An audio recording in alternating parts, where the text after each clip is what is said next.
So yeah, Pong, the original arcade version, was released. Was I muted the entire time? I would have managed to do that.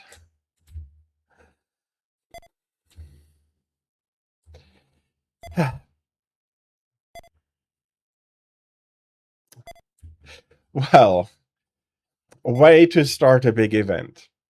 Well, let me repeat the welcome at least. Hello, welcome in everybody. I hope you're having a fantastic Monday. This is the beginning of my summer event, making it a summer history event this year, analyzing games from, well, 1972 to today, and unreleased games beyond.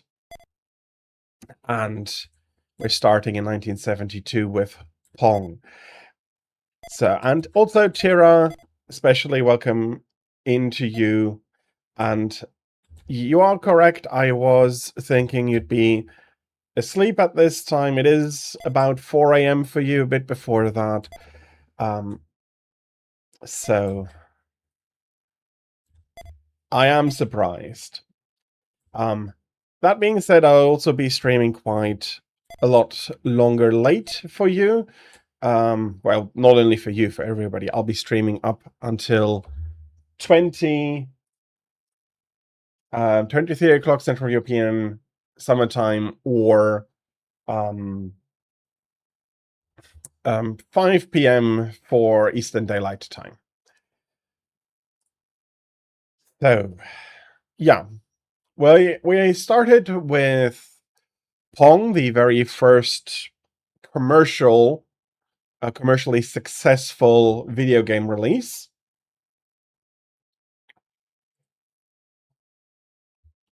released in 1972 and slowly building an industry that is worth hundreds of billions today.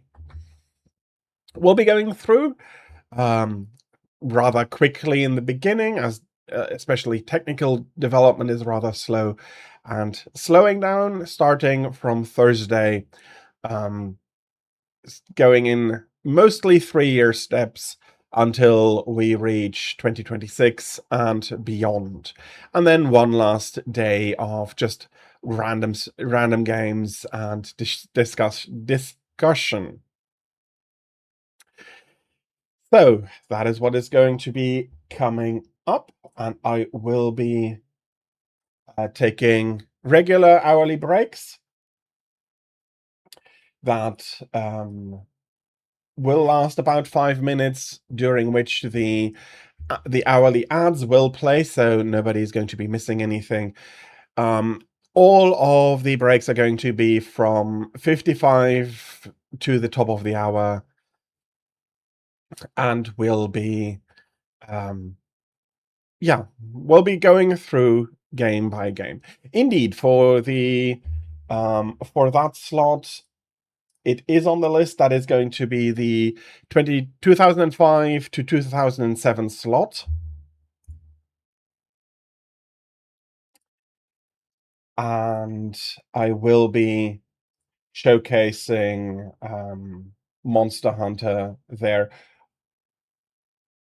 No, it's actually in the 2008 to 2010 slot because of the later release of Freedom Unite. But yeah, I'll be showcasing that, and there is more planned. There's a ton of games that I'll be going through. On Discord and on Twitter, you should be able to find the schedule for today. Unless I have forgotten to paste it, that is, of course, absolutely possible regarding how I started it out. And yes, I had forgotten. So it is getting posted now together with the... Oh, I am not. I am terrible at doing my own announcements. Oh, well.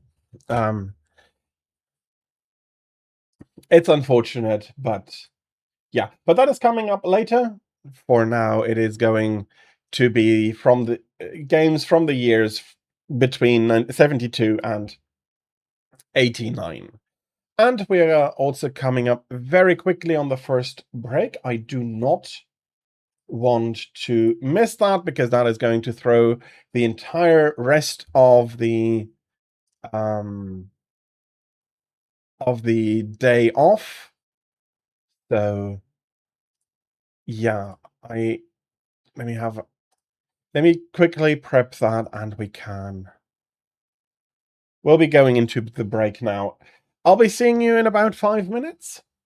Thank you very much for your patience, and see you with the first game, with the first row of games, Pac-Man, Space Invader, and Tetris, after the break.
You just gotta be fearless.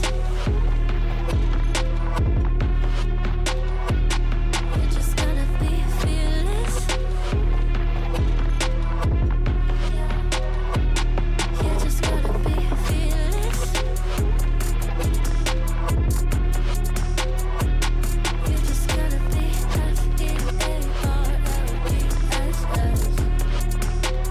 fearless.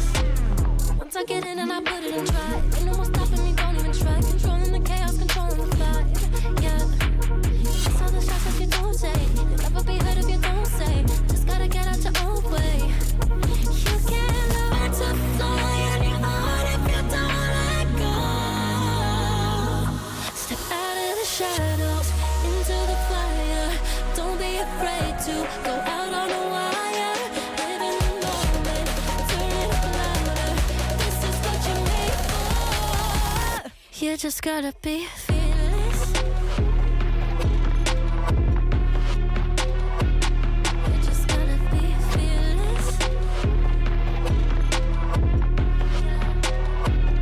You just gotta be.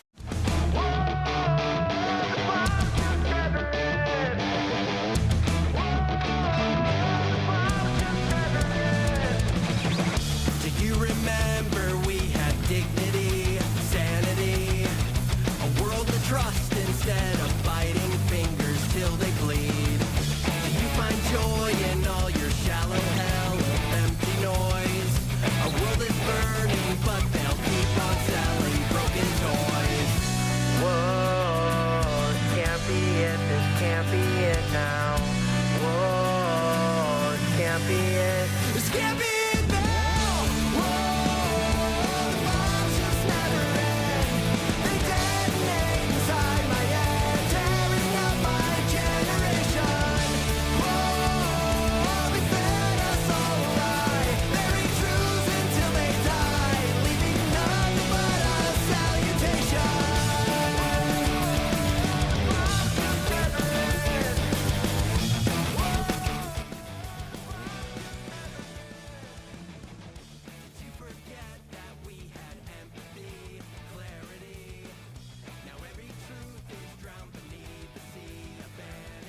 Okay. First game of the day, Pac-Man. Probably a game known pretty much by everybody. Okay, why aren't you...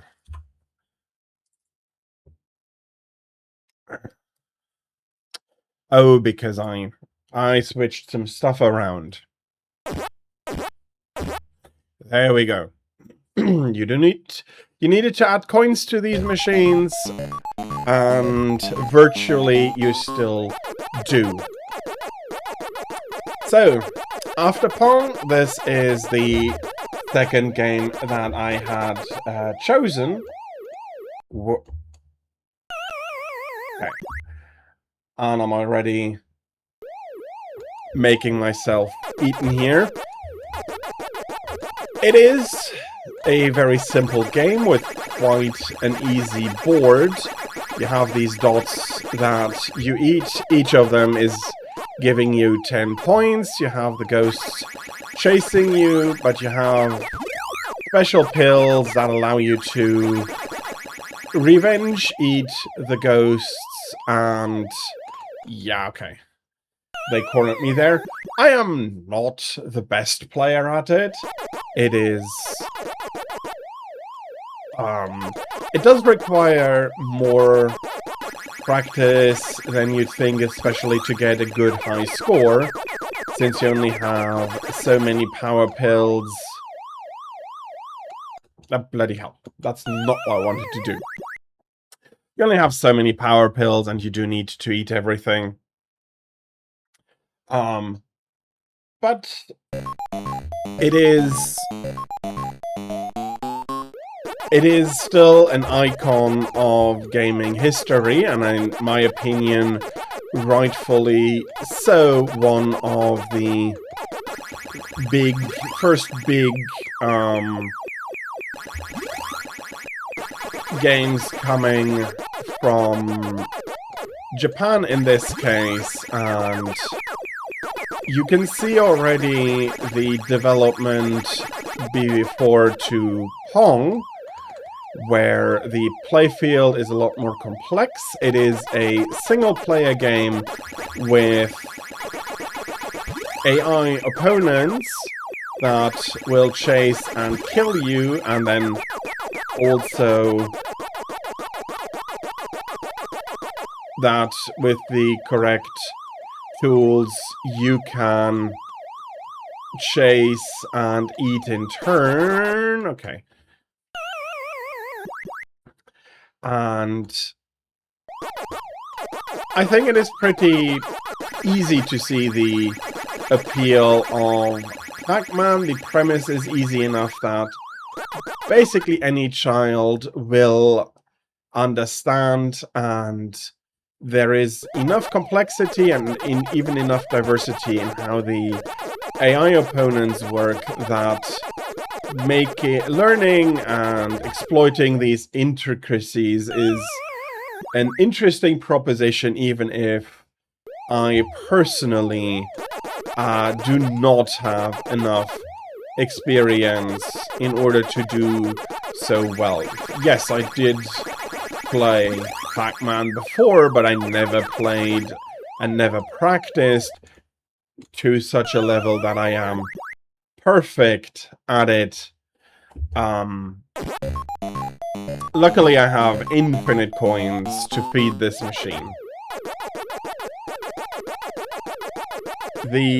There is one quirk I haven't shown yet. You can switch sides here, but only no, everybody can. The ghosts can switch sides as well.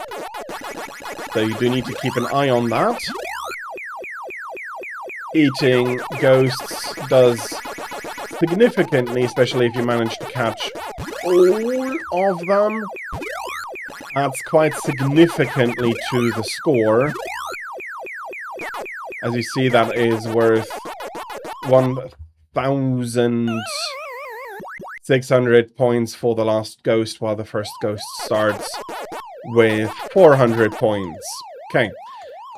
I only need to finish up this upper corner of the map here.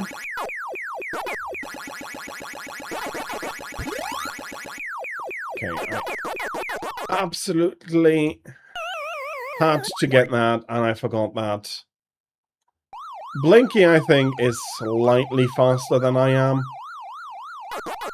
Or maybe all the ghosts are slightly faster than I am.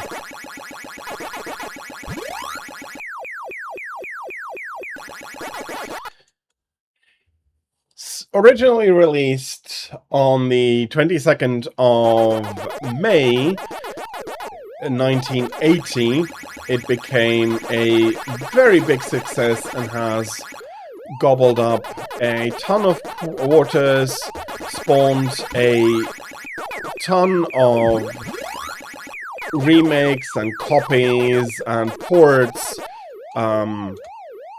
good ones to terrible ones, like the one on the Atari,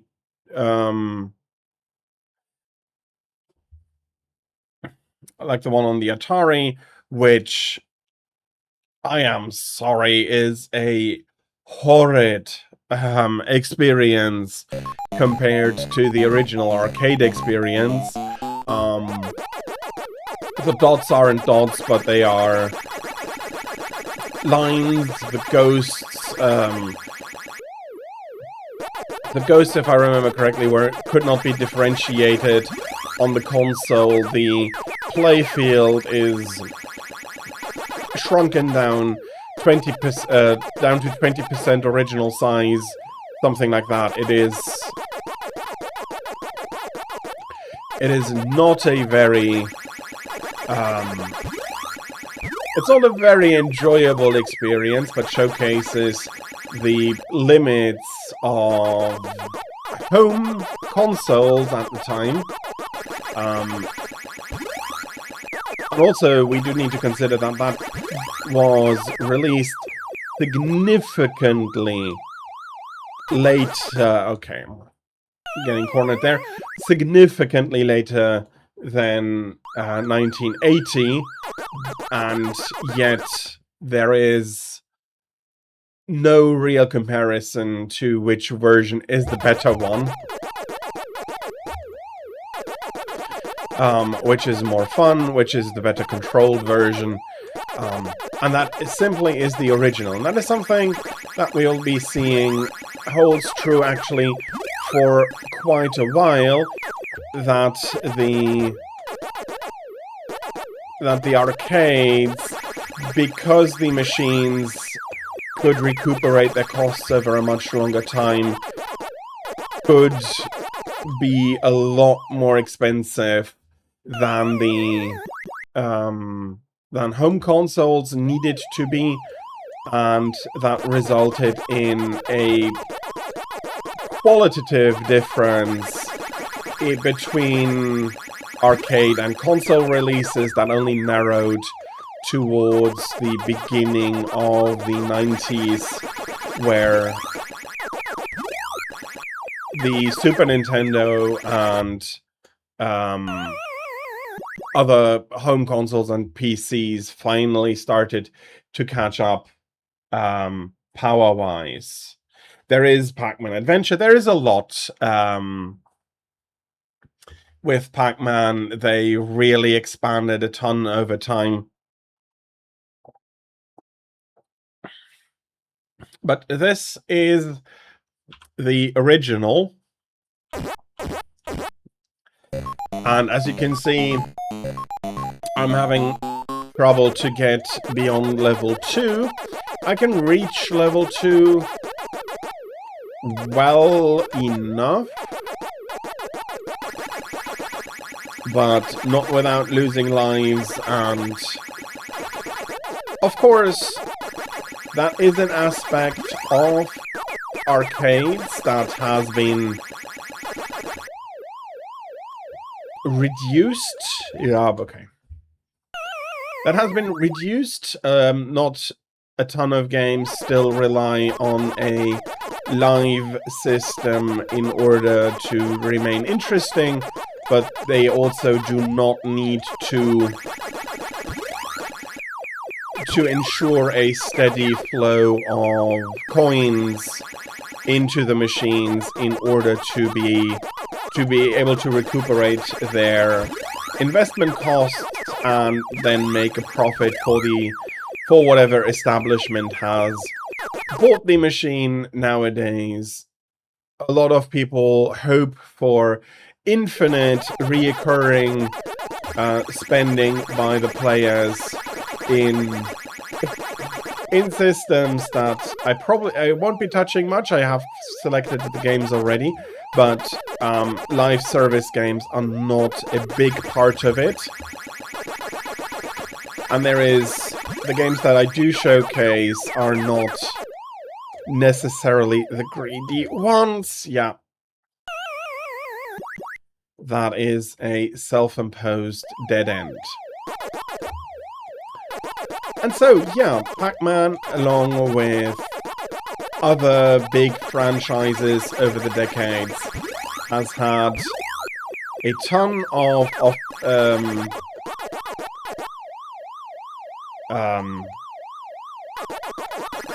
not offspring, what am I saying, of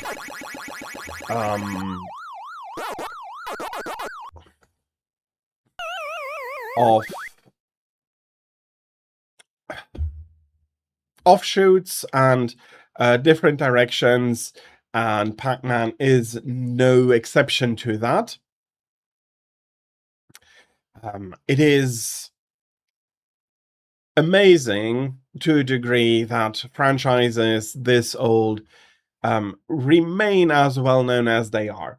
For film, for example, a lot of early films have been by now completely forgotten. Fair enough, more time has passed, but they were also less present already 50 years after they released. Not completely forgotten, some of the all-time classics, but you won't find re-releases or franchise films with those old properties anymore because they are not well known enough.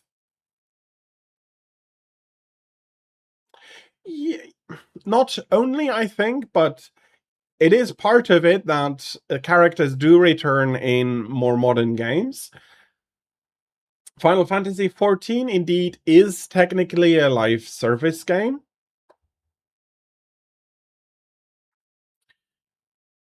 Fair enough, but yeah, okay.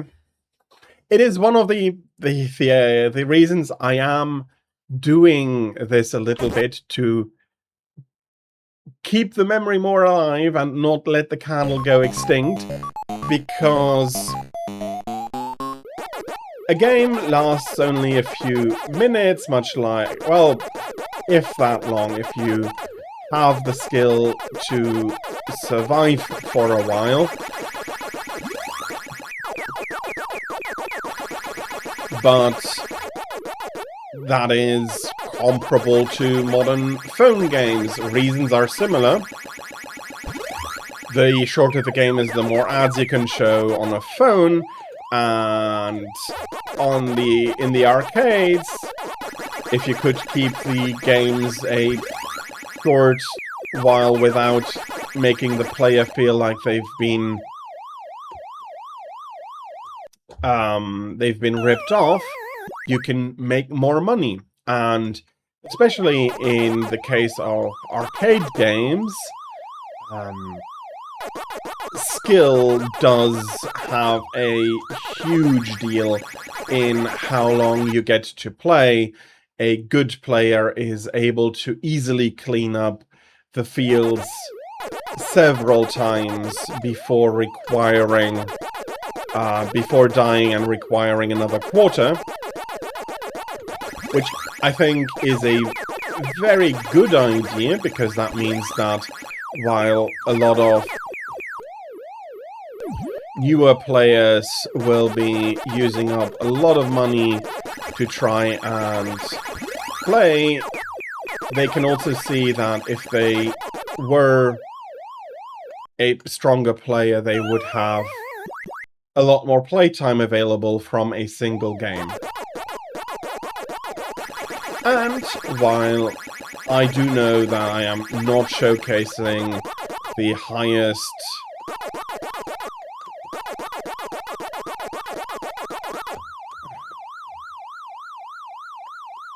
highest level of Pac-Man skills here,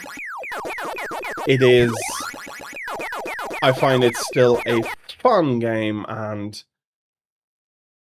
if you do have the chance, do give it a try. And stick with it for a little bit, because you do need to learn a little before you can find the intricacies that have been maybe accidentally, but that are in this game. It is not just a simple pill gobbler. There is more to it, especially if you do want to go for large high scores. But even then, even though it may only be mostly remembered through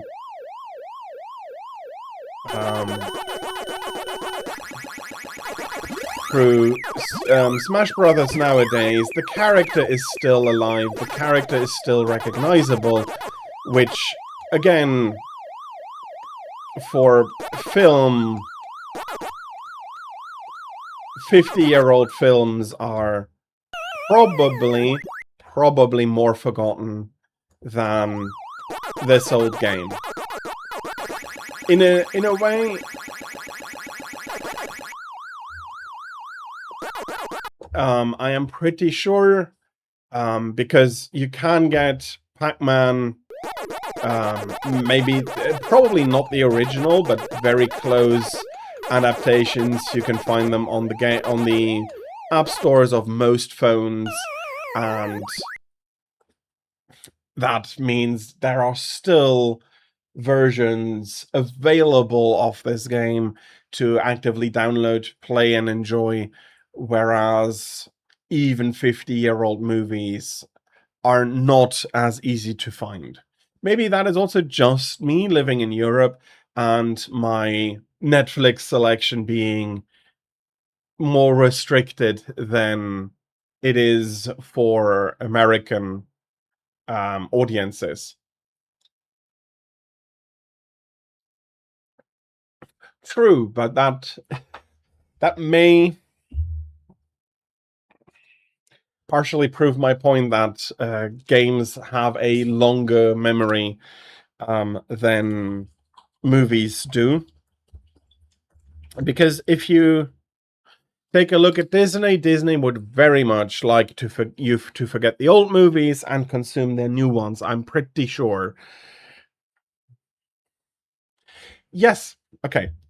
What I'm...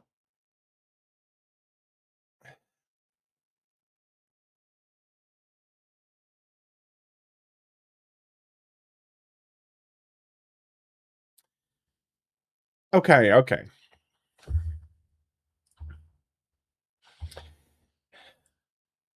Maybe my thesis doesn't hold up as well as I thought.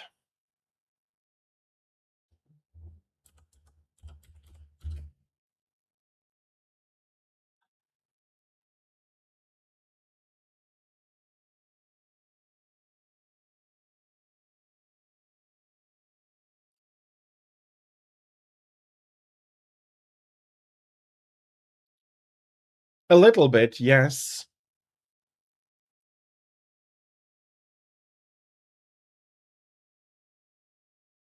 I have forgotten a little bit on how old some of those movies are.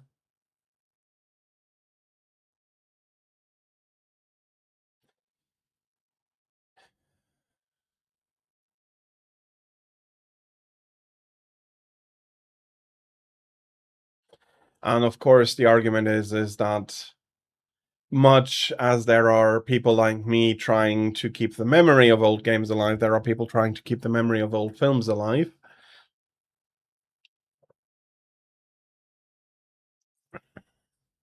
And I don't know any of them. Which then led me to believe that they are more forgotten than they were. I'm not saying that's not a possibility. I'm not even saying that it is likely, that is unlikely.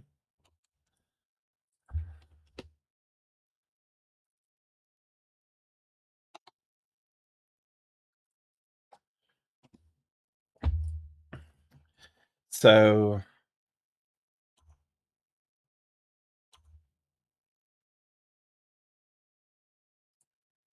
okay, fair. Fair, I guess. I have made a mistake there. And again, that is something that I personally do not have much experience with. Disneyland is not that terribly popular here.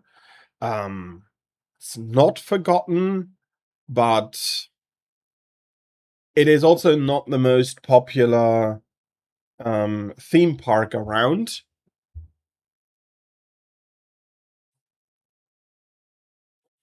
And I am very happy for that re-release. I do think that it is important that these things, either games or movies, are not forgotten. They are a big part of modern culture, and they should be remembered and celebrated. It might be clear, though, that I am much more a game buff than I am a movie buff. And that brings us to our next game, also quite a simple one. The original having been released even earlier than Pac-Man, with some well-known quirks added to the machine by the simple fact that processing lightened up as you killed more enemies, and the game running faster. So it was the first game with an accidental difficulty mode, or difficulty increase.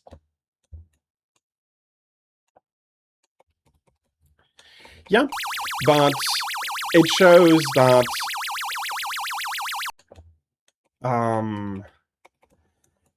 that from different perspectives you see different things.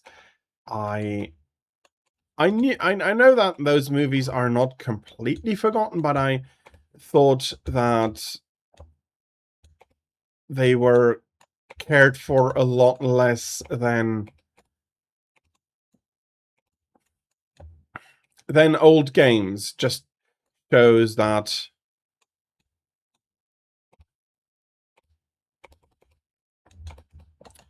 can you not? There we go.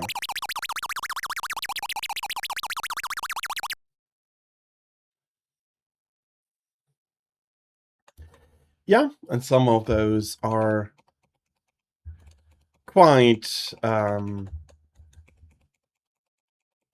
quite older than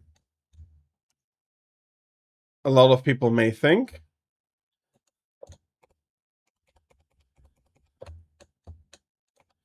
And again, that is not something I see very much.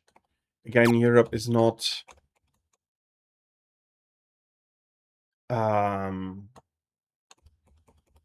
as steeped maybe in Disney history as America is, and we have a lot less people going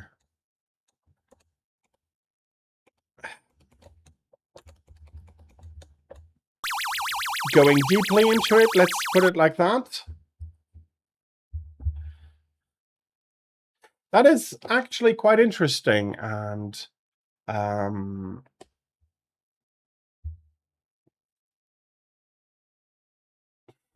yeah, I don't have Disney Plus myself, mainly because it is yet another subscription service, and I still have my DVD sets of all the old Star Wars movies, which would have been the main reason for me, and modern Star Wars just doesn't hit the same. But it is good to know that they do still honor their old works.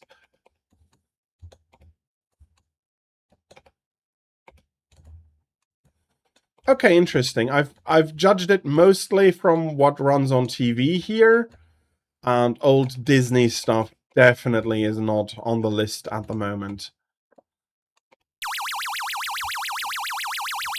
But then again, I may not have. I probably have not looked at really the right thing then.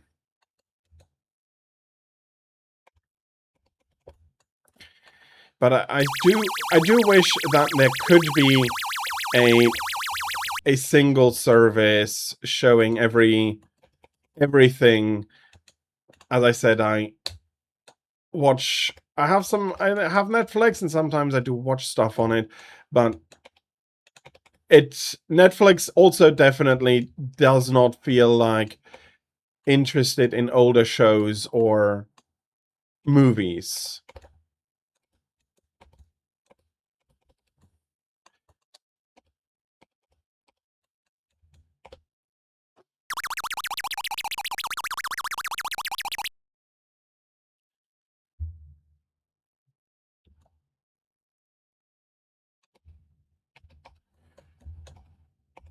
The comic was released originally. Well, there was a comic show that was released between the second and the third episodes, which was pretty awesome. But I'm not sure if that is actually that same show. You bloody keep shooting all the projectiles I send towards that lone upper blue there.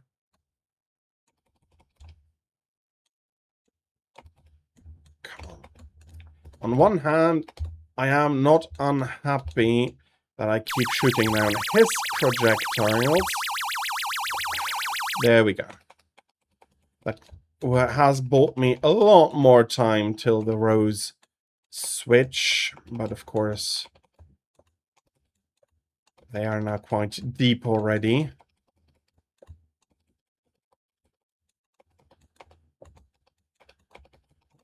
And as you may notice, while I am not getting... Okay, bloody hell, I did not expect that to go over. Okay.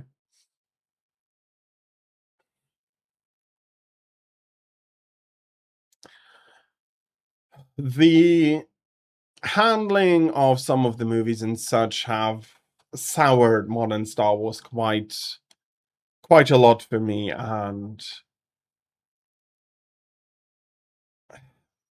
even well-received things, a lot of old Star Wars fans do not like Obi-Wan that much.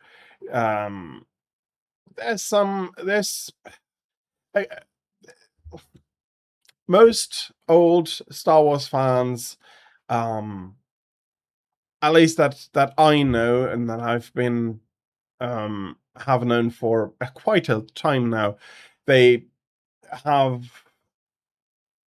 what they have tried is not the old Star Wars, and even stuff like The Mandalorian, which was good in the beginning, they could not help but change and ruin in a bit of a... Yeah, I don't know why they couldn't keep it good.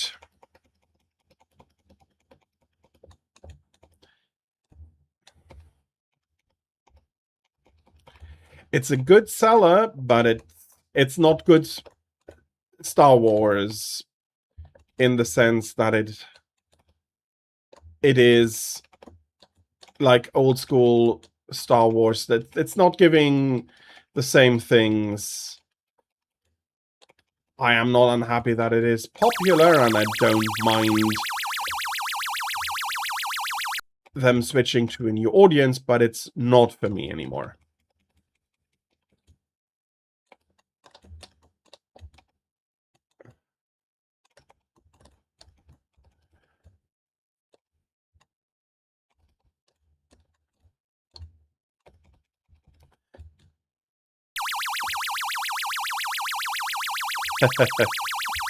Well, I do think that that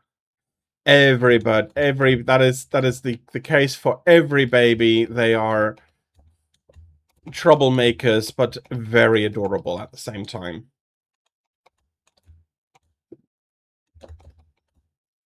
Yeah, which I think is a sentiment that a lot of parents do understand. Of course, I'm just flying into that. Okay, let me talk a little bit about a little bit more about the game. So, this is Space Invaders 2, mainly because I could not find a decent version of Space Invaders 1. The gameplay, though, is the same. You have 4 bases that will block shots, yours and the enemies. They get slowly destroyed over time, and your goal is it to slowly kill the incoming fleet of aliens and protect Earth. We do know the quirk already. I already mentioned it, that as enemies are killed, processing time for the next frame is being reduced, and thus everything moves faster and faster and faster, which was originally an unintended side effect, but actually made the game more difficult rather than, not necessarily more difficult, but it kept the difficulty up instead of it becoming easier. And this bastard is not easy to hit.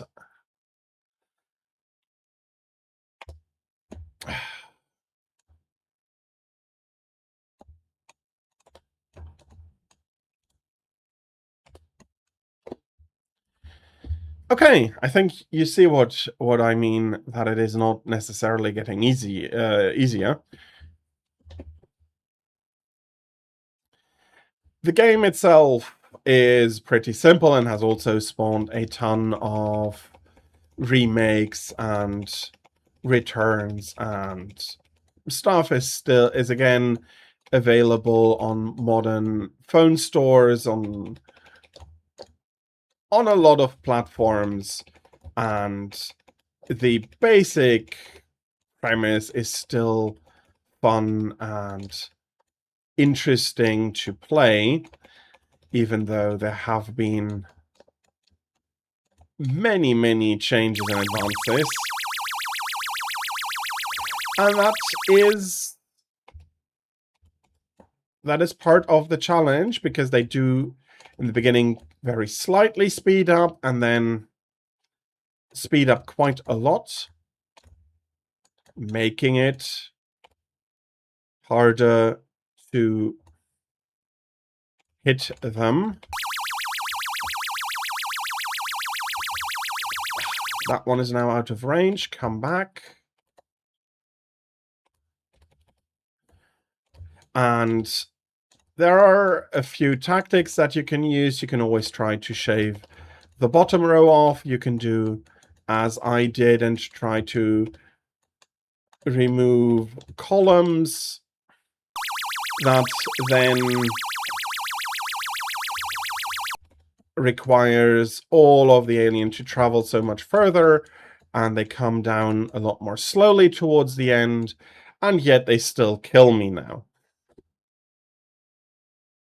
Again, it was a smash hit in the arcades with a very simple to understand premise, and then making for a very fun high score chasing experience. Again, the better you are, the longer you can play on a single credit, which was dimes, I think, quarters. Must have started with quarters. Arcade machines were not released that early. Flippers were, arcade machines were not.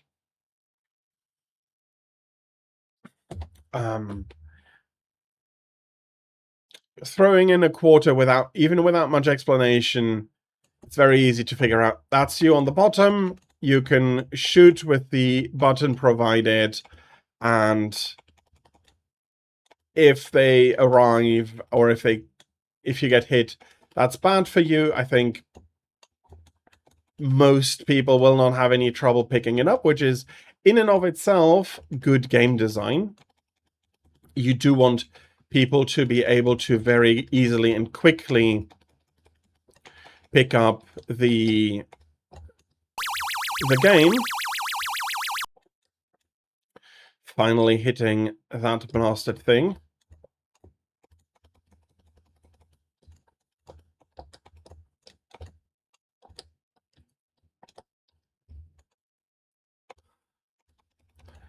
And so, yeah, I do think that it is still a game worth trying out, worth taking a look at, especially if you are, if you do enjoy games, just take a look at where some even modern ideas come from. Difficulty changing over the course of a game and stuff like that. And, of course, getting annihilated because you're not good enough.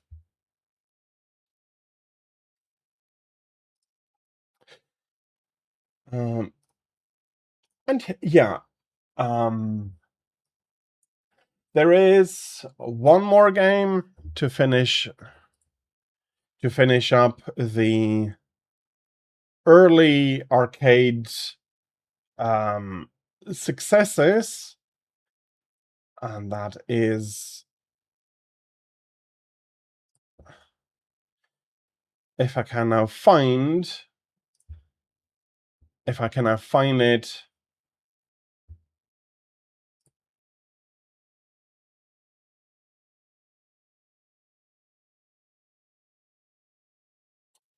Okay.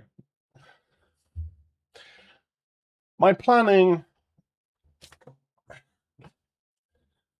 I was so focused on arcade now. Whoops. I did plan for another game. Let me switch over.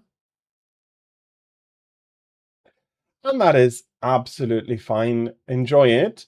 And thank you very much for bringing some of the stuff up there. I was, again, not aware of it. We are different ideas and stuff there for sure. So thank you for bringing up that at least some of the Disney classics are a lot more remembered than it looked like it for me.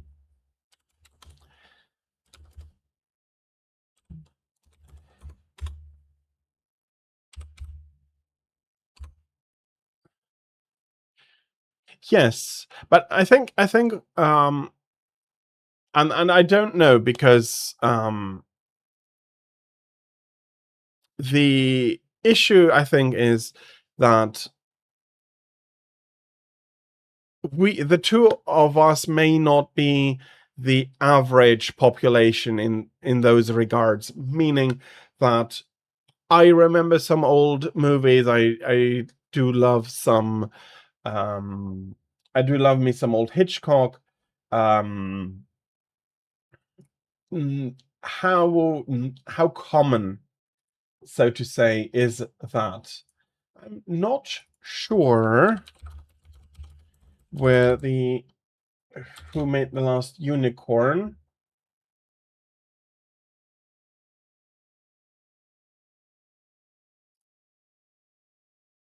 Canadian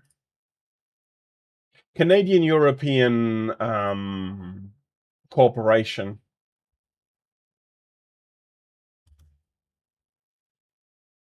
made the last unicorn.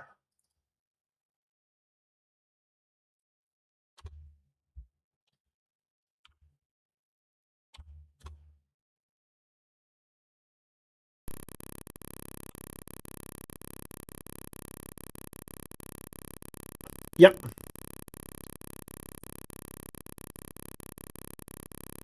And the last game of the hour,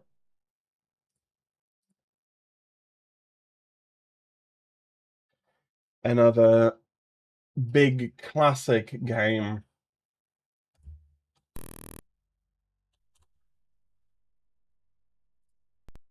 Not sure if it's recognizable from this screen, but it's Tetris.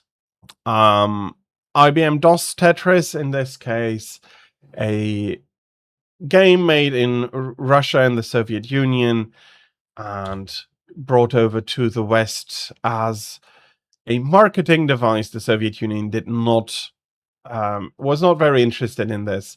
And Drag, hello, welcome in. I hope you're having a fantastic Monday so far, and that you can be looking forward to a great Monday yet to come for you. The game has a very simple premise. You have different 4-block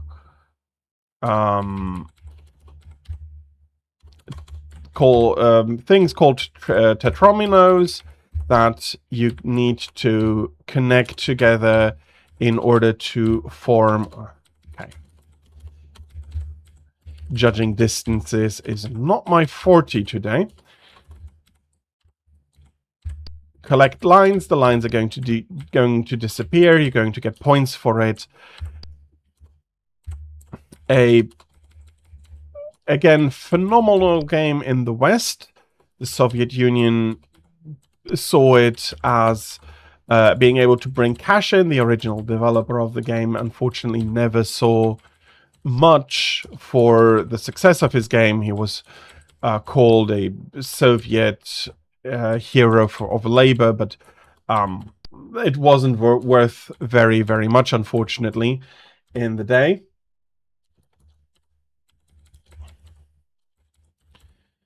And I'm just seeing something.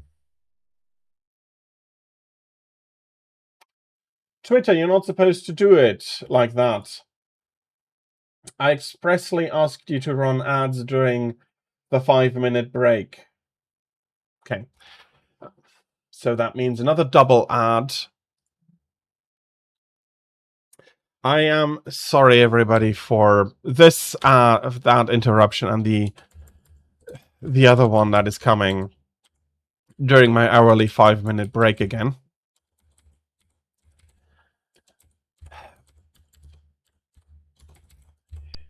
Again, as so common for the early era of games, it's a very simple premise. Connect shapes to make lines and gain points for it. But again, can be very interestingly executed, and that then results in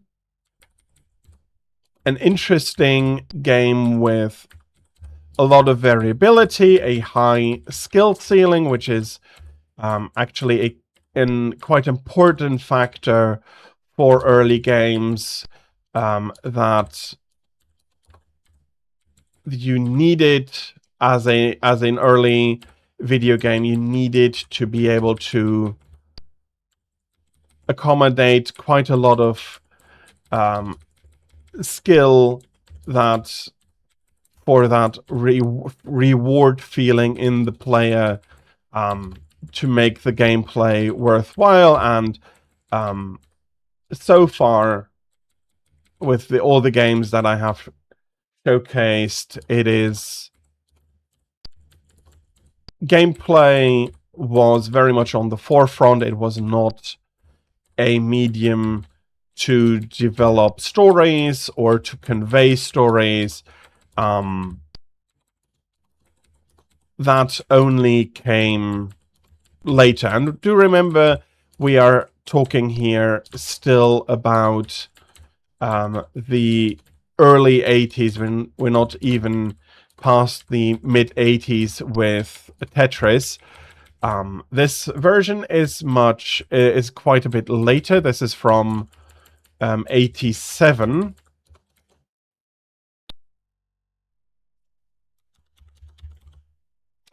But it is not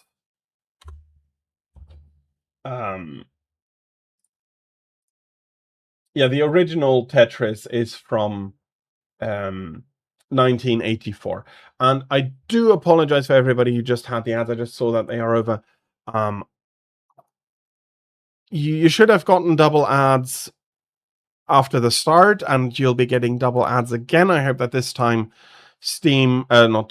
Twitch will then move the time the hourly ads start to the break where they were supposed to happen, rather than during active gameplay and discussion. And so again, I do apologize for everybody who had ads. I'm not sure if yeah, no, I did greet you, but I'm not sure if you heard it right. So welcome in. And yeah, all my discussion ran during the ad, so I do have to repeat a little bit here.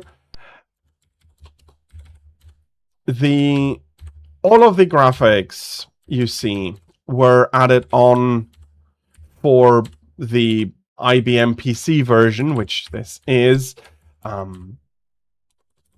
One of the things you do need to remember, that as a Soviet developed game, this was considered okay. Thank you for letting me know, Drake. And I do apologize if I have been overbearing here. So, in the West, due to its Soviet development, which is a coincidence, I think this is a game idea that was not limited to be discovered in the Soviet Union. I don't begrudge its origins, but it did make the game feel exotic in the West due to its origins, due to the information blackout surrounding the Soviet Union. It was weirdly, for many people, like a glimpse into a world they had no idea how it worked or what it did and how it existed and all of those things. Thank you very much, Thraik. So it had that air of mysticism, which a lot of game developers, of Western developers bringing the game to the West, leaned into. You can see that in the NES version with its Russian folk song. You can see it here in the imagery showcasing, well, Soviet, or more correctly, Russian imagery, and using that exoticness of the origin of the game to their advantage in their marketing. The principle itself is a timeless one. Connect these shapes into lines and gain points for it. I do think it is with good reason that Tetris still remains one of the more popular games nowadays. I am starting to not do as well anymore. It is, again, in my opinion, one of those games that, due to its limitations, had a lot of creativity put into it to make it fun, make it interesting, remain interesting, and be also very satisfying. So, and that is what I meant with these games having a high skill ceiling before, or needing a high skill ceiling. The better, the more accommodating it was to high skill, making you feel satisfied, being able to chase high scores, number of lines, all of those things.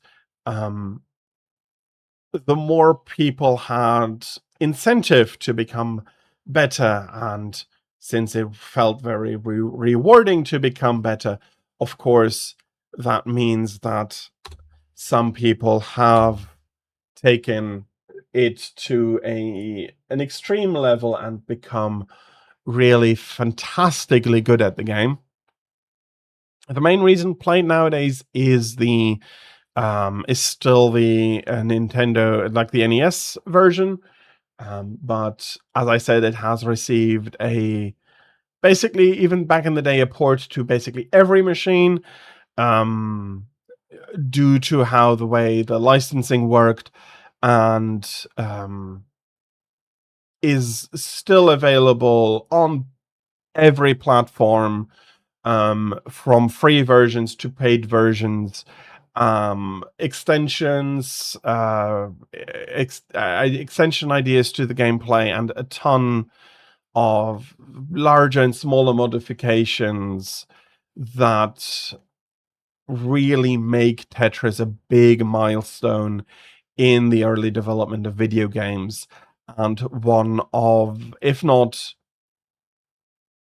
possibly arguably, the most popular game still to this day. Um, Although with some of the match 3, I am not sure exactly how the numbers there are, if Tetris is still played more than, for example, some of the match 3 things, games. Shouldn't be rude towards them, even if I am not, even if I do not feel like they are necessarily the best made games. Some of them are slop. But then again, Tetris clones can be slop as well, so I should probably not lean myself too far out of the window. Okay, with that, we're coming up onto the next break. I'll be taking a quick about 5-minute break again, and yeah, I'll be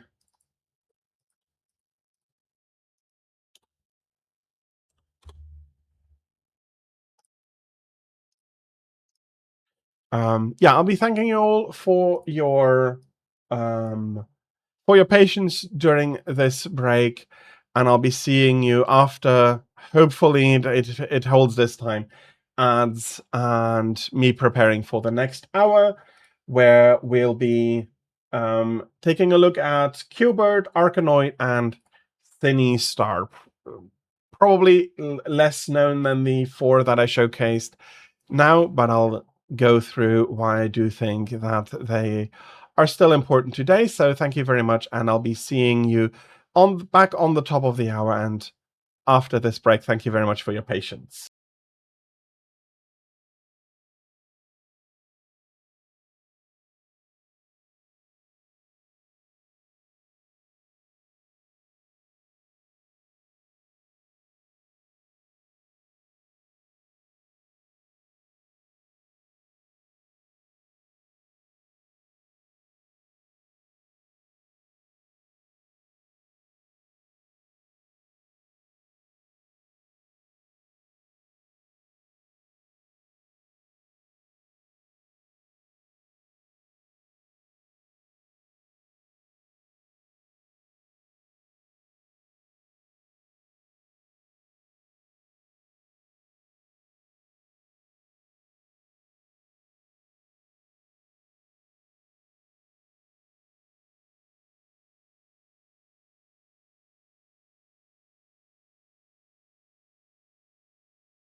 Okay, I am back from the break. Thank you very much, everybody, for your patience.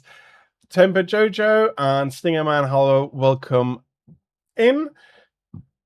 I hope you're having a good Monday so far, and that you can be looking forward to a great Monday to come. And Jojo, I'm so sorry for not immediately realizing you came in there.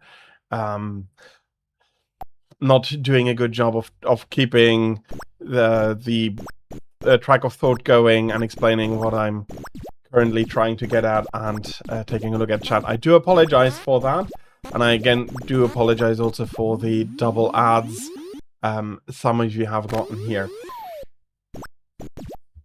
So yes, as we are going and taking a look at the history of video games throughout the decades, starting with the time from 1972 to 1989, there is going to be some discussion of the first big video game crash that occurred. A little bit, a bit more to that, since it has been brought up. And also, Stingerman, hello, welcome in. I'm now not sure if I have greeted you or not, but welcome in as well. And of course, same for you. I hope you're having a good Monday and can be looking forward to a great continuation of your Monday.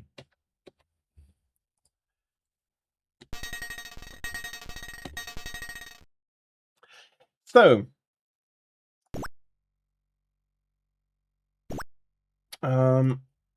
let me take this up. Qbert was released on the 18th of October 1982.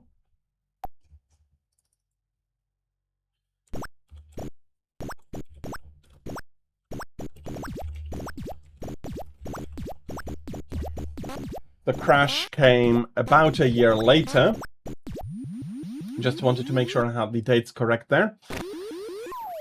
So, why am I saying part?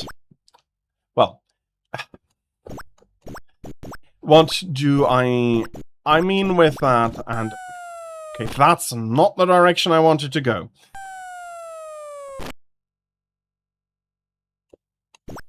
Okay, let's figure out the controls then.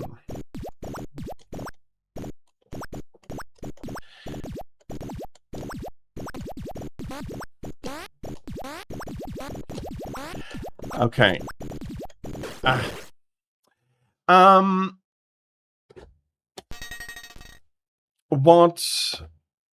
Why did I say part trying to self-destruct? Because one of the things that US audiences never completely appreciate is that European audiences never felt that crash, mainly because a lot of the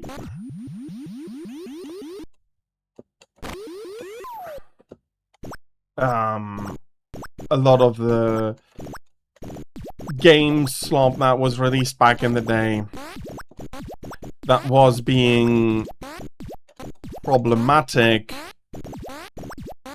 to the industry was never released here, and thus customer trust was not lost as it had been in the US. And for the European games industry, those were not years that were troublesome in basically any case. But we'll be getting into that more with another game start. I'll be starting to play at about 2 o'clock, 14 o'clock, so afternoon, 14 o'clock Central European Summer Time, which will be Elite, during which I have a lot of time to discuss that in particular. Now, the first hour I was showcasing 3 games, namely Pac-Man, Space Invaders, and Tetris. 3 big early giants in different parts to arcade, one more on the home computing front, especially gaining fame on the NES. But that was not all, and this was also quite a popular game back in the day, released by Gottlieb, a then very famous pinball manufacturer, which tried its hand at making a game, and arguably this is one of the first puzzle games, in that the premise, as with many of the games we are taking a look at today, is quite simple. You have this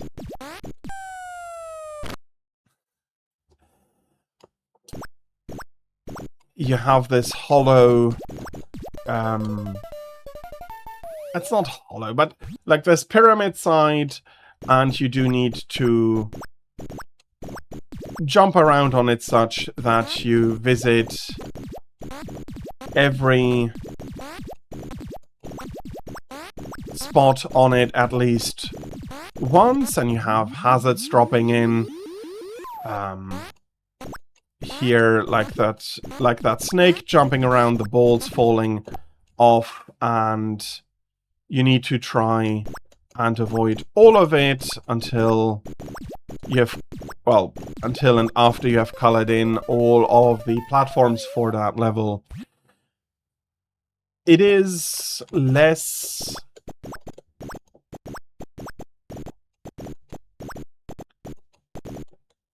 special.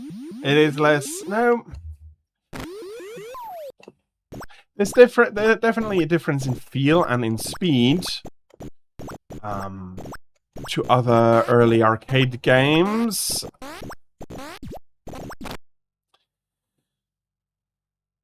No chance. At least I did get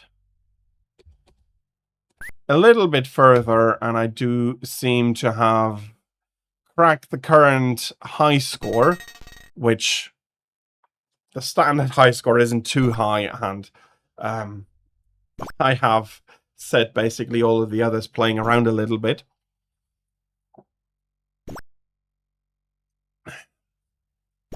But again, the premise is very simple, and yet again there is a big part where, yes, fair enough, I am screwing up the controls a little here, in that it is isometric, and in isometric games in general, I do tend to screw up the controls at least a little bit. But for example, compared to Space Invaders, that where the gameplay speeds up over time, here it is a more steady pace. Yeah.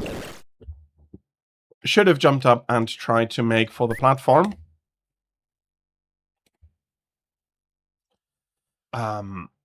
Here it is a more steady pace, and it has that puzzle aspect in that you need to clear out and color the level completely rather than defeating your enemies.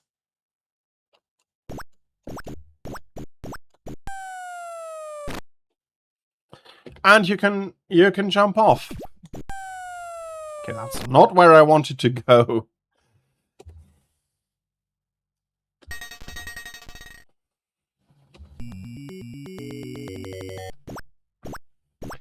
So, yeah, a simple repeated playing field with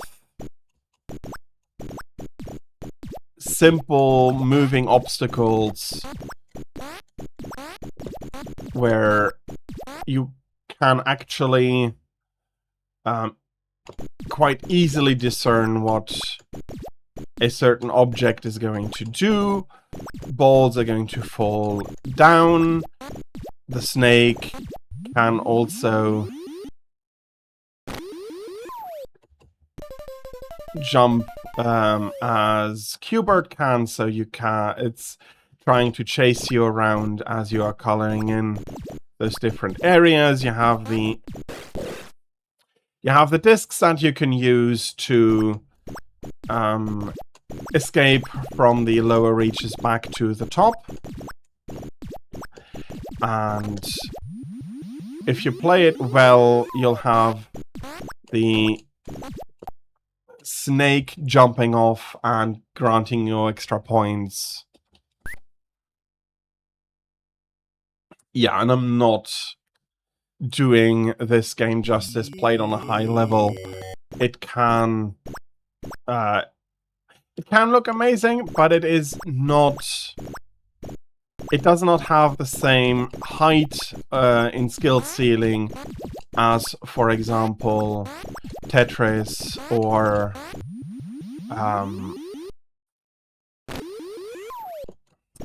Space Invaders or even Pac-Man do. So that is something, of course, you are on the last field I need to visit. So there is some difference there.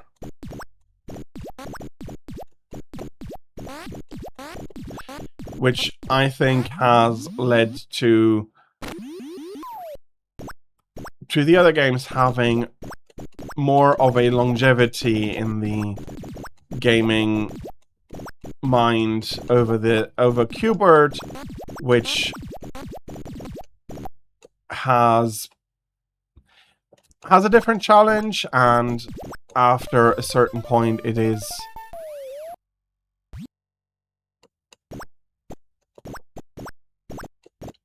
it's more of a solved game because the pace doesn't pick up. So as I already said, the difficulty for Q-Bird is actually a fixed one, in that every step is is a fixed length for the jumps, and as such there is the same time between each step, rather than in others where it does speed up and becomes more difficult due to that.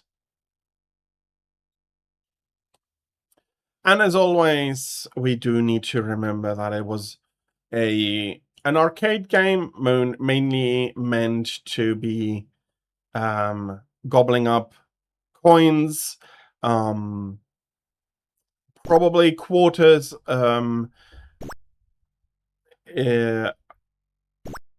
quarters or 50 cents. Depends on a lot of factors, but I think quarters were still common at this moment. And then you gain extra lives at certain points values, which is also something that was the case for the pinball machines in the arcades back in the day.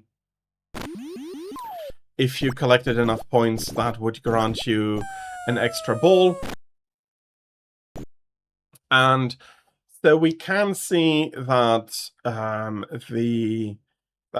arcade games at least did bring some ideas over from more analog machines, pinball, which at that time could have quite complex rule sets,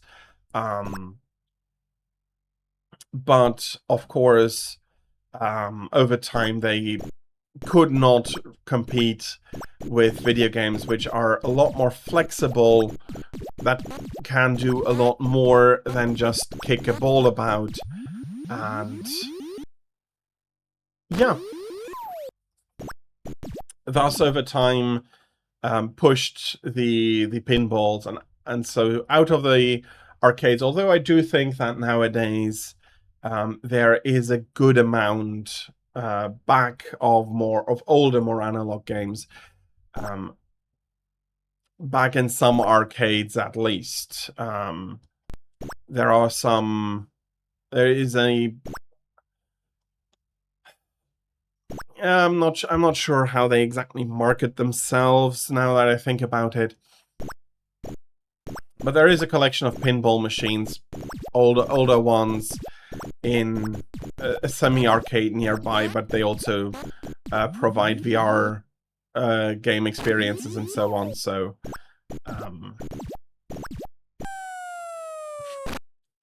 yeah, the cabinets have not exactly returned, at least in Europe, whereas in Japan, very much arcades are still a thing.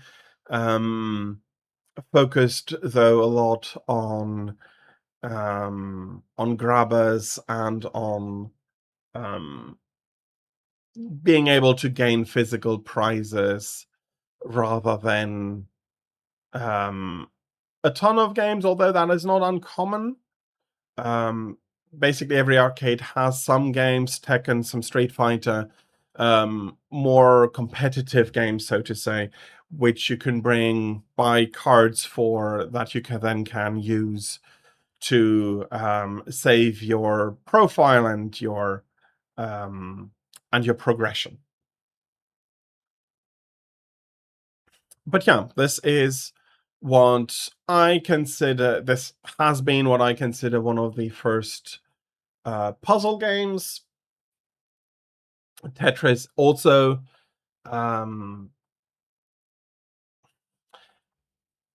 yeah, a bit puzzly, but it's less puzzly the better you get at it. It's more than a reflex. And the question of, are you quick enough to get the piece how you want it? And there is very little strategy also involved. Again, I have not played Qbert to the point of exhaustion, so maybe that is also something that kicks in then, but not 100% sure currently about that. Maybe if I can find the time, I'll experiment.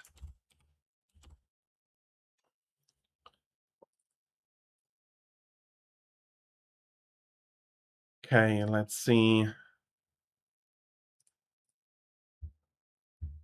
if I...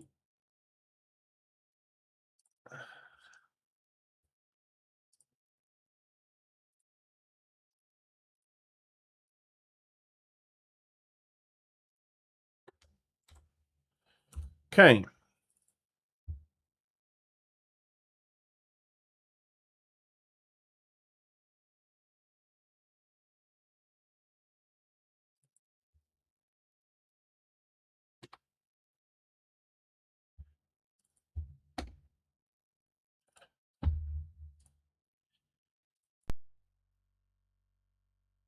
let's get to the next game. A game that in most cases cannot be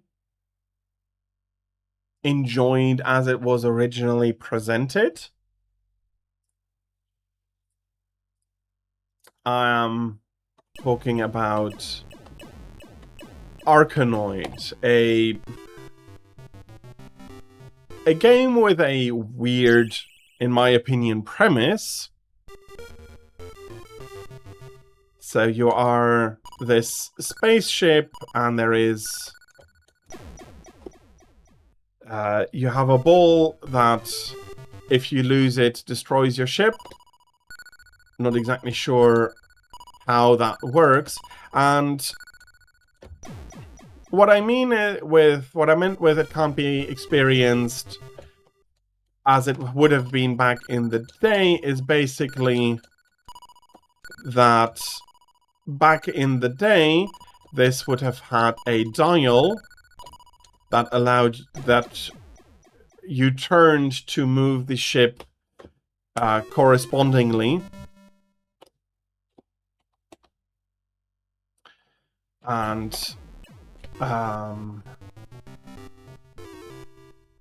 that is something that is not easy to replicate quickly anymore. So I am using an increment-decrement system with a stick that feels a lot less fluid than I know it would have felt with a dial. Again, Arkanoid is one of those games that has spawned a ton of copies and other versions.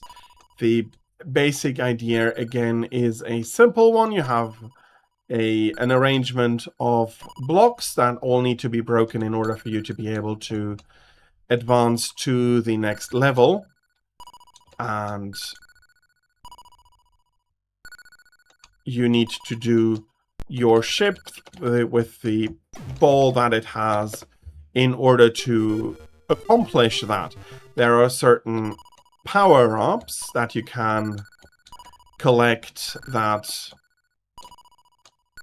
hopefully make it easier for you. This was a slowdown. This is, if I'm not ruining it again, a laser that you can use to more directly and more quickly destroy blocks.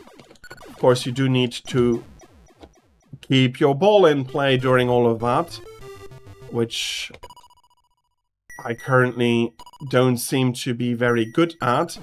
These enemies can hit into your ball and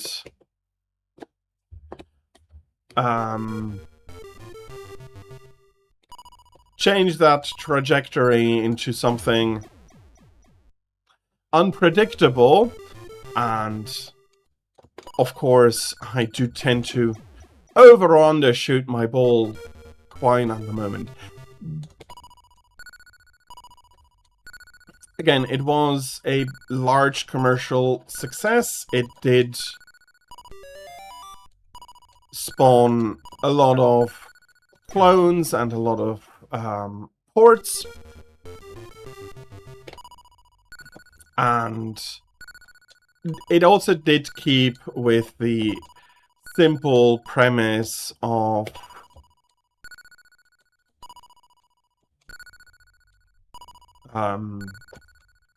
being a hard game. It is very easy to lose your ball. Probably not quite as bad with the dial, but still.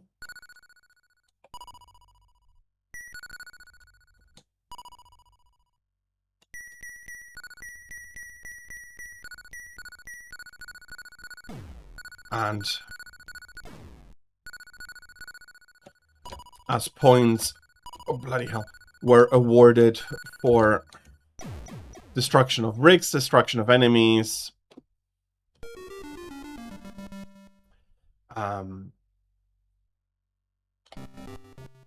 It does again have that It does again have a very simple loop that, if you're a little bit competitive, ropes you in and really tries to give you something you can bite into.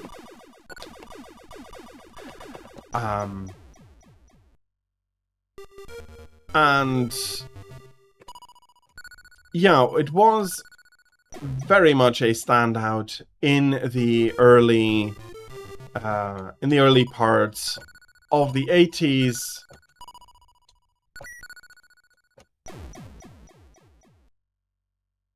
Okay, and again, not sure what I did wrong there. I'll be streaming until 23 o'clock Central European Summer Time, so about 10 o'clock. It should be 10 o'clock for you, and 22 o'clock for you, and 5 o'clock, 17 o'clock rather, for Eastern Daylight Time. So quite a long stream, that is, though normal for any of my event streams. I do want to go for a long time. It is an event, I don't have those every day. Okay, fair enough, I have them twice per... I try to have them... I want to have them twice per year, but... that is not... And I do want to make them special and try to offer something that I can't offer as much usually.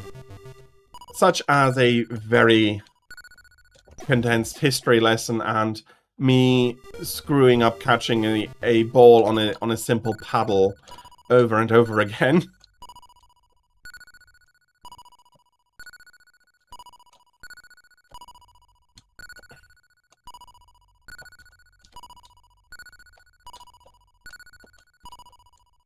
I do want the laser, but not at the expense of my last ball.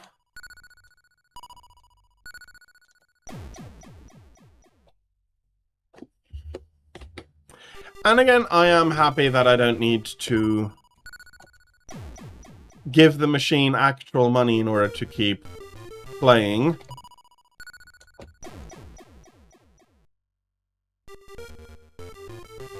So, I think that is also something that is important to discuss.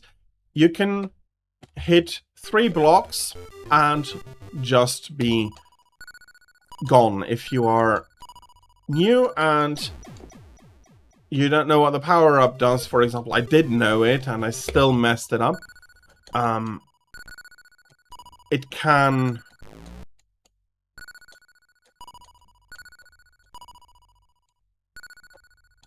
It can end very quickly and probably very frustrated.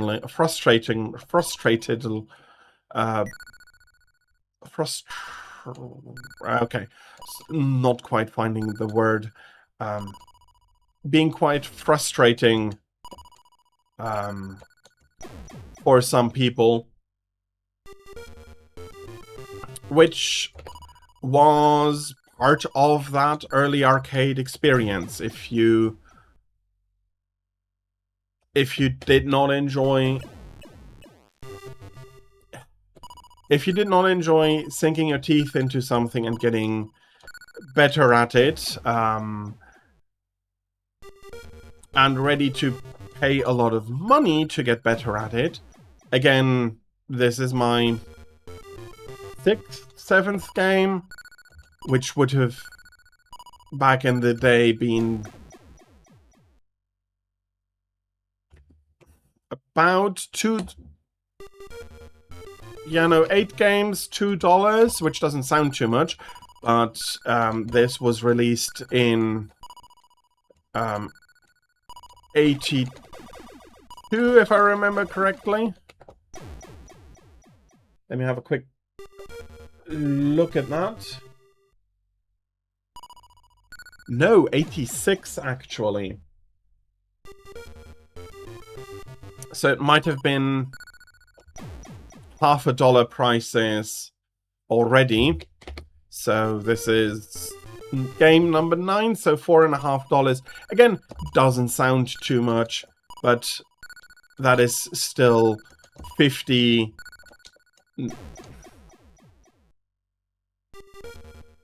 No, 40 years of inflation there. So yeah, it is not the same $2 that you would have had today. I think nowadays this would be $2-3 per game.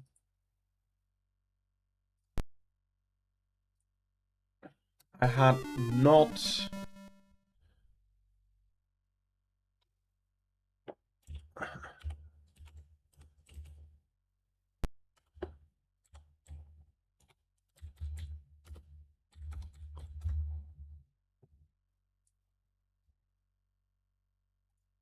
So...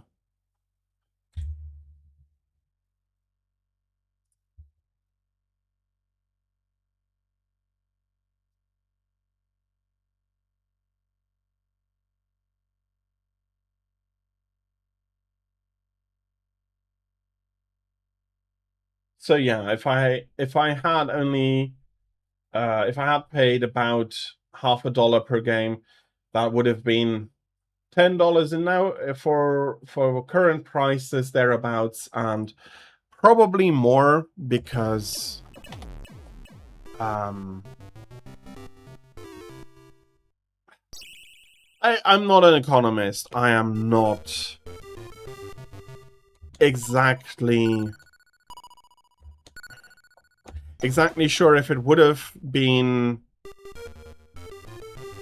about $1 then per game, or if that would have been considered too cheap. I know that for Japan that is about correct, depending on what arcade machine you play, especially game machines. You pay between 100 and 150 yen for a game. The crane machines are slightly more expensive, at 200 to 300 yen, so... But then again, Japan is not... and yen are not dollars, and it's not necessarily just a clear, easy comparison.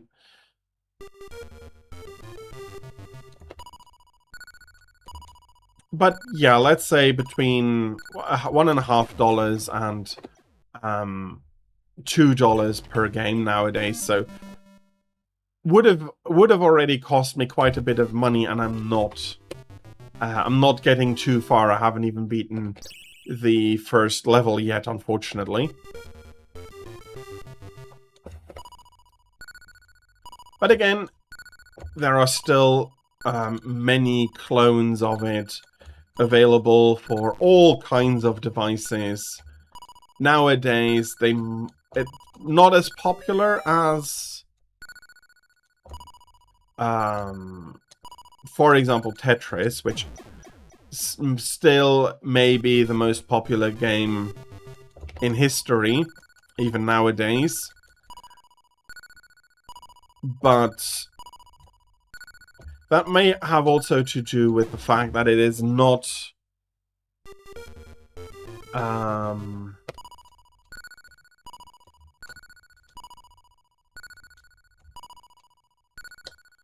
that it is not as easy to play this on a touchscreen than it would be...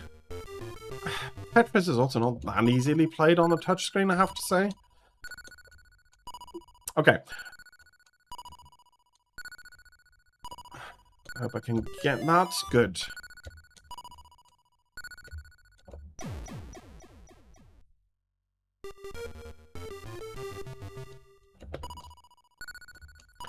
And again, remember, I have not even beaten the first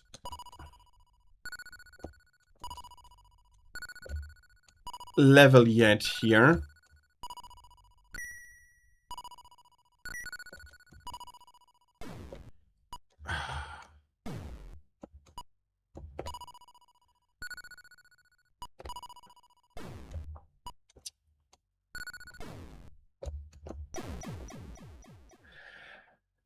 And that is, again, a game over. But yeah, the basic premise is rather quick and easily understood. And for someone who is better at this game than I am, this always looks quite amazing. But then again, as I did explain, it is not... it's not a one-to-one experience with how it was back in the day, since I do not have a dial that I am manipulating, trying to get the vows, as they call it, into position to catch the ball, but a stick, which makes for a more awkward control.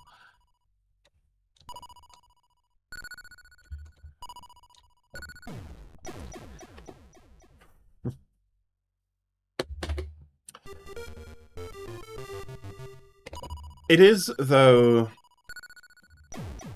to a degree simple enough that anybody can understand its premise and give it a go. Again, there are many versions out there, and for a while it was a very, very popular genre, had a lot of clones, which nowadays, yeah, we still call them Arkanoid clones, but in a sense, Arkanoid is the founder of a... Okay, let's... I don't like the term Doom clones very much, because it is now clear that first-person shooters are more, or are different enough from Doom that saying that they are simple clones doesn't work. So Doom is a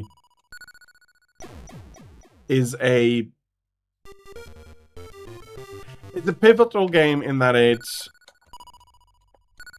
allowed for a new genre.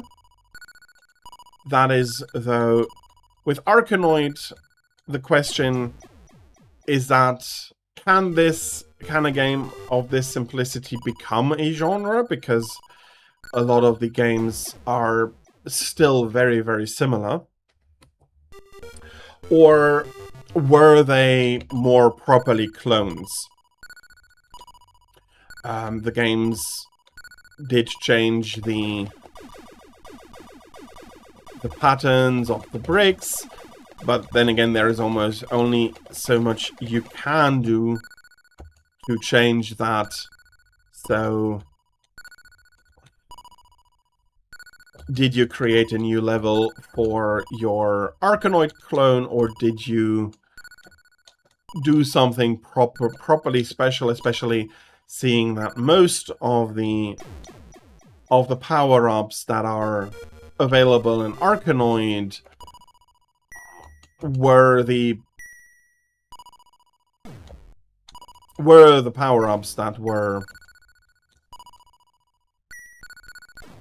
constituting most of the power-ups for the clones as well. So how much did they innovate? How much did they just clone a successful model? So, and that is also something that I did want to show, especially with Arkanoid, that copying and trend chasing is not anything that the industry has recently come to get to, but it is actually been a part of the industry from very, very early on. Although some of the games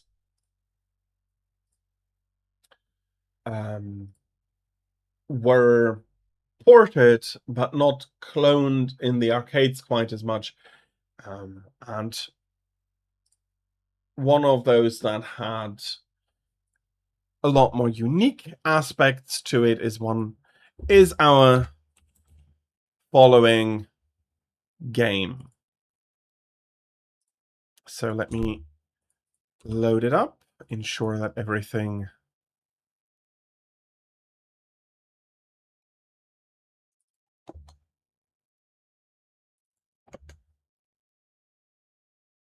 hello.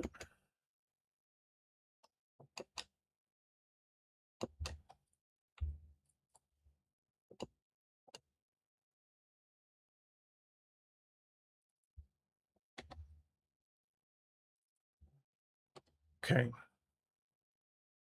So is our following game Sinistar?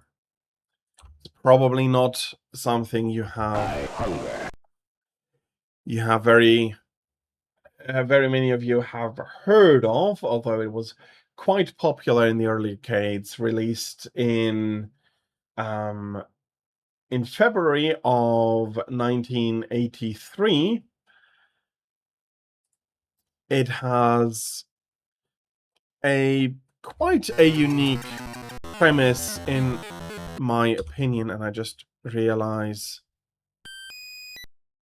I had forgotten to put in the buttons.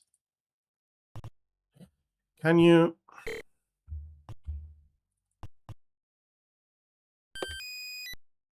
Okay.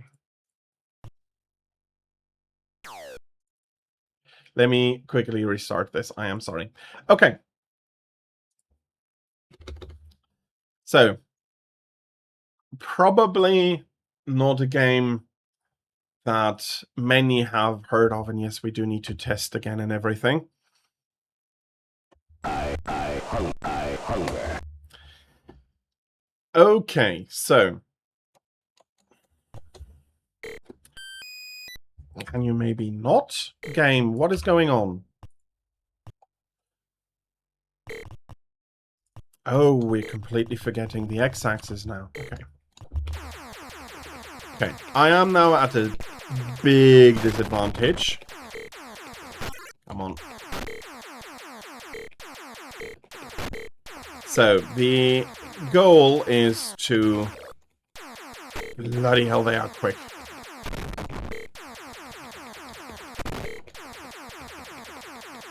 To mine these asteroids, the enemy is trying to... No. Bloody hell. Yeah, they are really, really good. They're really good at stealing. Beware, I live. Yeah. And that is this game basically over us. Run. Basically only have a single bomb here, come on. Run. And that ship is Sinistar. You need to destroy him. I am Sinistar. Beware, I live. It has, as one of the first arcade games, it has a ton of voice acting. Damage target, so 9 pieces left over. Yeah, okay.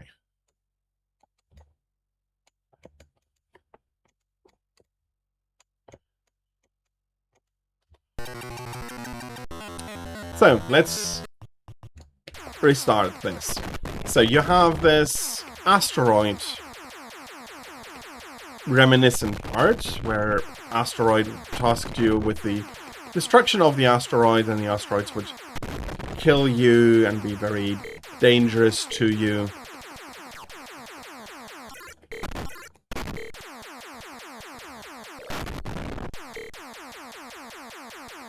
Here you had to shoot those asteroids to release the crystals from them, and then gather the crystals to make the bombs, with which you can hurt the antagonist Sinistar. Come on. Yeah, I have a good collection of crystals, of bombs, of Cine bombs. I'm not sure if I have enough, but I can collect a few more here. Okay, this is looking good. That should be giving me enough bombs. Beware, I live. Yes, 13 pieces, but I do more than 1 piece of damage.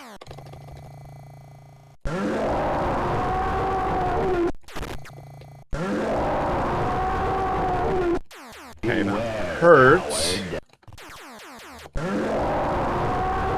But not enough.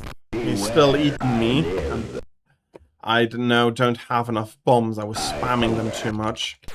Beware, coward. I can't hurt him with my laser and once he's on the field. He is relentlessly... I'm just going to name myself A. And again, next game. It has a little bit more than other games we had so far. It does have an antagonist. It has... So, the crystals you need to make your bombs are needed by the enemy to create the Sinistar in the first place. So there is a bit of a battle between the two forces for the crystals. Doing a good job here, actually.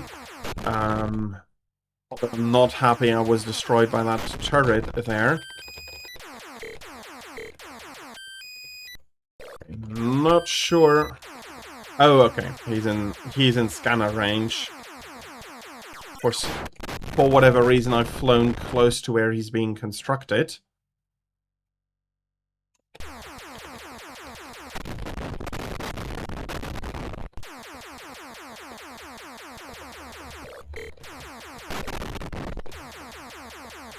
Come on.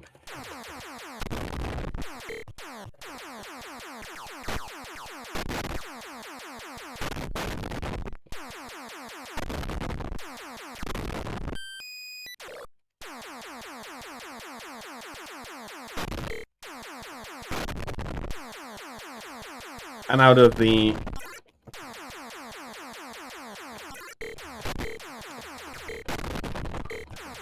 So, originally you were giving a rotating stick with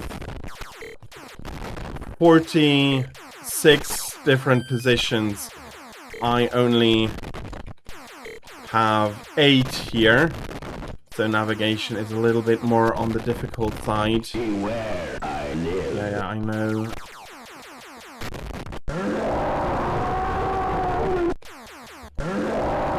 Where are you? Oh yeah, normal enemies can eat the bombs. So, again, quite a popular, if a bit more obscure game from the early arcade era. This was released quite a bit before Arkanoid. In early '83, and it has progression in a sense that we have not seen from any of the previous games. Arkanoid, fair enough, has its different levels with different brick layouts, but the idea is always the same. For every stage, you want to be clearing out all the bricks, which then allows you to go or pick up the appropriate power-up, which then allows you to gain access to the next level with a different brick layout, and you move on from there. Qbert had its changing enemies as you go from level to level. Sinistar, though, switches gameplay. So you have the titular Sinistar here, which you need to destroy, and as you collect the bombs that you need in order to be able to destroy him, that is what you are focusing on a lot in the early game, that and destroying some of the workers that are also trying to bring the crystals to be building their master. But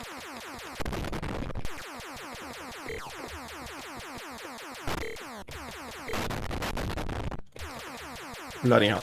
Once Sinistar is alive, the premise switches and the goal switches. It is no longer... Your primary goal is no longer, or should no longer need to be, to make more of those bombs, collect more crystals, but it should be you being able to use your bombs in order to kill Sinistar, to break his pieces, and come on.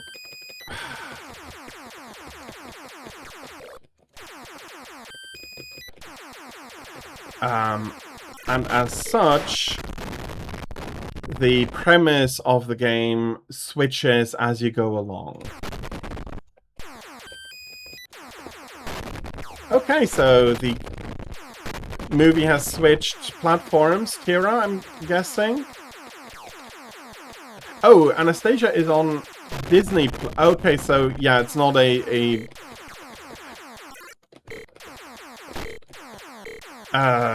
might be throwing some movies.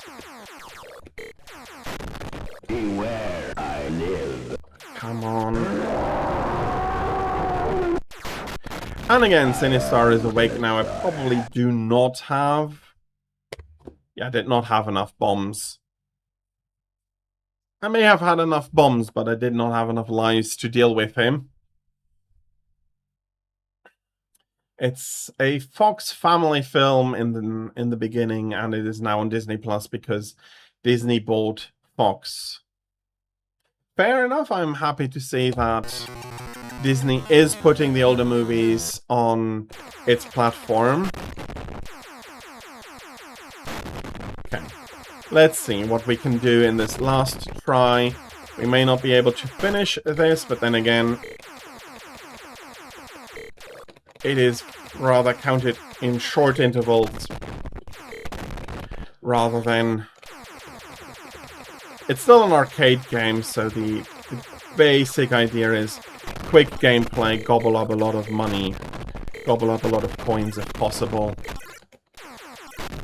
One of the advantages, of course, that if you didn't have any way to do payouts, high score and the being proud of your high score was all that you could compete for, which made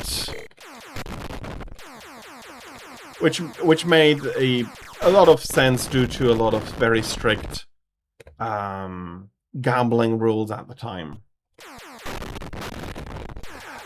Your sinuses are quite angry with you a lot of the time nowadays.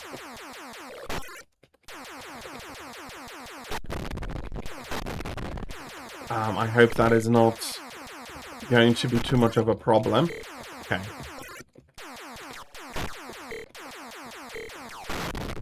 I have a good enough amount of bombs, and Sinistar is now alive, so I can... Coward. Run, coward. I am Sinistar. Beware, I live. Okay, I have enough bombs, but I do need to survive to find him. hunger, coward.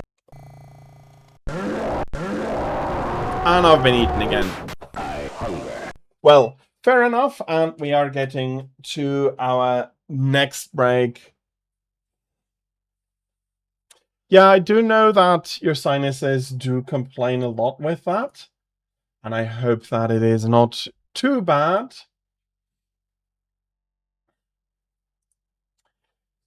Okay. And yeah. And still, I do know that it is very early for you. If you do want or need to sleep a little bit, then absolutely fine by me. Don't stay here because of that.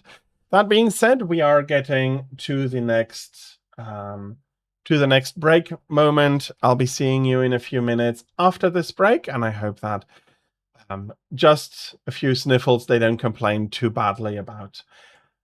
I'll be seeing you all after the break. Thank you very much for your patience, and see you back at the top of the hour.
Okay, I am back. I have prepared the next game, and the ads have run. Twitch, unfortunately, does not enjoy playing ads the same time. It doesn't like you manually doing the ads. Fortunately, I have to, so I do need to remember to do that, or the ads will be playing at unfortunate times. I do remember that I had forgotten to call out the next two games. They're going to be Donkey Kong and Dragon's Lair. Donkey Kong is probably one of the most famous still arcade games released. If you have forgotten about it, then there's not too much I can do except start the game, and you probably will recognize it immediately. Indeed, not even being called Mario at the time. He was just called Jumpman back then. It did. The entire city level was more or less a reference to this. Okay, that of course means I can't jump anymore. And of course I do manage to just jump into the next barrel. Yeah, one of the first arcade games released by Nintendo.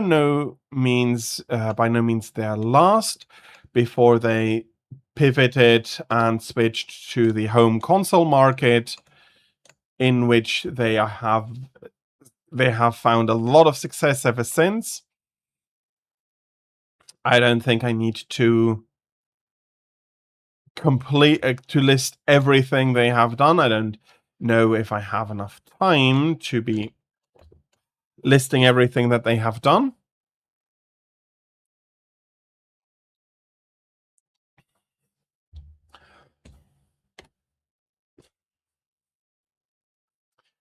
But video game wise, this is where they made their commercial beginning. Indeed. Hello, Pauline. We haven't been able to reach her yet, though, so hopefully we can do better this round. I'm not focusing on a high score. I am not good enough to do so.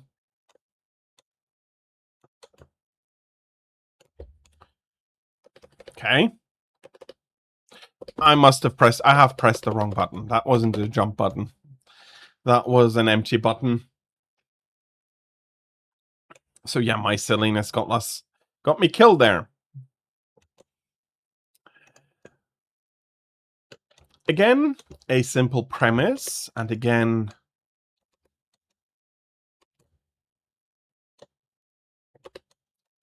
not an unheard pattern that I hope to showcase somewhat. But in order to be able to do so, I do need to beat the first level.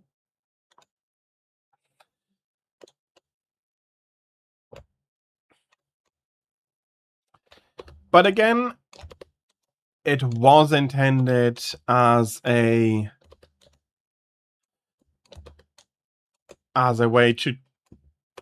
game where you chased high scores and where difficulty was brutal and unforgiving. You getting a high score is not what they're afraid of, but they do want you to quickly go back and forth. But yeah, I have been failing badly, but I have now reached the second stage, which is quite substantially different from the from the earlier stages.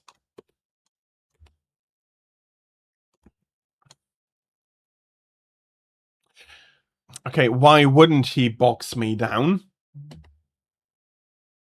I mean, yeah, that makes sense. Not that I have to like it.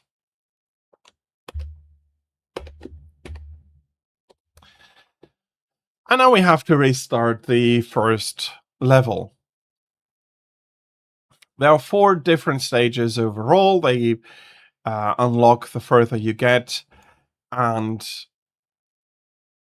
again, ruthlessly trying to fetch all of your quarters out of your pocket. But if you were good, you can do amazing things, achieve amazing high scores, and really showcase your mastery over this game. Yep. Trying to climb there. Should not have. Not at that moment. And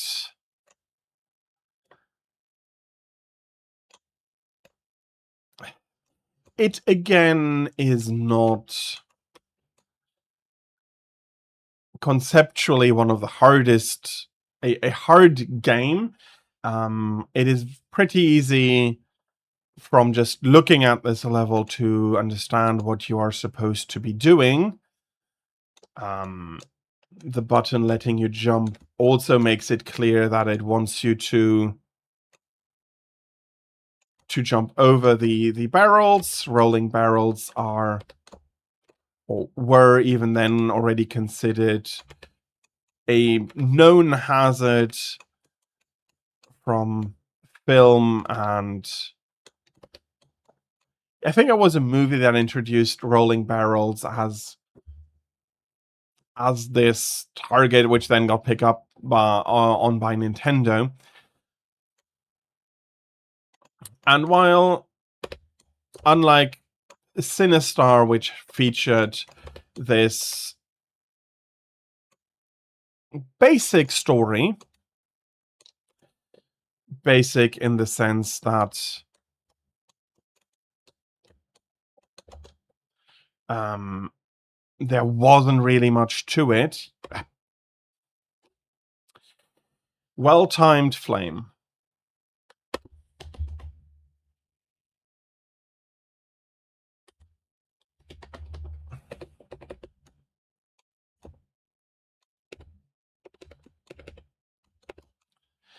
Let's just call ourselves A and end this.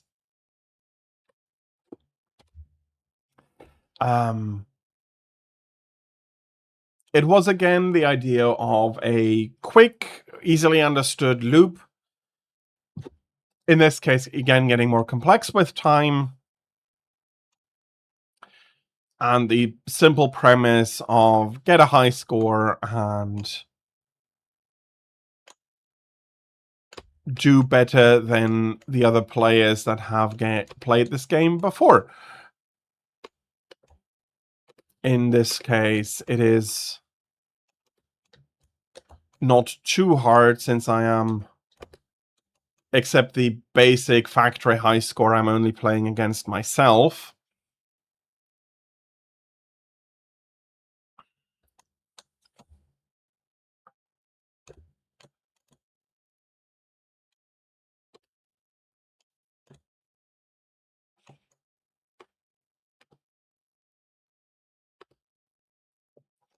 Yeah, and again, there's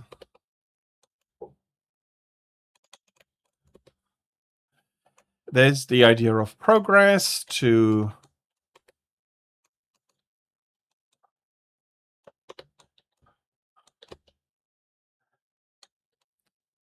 struggle, in this case, against Donkey Kong.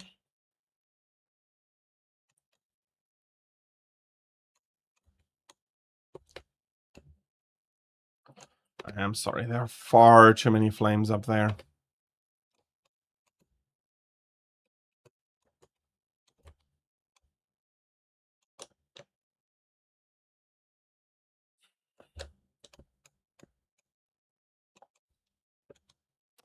And I cannot fall. At least I do have a few more lives to try this level and get on to the next barrel stage. I was hoping that the rivets that I had cleaned before would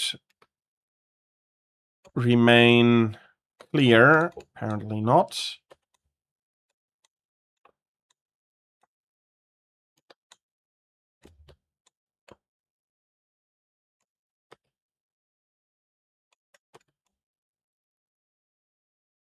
There we go. Of course, that gives all the flames now a chance, since I cannot do very much here.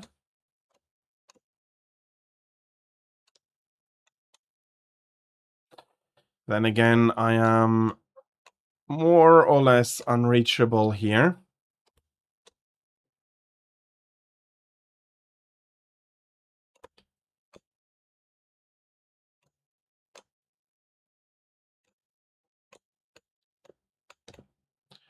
There we go. Collapsing all the girders. Again, the basic idea is quite clear on what you have to do. The execution, as always, is the problem. And now we are starting back at the bottom.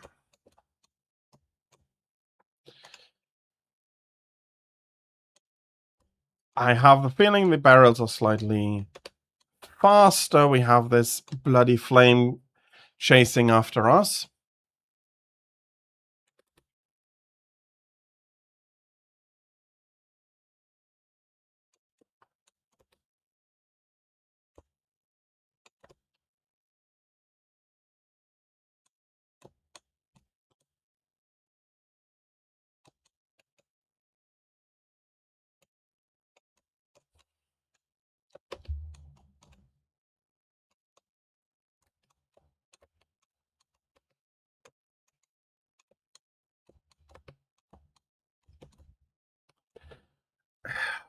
Jumping backwards is such a hard thing to do correctly that you don't end up landing on the barrel, even if ever so slightly, that what you were aiming for.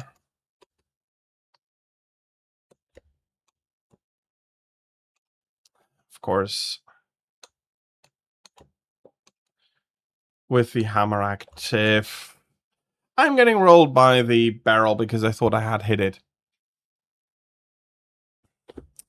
Yeah, again, a very, very influential game, so much so that the main character is still one of, if not the best known single video game character ever. You probably know this is Mario, even though he was called Jumpman back in the day. Tira mentioned Pauline. The lady he is trying to save here, making a reappearance in the last Super Mario Odyssey.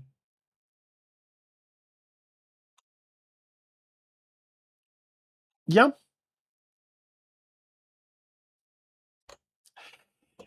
So yeah, they did a lot of things right with this game. Bloody hell. Simple premise, unforgiving difficulty.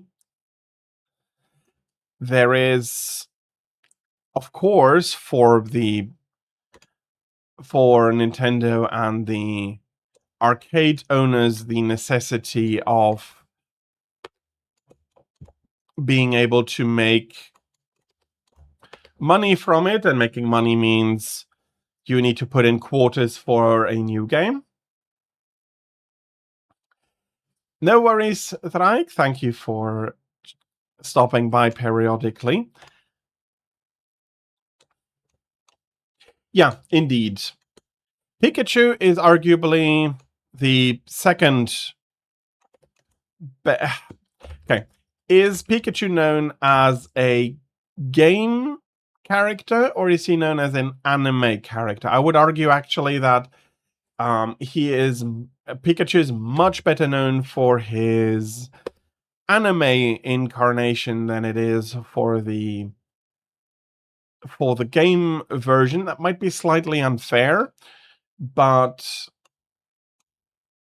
while most people probably know that Pikachu is in a game, and they might even know Pokemon as a game.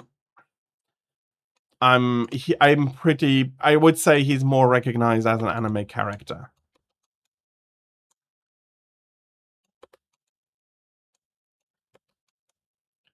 That is not to say that Pikachu wasn't a mascot for the early games, especially for Pokemon Yellow. But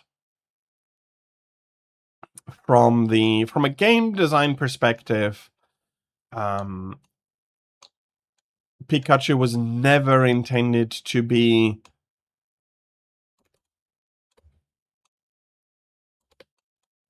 even the strongest Pokemon of its evolution line.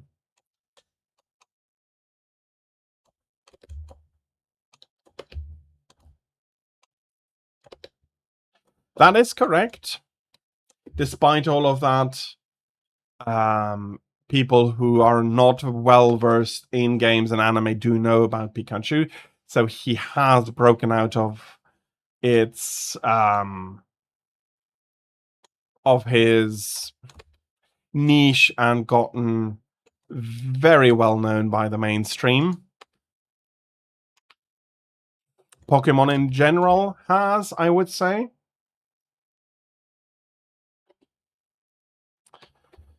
Broken into a more mainstream perspective. Might be looking at that too much, though, from a Japanese perspective, where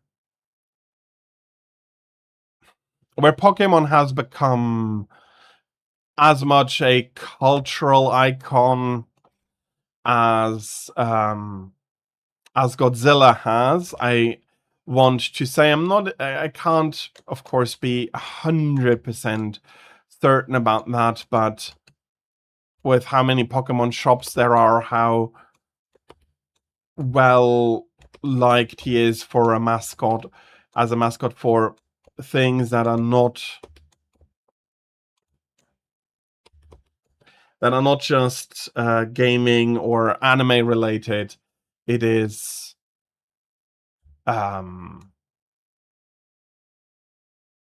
it has become very culturally ingrained in Japan, at least. Well, you are quite knowledgeable about Pokemon. You do enjoy the series. So, if you know somebody who really enjoys a certain aspect, why not ask that person whose knowledge is for sure going to be better than your own knowledge.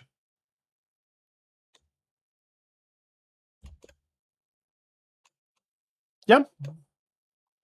And those cards indeed will have a certain value and will hold their value for quite a while, I'm guessing.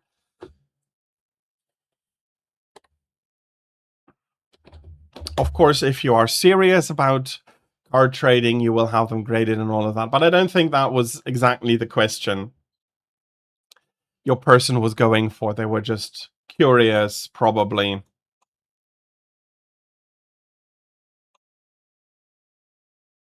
Yeah. 1, it's a rarer card. 2, it's a full art card. Very beautiful art as well. So yes, these cards are worth something. Don't know the exact prices. The trading card game I am better versed in, although I'm not a price expert for sure, at least, is Magic the Gathering. And again, fair enough, I have not practiced as much as some other people, but you can see the difficulty was getting through level 1 fairly for a while, and then I got overconfident or anything, and now the level is very much kicking my ass again. Yeah, that card definitely is worth grading. If it is in good condition, it can be worth a lot of money. Again, I wouldn't be able to give you an estimation of it, but you there know more than I do, for sure.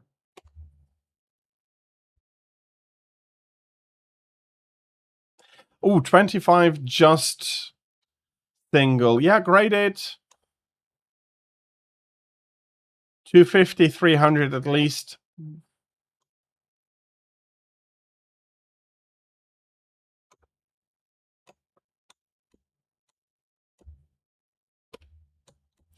It is one of those things that while it happens in Magic, it is much rarer to really go about and do a lot of card grading. A lot of cards do remain valuable for their gameplay rather than their inherent rarity. There are very few early cards that didn't get any reprints and so on that are a lot more valuable, but then again, I haven't heard of them being auctioned graded or so.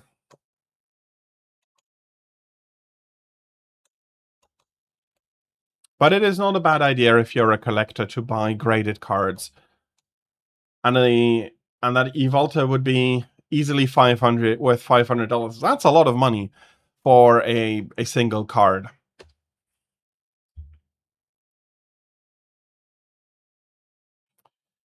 And fair enough, if that is the price that people feel is worth paying for that card, that is absolutely is fair.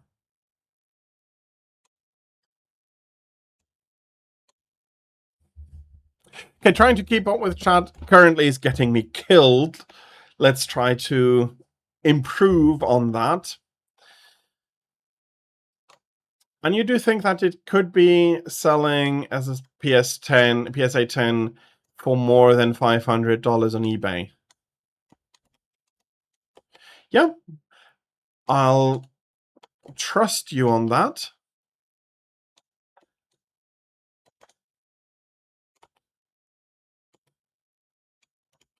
Again, I am not a Pokemon card expert, and I probably haven't climbed the ladder all the way up, but that is annoying.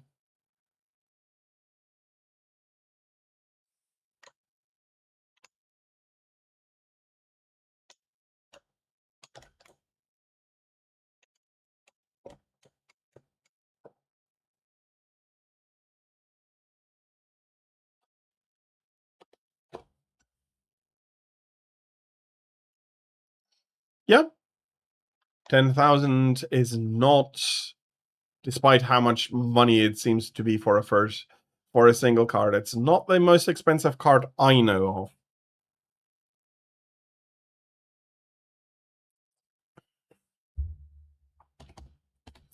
I know a card having sold for almost $44,000 single card.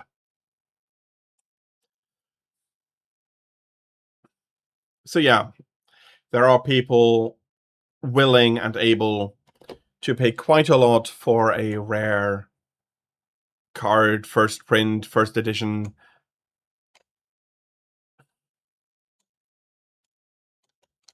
Okay.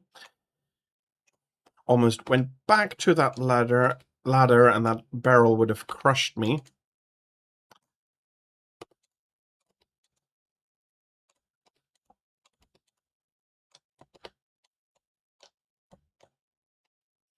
I'm not trying to get a high score, but I'd still like to get recognition for all the barrels I have to jump here. and then it comes down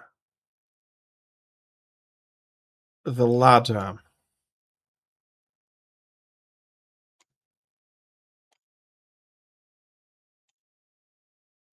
Yeah, fair enough.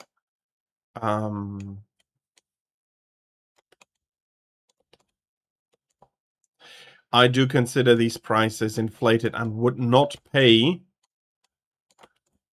those prices.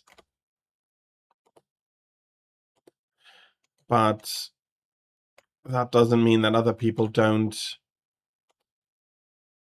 hold those cards in great esteem and value. The most expensive card that I know about is a Magic the Gathering card, printed in the first run of the game. A Black Lotus having sold for $44,000.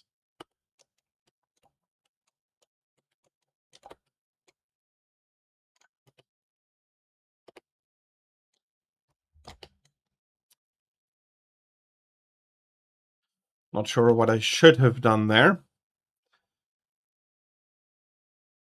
Okay. I'm getting a few points, but I'm not getting up to the Pauline anymore to move the game on. Last try for Donkey Kong and see how far I can get.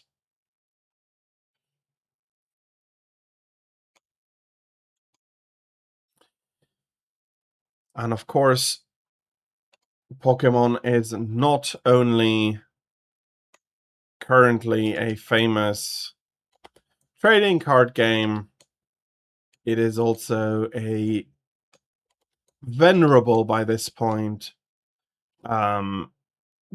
video game franchise, although personally the last entries did not hook me as much as the earlier ones, but it's still there, and it's even the video games are still worth a ton of money. Oh, come on.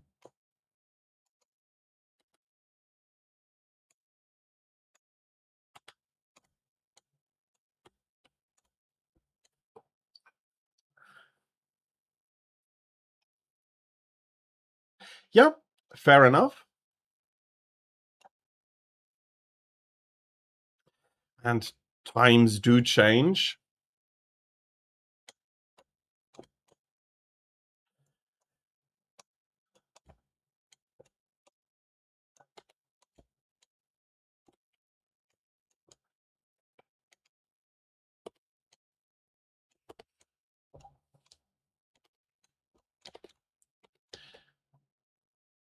Just jumping into that barrel. Okay, managed to get to level 2, not much further, with a high score of 12,200 points, which for Donkey Kong seriously isn't all that much, seeing that the record stands at over 1 million.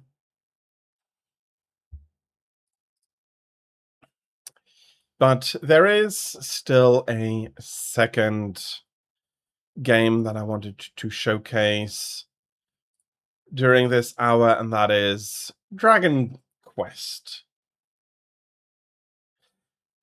What do you mean with that it was cheap DK?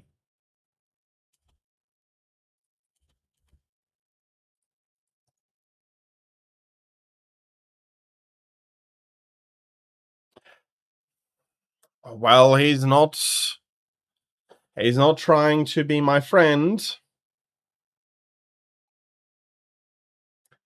He is trying to... Yeah, in a way, he is absolutely trying to kill me. One of the weird things, of course, is... Although I'm not sure how much Mario is to blame. There is Donkey Kong 2, where the roles are reversed. I think you have to play Diddy Kong trying to rescue Donkey Kong. And there's some people that have said that Mario should have never stooped that low. On the other hand, if you take a look at what Donkey Kong put him through in the first game, I do I do wonder whether or not Mario is not at least a little bit allowed to be very pissed off.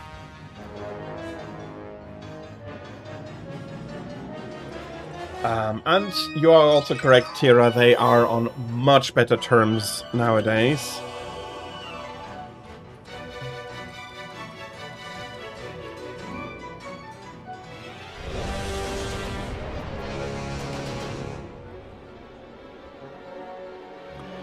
Which I think is good for the both of them, that they're not trying to, well, kill each other anymore.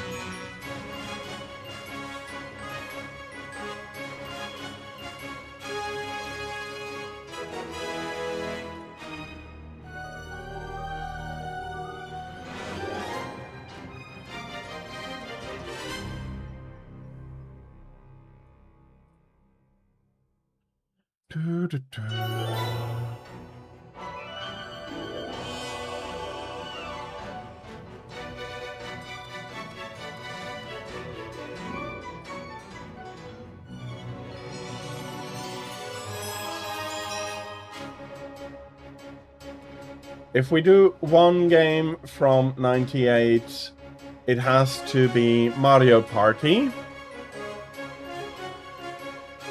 Yeah, fair enough. It is not an unimportant game in gaming history.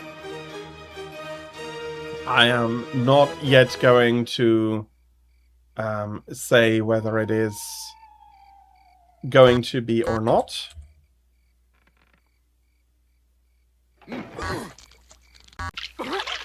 Okay.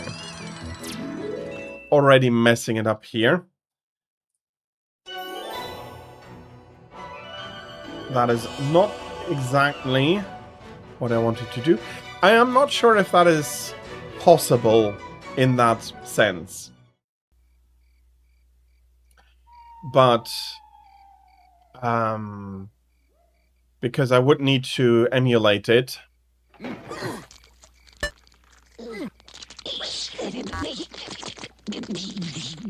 Oh, the Virtual Console does allow multiplayer. Okay, cool. I was not aware of that.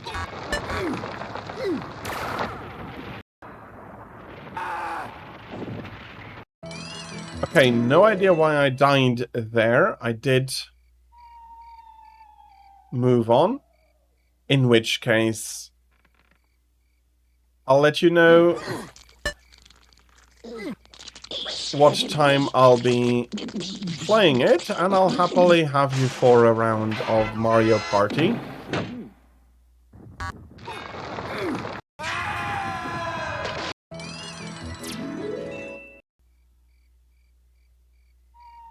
Okay.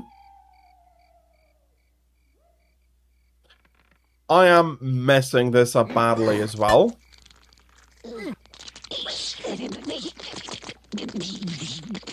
That is fine. We have an hour, and...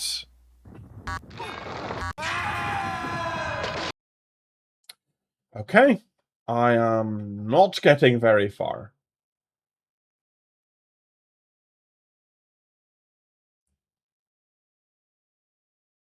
Let's try that again. Did you crash?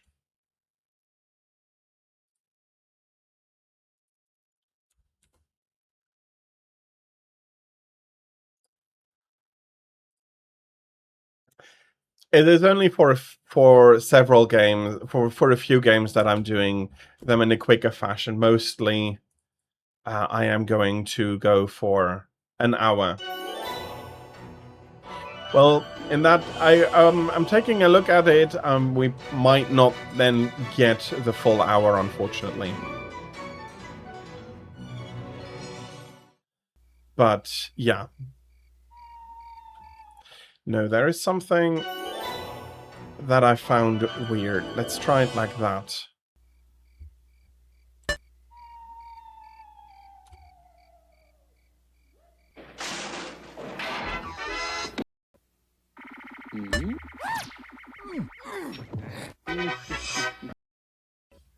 Okay.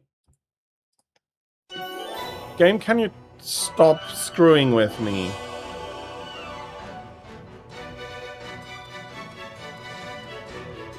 Okay, that is how I wanted to present it.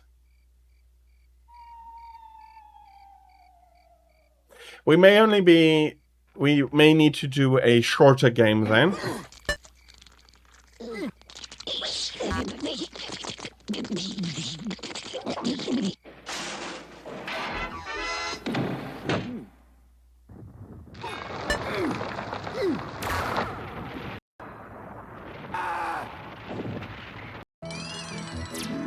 Okay, how come I wasn't quick enough on that?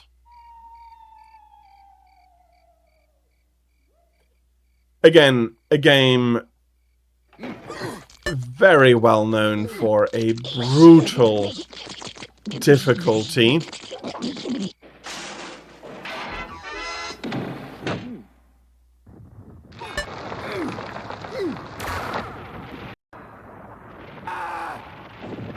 You are showing him running into the correct direction, game.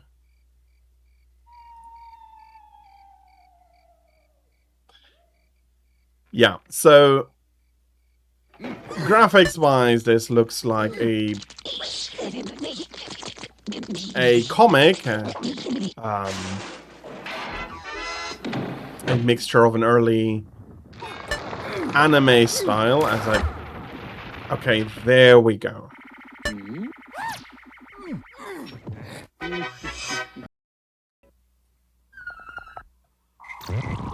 And we are riding those horses. And we finally got to get a little bit further.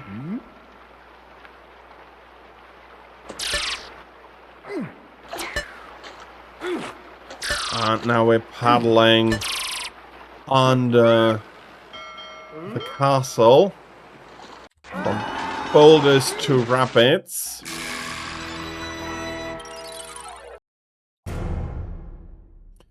Poor guy not staying very, very healthy here.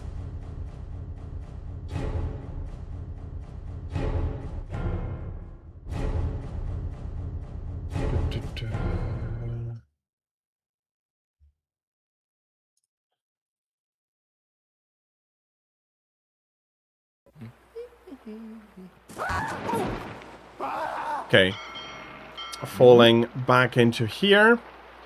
The first part is not too troublesome.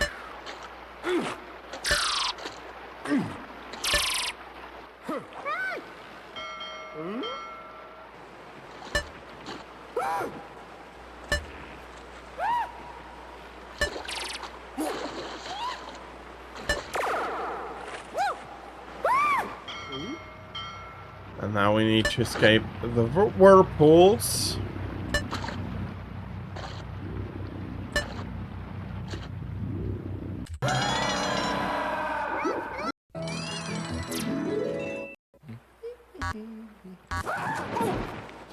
Unfortunately, that I need to get through a scene in its entirety in order to get a checkpoint. Which means that this whole paddling scene is something I need to be able to get through before...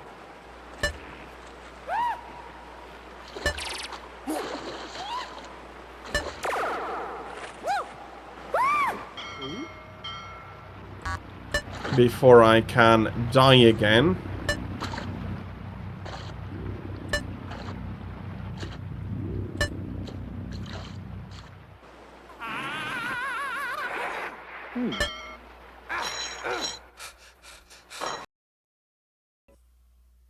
Next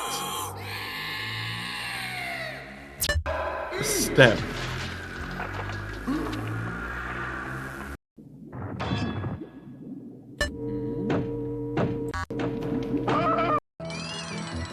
And I'm getting myself squished by that heavy door. There we go.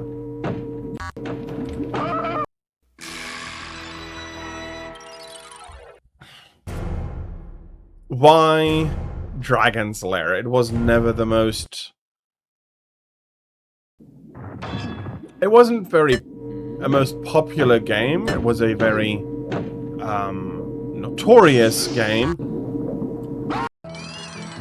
in that this difficulty, it was very well known for its unrelenting difficulty in killing you at every turn. It's also the first game that basically consists entirely of quick time events.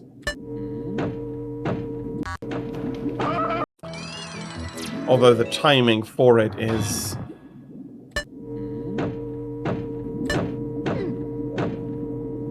rather brutal.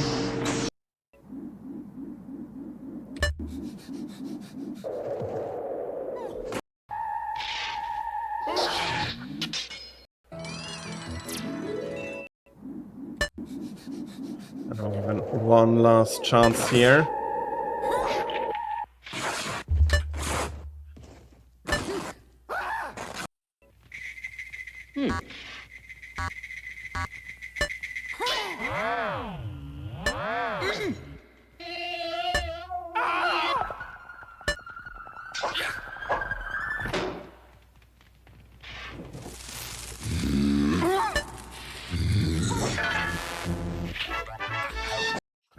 Okay, that's another room successful. And I am getting munched. Luckily, I have a lot of continues.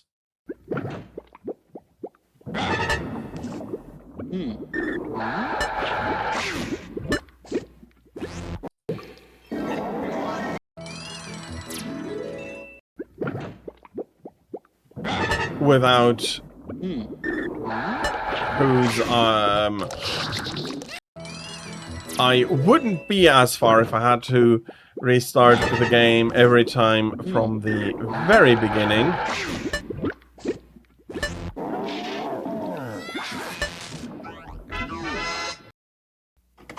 Okay, we managed to get through that bloody alchemy room. And I'm not fast enough to kill my enemy over there. Let's hope that I'm not stuck in the alchemy room again.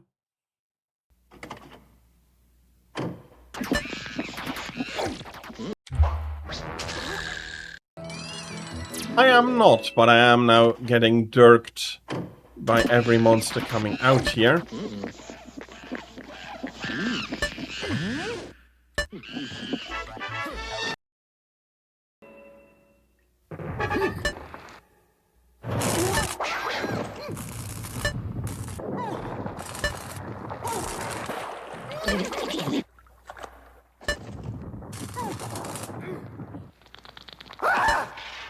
I mean,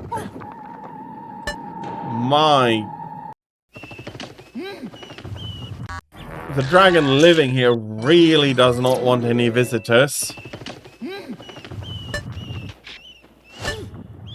And do remember that in the original game, there were no button prompts like I have here. I am playing this remake because it is much easier to get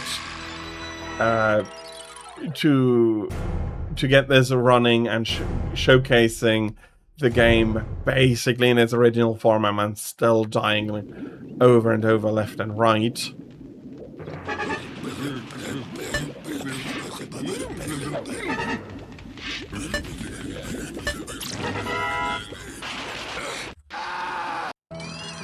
And slightly too late, and I'm getting again carried away by the lava? Not sure. Whatever it is, it doesn't look healthy.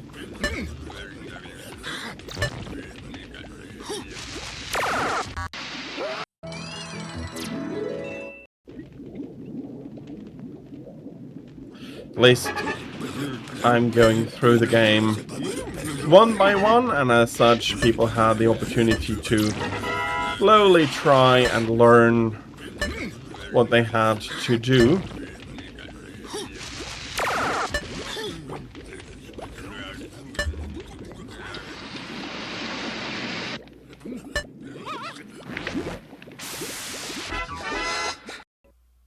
Next section of the castle, falling further down.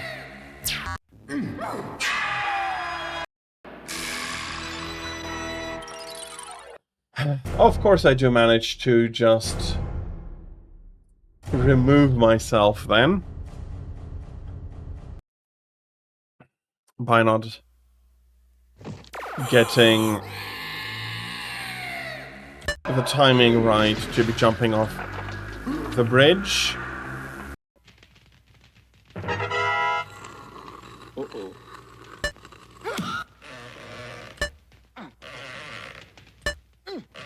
Let's get over the fire pit.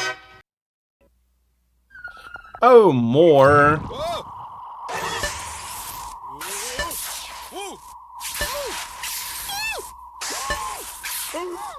Magic horse racing here.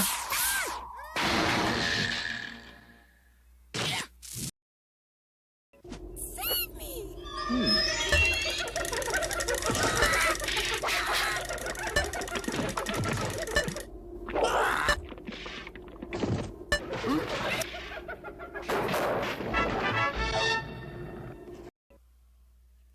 And we're moving on to the next part of the castle. Getting pulled down further and further.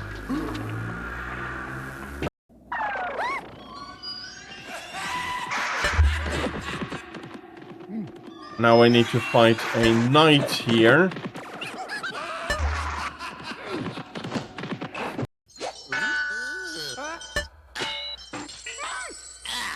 Chasing a pot of gold. Getting chased by an Frog King, I'm guessing.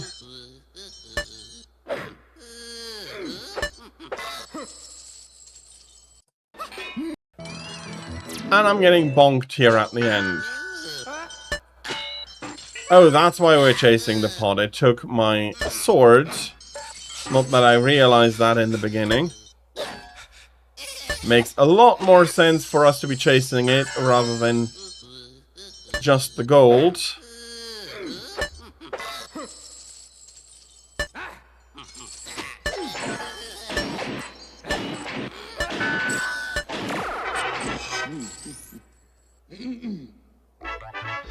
Although we are packing some gold in.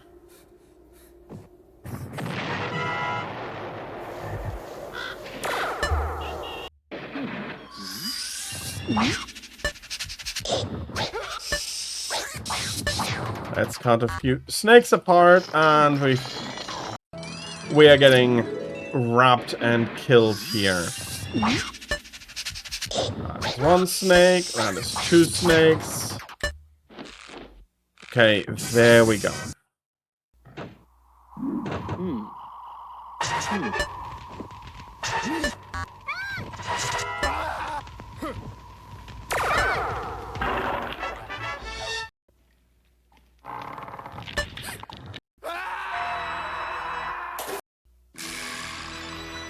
Okay, man, I don't think that was a very survivable issue here. And I'm so focused on showcasing the game that I can't really say what I wanted to. Okay. Yes, let us exit. So, I think Dragon's Lair perfectly showcases the not complexity, but the ruthlessness, I think that's the word I'm looking for, of early arcades. It is absolutely ruthless. It doesn't hit any punches. 3 lives, it's over. Don't know how many continues I needed to get as far as I've gotten, but it's probably quite a few. And of course, do remember, every continue would cost me a coin. Maybe a quarter, 50 cents, $1. I don't know, but over the course of even half an hour, if you do want to get far, you'll be putting in a lot of coins. And that is a theme that is common to all arcade games, that they did not worry about being kind, being nice, or being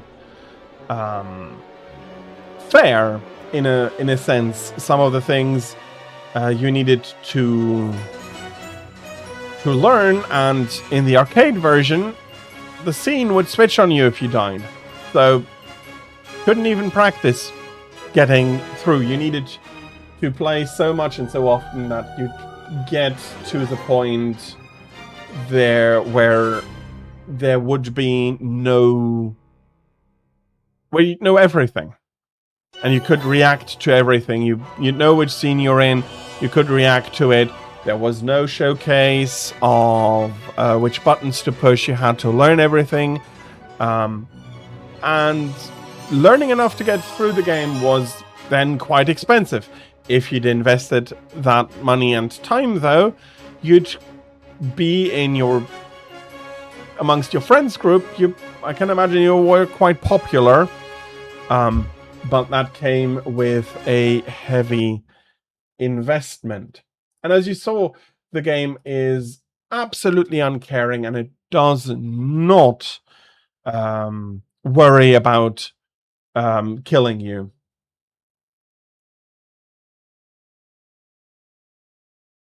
Yeah, I'll be accepting you. There is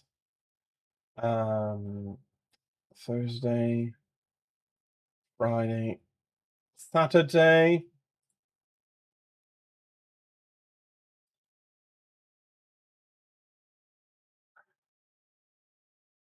It's probably where is the, there we are.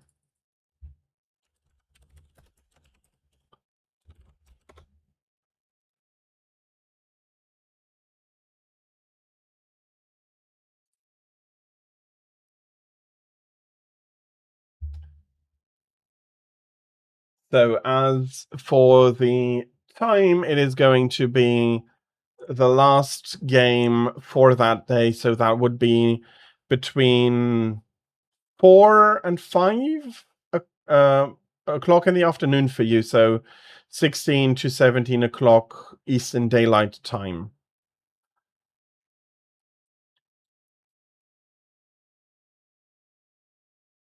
Where I would be showcasing it.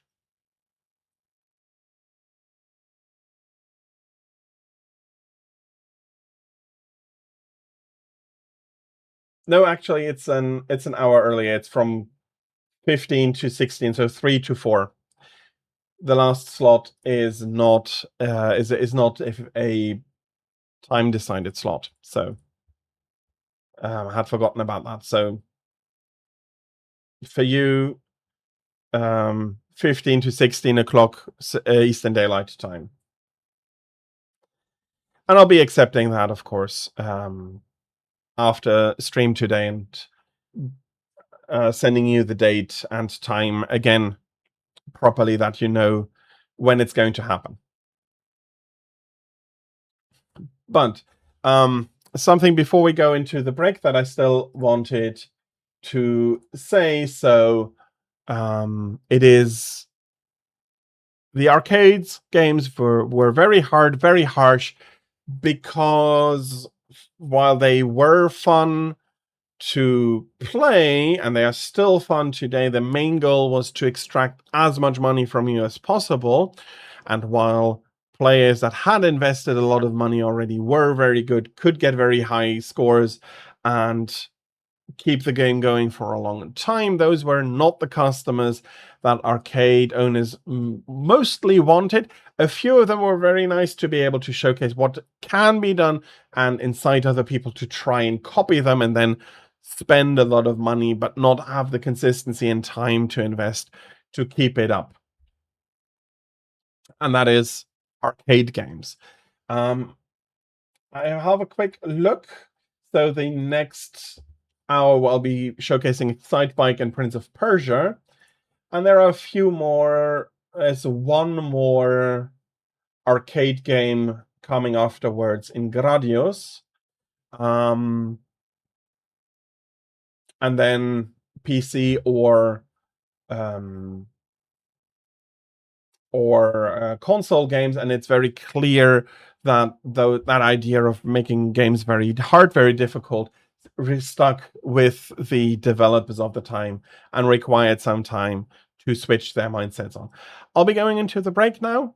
Kira, I'm looking forward to it as well. I'll take Mario, that the rivalry is also canonically as correct as possible.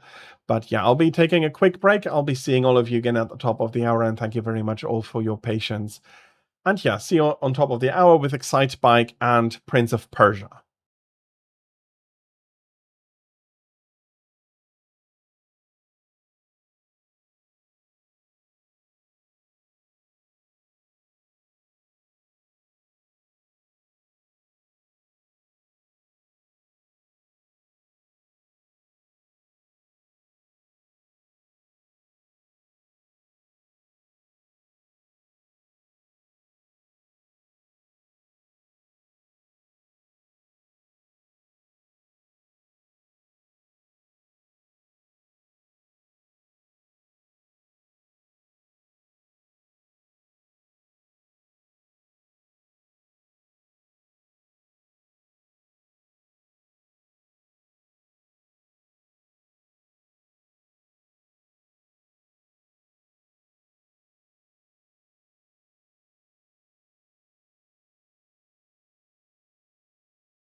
And back at the top of the hour.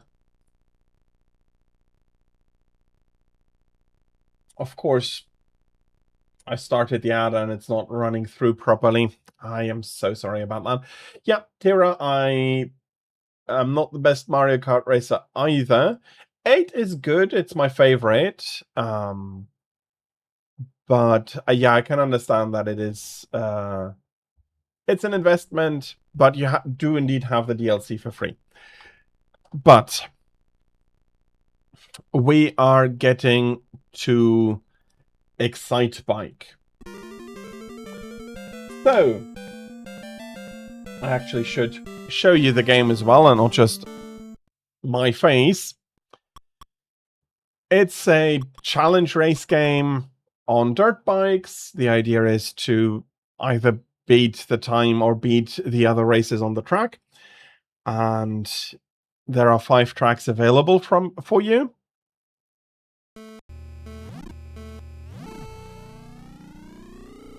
Accelerating heats your bike up. Depending on how fast you go, you have different speeds. When you crash, you land on the far lane and you have to run again. So you do want to, if possible, land as correct to the surface you're landing on as possible. Lap times, this is the time attack mode, and so unlike a lot of modern racing games where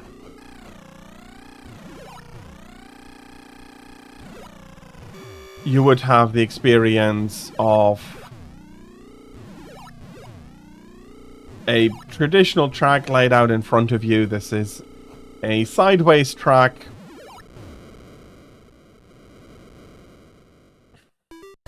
And I immediately shattered the record for the track. And I'll be going, of course, for the next track. Excite Bike was originally released in towards the tail end of 1984 in Japan. It is a, well, Famicom or NES game release that later got released in the US. Of course, that is going to be at a later time, but for me, the interest for the games is to showcase them for their first release, because that is, I think, the moment, the important moment for the technical and game design aspects. If a game was first released in 84, even if it got a re-release 2 years later in the US, the game design ideas and choices are going to be remaining those from 1984 rather than the current ones. So you have to account for that, in my opinion. And so, yeah, this is a 1984 release. More precisely, released on the 30th of November. So right for the Christmas season in Japan. Well, it would have been for the US as well, but in the beginning it was only released in Japan. I do hope you're going to be receiving your controller rather early today, so to say. I hope it's not going to take you until late this evening before you can enjoy it. And I did not get that crest properly. I am happy to hear that, and I hope that... No, I'm not going to say anything. I don't want to be the person responsible for cursing it, so to say. But yeah, as I will be streaming for longer today, you can let me know if when it has arrived.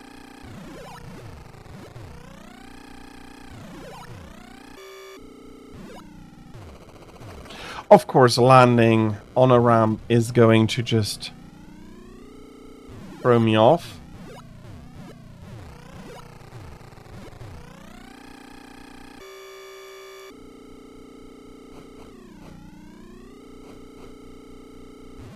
Yeah, that's probably not a new record. 3rd place. Better than it could have been.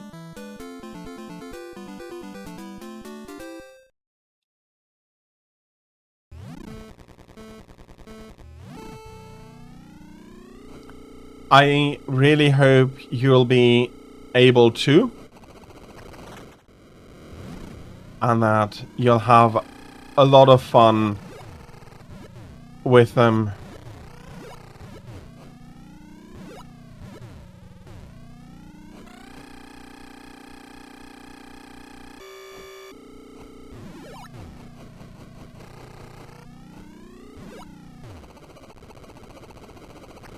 And another bad crash. So yeah, a not too conceptually complicated game. It is nevertheless putting in a lot of obstacles, and if you do want a good time, not the easiest.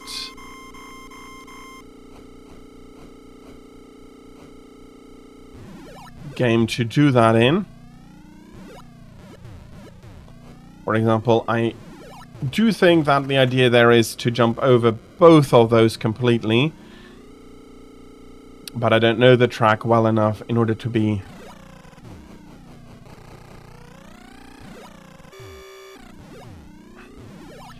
then to be able to speed up correctly.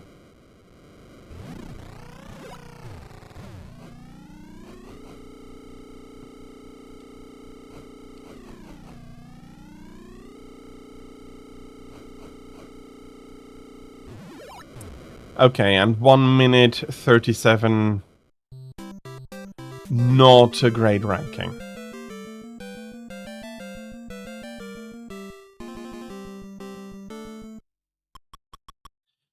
Okay, I thought... Let's reset the game. So... You also have this mode, where you're not racing alone, but you are racing with a whole bunch of other racers on the track. As you see, they are not necessarily the best drivers.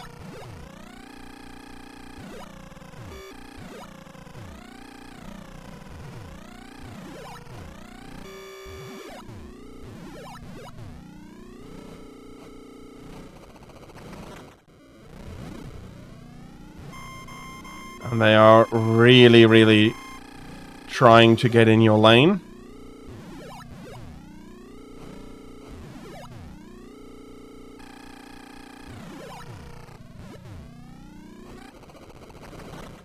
And he was in the way.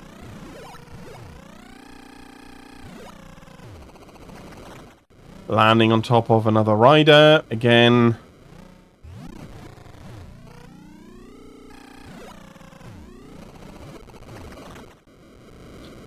They really, really enjoy seeing me crash here.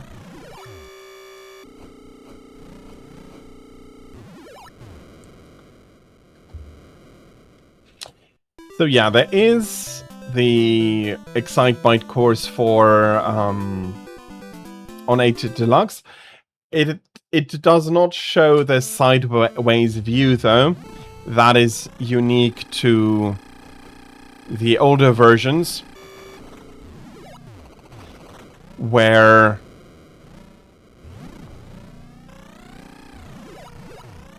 Whereas in Mario Kart 8, you are racing your kart from behind as you would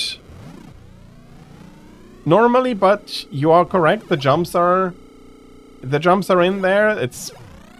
I'm not sure if it is any particular course, Excitebike course, or if it is a course made specifically to work with Mario Kart 8. I can imagine both versions, but having a proper course might actually be a necessity, because what works basically in 2D is not all that likely to also work in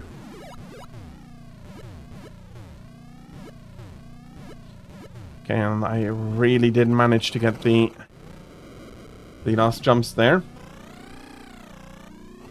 Oh!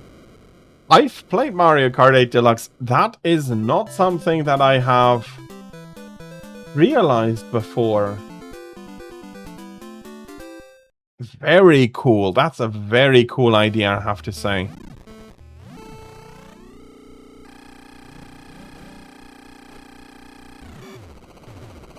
And of course, I'm crashing down completely here.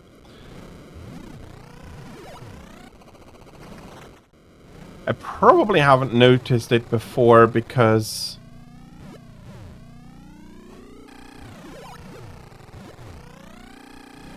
well, Excitebike... bloody hell, of course I'm just hitting the other ramp then.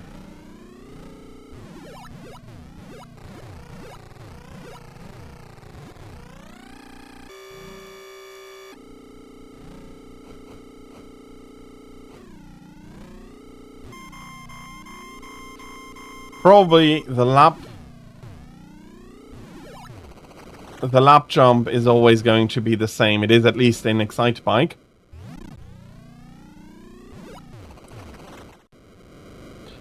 I'm not doing terribly well, am I? Well, I haven't claimed I'm an Excitebike expert, so...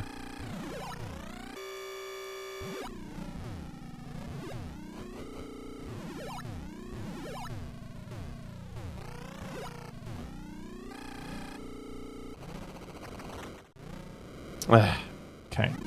To a degree, I should have been clear on that. At least I'm third.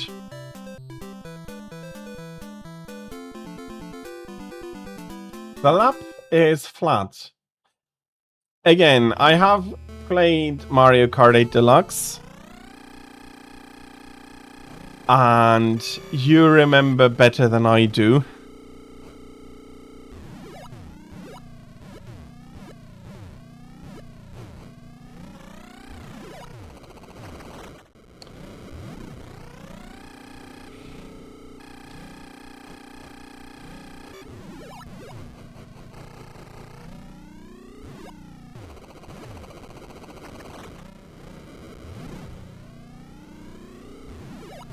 And that is fair. Again, I am not showing it in its best version here. Since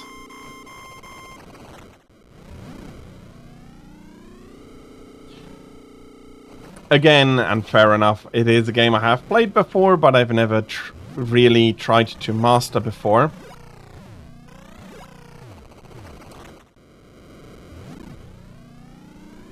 And yeah, I'm not surprised you can do some very fun things in Mario Kart 8. And that if they could, I don't see why they wouldn't.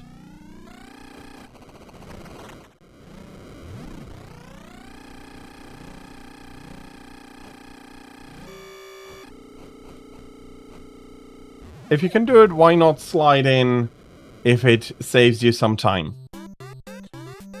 Yeah, I've seen that myself before. Again,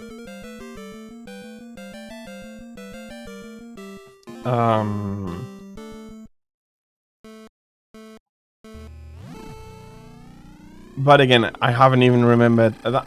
You kidding me? That excite bike level is randomly generated every time.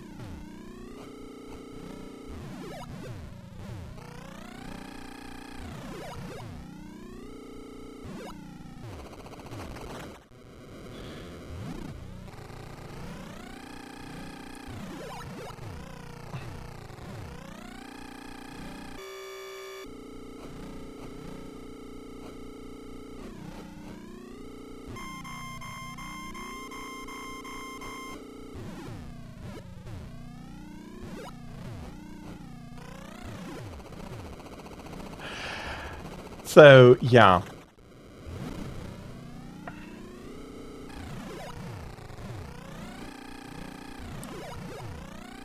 Why, though, am I showing Excite Bike? It's, in my opinion, So one, it is remarkable for being on a console rather than being an arcade game. And that, for me, I cannot quit out here without restarting.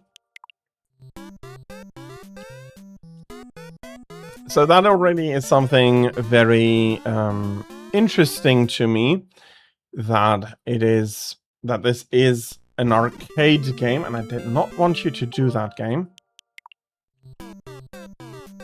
Because there's one more thing I want to show.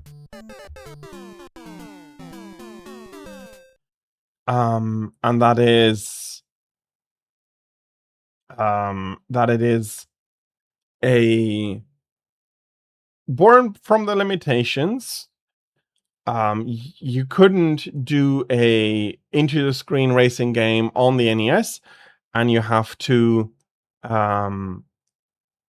adapt. So you do a side-scrolling racing game. Usually that is not all that interesting. The only obstacles you're going to have coming in would be your opponents, and curves are for good reasons very hard to do from the side.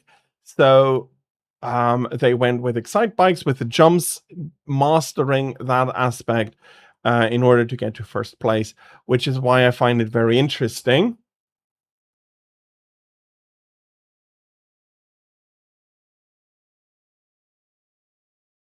The Animal Crossing track indeed does fluctuate. I do remember that part to it. It's nice detail that Nintendo has brought into that game, and they are getting really nicely fleshed out. It's small things, but it does bring a lot of flair to the game for sure. And there's one more aspect for Excite Bike.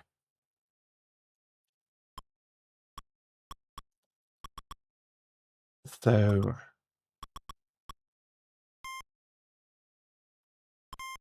and that is, you can design your own course. Of course, the obstacles are not going to be anything you haven't seen in the campaign itself, maybe with the exception of that one. You have the hills, you have the small hills, you have the big hills. You have the jump-off ramp, you have the arriving ramp. And you can be mean with it.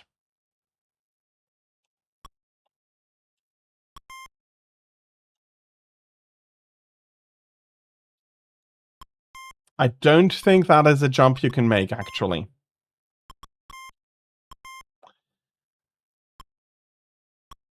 So while it's rude, and a lot of people would fairly consider it rude, it is something you absolutely can do.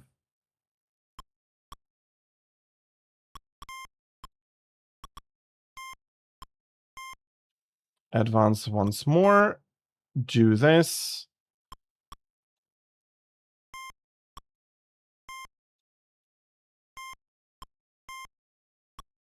It's probably not too fun a track to drive, and I am getting a little confused with what everything does.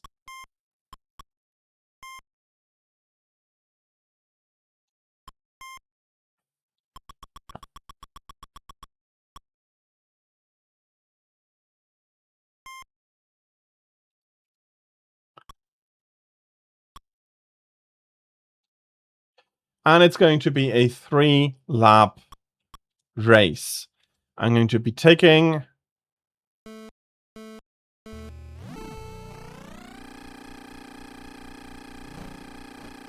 the abomination that I have built here and try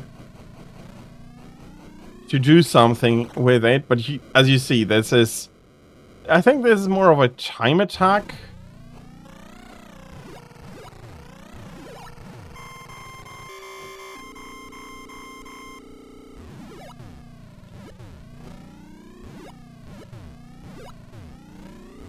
I think this might be better in time attack than it is in B mode here.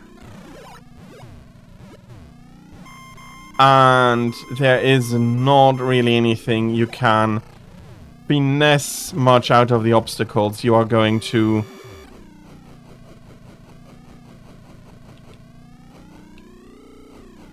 suffer. Okay, not even sure if I could have done much there. Best time is 0, and now the best time is considered to be 1 minute something. You can save it. I'm not sure how many designs you can have in the game, but it is a nice idea that you can build your own track. They can be pretty long. Repeat several rounds of it, and then challenge your friends to play your tracks and to beat your time on them. Of course, that is mostly going to be that's going to be very hard mostly, because you want to post a time that is actually competitive. So you're going to try very hard to get a good time in.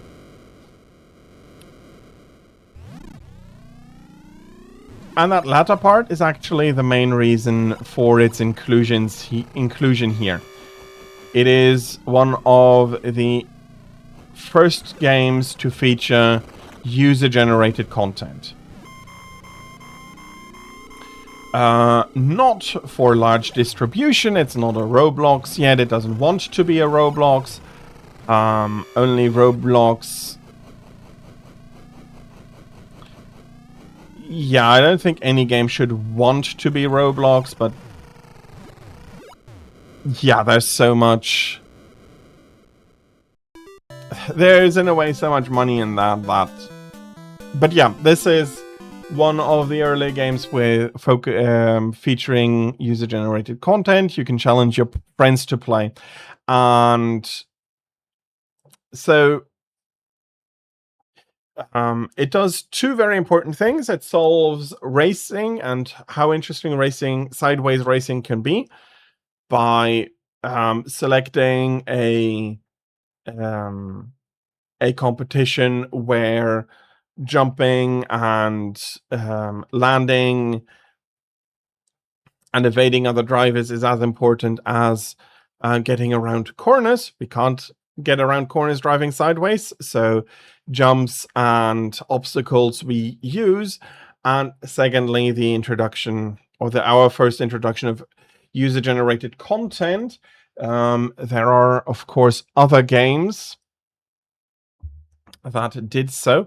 I'm not 100% sure if it was done earlier. Let me have a quick look. Because there is at least one game that I know did it.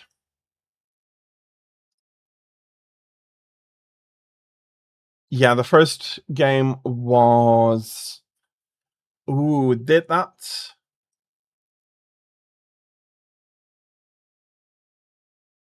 Ah, okay. So Sokoban did. I do remember Sokoban doing user-generated content. But that was the IBM DOS version. Not the originals. The originals did not have that capacity.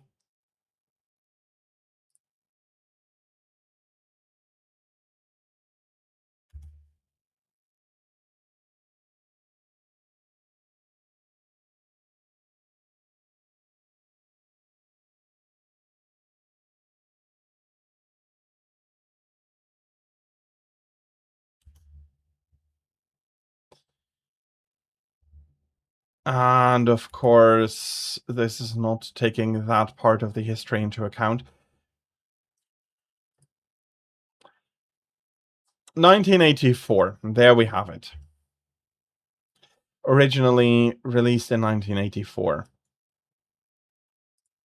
82? No, 84. The original was done in 82, but this was 84, so about the same time for user-generated content, which is interesting, but you do need to remember that the problem with user-generated content is that you need to provide an editor, you need to provide a way to save it, and that requires space. So it is very... it was somewhat surprising to me to see Excitebike, a console game, add the option for user-generated content, even save it. Very cool ideas that then came over and got built on until we have some uncomfortable monsters that we have today. But that is a discussion for another time, and will be showcasing now the second game of the hour, another very well-known and quite hard game.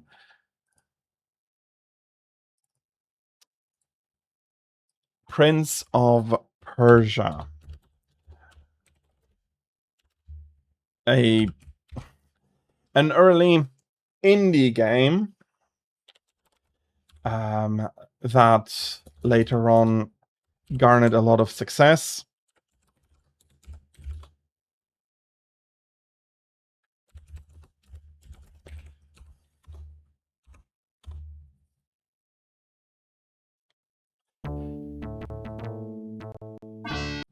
It uses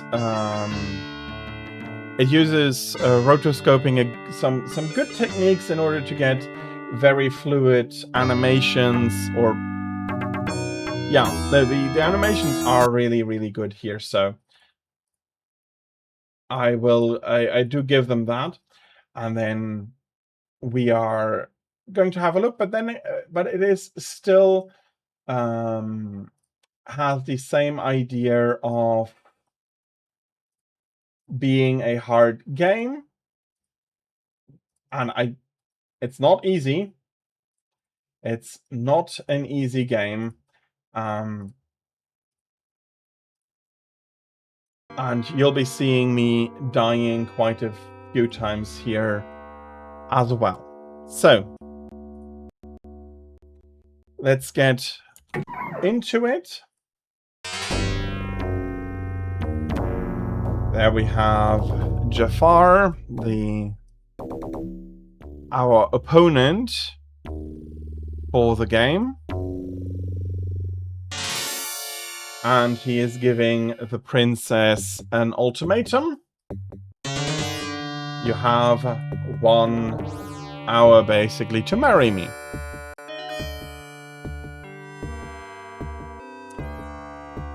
Marry Jafar or die within the hour. All the princess's hopes now rest on the brave youth she loves. Little does she know, he is already a prisoner in Jafar's dungeons. The inspiration is quite clear. Let's see if I am in keyboard mode. Good. So, we have wait, no, not quite half an hour. We have 25 minutes until the break. So I'll try to get as far as possible until then. I'll be happy if I get beyond level 3 or 4.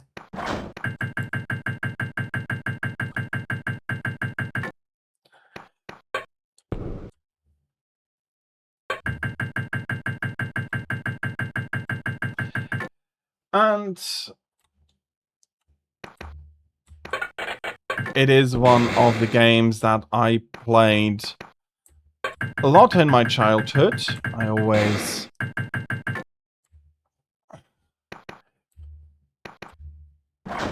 didn't feel terribly confident about the difficulty, and it was more than not was quite a frustrating experience. And as I think we managed to reach like halfway into the game,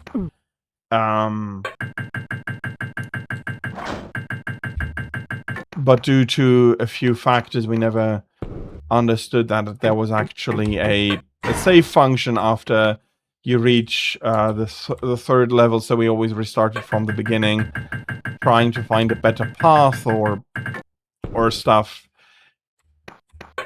Okay.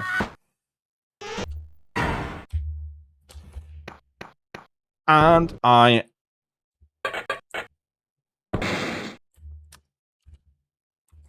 survived that with a little bit of damage. Again, I love the animations, the physicality of the character. That is a feature of the techniques they use to draw these sprites, and they are really amazingly expressive and dynamic for the time. I do want to heal, and I do think to remember that we have a potion down here.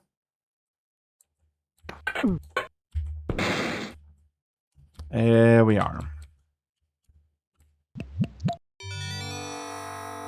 So, I am feeling better. Oh, I can't get up there.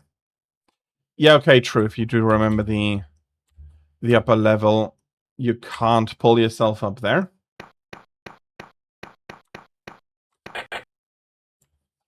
Are you kidding me? I missed that switch.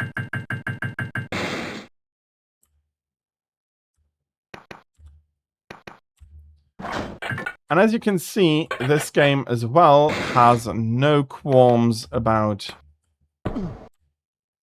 killing you. I can only drop one floor safely.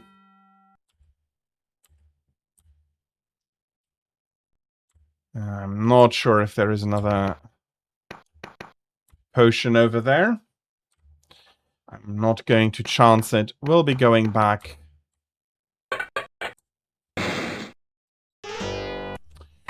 Yep. Of course, I'll manage to do something silly like that.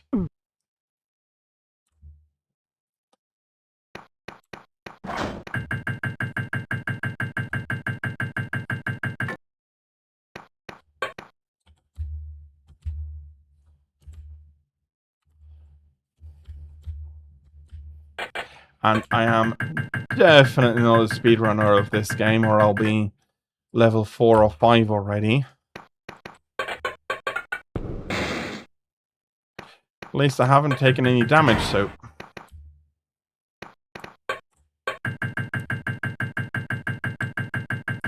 so far. That is a nasty trap switch closing the door on you. Okay, I think that's the safer idea for me. Just get those two to drop already.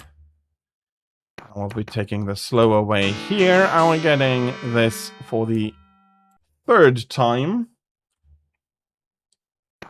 Let's see if I can go back and showcase the... I thought I had jumped correctly. Apparently not.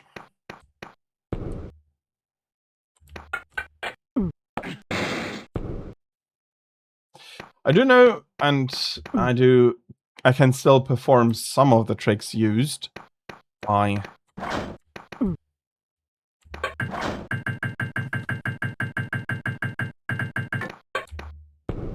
players who do play quite a bit better than I do.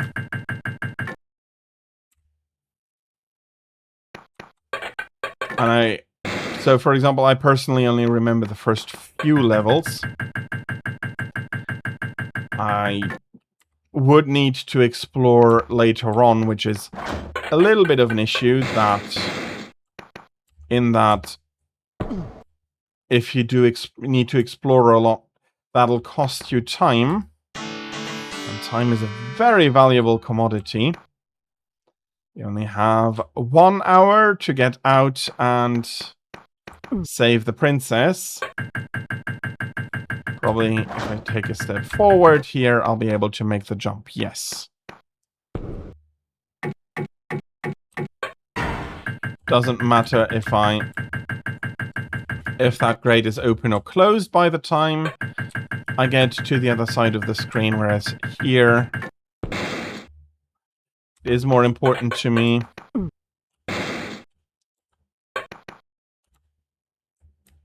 Let's take the steps slowly. I do not want to fall again now.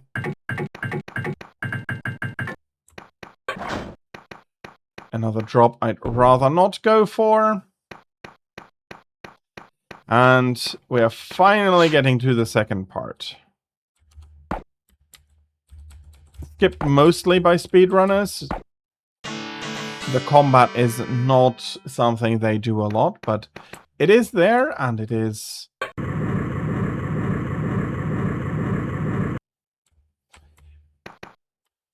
Is it bad? No, I wouldn't say so, but it is clunky compared to modern games.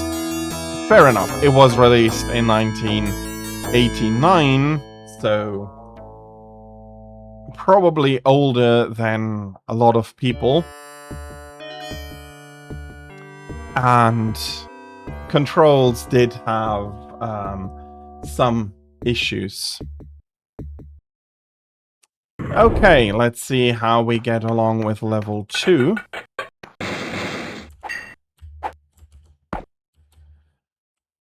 Yeah, I'm not saying that, but for the normal audience on Twitch, that would be on the older side. Not saying that there are no people that age, and...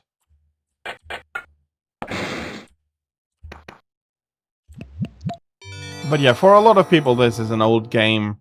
A game well outside of their experience, and that is fine. But I do think that it is... Okay. That was not smart. I should have gone up here.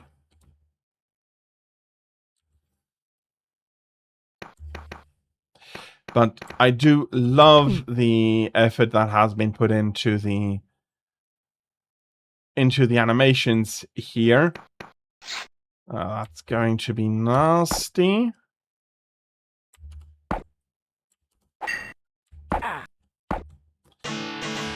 Hey! I only have 1 HP left. But...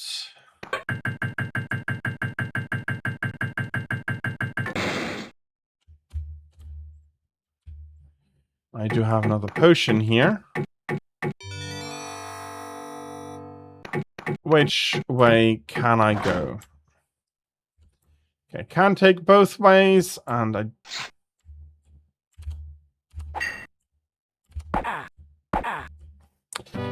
And that guard killed me. Again, I'm going to be dying quite a lot.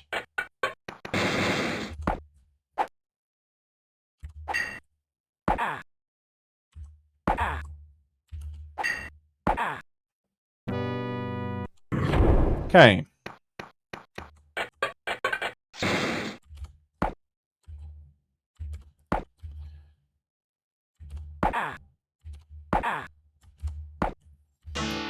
Okay, close again. I do have 2 potions, but that means that I'm not able to lose 1 health if I wanted to have full health at the second guard.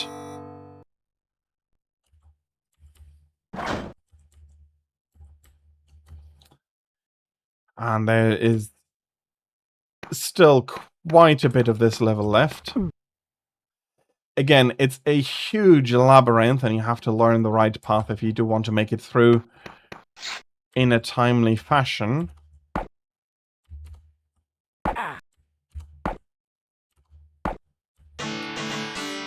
Okay. Got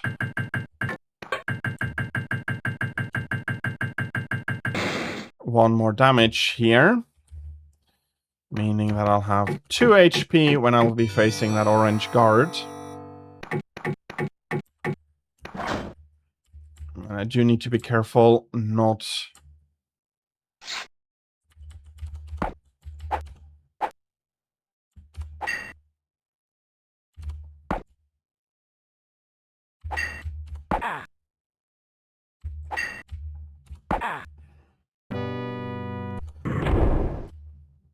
Not to get pushed in, but getting pushed in is indeed not even an issue here.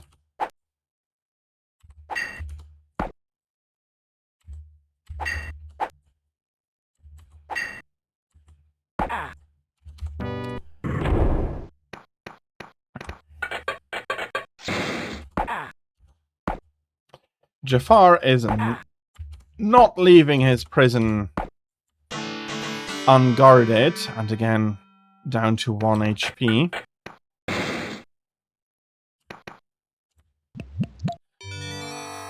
Let's see how the second blue guard goes before we're going to get to the third.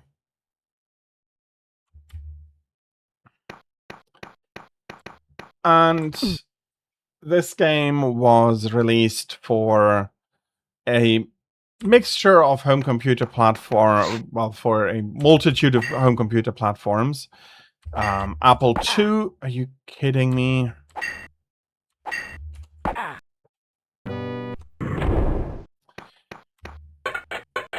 I am not a decent fencer at all.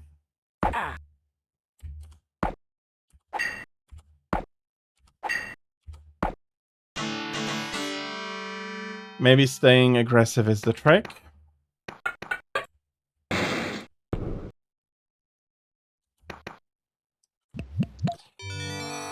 But yeah, it does show how much the home systems have caught up, which were no, not the home systems. That would include consoles. How much PCs have caught up, or yeah, personal computers, and which at the time were not exclusive to the x86, 84 architecture that is the computer standard nowadays. So it was released for Apple II, but then also for DOS, which is the version that I am playing here. And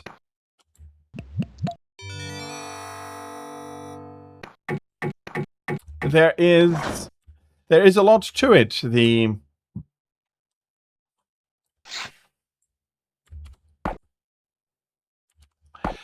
graphics do look actually quite nice. Very surprised that I hit that. Okay, we have another potion here. I, if possible, do not want to trip that, and that is not a potion I want to drink. And I'm just jumping to my death.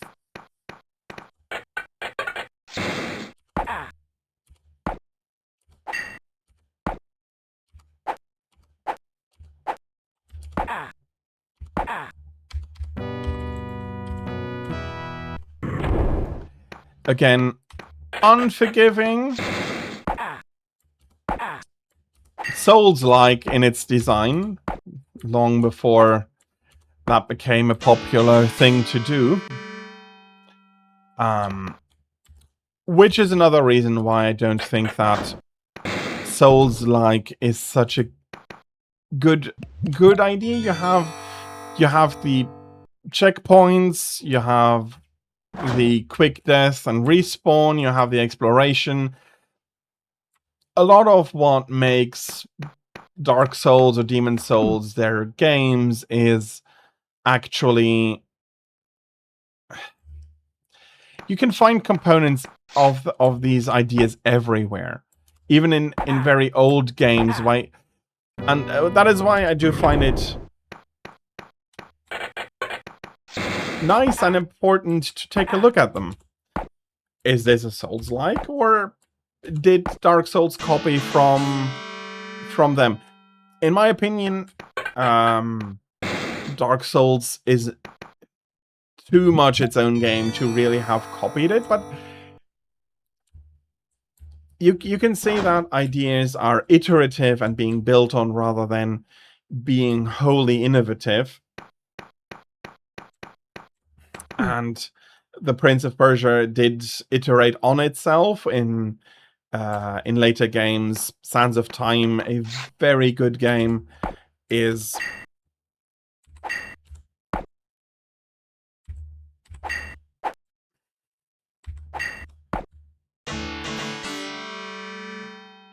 a very good reinterpretation of the original Prince of Persia. It has interesting changes, moves everything into 3D, but keeps a lot of the platforming ideas and hazards with its own story.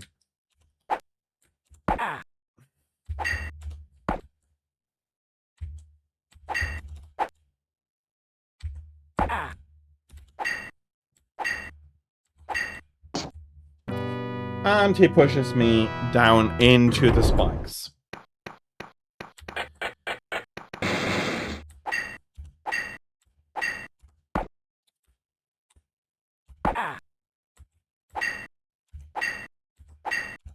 Which is an aspect we haven't talked about yet, that Prince of Persia also introduces for today story. Not much, not very complex, but we do have story in the fact that we are trying to save the princess that is being ordered to marry Jafar. Again, probably to safeguard Jafar's rule over the land. You are basically her only hope.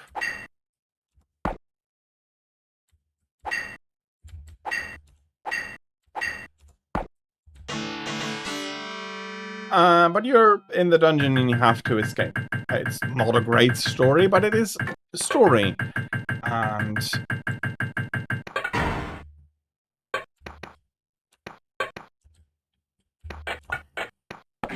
why didn't I put story into Sinistar? Because you have that change of play from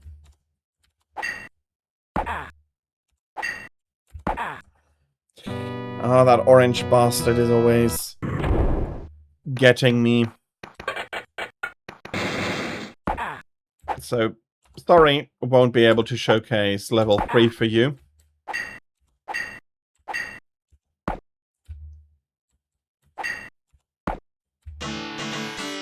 Unless I really get lucky. But Other games and later games are much more involved story-wise and push story much more heavily. We'll be seeing some older examples of what story games were back in the day. For games very much used to always be like this, either very story light and gameplay heavy, or actually a lot more heavy in story, but lighter on the gameplay part. So, Prince of Persia has a few things. The very simple but very nicely animated sprites, the harsh environment, but not as arcade harsh, always putting you back to the absolute beginning. But yes, I know. Thank you. Can I? Okay.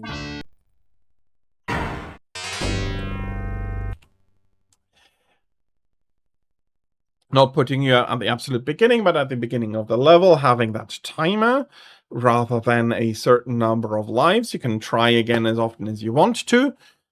Very hard. That is something that they kept. But you can see that the idea of you need to, how shall I say, you need to extract as much money as possible became you need to present a challenge that can be overcome and give you a lot of tries at it, iterate very, very quickly, and then have the player, as the player grows, they get further, they get better, and get further, and all of those things that that will happen over time. But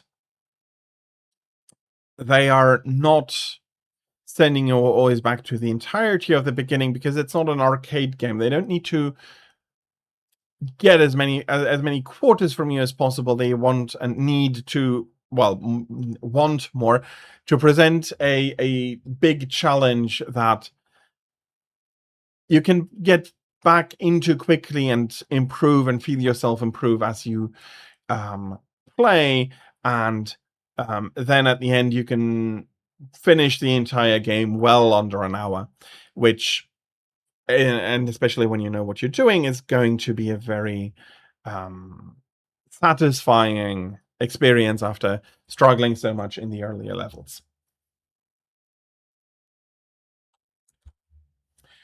And that is something that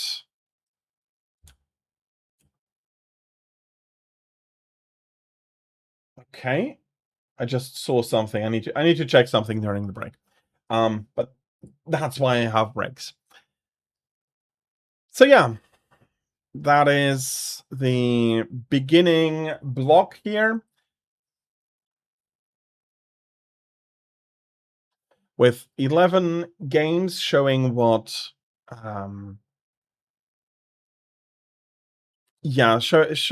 showing some early ideas and see how they compound and how they work together, and how out of technical limitations they build something that is actually quite special, focused on gameplay, with, fair enough, very hard, but putting gameplay first. The game had to have a high skill level enough that at least you could feel that if you were better, you could do much better. You maybe saw some of the high scores back in the day and you thought nobody can do that. No. Most of those have since been broken, and there are some very wild high scores for some of the games out there that are absolutely amazing. So if you went to an arcade where a lot of good people were playing, you did not really have a chance unless you put a lot of time and money in to really beat those. But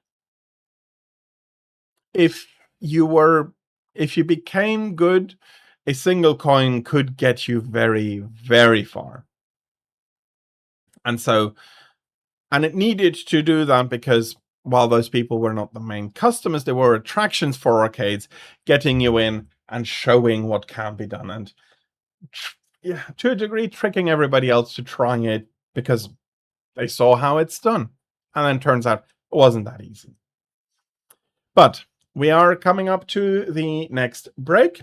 I'll be back in a few minutes. Thank you very much, everybody, for your patience. And after the break, we'll be starting hourly gameplay sessions of games. And the next, 55 minutes. The next game is going to be Elite. So see you after the break, and thank you again very much for your patience with the break and the ads that will be rolling during them. Thank you very much.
And we're back for the top of the hour. As I said, we'll be playing Elite. We'll be playing the well, it's called Elite 128, but it is not quite it's not quite that. It's an upgrade to the original game code to run more smoothly and better on the upgraded hardware of a C28. You need to start it in C64 mode, and it's not a Commodore 128 game. But it is a bit of an intermediary. So, and I can showcase with this game a lot more easily than with many others the issue of loading. It is not something that consoles suffered from very much, so you might not be aware of it, but in Europe, where there were a lot more personal computers, this for a long time was a big issue. Loading. You had the disk drives, which were decently fast compared to a tape. A tape would take 15 minutes to load. We're not doing that. It's coming from a disk. It's much faster than a 15-minute load. But this was, for Europe, for people in America who played more on computers than they did on console, was a part of their gaming life. Loading screens. And Tira, I am happy to hear that your controller is on its way. So you should be receiving it soon.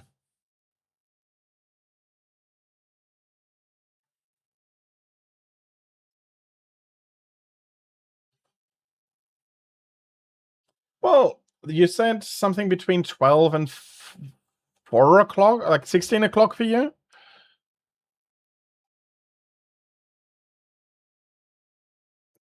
Okay, it's on its way, but it's the window they gave, and it's probably still accurate. So, I for whatever reason, my mind went, 12:30 to 16 o'clock. That is already the window is reached. No, time zones, brain, time zones. I am usually quite fastidious about time zones, but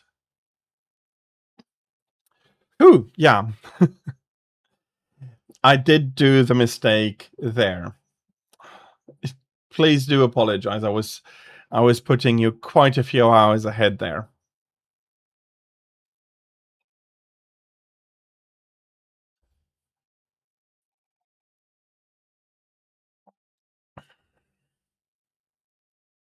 And yeah, while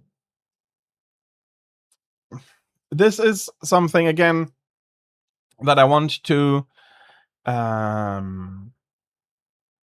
bring to mind, that loading was a thing. It's not new. There we are. We've loaded now into the game. I know, for you it's only 8 a.m, Tira. For me, it's 2 o'clock, 14 o'clock. And that means my brain was like, before going, that's in the wind. No, it's not yet. I do know that, and I know about time zones, but yeah. A mistake was made. We are not going to be loading a new commander, and we'll be jumping into the game. There we go. My brain had an oops. It happens. I'll try to do better. Okay. With the hourly games, there is something I do want to do, and that is adjust the category for both. No, I think I'll be leaving pick. Unfortunately, that's going to be too much of a bother, since I can't do it from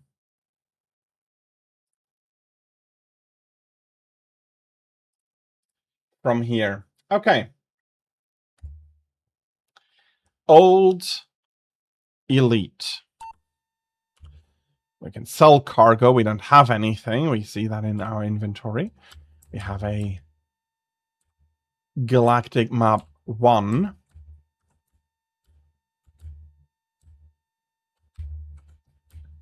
Oh, yeah. Okay.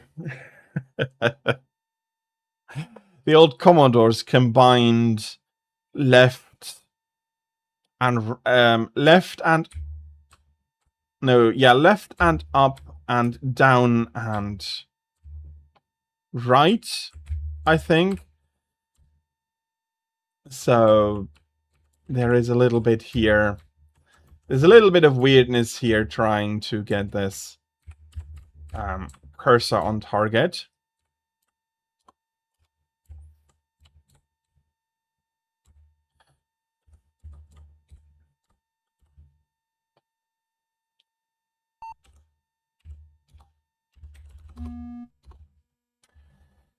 And we are running into, well, a problem.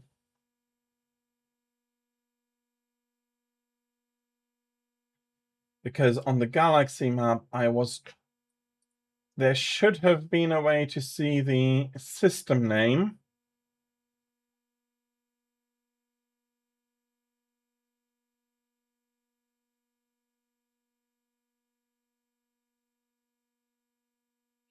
Oh, well. Okay, here we do have the planetary names for sure. Not getting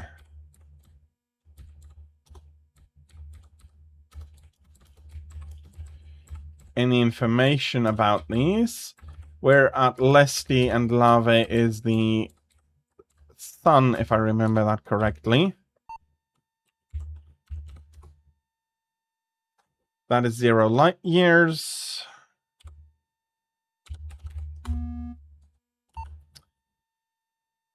I wasn't looking for Dio.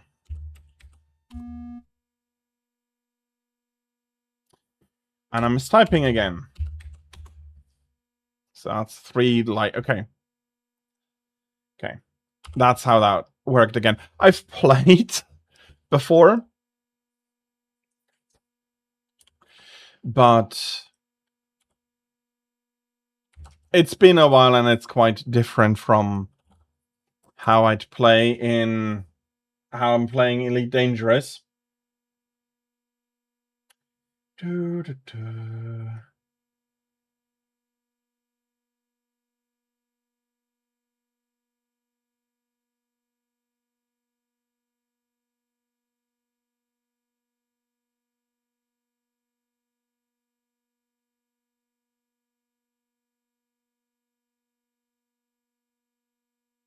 Okay. I was thinking of bringing some cargo aboard to be jumping out.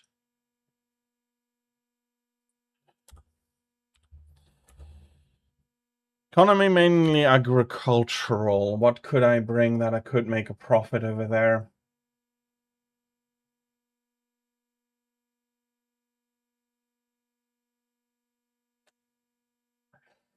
I believe you.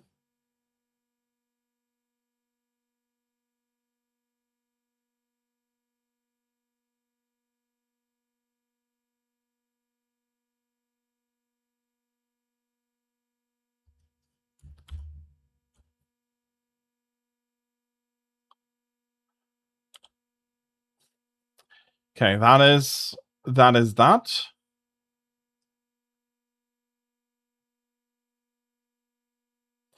have a look at the market prices. So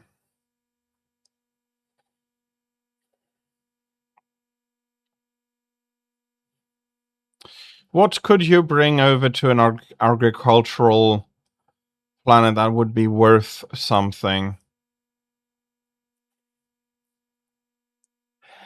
I hope you're not going to crash just before the arrival. That would be unfortunate.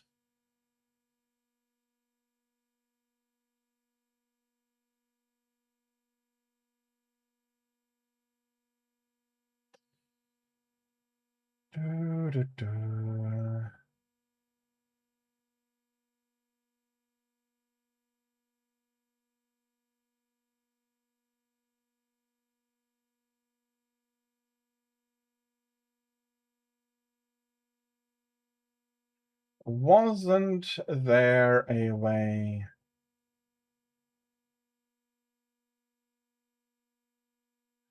Wasn't there a way to accept cargo missions?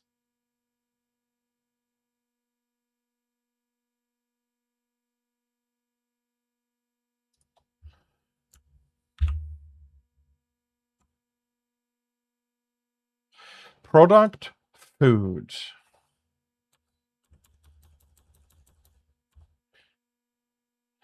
Special cargo, none.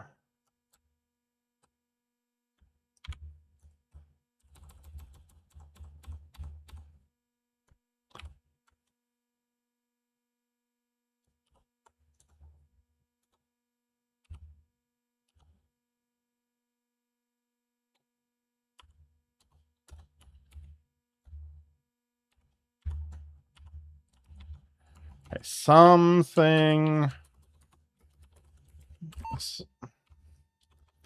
I managed to hang myself up on something. Hello.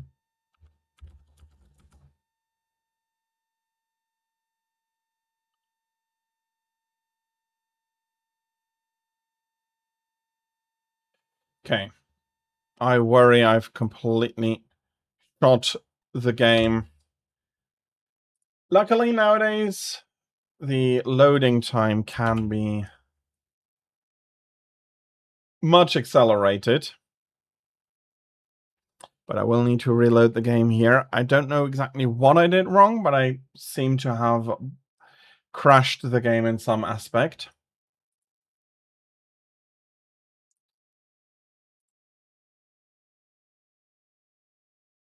Okay. Going to start with a new commander.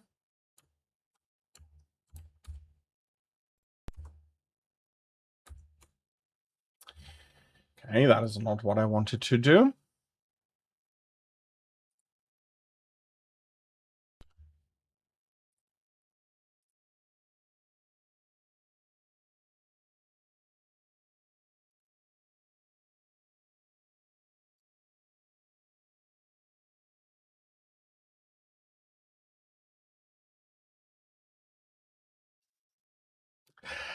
You see how finicky old PCs were. It's not necessarily something I wanted to showcase, but it is cool to that I did manage to showcase it. Okay. Now it works. Now I have done it properly.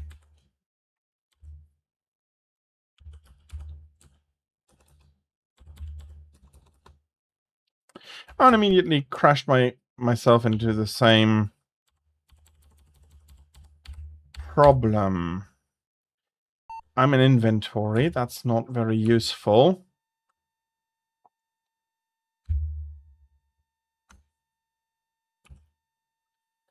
Okay,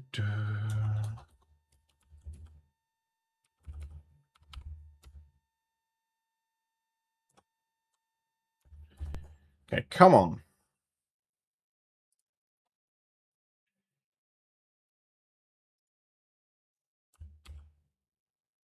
That's my equipment.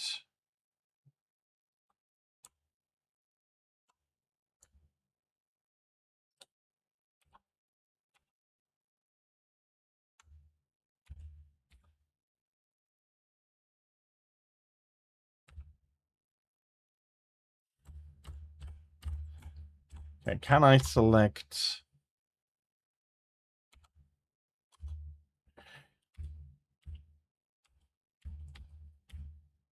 Okay, there we go. That's what I was looking for. Let's try to find something that is not Poor industrial. They might want some food.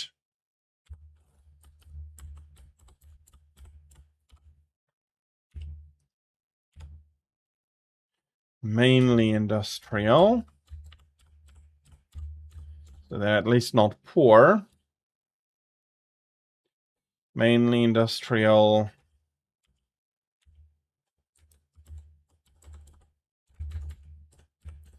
That's probably outside of my current jump range. Is a tedious world. Okay.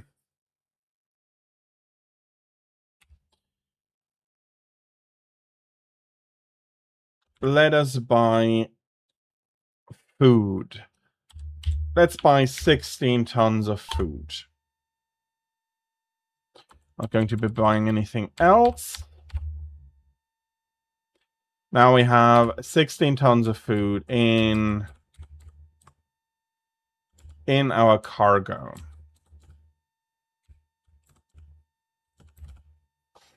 Actually, local is good.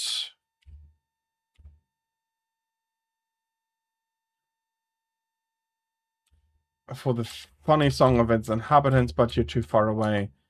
Zone was what we had targeted. Yeah. So it's a tedious world. We'll be getting around that. And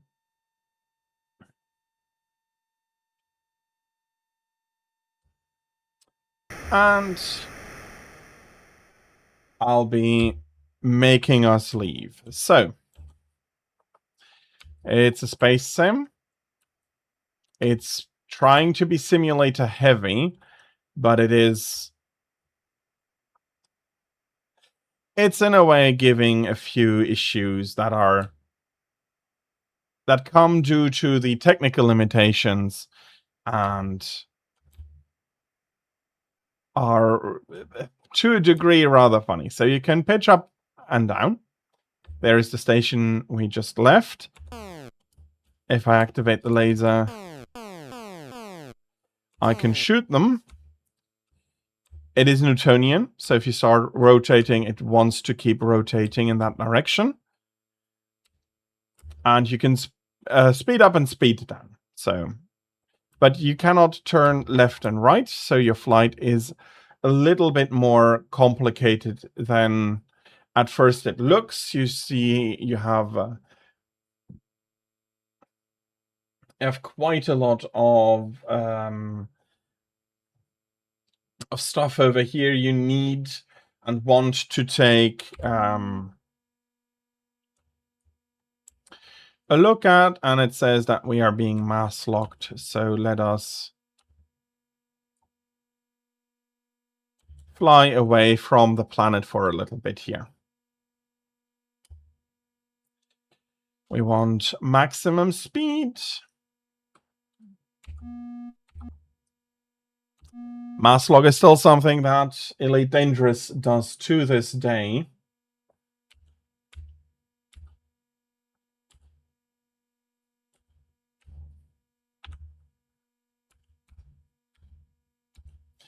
And you can look in a few different directions, left, right, screw stuff up. Damn it, I really managed to screw stuff up.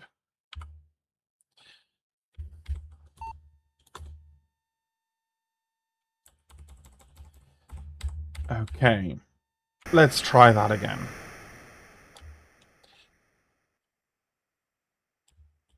I do want to move away from the planet immediately now.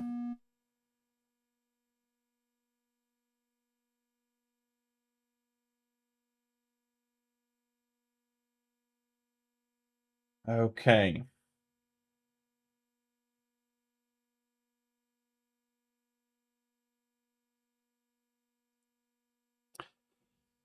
You might have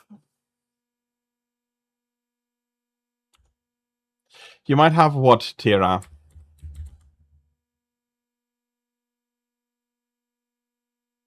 You might heat up some chicken nuggets. I don't think that's a bad idea.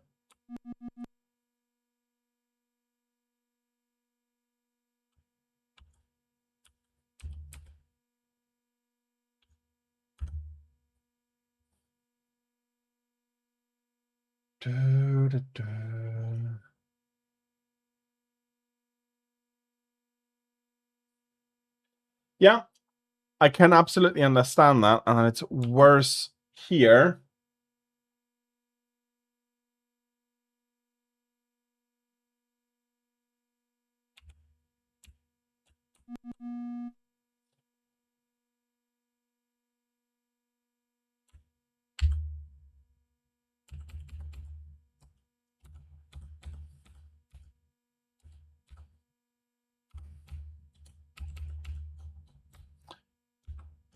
Am I looking at the wrong thing?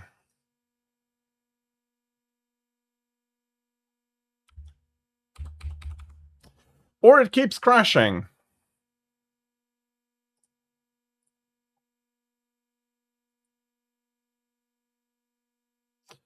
Well, let's...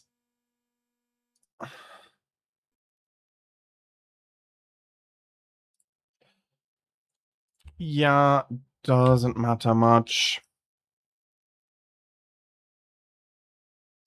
Okay, I have no idea why it keeps crashing.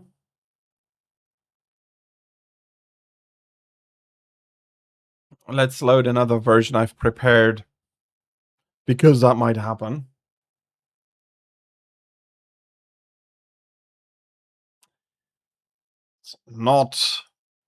It's not giving the game the showcase I wanted.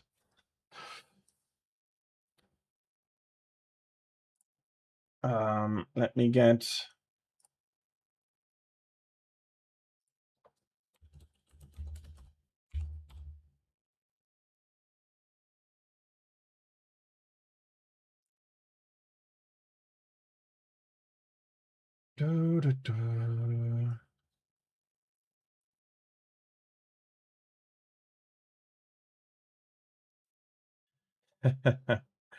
I am not surprised.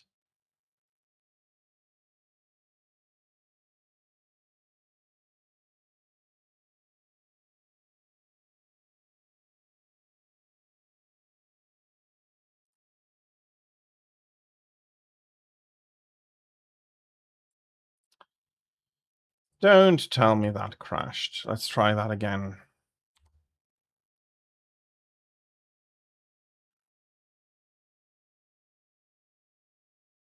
Okay, must have pushed the wrong button for the fast loader. And then it decided that, ooh, I'm getting issues here. Craft is making travel signs. Okay, there we go. A little bit of an older version, but everything else should and is still the same. Okay, you should still be an average industrial.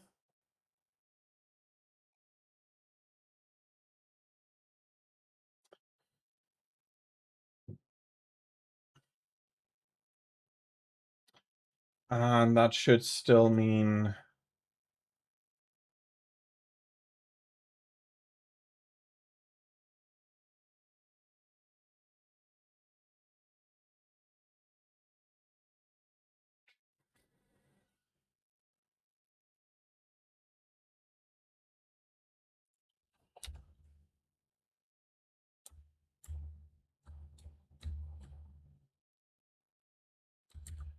It should still mean that you are a good target. Okay. I'm not planning to equip my ship.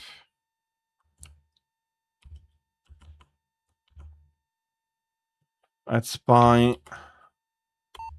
16 tons of food. No to everything else.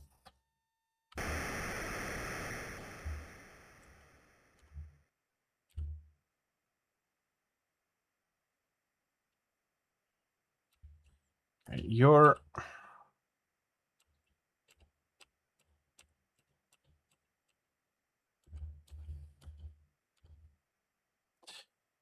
Okay.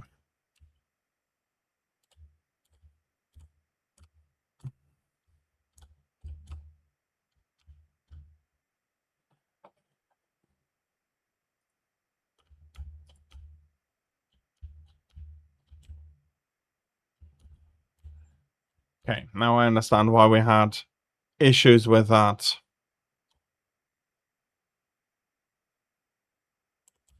There we go. Now I can fly off.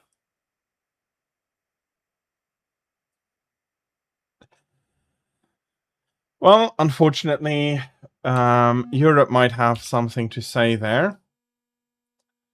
And now we can do our hyperspace jump to Zione. Fuel is now pretty low. Let's have a look.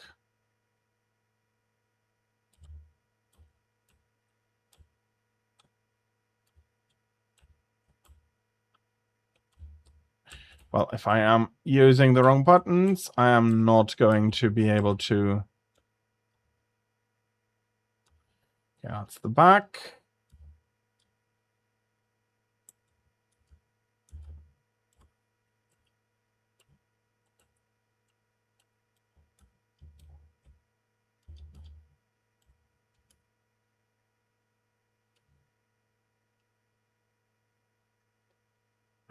Okay. Let's go to the planet here and dock. Kraft, I do think it may have been a German company originally. I'm not sure.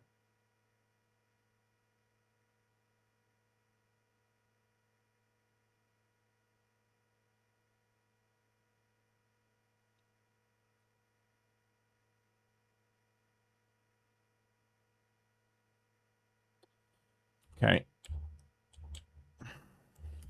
Of course, I am crashing past the station immediately. There we go. There's the station. We want to try and dock with that.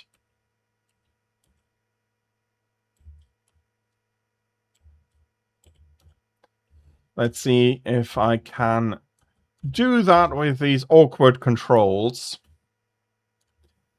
Let's get in a little bit closer. I'm really juggling this, aren't I?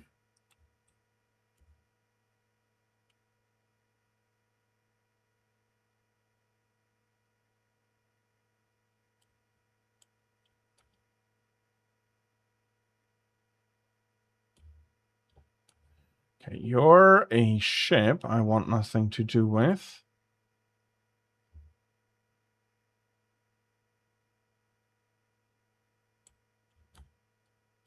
Okay, that's the planet.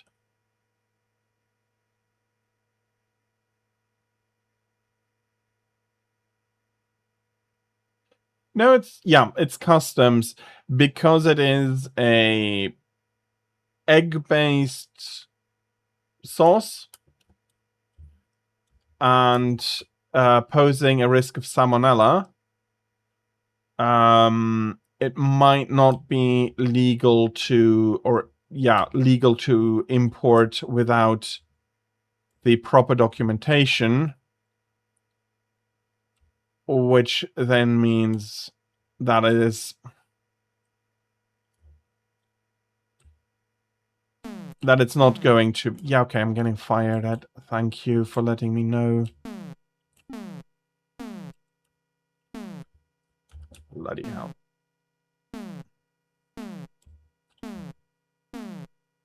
No.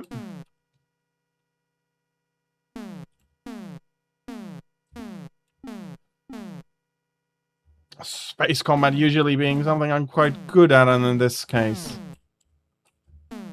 I am absolutely not getting to it. Please come into view.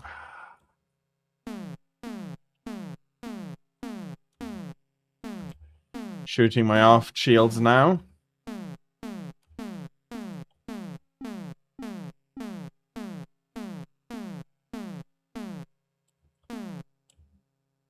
Okay, I can finally see the ship that is shooting at me is a bit too much.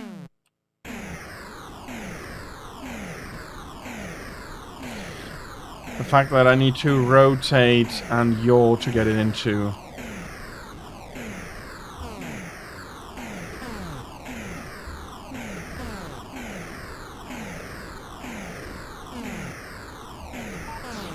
into view here. And I don't have any... Oh, I do have a little bit of energy left. Dang it. Blown up. It's been a while. We're just doing new commander again. Let me see. I want to buy those 16 tons of food again. No to everything else. Should be getting a good price for them here.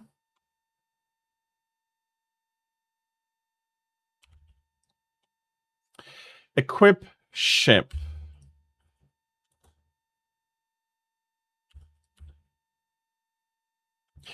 I have fuel for 7 light years.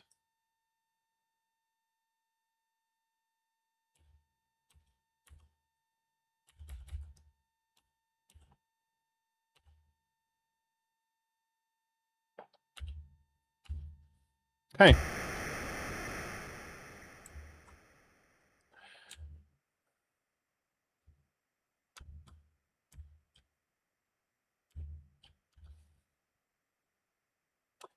It can, but it's still egg-based, and eggs are not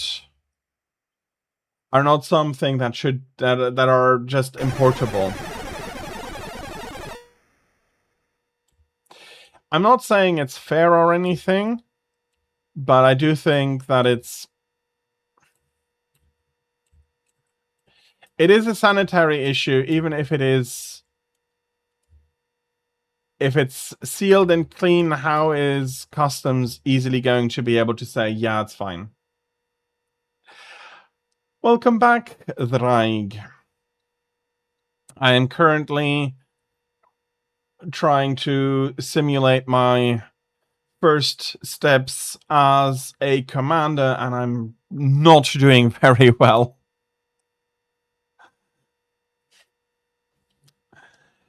The old controls are an issue. But welcome back.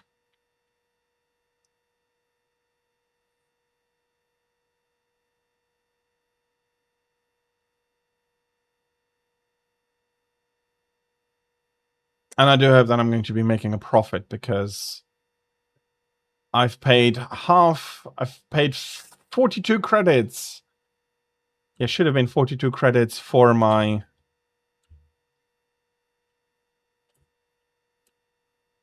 for the cargo that I have.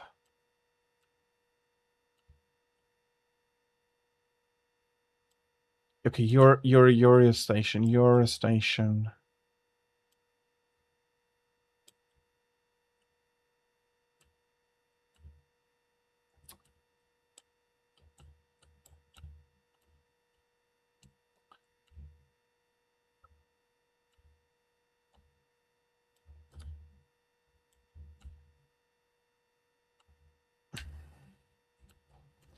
Okay, if I'm using the wrong buttons, then of course it's going to be chaos.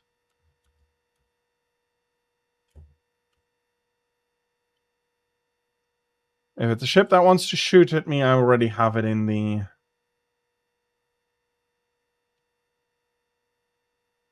crosshairs. Size absolutely is also an issue for checked luggage. Same restrictions apply in the US as they do in the EU, if I remember that correctly. So there is that, but I do think that... Okay, you were a ship instead?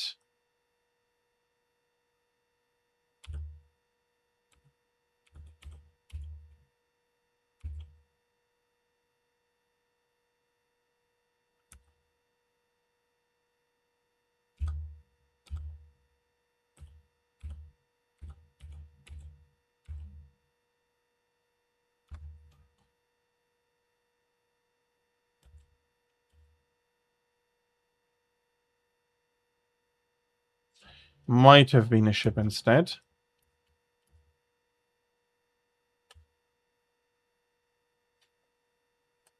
I am not denying that it can't be yummy, but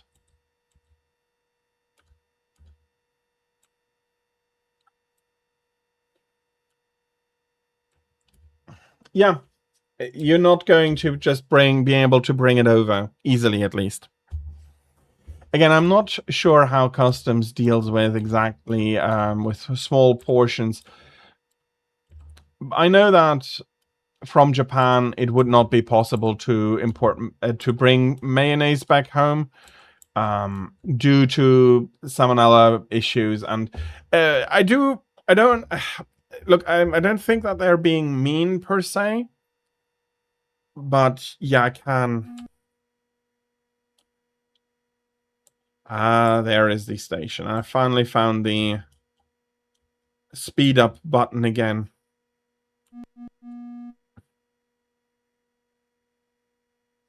Nope, that's another ship.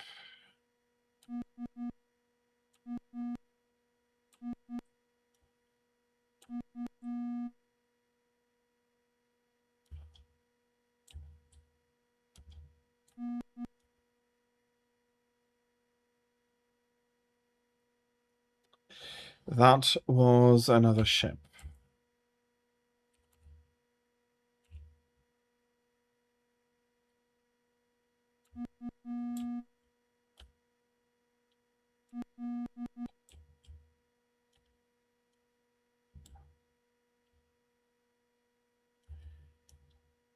Fair, but it does contain egg, doesn't it?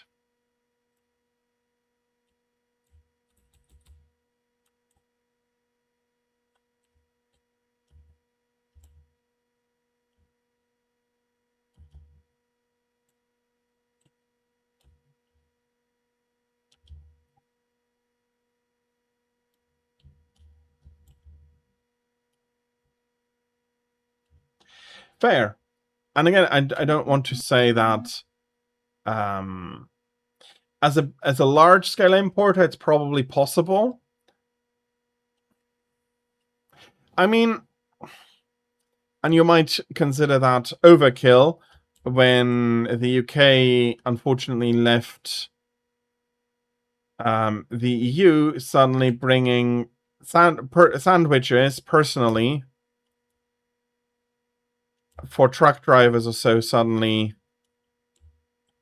was not acceptable anymore.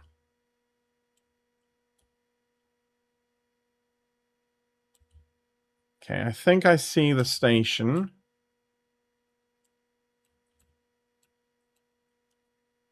Of course, I try to combine those two and my brain is not going for that anymore.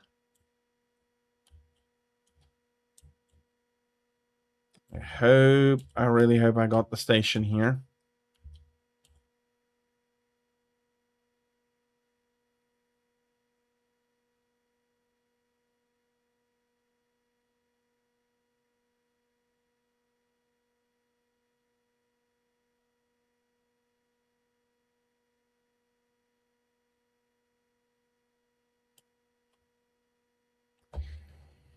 Do, do, do.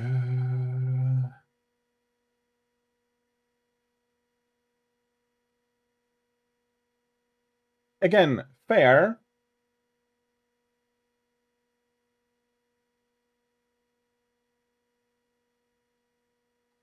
And I do understand your argument, but I think it is also important to understand that it is not they are being very mean, but it is an unfortunate reality that for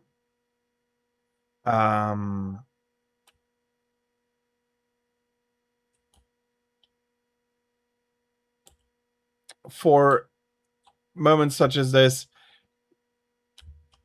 you do need to recognize that. Okay.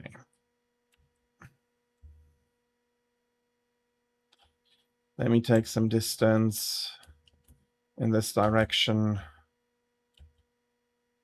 I do need to line up with the slot quite carefully, or I'm just going to explode against the station. I hope that was far enough. Again, this is where I started playing Elite, but it's been a while.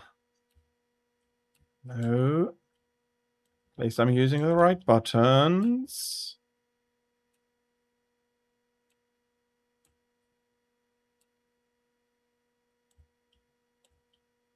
Okay, yeah. A little bit more up like this. And some speed. We don't want to be standing absolutely still.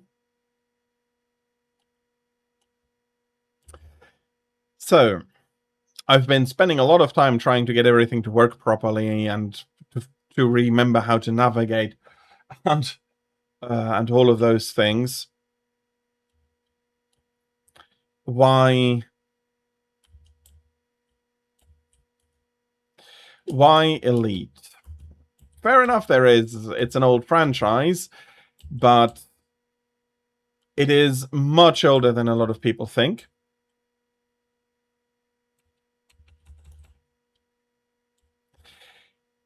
Elite was originally released in... Okay, I'm not seeing anything anymore.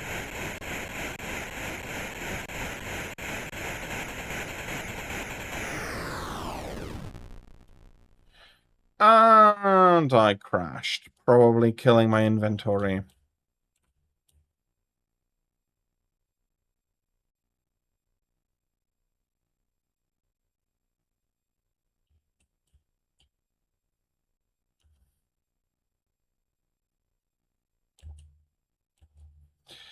Okay.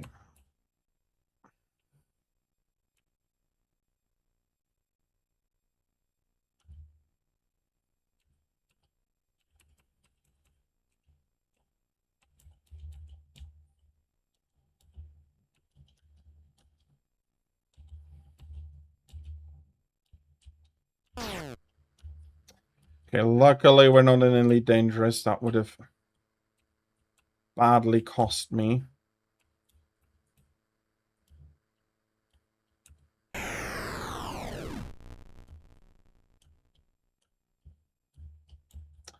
Please.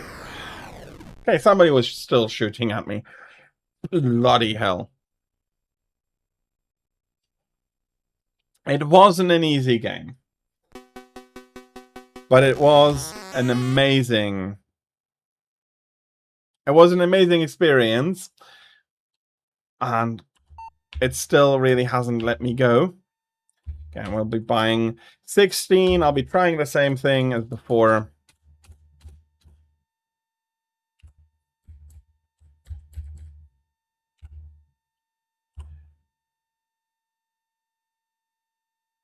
And... where is our inventory? We have everything we need. Okay. Let's try for that again. Luckily, I can quickly jump. So, originally built in 1984, which, okay, I do want you to have a look. This is about as old as Excitebike. 2 years release, actually 2 years before Excitebike came out. And it uses wireframe. Okay, fair enough. The controls are troublesome and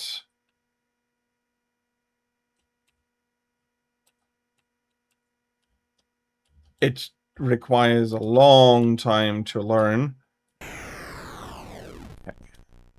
Probably crashed into that one.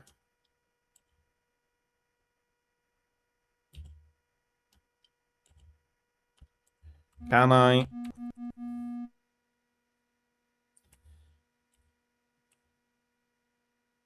Okay, I'm clean. So that bonk didn't matter much.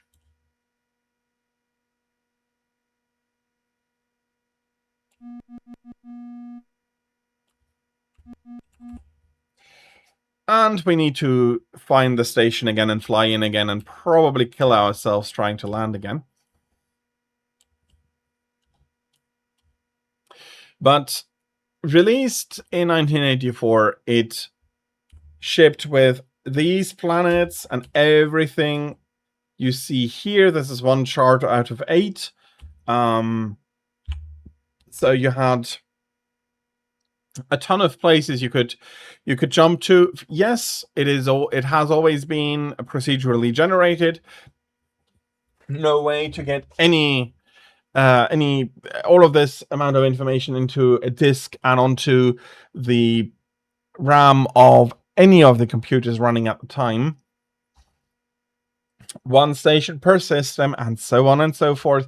There's a lot of limitations that, compared to today, seem weird, but for those who've played Elite Dangerous, there's a few things here that you're going to be recognizing. There's still the radar, and there's still the object stuff. We're still doing hyperspace jumps that are consuming fuel. There's differences, but overall, this is a game that I wanted to bring in because it was made by people who did not, that were not like, okay, no is an answer I'm going to be accepting for this. Okay. What do you mean we are struggling to line up? There we go. Okay. Cool, cool, cool.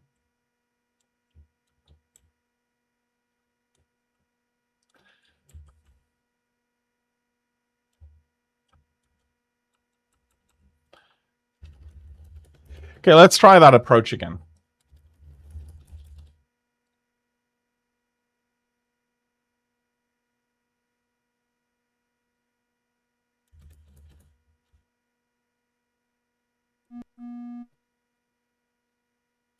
I'm probably being too fast and not lining up early enough.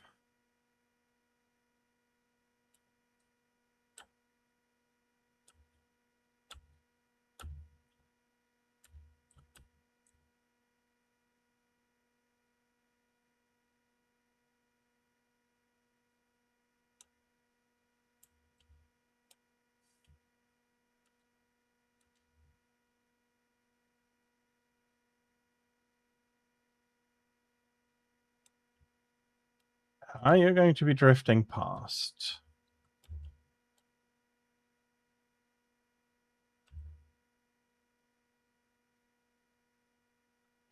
Okay.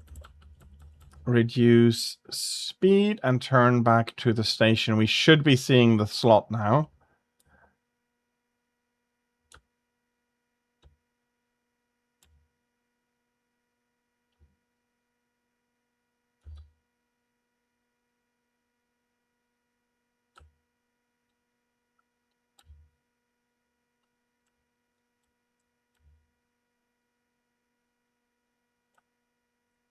Okay. Indeed, there is the slot.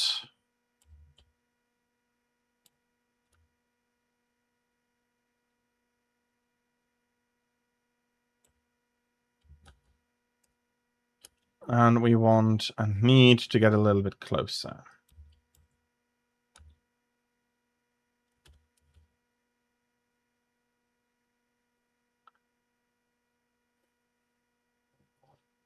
It's absolutely a technical masterpiece. And I am sorry, I'm not blaming anybody for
Okay, that's another crash into the station. I'm probably not even going to be docking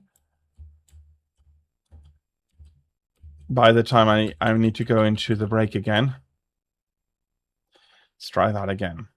It should be much more central on it. No, we completely slid off, didn't we?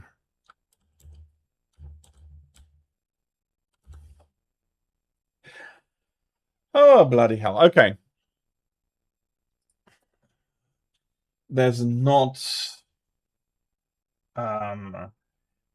much I can do here. Again. So I need to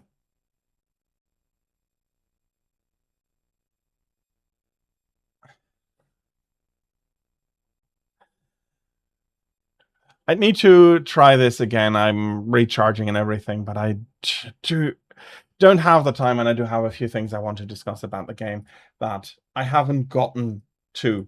So, yeah, it is a technical masterpiece, both in the sense of the generated galaxy, the variety, the generated ships, the encounters, all of it. It was a ton of fun to explore back in the day. The controls nowadays do feel very, very, very, very clunky, especially I feel like I should have practiced more, but as you see, I was happy enough to have it run, and that was test enough for me. So can't even dock properly with the controls I have currently anymore. But once you learned how the controls work, you had a 3D environment, you had 3D fights. It was years ahead of its time, and it is now 49, 2004, 2014. Yeah, it is now 42 years old, this game. Well, 41 and a half, but we're not going to be splitting hairs here. It's 42 years old. Did a tremendous job doing a lot of simulation stuff that took others a lot longer to do. Completely open world, completely open, completely free. A long, long time before anybody else even tried to do something similar again.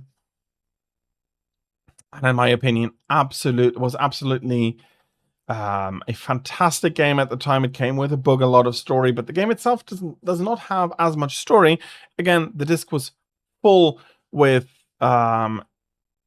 everything that it needed to do the generation. The C64 disc is not full, but remember it was originally released for the Spectrum, for the ZX Spectrum, which, sorry, it's a masterpiece that it runs this well, that it is controllable this well. Hats off to Braben, who was one of the to the originals. If I remember correctly, he's been working on Elite since basically forever.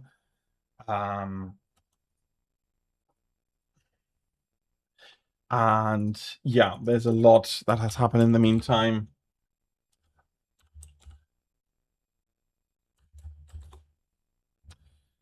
Yeah, David Braben and Ian Bell, they put together a fantastic game, and I'm happy to see that they could still enjoy, and they still have the same passion later on in for Elite Dangerous. So yeah, haven't even managed to dock. Not the greatest, and I do need to go into the break soon. So I hope you can see the vision. Me flying a spaceship badly in a very old game, but it's a great game, and I do hope some of you maybe even want to give it a try. I need to go into the break for the next game, which will be Gradius. I'll be seeing you after the break, and thank you very much for the break, for your patience with the break and the ads I will be running during it. See you at the top of the hour with Gradius.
And back I am. Let me put...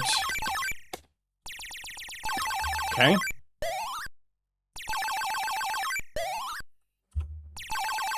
I didn't select you. Didn't select you.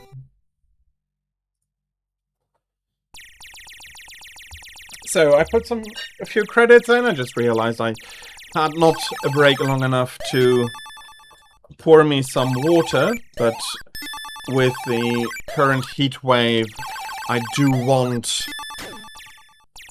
to stay hydrated a little bit. Come on.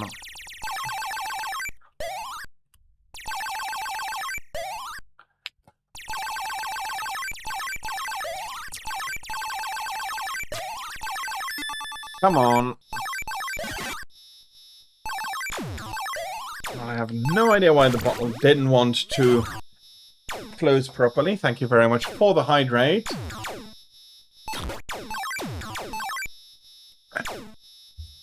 as we are seeing the intro screen for Gradius, it is, well, small correction, I am running the Nemesis version of the game. It's, as far as I know, it's the same game, but it got renamed Nemesis for Western markets, but it is Gradius in Japan. Yeah, I didn't want to go back on. The top of the bottle didn't want to go back on. So, it is the Nemesis version of Gradius, but it is Gradius, and I hope that all the buttons are working correctly. I do want the speed up. I do want my ship to have a little bit of nimbleness to it. Makes navigating later on a lot easier.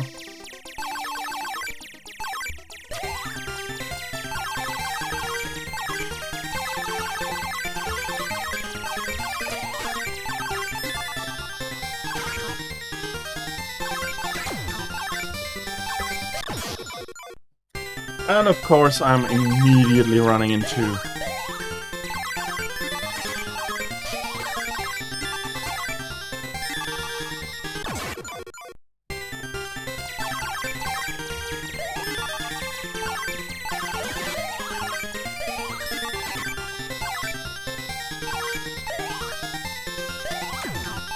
okay, one thing I have to say, giving credit to Gradius here, they do give you a lot of bonuses when you die. So yeah, but still I managed to die quite often. And I'm running into the ground. Well done.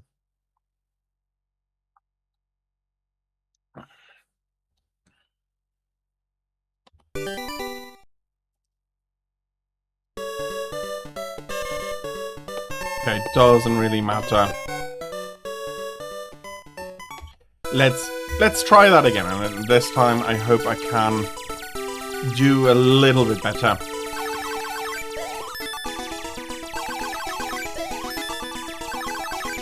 Okay, we have the speed up.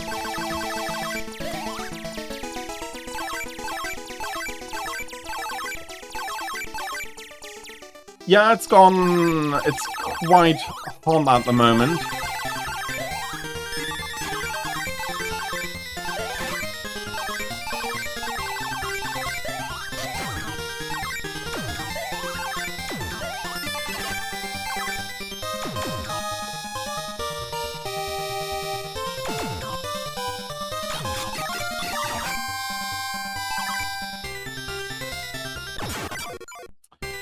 Dang it.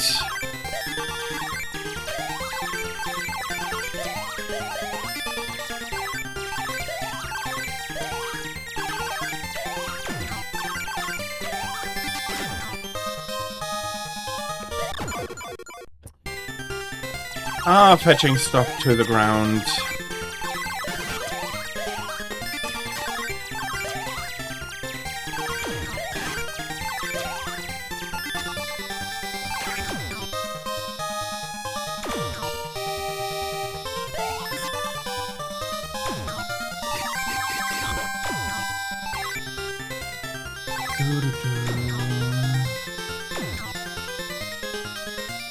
Okay.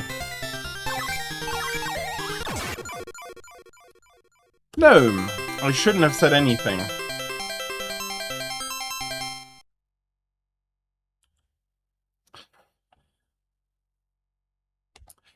Let's try that again.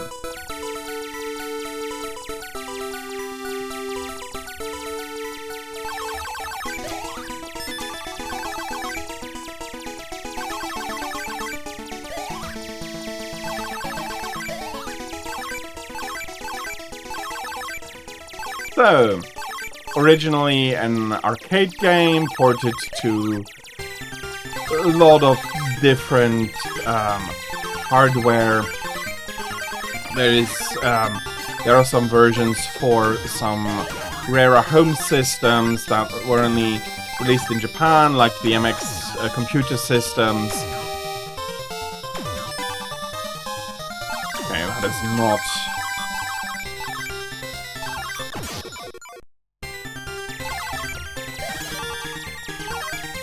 That does not make for a good power-up, I have to say.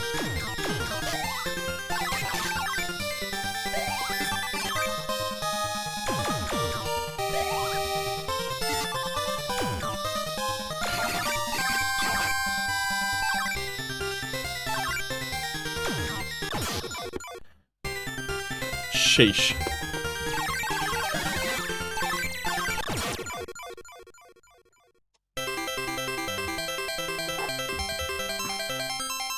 So, let me tell you a little bit about the history of the game. I do need to do it between sessions. In the session, I am either going to just crank everything into oblivion, or I'm going to...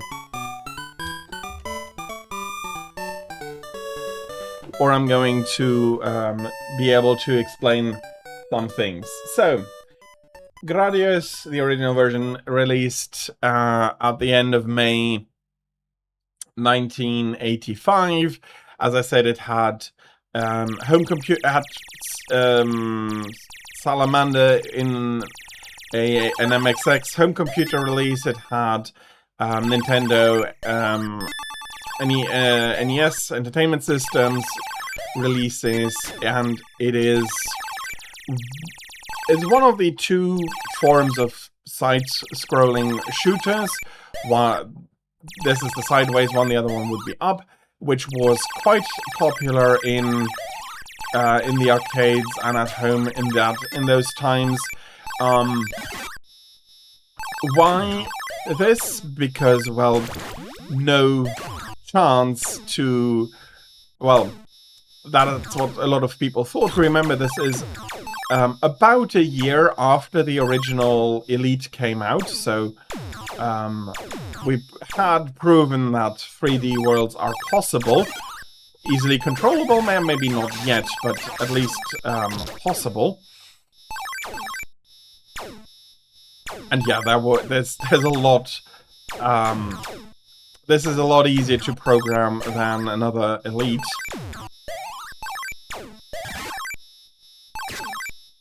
And yeah, as such, very understandable in my opinion that a lot of people wanting to go space and space travel chose to take an easier route and do it 2D rather than trying to do it completely 3D. So let's try it again. This is here basically as a representative of what a lot of games were trying to do in the time. Okay, not perfect, but I should be able to survive. Kaboom!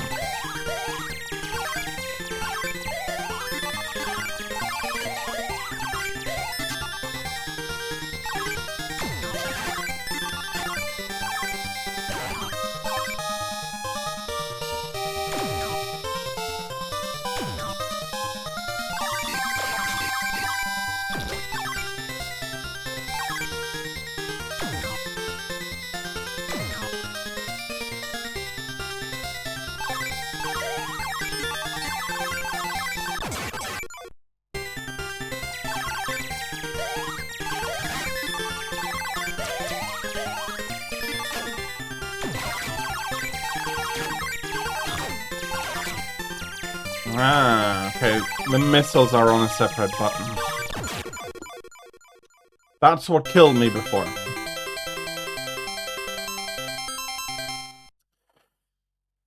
So, yeah, definitely another game, like real arcade era game, where difficulty was king and necessary, and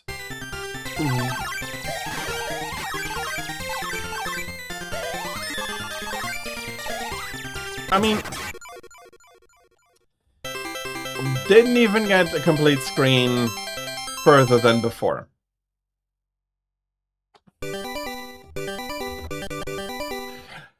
Luckily, I do not need to pay any arcade owners, so I can just enjoy dying over and over again.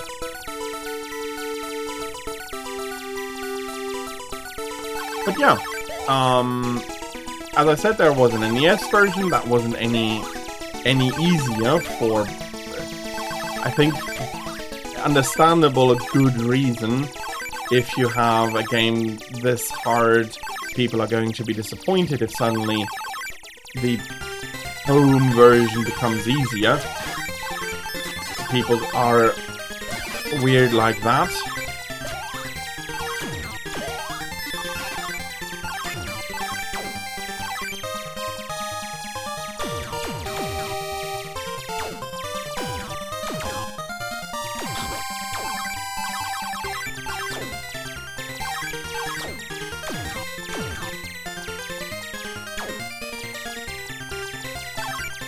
Okay, I still do want the laser power-up, if I can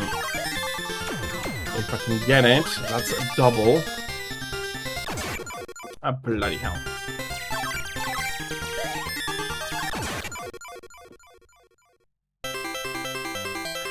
Well, not over getting in a lot of practice of the same minute of gameplay. Let's try once. Yeah, okay.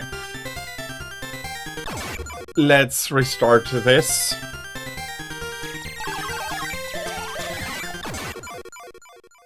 Okay, this credit went really, really terribly bad. So, let's try that again. But yeah, that was the nature of games, and I do think that it is still a very enjoyable game. I guess that's not easy, and at times it feels unfair, but if you do remember that there are people out there searching, especially in this genre, searching and trying to find hard versions in such that it has become, in Japan at least, a very, very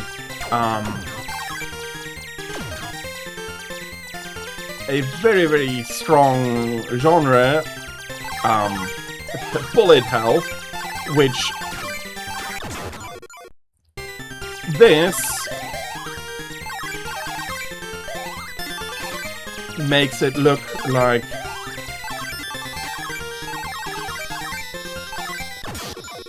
a very easy game.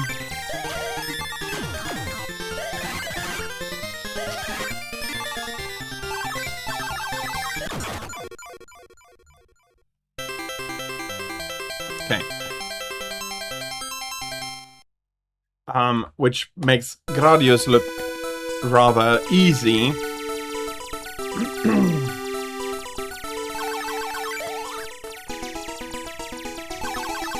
Although we do have to acknowledge that this version, a lot of its difficulty came not because of a want by the players to be challenged, but simply because if you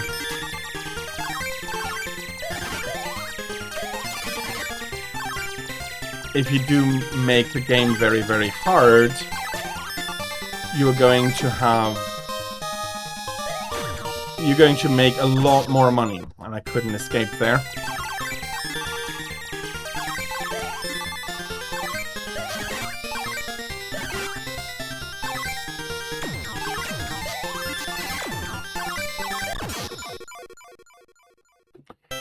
Precision flying here is not my strength.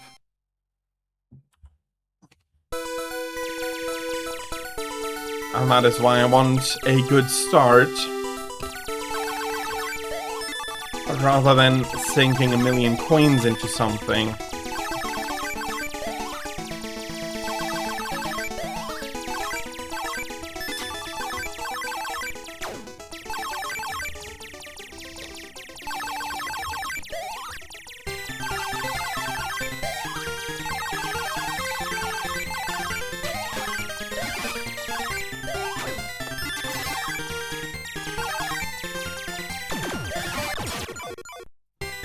And just flying into a bullet.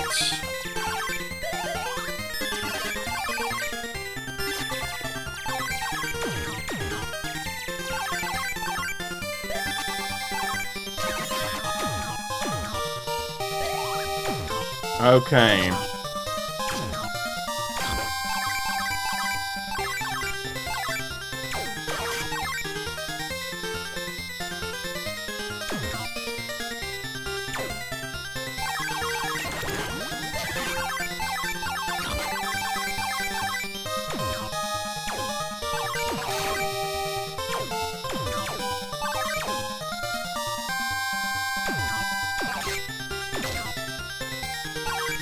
Yeesh.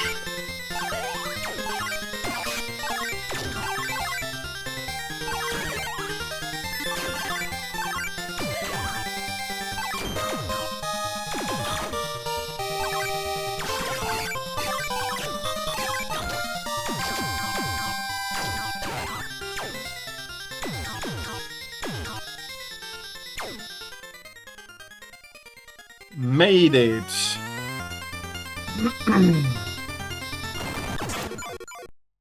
Kaboom!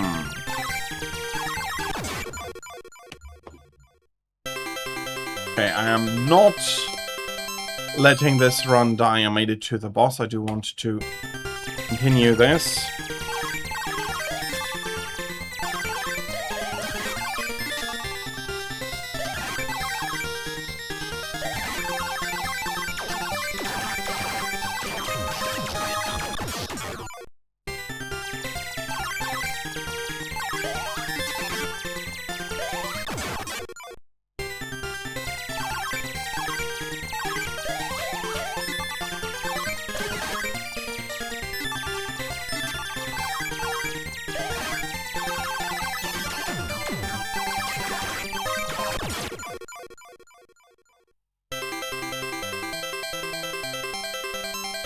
Damn it! That was really, really good. But without a great start, I'm struggling to pick up the free power-ups, to be fair. They are very generous in that.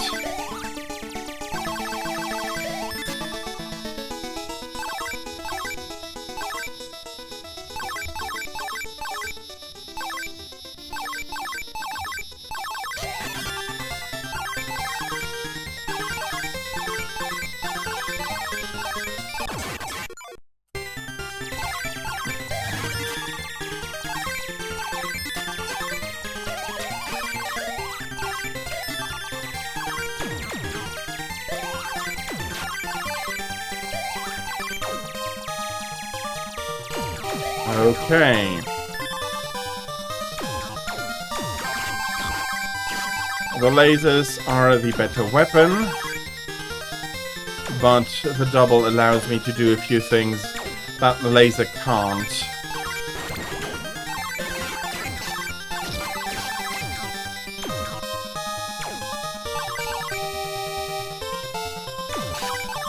I hope to get a few more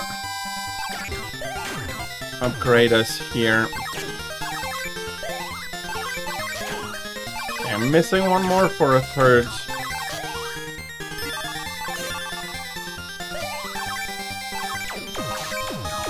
Ah, some shield.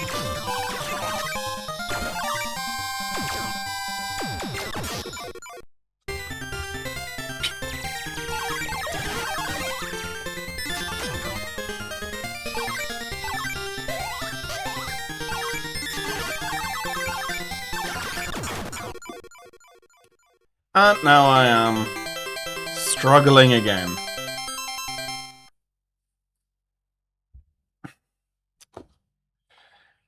Okay, I'm not going to be able to go through all of this again.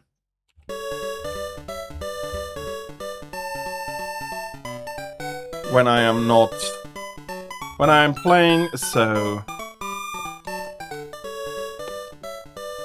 let's go through this. So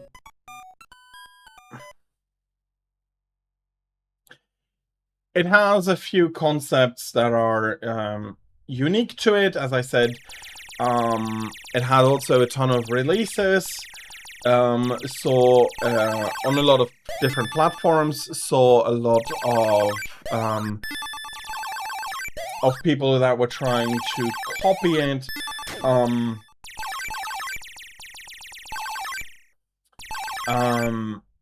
And it is a very early of these horizontal scrolling shooters, and did a lot to cement the genre, and then later on giving I'm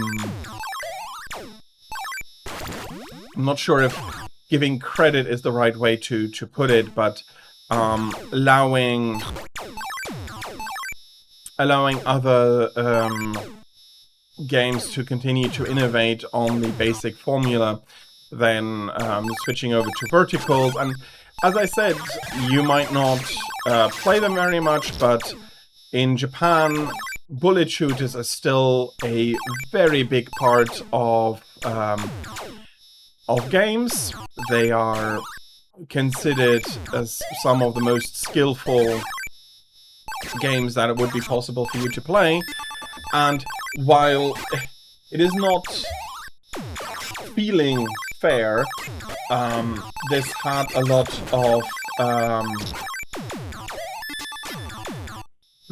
of impact. It's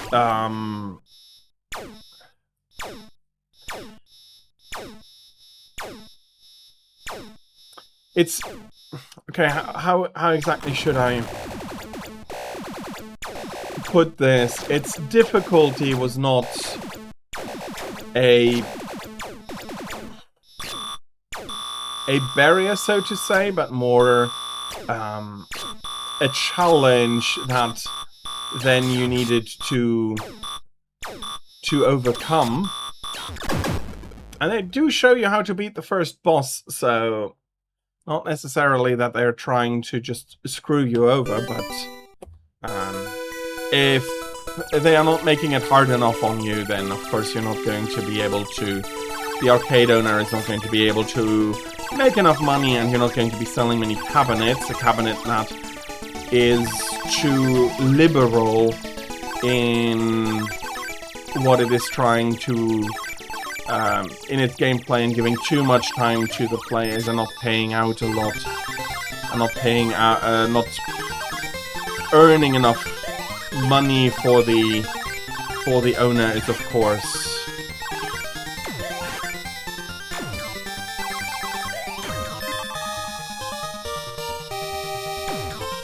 okay. Not exactly what I wanted to take, but I had gone too far already.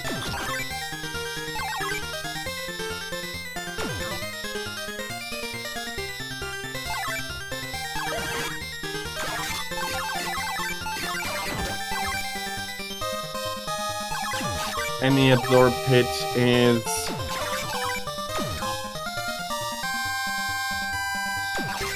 shrinking them here.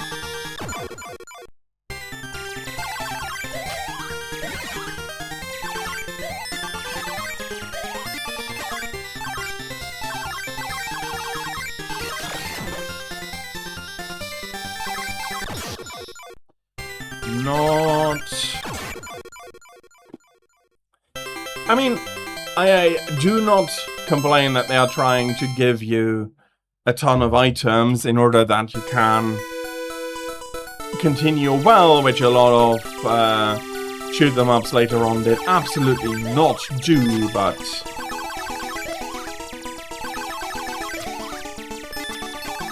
yeah, that was not exactly what I wanted to do.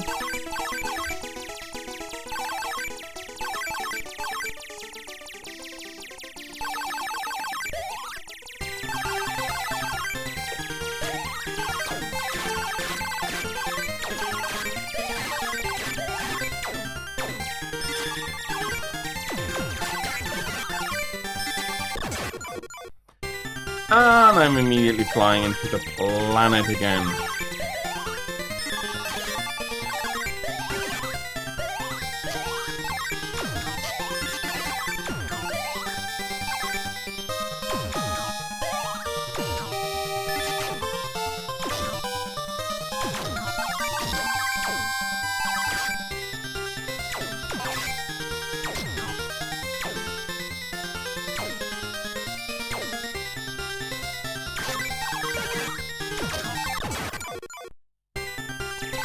Ah!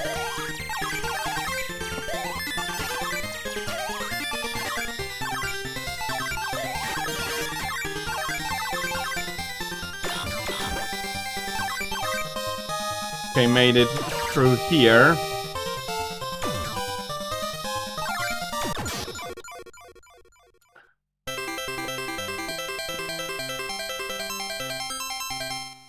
I feel myself getting better. I don't think I am showing myself getting better. Okay, let's try that again.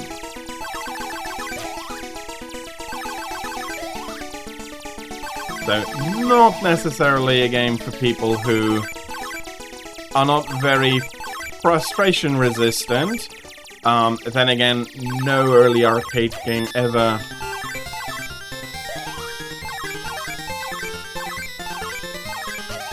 gave you that experience.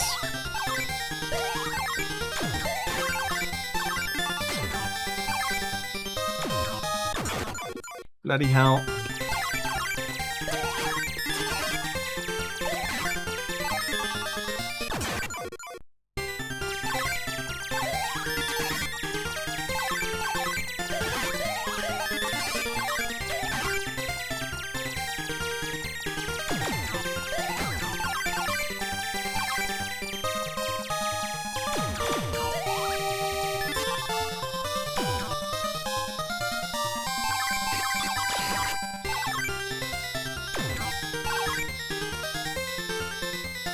Did I get a speed up or didn't I get a speed up?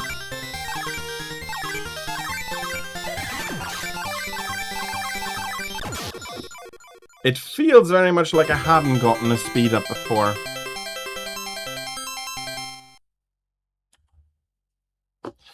Okay, let's try that again. Luckily, there are no others standing behind me yelling at me that I am hogging machine time. But then again, most owners would have been happy as long as I kept paying. Unless I was really good, and in that case it would have been, yeah, you've played enough. Let other people have their fun as well.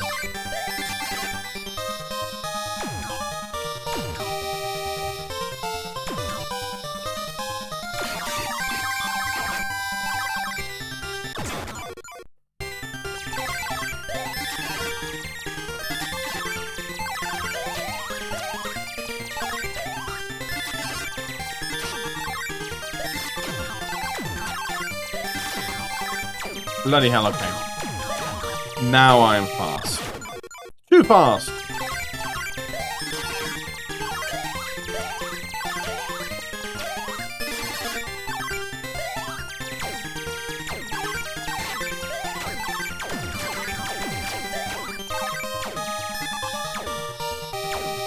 Do I manage to get up? Yes.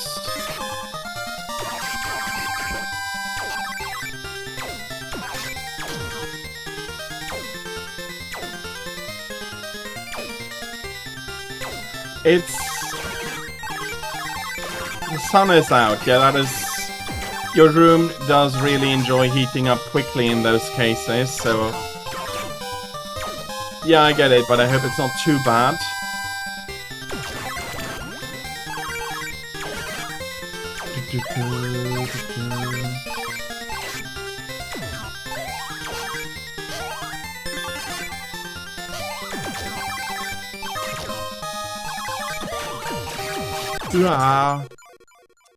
Not good. suddenly overwhelmed. Let's try.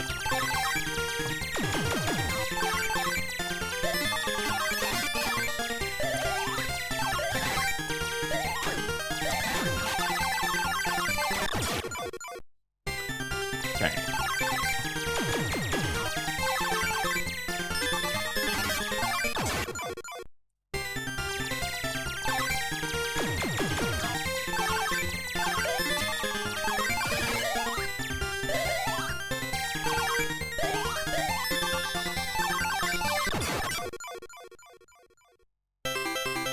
You might want to take it. Well, do remember that. Well, no, you still have a little bit of time. But do remember that your controller is arriving. You wouldn't want to nap too long. But yeah, you still have a little bit of time, so I hope you're going to be enjoying your nap, especially since you did struggle with sleeping before, so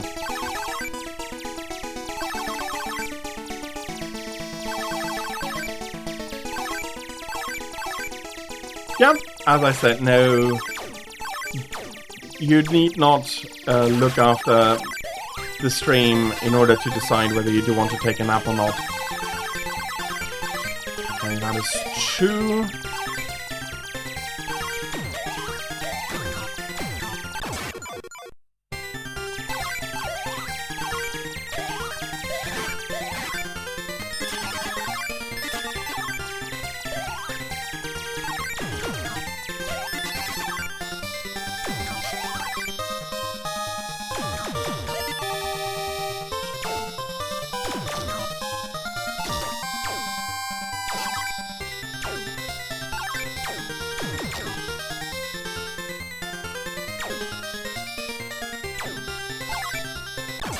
Boom! Yeah, of course.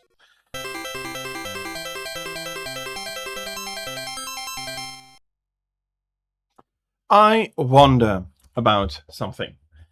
So, what if I switch control methods? Will it feel easier to control?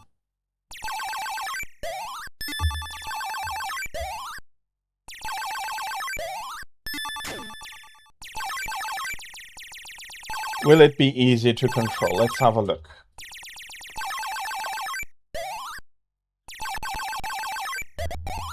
We will need to restart the game, or it's not going to be recognizing that I have something connected.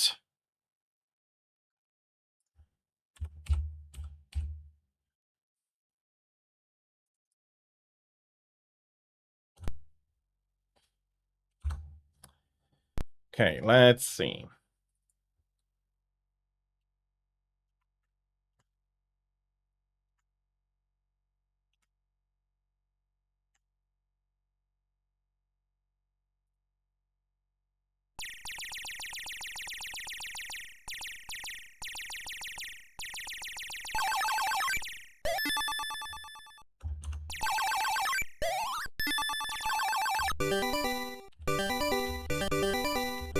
Let's add some credits and let's see, maybe with a different control method it's easier.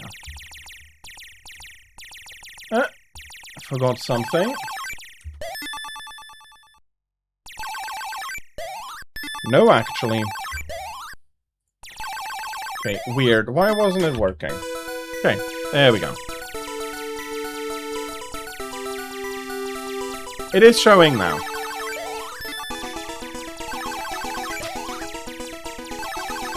I was changing some settings and I did not want to do that while showing the machine, just because I feel like the setting menu is not really necessarily the nicest, so...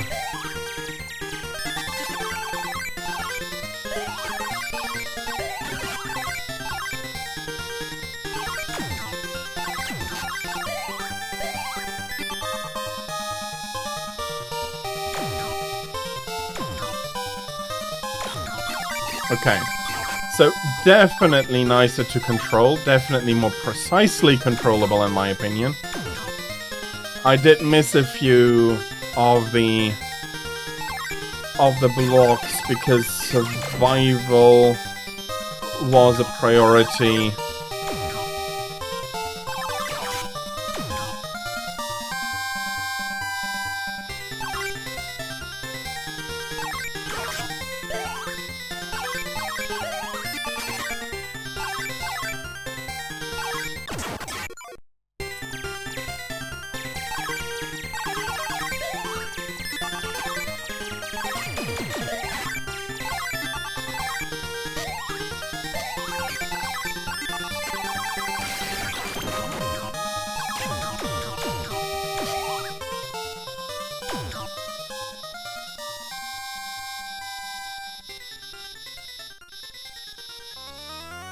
Okay.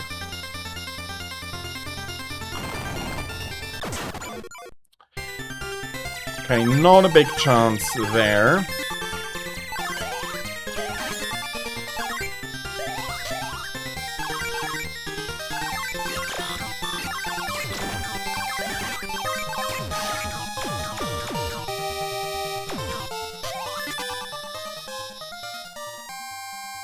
Well, we're getting back to the volcano.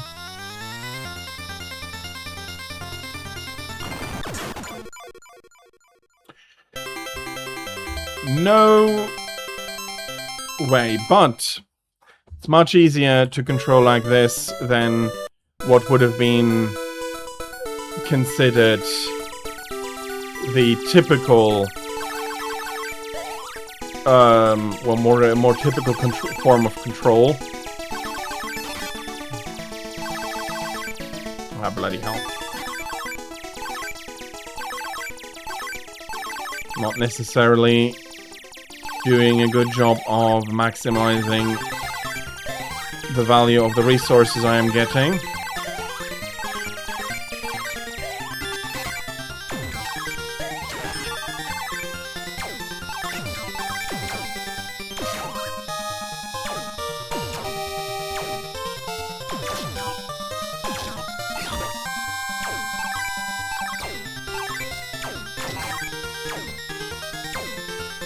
But a nimble ship is not terribly bad. Bloody hell. If only I could... Okay, that wasn't the goal. Didn't want to start a multiplayer game.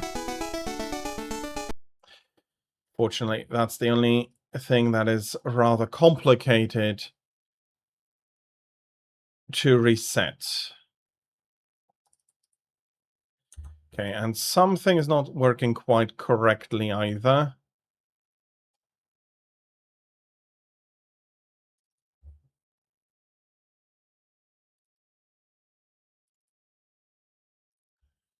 So let me just redo those settings again.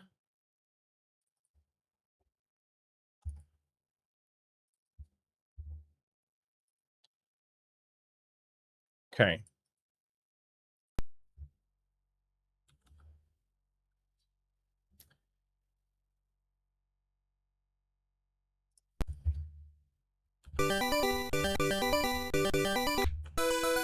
Okay. Let's try that again.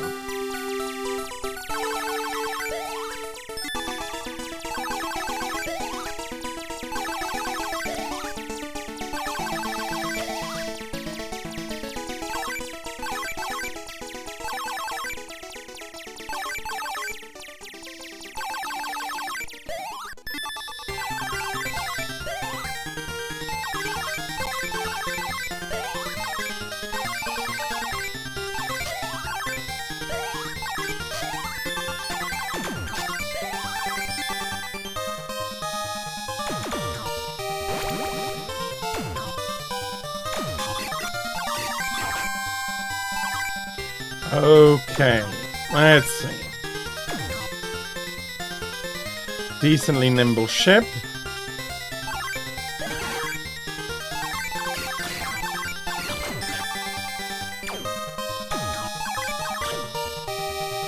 All the buttons are split.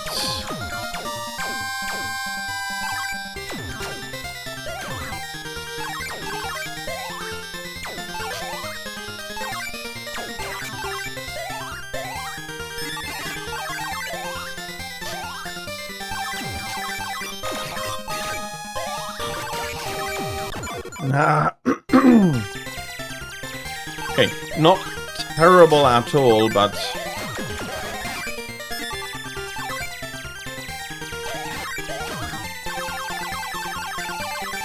yeesh. Sheesh.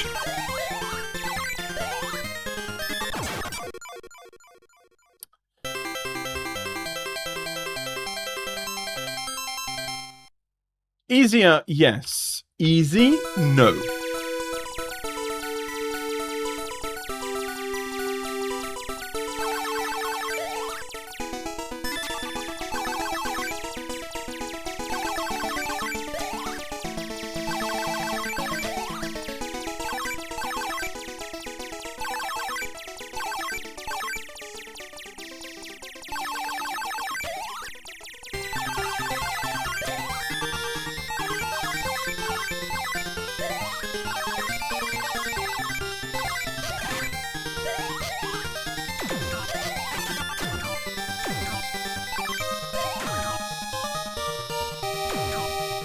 And that was not terribly good.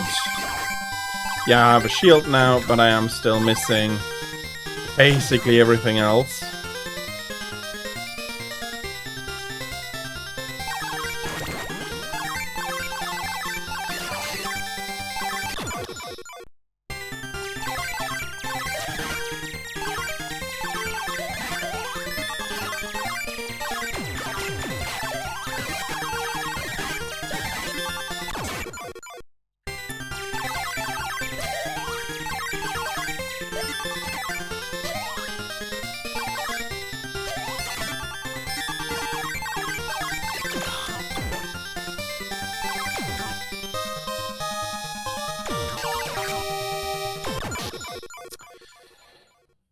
I hate when when the enemies come from behind.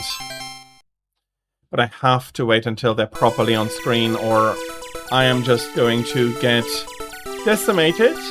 Yep, have a good, whatever you're going to want to do.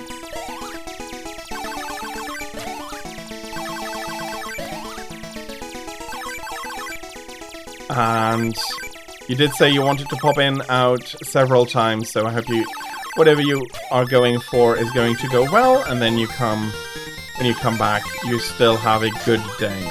Okay. Not terrible.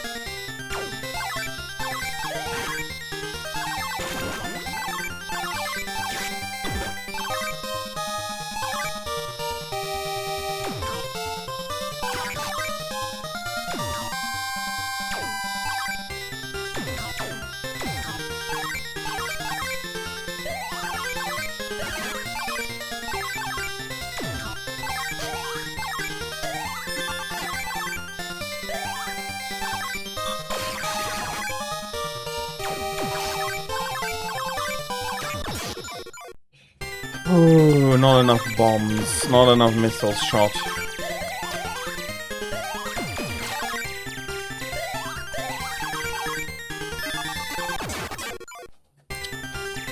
Bloody hell.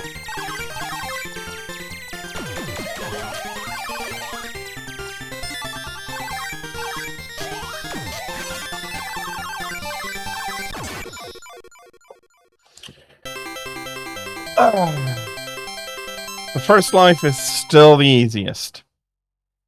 Okay. A few more chances before I need to switch. I would have wanted to show the second level, but what I could show is that yeah, this is the learning curve. I do not consider myself a terrible gamer by any means, but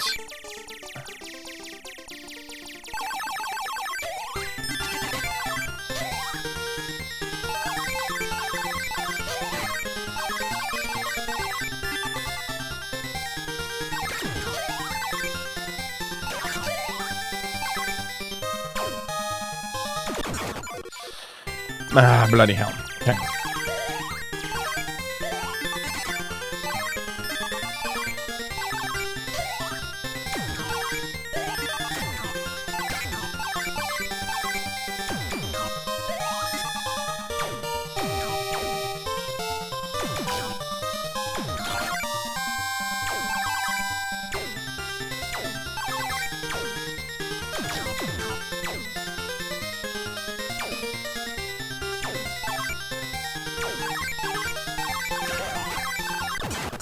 Boom.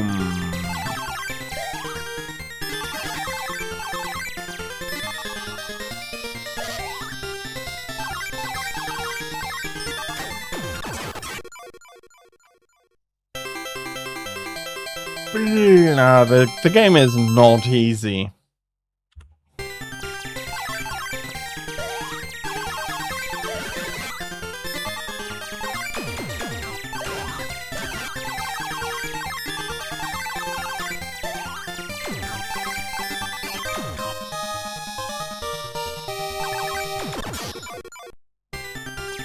And then I'm getting a bullet from who knows where.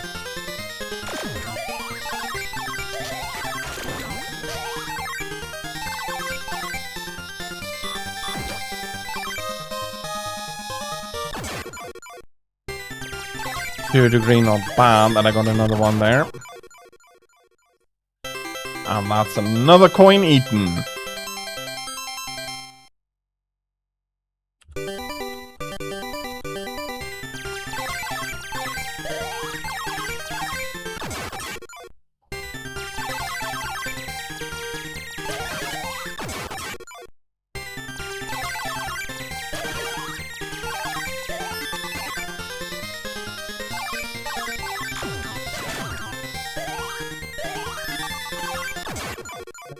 That is not looking good.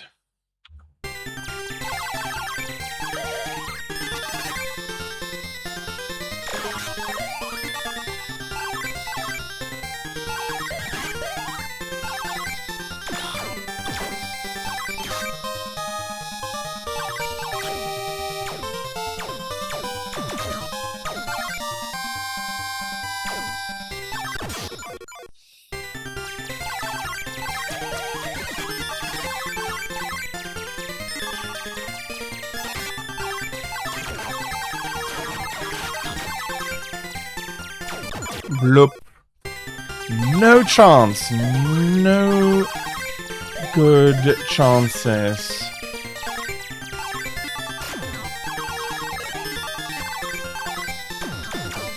Okay. Not perfectly equipped, but decently equipped.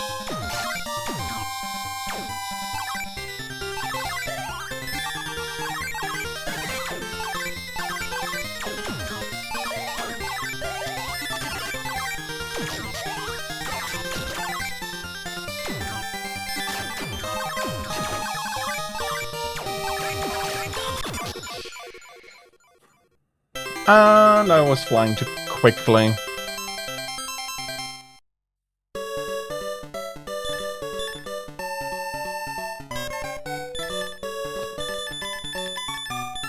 Fortunately, not another chance, so... Well, no, I could make myself another chance, but we're close before the...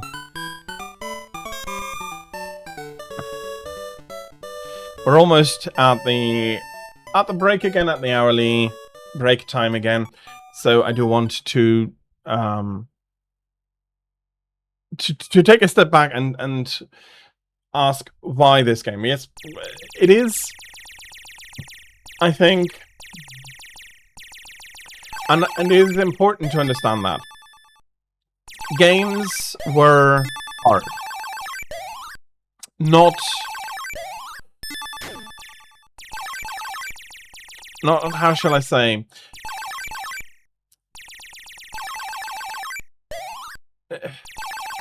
Not necessarily in a mean-spirited way, but that was the way that you made money with video games at the time.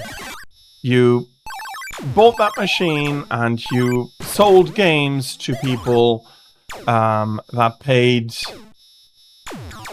you their money in order to have a chance at play. And if you had a hard game, as you can see, this is the level I was struggling with. And if you know what you are doing,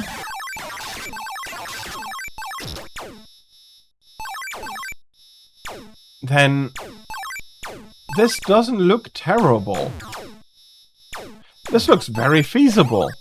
I have forgotten that part of the enemies are actually coming in, and there's a lot there that he's staying low. He is taking care of a lot of the enemies here. Yeah. If you know how the level evolves, absolutely, go for it. If you don't,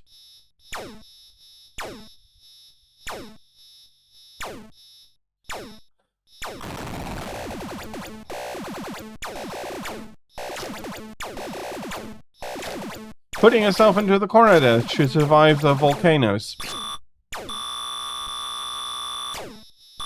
Yeah. It's also a cool boss, but difficulty was a difficulty out of, yeah, partially greed. But it also encouraged to put in a sometimes absurdly high skill level. As I said, out of Gradius and the shooters came the bullet shooters, the bullet hell shooters, which crazy difficulty. But there is a prestige in beating them, and that is not something that a lot of other games will be bringing forward to you. So, yeah, absolutely a fantastic game if you're getting good enough, if you're able to be good enough. But we'll be now slowly leaving the arcades behind, and we'll be going onto the home consoles where, yes, difficulty was still important, and I'll get into why, but it softened quite a bit nevertheless. And I'll be coming back in about 5 minutes after the ads at the top of the hour. I do need to go somewhere quickly. Thank you, everybody, for your patience during the ads, and I hope to... we will be back. Thank you very much for your patience during the break and the ads. That's what I should have said. And I'll see you at the top of the hour with The Legend of Zelda.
welcome back.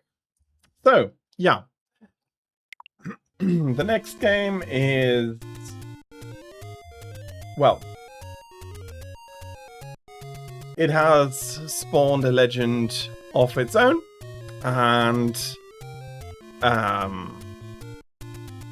a very large series with many games, spin-offs and everything. The Legend of Zelda. Here is where that legend started on the on the NES, and we have been given this sword by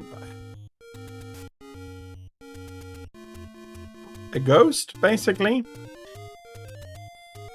That's how it feels. He gives us that sword and then disappears. And that is all we're being told in the game itself. It's dangerous out there. Don't go unprepared. Take the sword. And then we are free to start wandering through Hyrule here.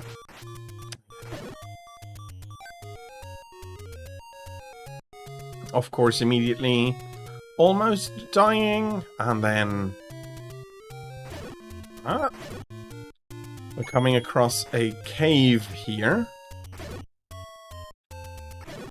Let's see, is there anything interesting here?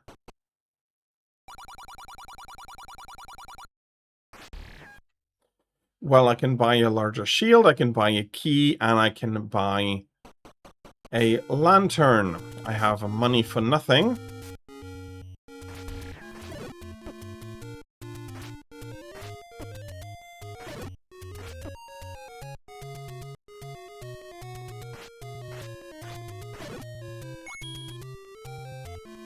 There was another cave over here.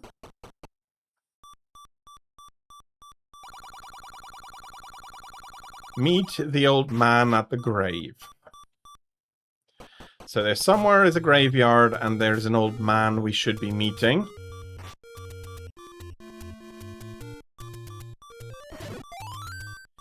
Okay, no. I do want you, fairy.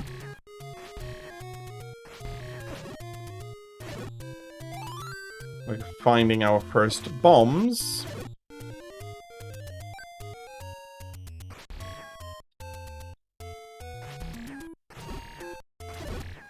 Here we are. Another cave. This time the lady says nothing. And that looks like a different part, a more forested part of Hyrule, and the enemies do look a little bit stronger, although the Zoras are probably the most dangerous enemies we currently have.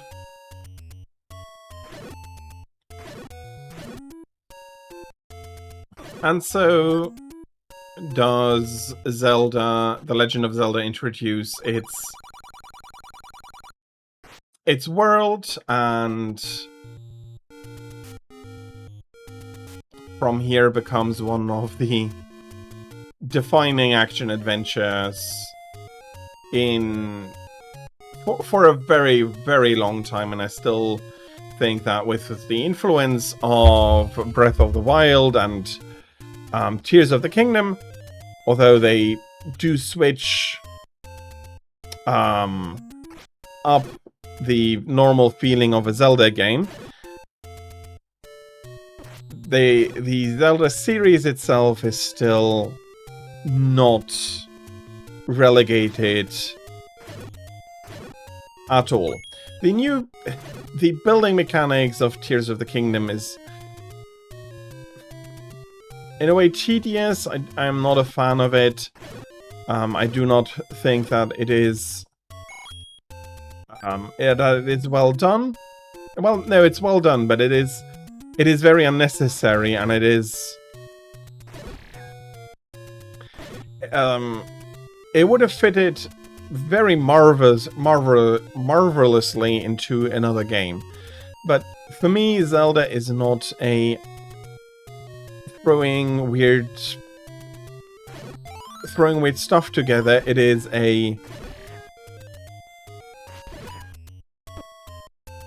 It is, for me, a an action adventure with dungeons and enemies and progression, which was already something that I felt missing from Breath of the Wild. But it is not supposed to be a discussion about Breath of the Wild, if I liked it or not. This is about the original, the OG Zelda.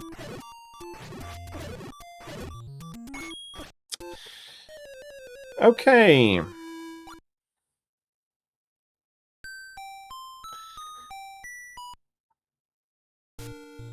Let's try again.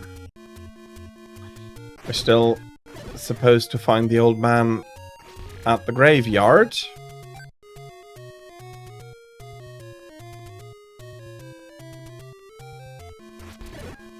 Okay, they do die in one hit. So maybe this was the path we were supposed to be taking after all. And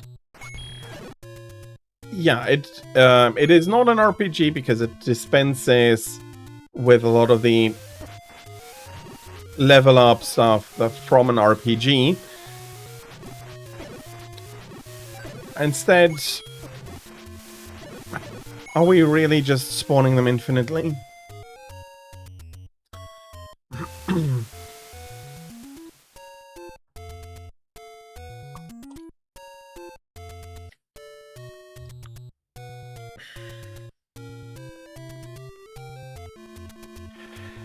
So instead it focuses on exploration, skill, and gear to make you stronger. Fair enough, you do get more hearts.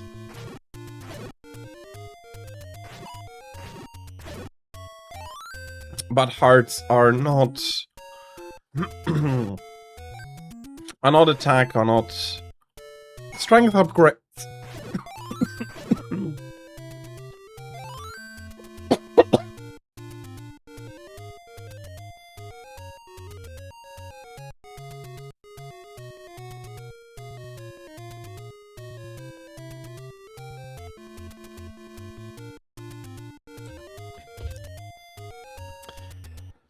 So they're not stat upgrades or strength upgrades. And you, as a player, still need to do the best with what you have. Yes, you are more durable, but that is not...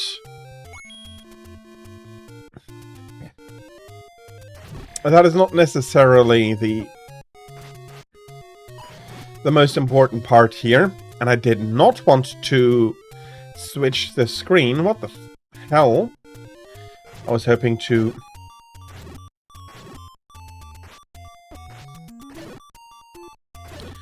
I was hoping to find a heart or a fairy.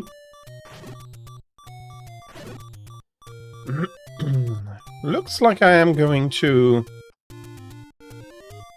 KO again. There we are. Should have waited for the moblins to come up rather than...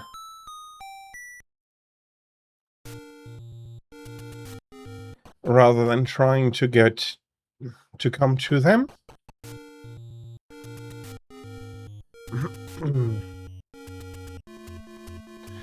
Okay, if that path is too hard, what do we have? Okay, this is a dead end.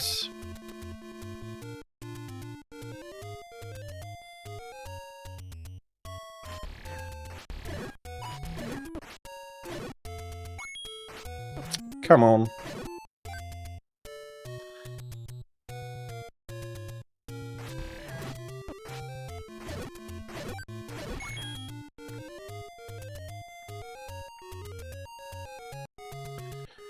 Okay, that is the uninhabited cave at the moment.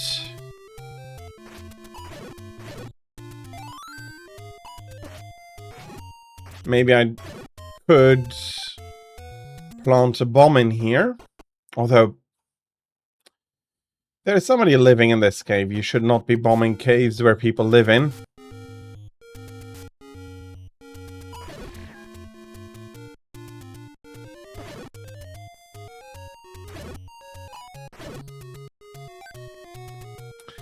And who knows, maybe the graveyard is very easy to find and I'm just being silly. Maybe. I may be just a little bit silly.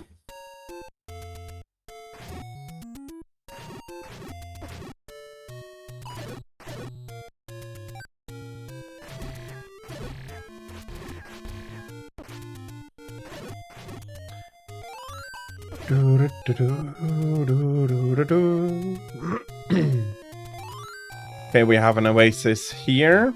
Or a fairy spring, rather. Sorry. What do we have up here? So we have a moblin. Running around making...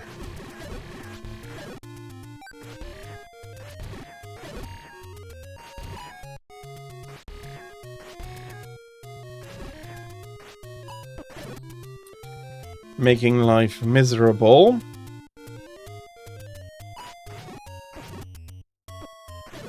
A little bit of lag here. Something... Bloody hell. Can't... Doesn't seem like that was the right way either.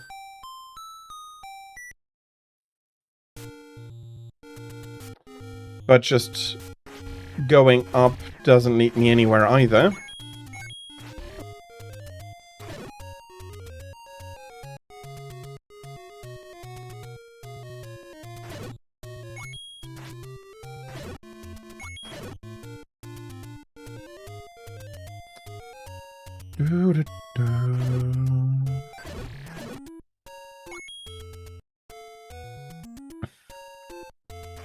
At least one good thing is that I'll be able to afford a larger shield at one point if I keep doing that. And... okay, we have a good fairy, but you came in clutch.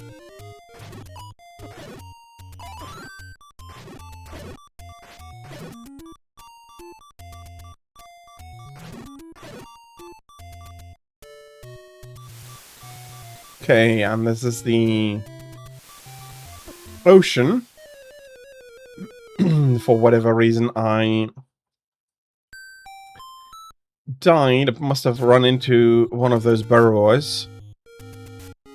Or they ran into me.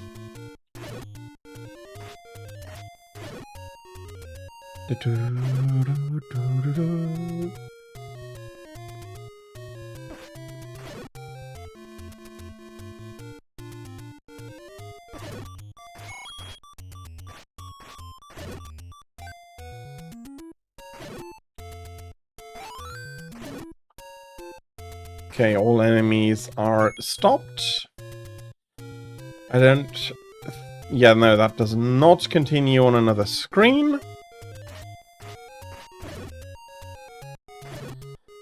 And here... come on, come down.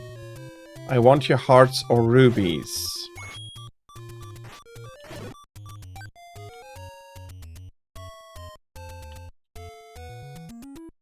Okay, why can't I put down a bomb? Use B button. Not enough space. I wanted to bomb that wall.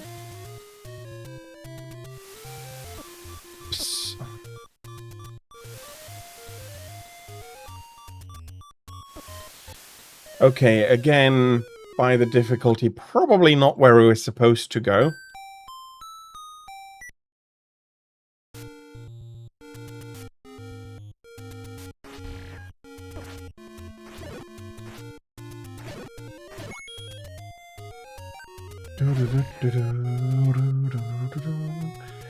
So, let's see if we can't do any shopping already.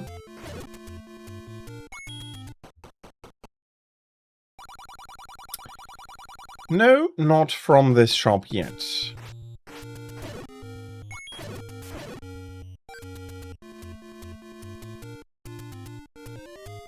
Doo-doo-doo-doo.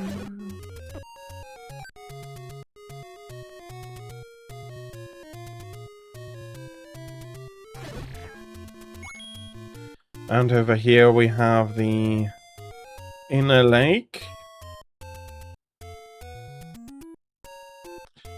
Let's see, let's cross the river here. See the man at the graveyard.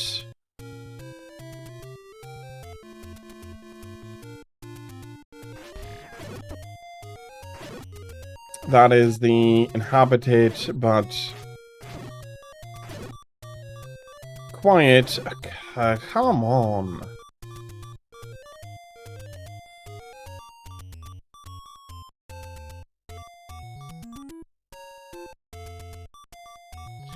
Okay, we have something here. And that something immediately kills us. Although there is a dungeon entrance over there, but that's probably not the first dungeon.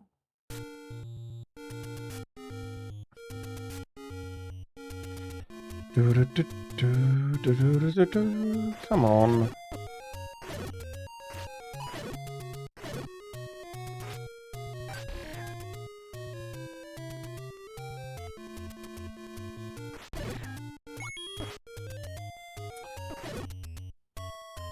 They can really turn on a dime, the faster ones.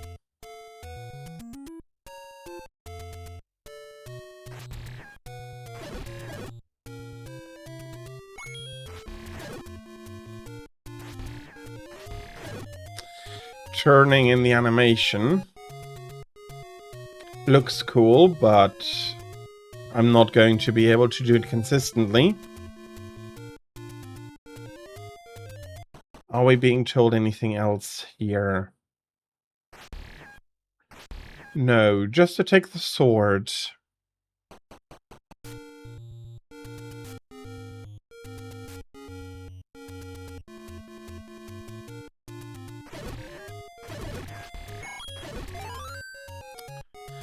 Come on.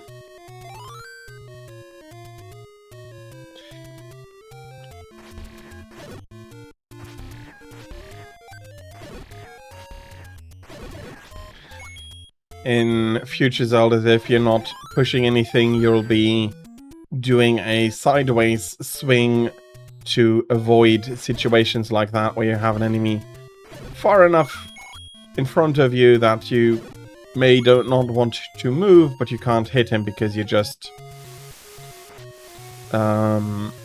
thrusting your sword forward.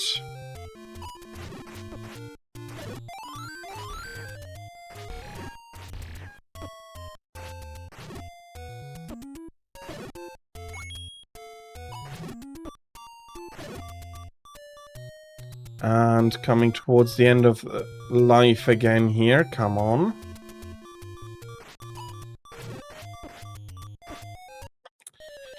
No chance. Probably not supposed to go there.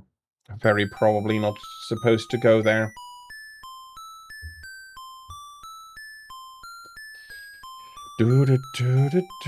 There's no map, is there? No, just a Triforce.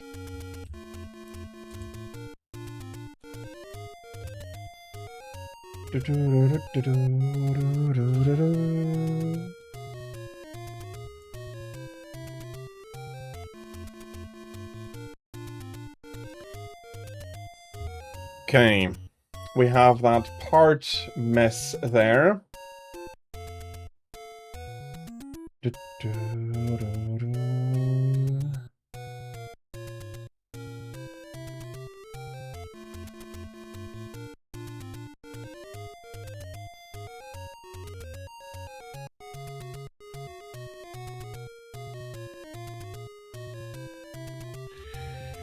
Okay.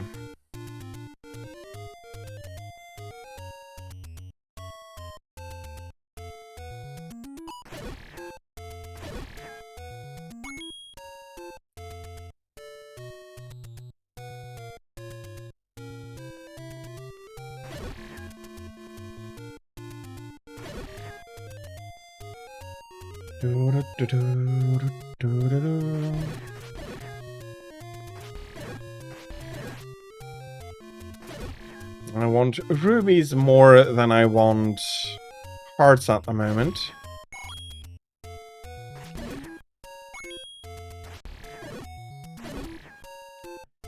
Okay, you probably cannot predict any caves or so.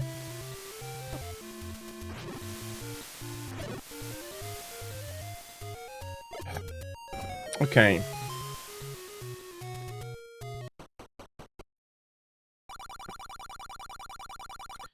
Take anyone you want.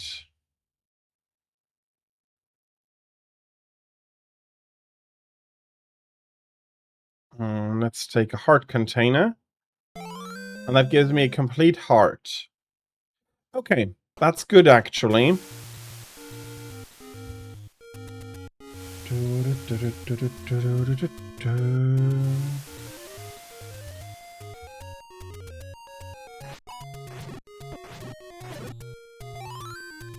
We're gaining a few more bombs.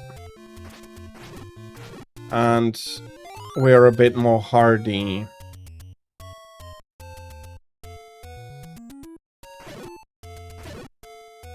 Bushes must probably be burnt. They cannot be...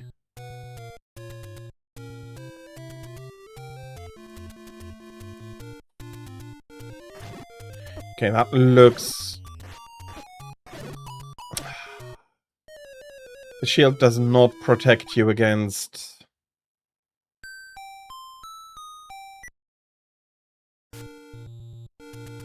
Does not protect against enemies running into you.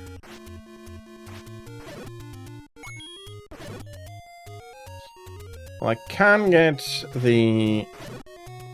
not lantern... The candle here.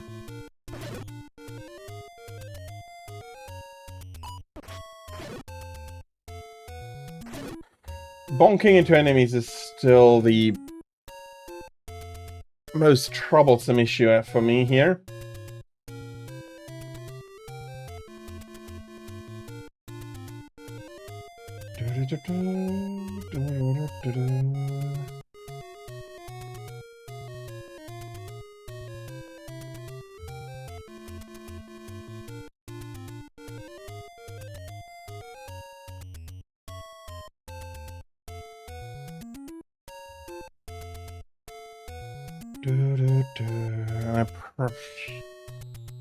Probably a lot hidden under the bushes.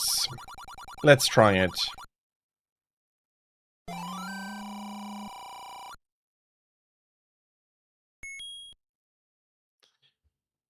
Okay. So I do have a candle.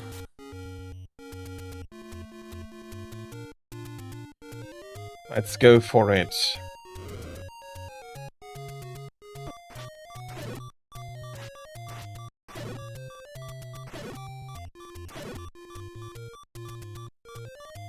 Oh. I can't use the Okay, now I can use the candle. I can use the candle once per screen?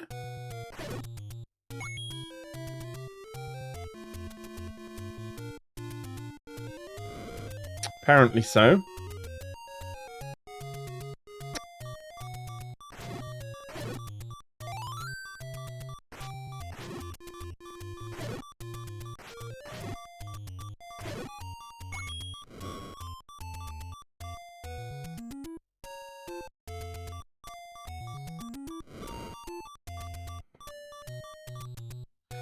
I know older games were a lot more obtuse with some things, but...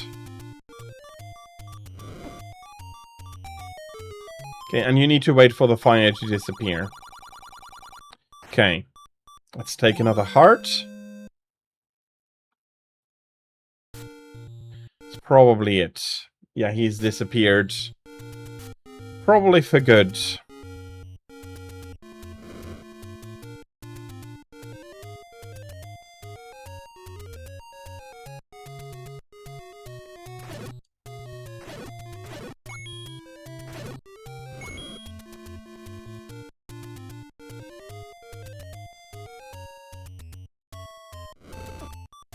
Ah, the bloody Zora balls.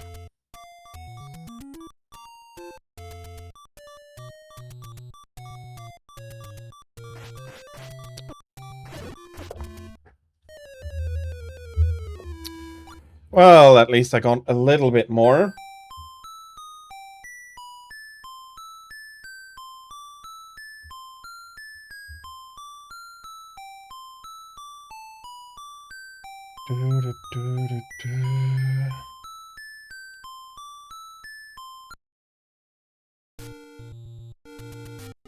Okay, but I'm starting with only 3 lives, so... doesn't feel too bad at the moment.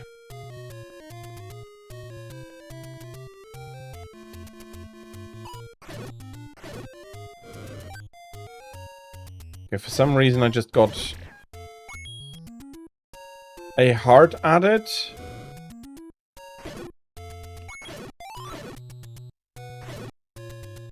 Okay, let's try and catch the fairy here.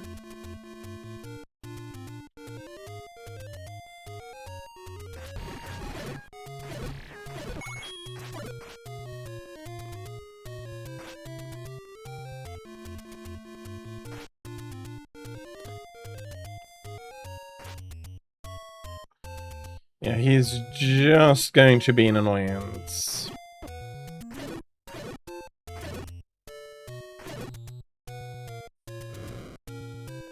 Okay, the other one looks very suspicious there as well.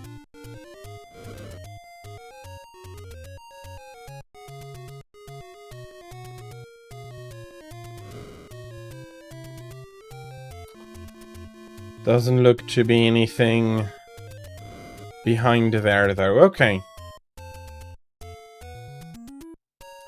Ah, this could be the first dungeon. And indeed, it is a dungeon. Level 1, okay.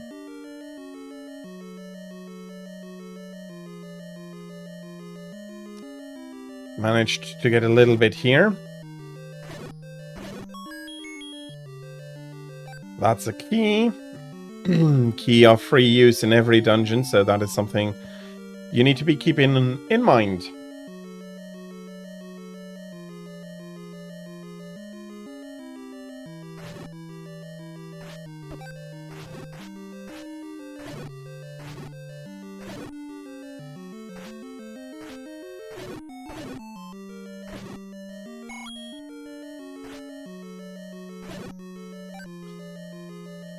Okay, I have 2 keys now. Let's move deeper into the dungeon.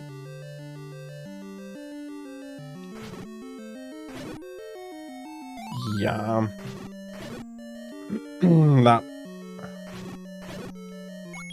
That works.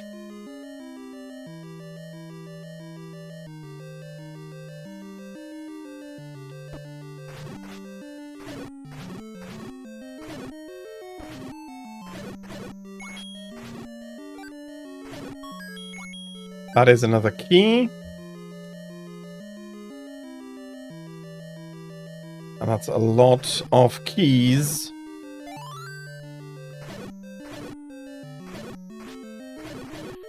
That probably shows us the boss room up there. And we have a dungeon map. Okay, at least in the dungeons I'm not going to be getting lost quite as easily as on the overworld.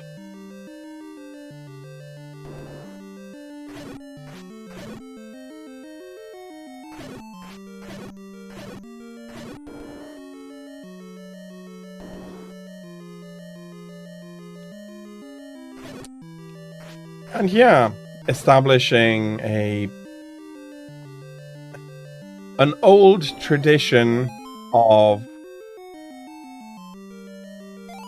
how we're going to do that. Eastmost Peninsula is the secret.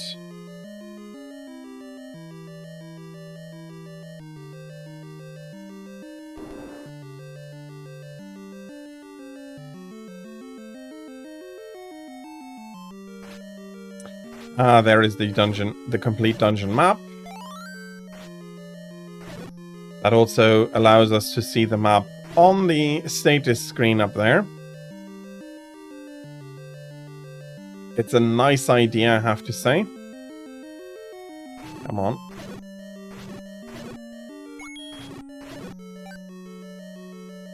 Killing the poor guy for a key.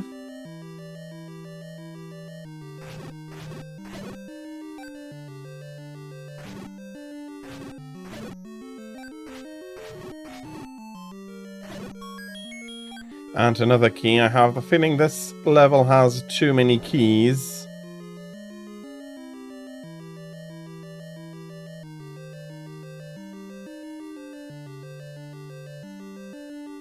Okay, and it is the leftmost one that is actually movable.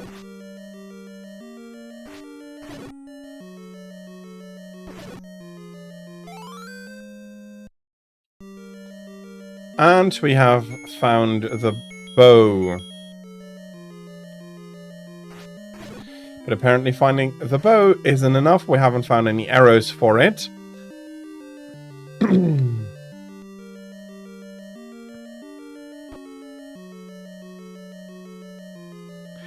And yeah, so this is what I usually expect from a Zelda progression. You find more items, you find hearts, you find heart pieces, and all of that together slowly but surely makes you more powerful. Rather than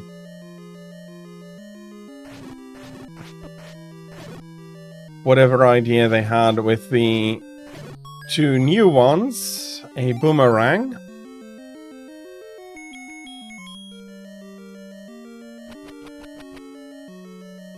Not a bad idea. Should be able to get.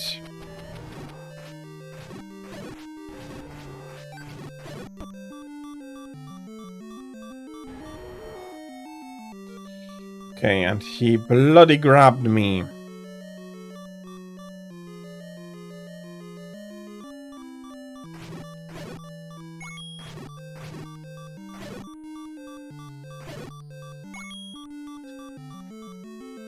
Okay, next time, no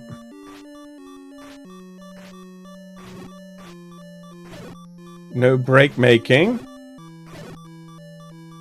Although I do have the key that I need, so could have just gone to the door.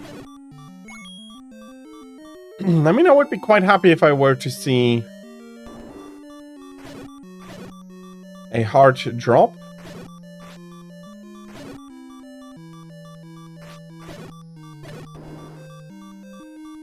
The boomerang kills keys. That is already quite a nice...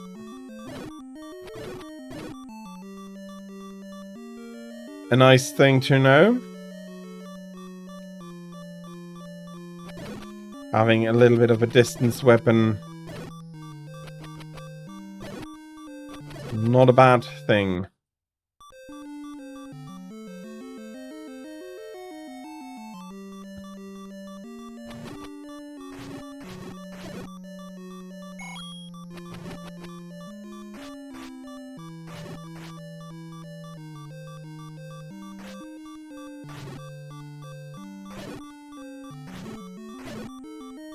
Okay.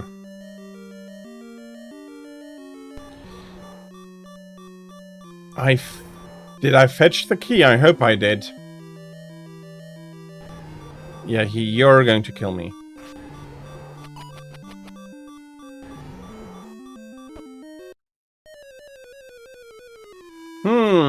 If only my predictions wouldn't be just becoming true.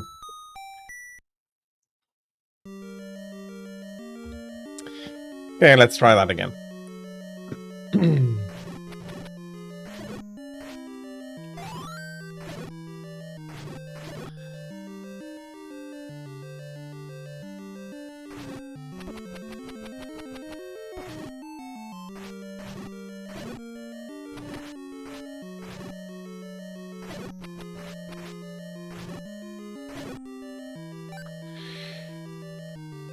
I do think that if I have 3 hearts when I'm reaching the boss, I should be quite happy.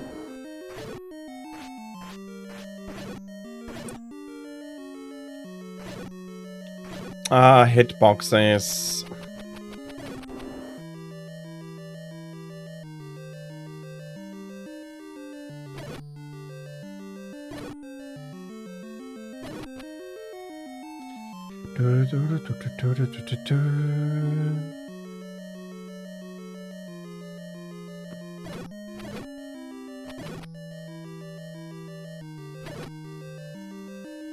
So, releasing in...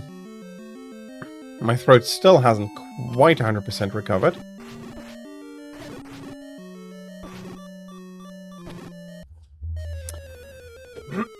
Which is partially why I haven't been talking so much.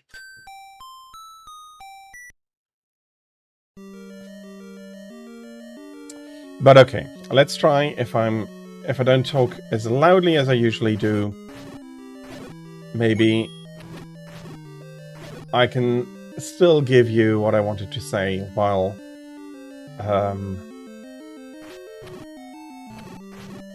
being easy on my voice for a little. Let's see. So, as I already said, it is by some considered the template that action adventures later on would follow. I don't quite agree that strongly. It is definitely one of the earlier action RPGs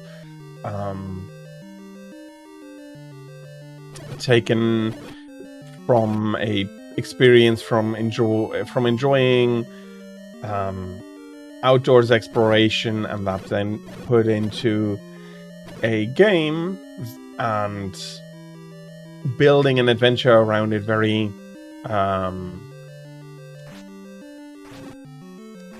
I think, yeah, it's very nicely done. It's, to a large degree, in my opinion... Ouch!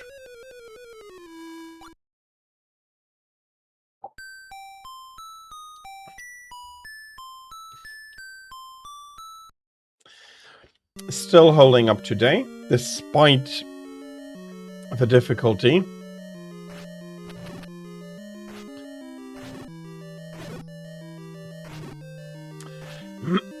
And again, I do tend, after playing a lot more of the Game Boy Color era of Zelda, hitboxes are not quite fitting. So, what do I mean when I say Game Boy Color era? There are three games that fall into that category. One is Link's Awakening, the DX version, the original version released in 1993. But the DX version is a Game Boy Color re-release, which we will not be seeing because since the original released in 1993, that would be the year I would need to put it in, and it is not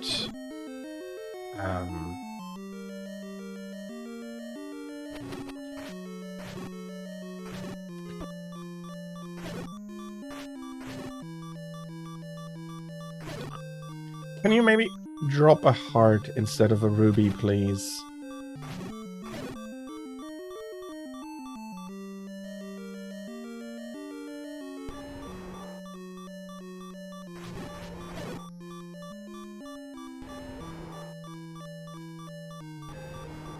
Like, seriously? No Wallmaster coming?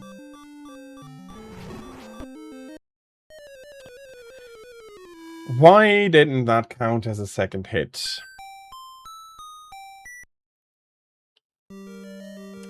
Well, if you are an expert at the game, you probably have seen it, and you're rightfully yelling at me that I am disregarding how the game works, its tile-basedness, that those enemies cannot drop hearts, and that I should not have fought them for them. That all that could have happened is a negative sum result. Maybe. I have not played Zelda 1 in quite a while, so I would not be exactly sure. Plop.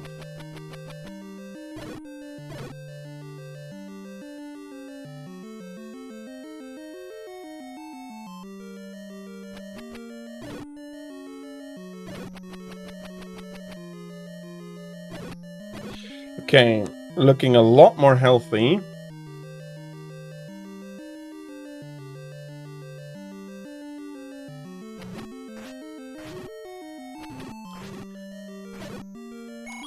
Does them being stunned also mean that they cannot use their boomerang at that moment?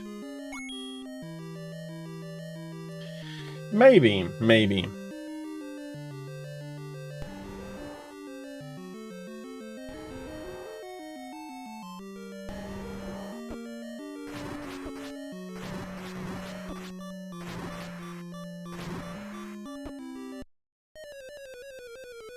Okay, okay.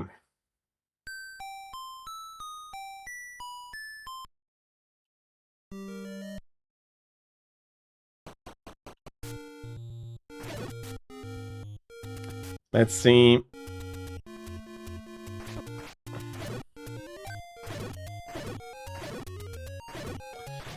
Unlike in later games, Octoroks actually do drop a variety of items.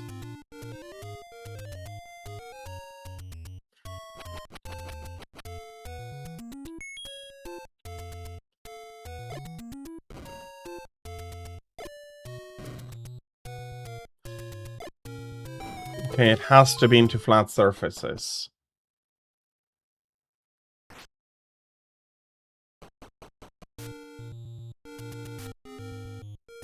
Maybe I should have been using bombs a lot more in the dungeon as well.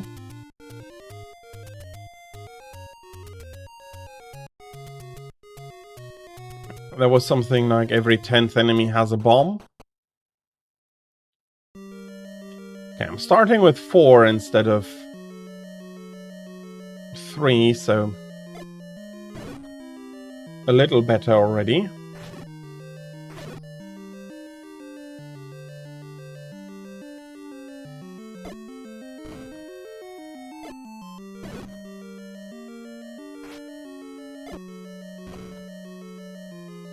And I'm sacrificing quite a few things here.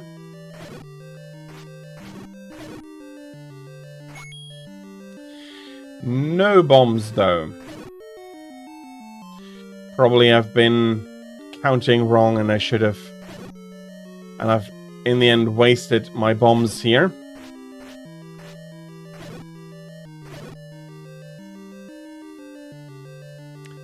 Let's try and go defeat the boss.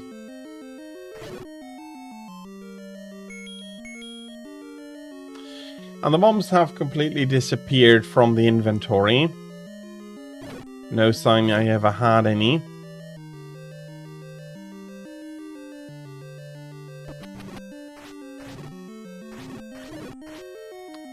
Oh, you carry bombs.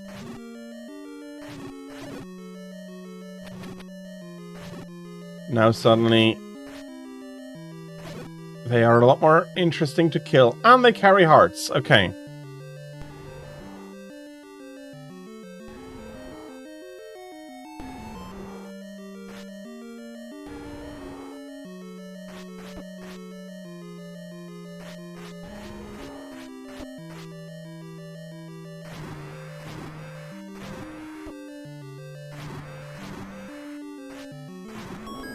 Okay, that's an extra heart and a little bit of health. And we find a piece of the Triforce. Okay, I'll be wondering about exploring Hyrule a little bit more. We're not going to be able to beat another dungeon in the time I have left. But I think an important point that we can already take away is that Look, look, ow, ow. Constantly running into enemies is not... It's not a solution to anything. Fighting these...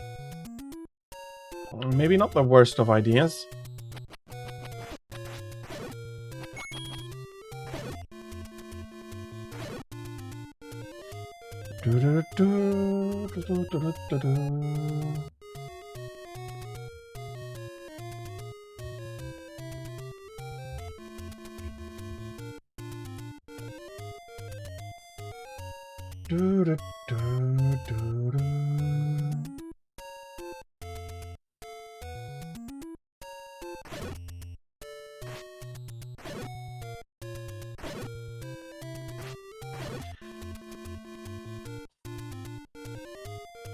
Okay, let's kill these.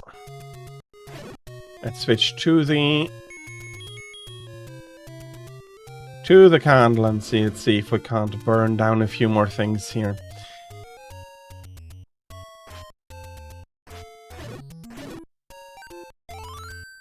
But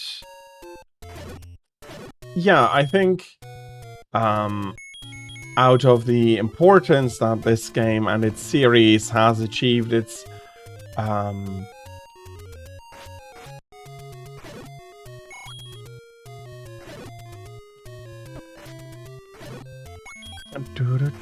how shall I put it?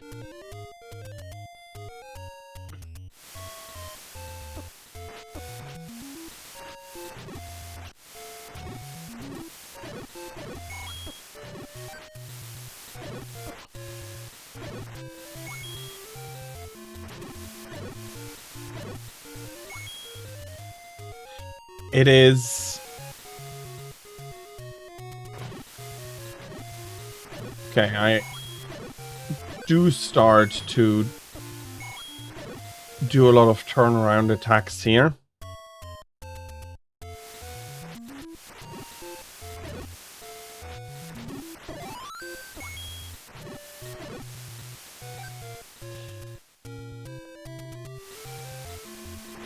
Flat surface.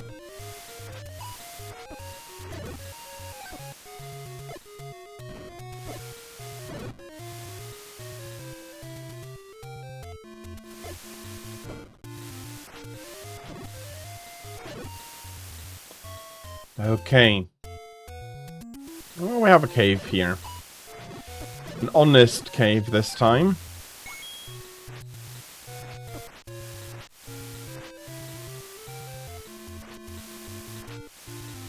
Come on.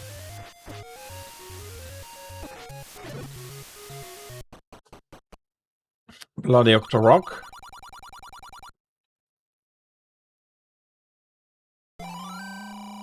Okay, arrows.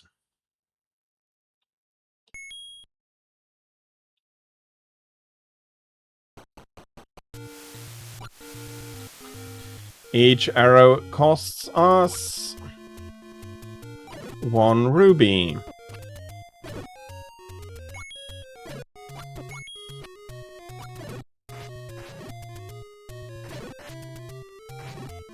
Okay, it does deal good damage to enemies, but...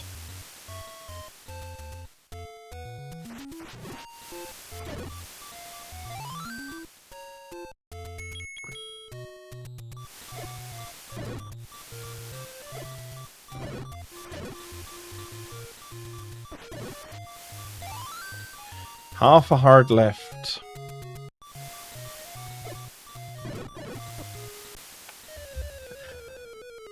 Okay, so not too much chance here to really get all that far. We'll be saving, and I will be going through a bit more here. The story of the entirety of the Legend of Zelda is, of course, quite complicated. Zelda, in the grand scheme of things, had a a very large impact, as with so many things that Nintendo did at the time. For one, in the North American market, and that's what I wanted to discuss during Elite. So in 1993, because of how much money you could make in the video games industry, and due to the and Atari losing patents,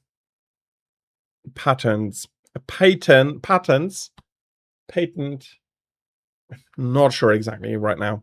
Sorry.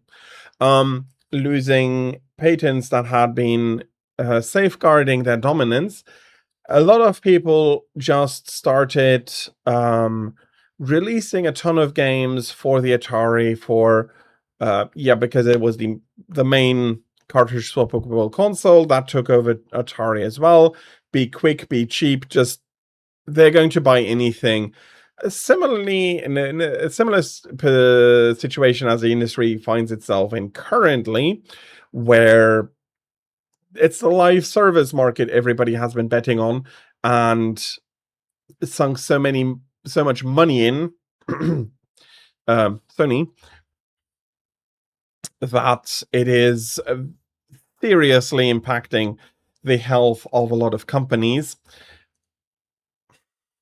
Yeah, not a great position anyone wants to find themselves in, but also not something that they can really easily get themselves out of. And back then, the crash was so bad that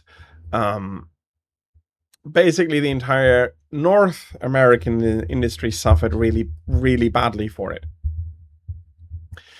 And that is what I was referencing with the a part of it is did attempt suicide. Yeah. The North American part, why only the North American part?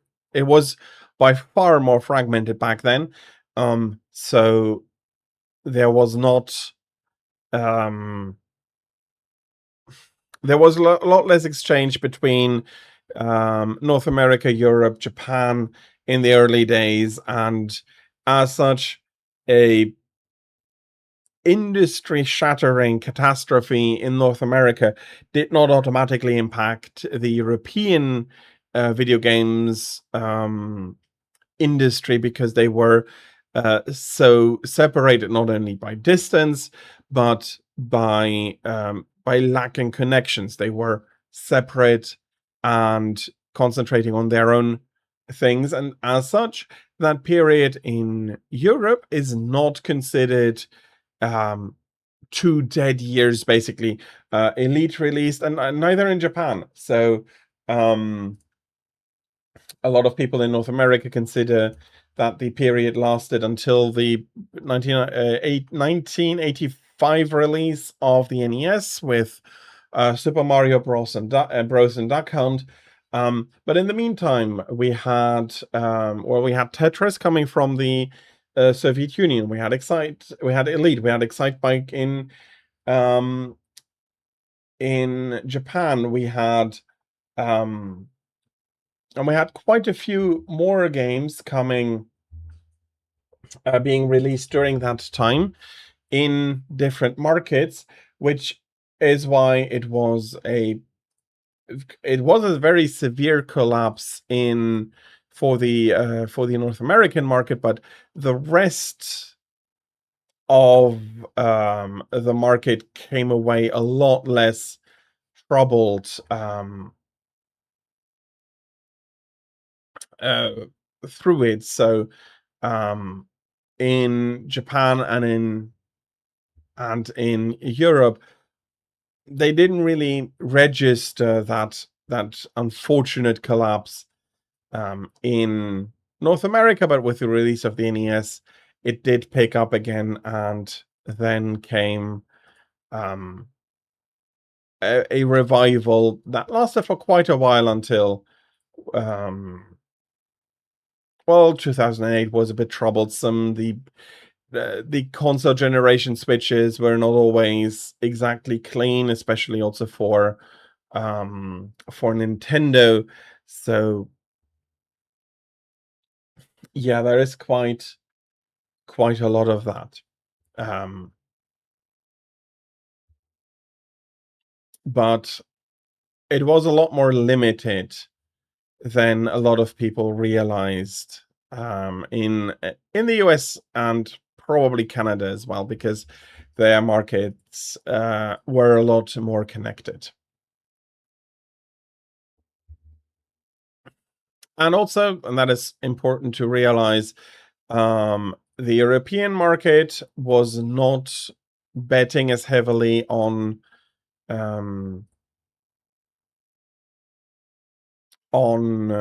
consoles, but home computers repurposed to play games.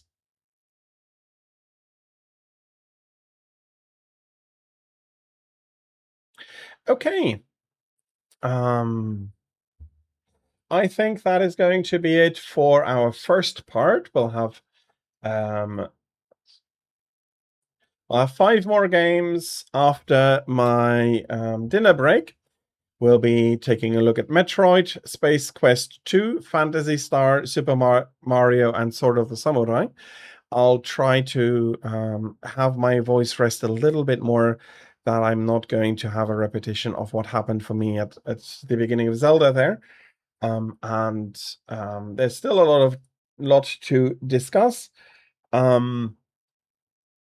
So to show again how influential Nintendo was, out of the 19 games I think we went through today, 19. Let me have a look. 1, 2, 3, 4, 5, 6. 6 were basically directly released also on the NES. I'm counting, for example, Gradius, which had an arcade and a NES release, but I do find that both games are close enough to count as one game. So yeah, a lot of strength there from Nintendo during that decade, and of course that has not necessarily abated. But yeah, so that's going to be it for the first half. As I said, we'll be following that up with Metroid, Space Quest 2, Phantasy Star, Super Mario Bros. 3, and still a surprise game at the end of stream for the last hour. Yeah. I do thank you all very, very much. If you do not have to go, or if you don't want to wait for about the hour until I am back, I can absolutely understand that.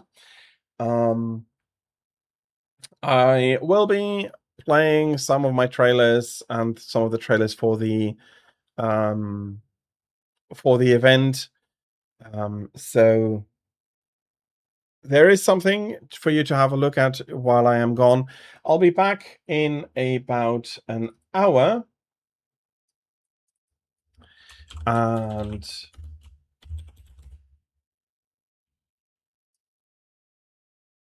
yeah, I also do need to remember the timer.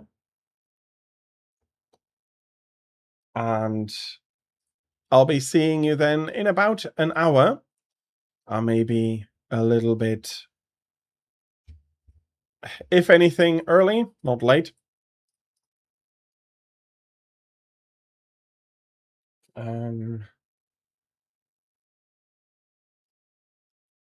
Of course, of course.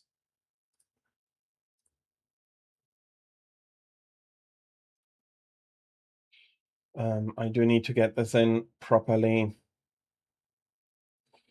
1 second, please.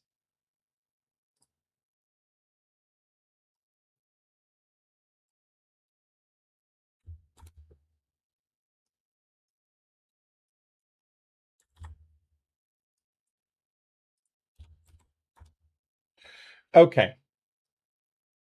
So I'll be back in about an hour. Thank you very much for your patience and everything during the break. And I'll get the the trailers and everything started right up in a minute. So thank you very much for your patience while you wait for that. I'll be seeing you after the dinner break. Thank you very much for having been here. And yeah, I hope you're going to be enjoying the second part as much as you did enjoy the first one. After this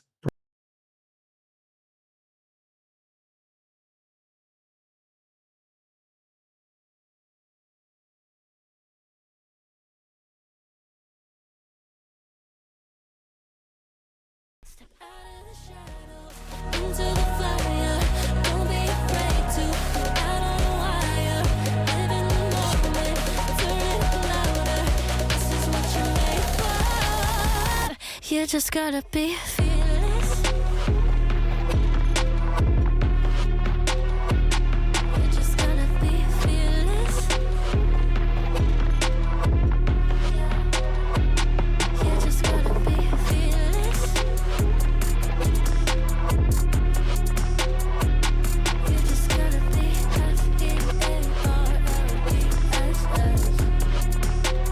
fearless. Once I get in and I put it in try, ain't no more stopping me, don't even try. Controlling the chaos, controlling the fly. Yeah, it's all the shots that you don't take. You'll never be hurt if you don't say. Just gotta get out your own way. You can't learn to fly on your own if you don't let go. Step out of the shadows, into the fire. Don't be afraid to go out on a wire. Live in the moment, turn it up louder. This is what you're made for. You just gotta be fearless. You just gotta be fearless. You just gotta be.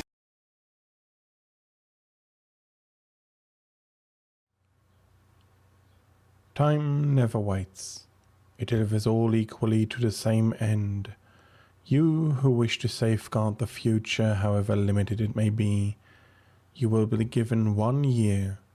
Go forth without falter, with your heart as your guide.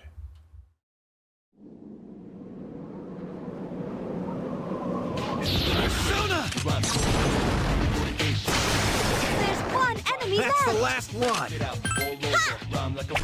Lame.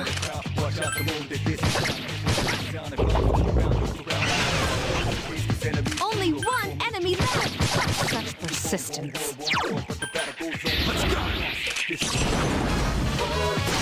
Couldn't finish it off. Please hit! That was a close one.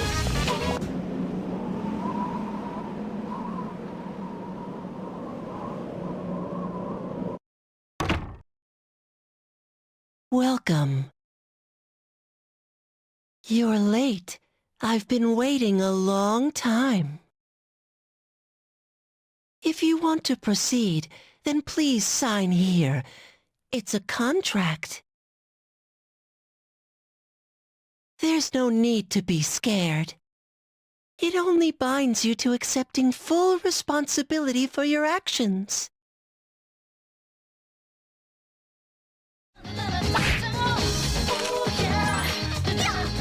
Fierce attacks aren't working! I failed to finish it off. Give me a sec. I'll scan the target. Hallelujah!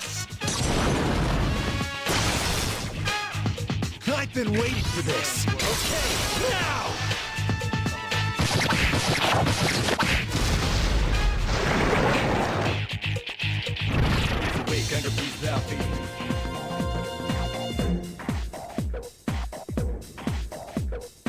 Morning! Morning.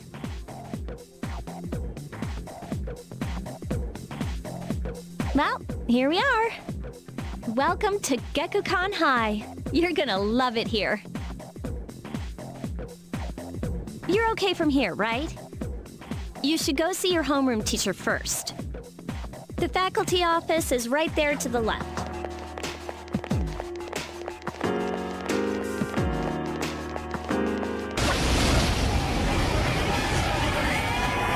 There are 3 of them! Give me a sec. I'll scan the target. enemies off I've been balance. waiting for this. Well, I guess that's one way to go.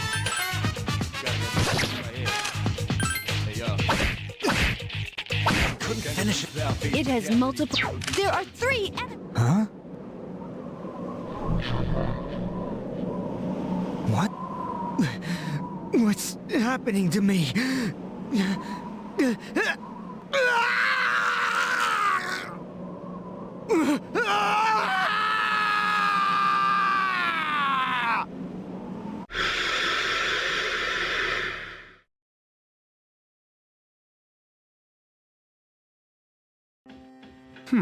Vulnerable. Keep going.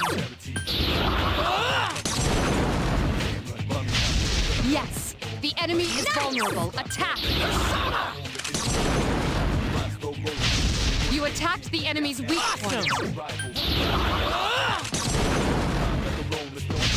You attacked the enemy's weak Here's a point. chance. Let's get him. Get back here, you son of a...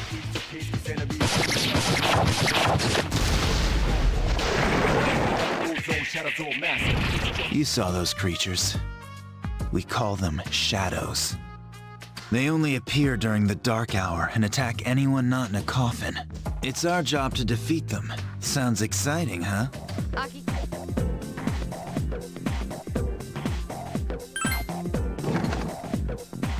Oh, are you the new student?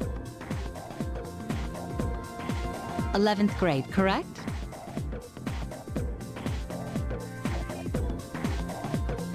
Wow, you've lived in a lot of different places.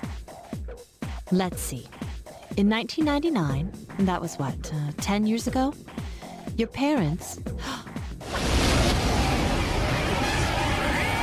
There are 2 enemies.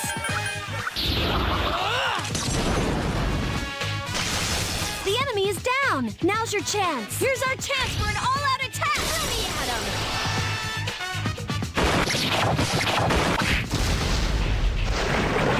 Here's a way, gang of peace out. Equity, never be charity.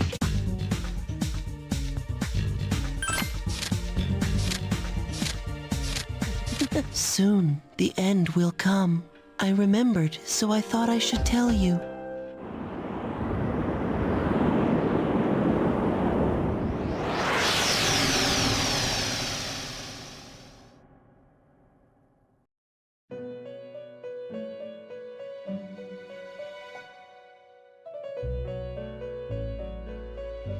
Welcome to the Velvet Room. My name is Igor. I am delighted to make your acquaintance.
the Confederates or the Protoss or anyone.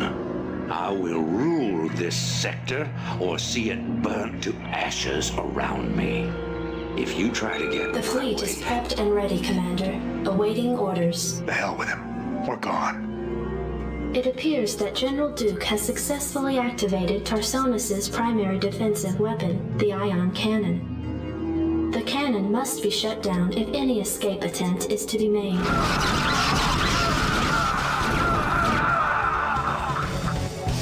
Good day, Commander. Engage.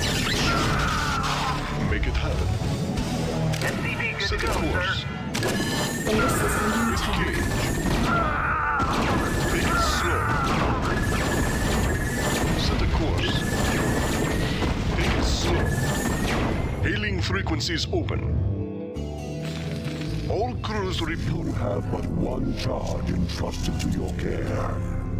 For I have found a creature that may yet become the greatest of my agents.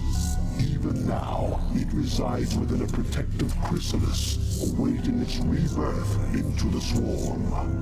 You must watch over the chrysalis and ensure that no harm comes to the creature within it. Go now and keep safe my prize.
That is my covenant with all Cerebrates.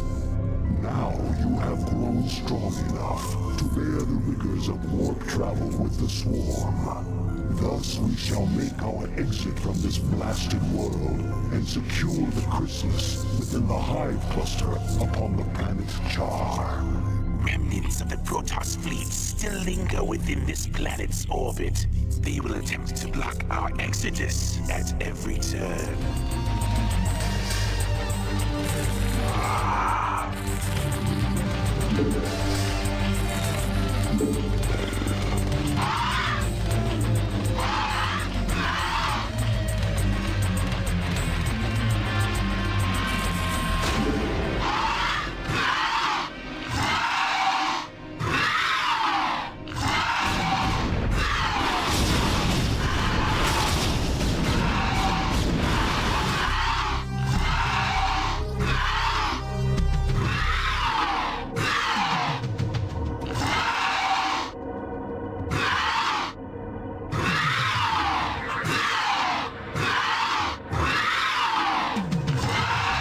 Prepare yourself, Cerebrate. Your first jump through warp space could be unsettling.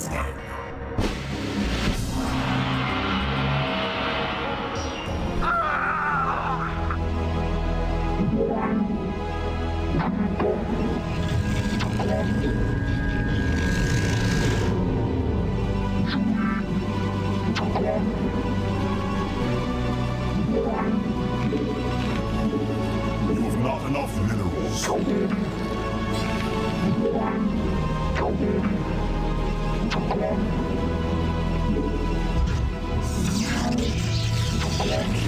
I long for combat. I am needed. Confirmed. My life for hire.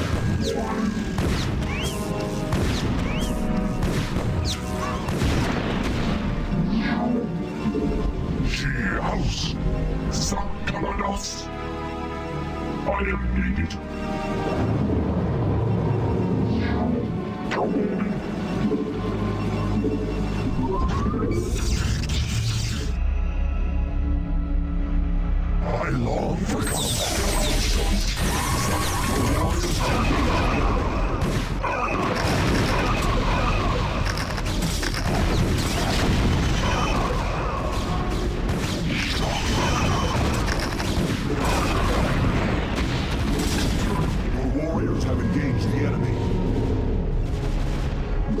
Your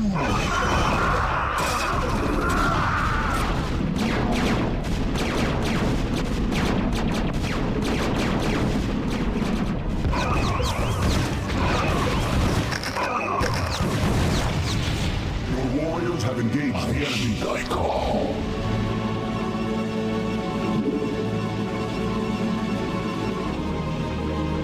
My life for all.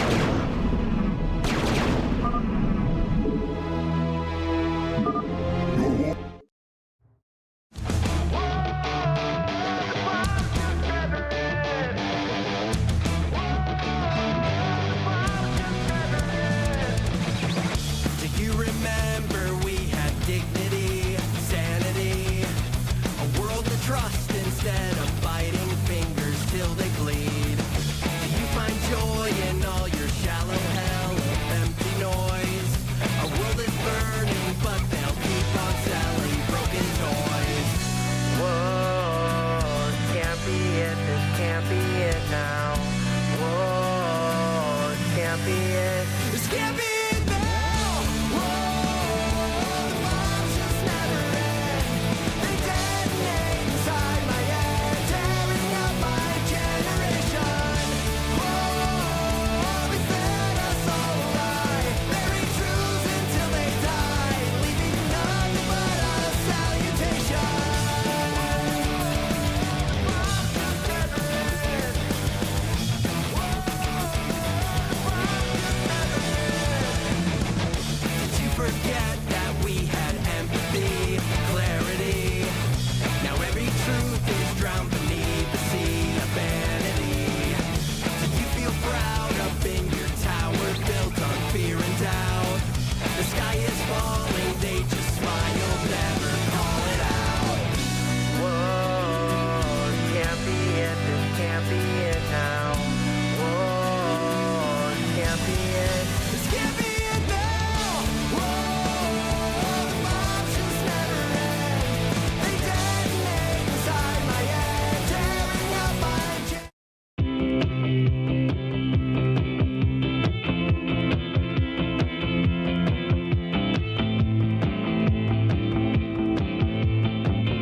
You just gotta be fearless.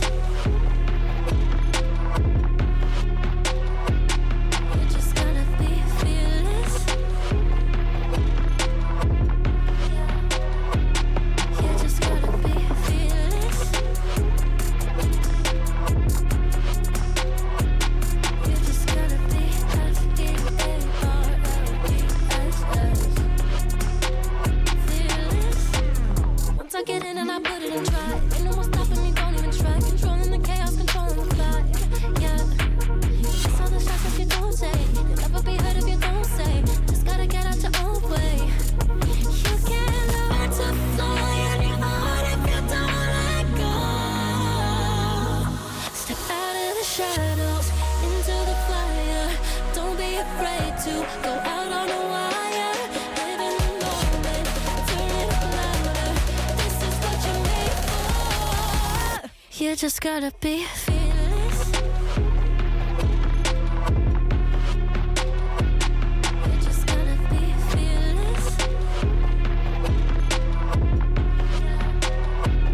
You just gotta be.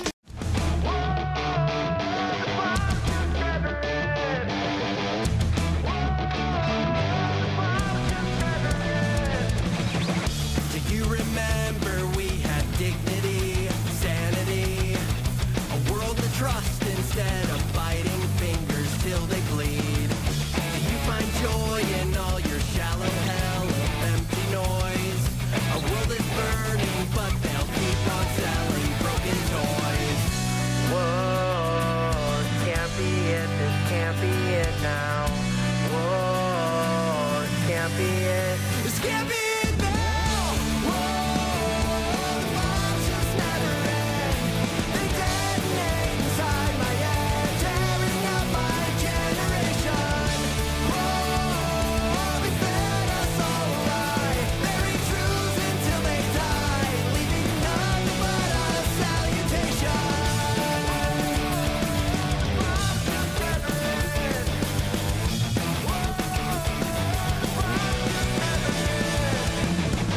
Did you forget that we had empathy, clarity? Now every truth is drowned beneath the sea of vanity.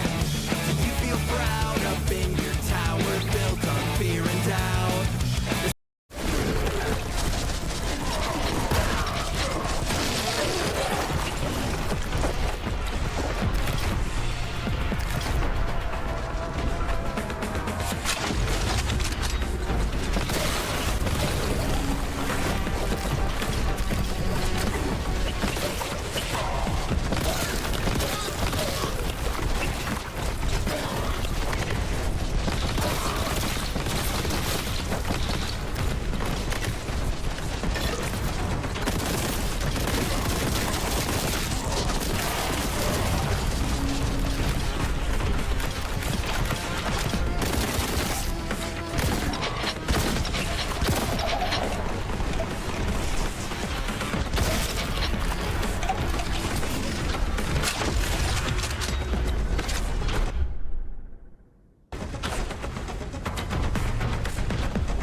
You just gotta be fearless.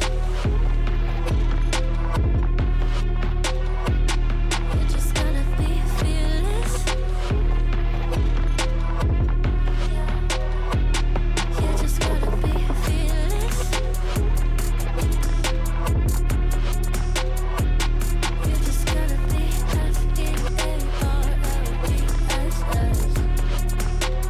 fearless. Once I get in and I put it in try. Ain't no more stopping me, don't even try. Controlling the chaos, controlling the vibe. Yeah. That's all the shots that you don't take. You'll never be heard if you don't say. Just gotta get out your own way. You can't learn to fly on your own if you don't let go. Step out of the shadows, into the fire. Don't be afraid to go out on a wire. Live in the moment, turn it up louder. This is what you're made for. You just gotta be fearless. You just gotta be fearless. You just gotta be.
Oh.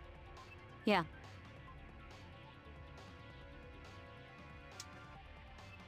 Well, what's with these demons? Haru's just a singer, right? Why are they targeting her?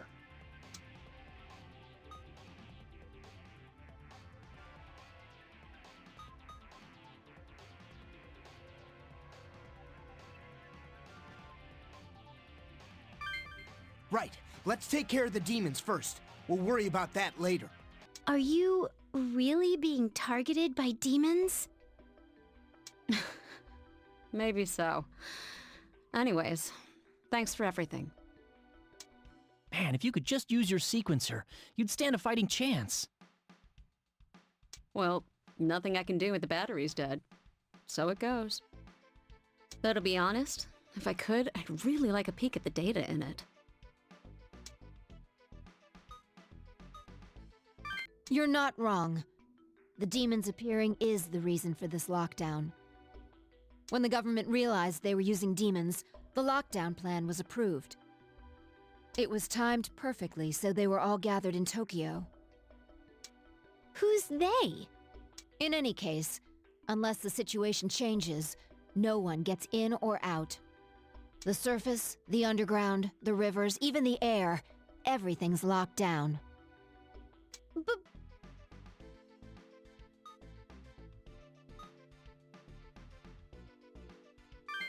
You're right. Getting rid of the reason for the lockdown is probably our only way out. Wait a sec. Get rid of the reason? You don't mean... Don't tell me you plan to get out by taking on the self-defense force. Yes, there's no way we'd propose something like that. The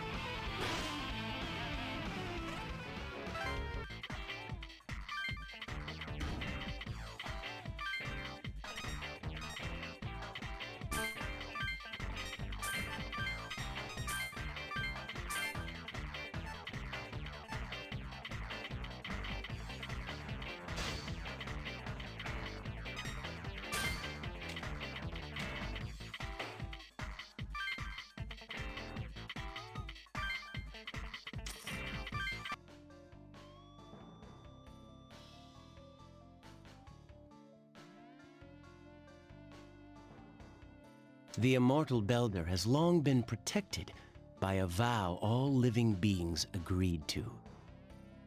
The terms of the vow forbid any of them from bringing harm to dear Belder. But there was one being that was overlooked. It's here, inside this lockdown. Yes! Justice always prevails! I'm pretty good at this! Midori, we need to talk. I wish you'd hear me out.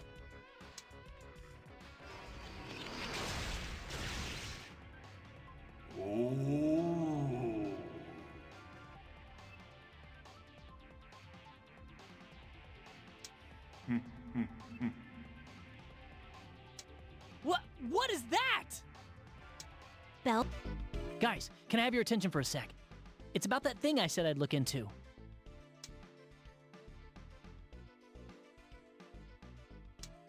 Remember how the name Belder showed up in the Laplace mail? Well, even if the comp is just a client, it still needs to process a huge amount of data. Some of that should be kept in local memory in order to work efficiently with the server. I thought if I could get into that data, I could figure out some answers to our questions.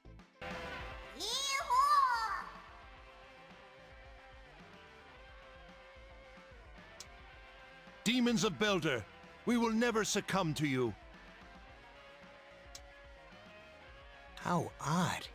They're surrounded by demons, but it doesn't even faze them. Could they be demon tamers too? We'll never let you have the Devil's Fuge's power. Belder will collapse at our feet.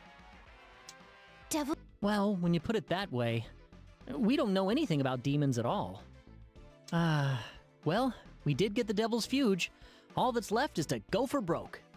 Whether it helps us escape our destiny of death, God only knows. Oh, I really don't want to fight this Belder. I just want to go home. I know. But for that to happen, we have to survive this. Let's keep our heads up a little longer. Yeah, okay. Laplace Mail. Good morning. Here's today's news. At 18 o'clock in Minatoku Ayama Cemetery, Belder, the Immortal, will be revived. Over 300 casualties will be affected. This day.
Hello, I am back from my dinner for the evening part of today's stream.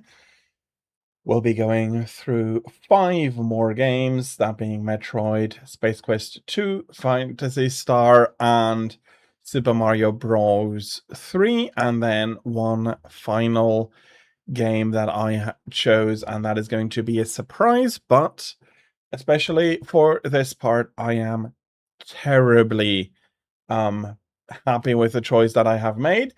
Hello, Zeb. How are you? I hope you're having a fantastic Monday so far, and that you can be looking forward to a great continuation of your Monday. Yeah, it's Monday, but I do think that a good day is always better than a bad day, so I do hope for the best for you. And as I just said, we will be playing some of the original Metroid. Just woke up. It's your last work day of the week, and then you have 2 days of rest. And you start again on Thursday.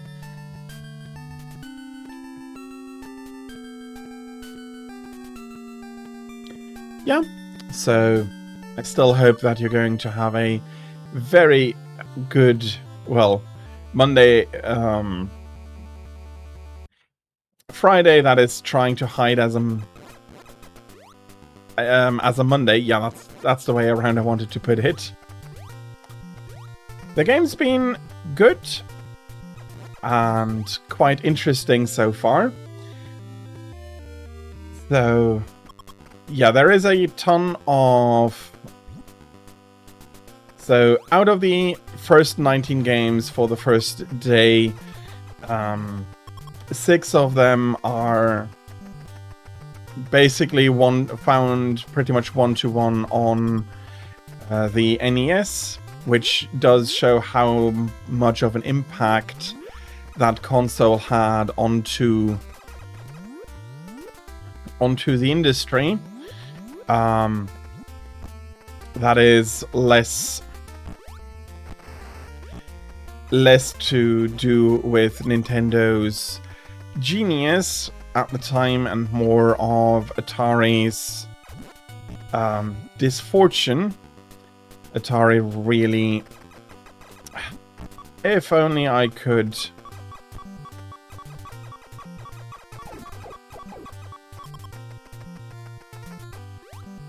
if I could crouch and shoot.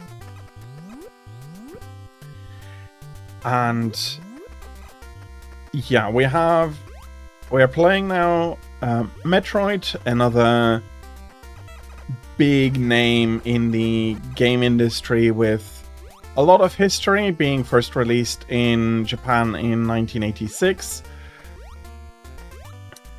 Focusing very much similar to Zelda on an exploration game loop. So you are dropped onto the planet Zebes, which you then have to explore and defeat 2 bosses, which then lead you to the final boss of the game. They lead you to Mother Brain, and then from there you beat the game. It's lacking a map, it's lacking a lot of things that you'd think you'd find in a modern exploration game, even in a modern Metroid game. But it was a very successful game back in its day, and the franchise that it has spawned is still enduring to this day in its original form, with Metroid Dread recently released and Metroid Prime, what I feel is a spin-off to the original. Okay, I can kill you. I hope to get some more energy.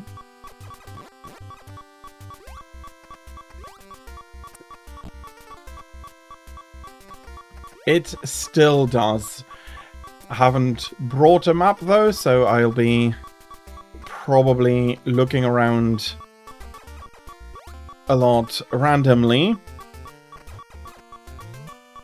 I have to say I'm not too happy we are able to leave that vertical room, and we're just entering another one. Okay.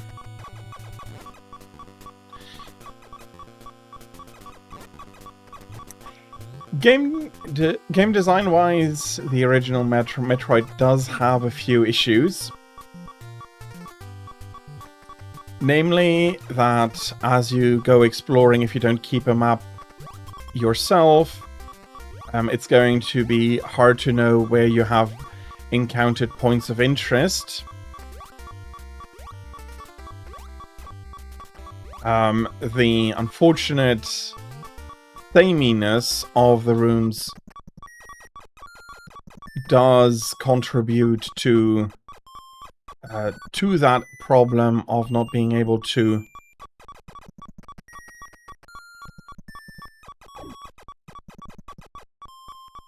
of it being hard to navigate. But if you can look past that, especially if you do not feel like you require a ton of maps, then yeah, it is still a very, very fun game. Okay, I can't enter through this door.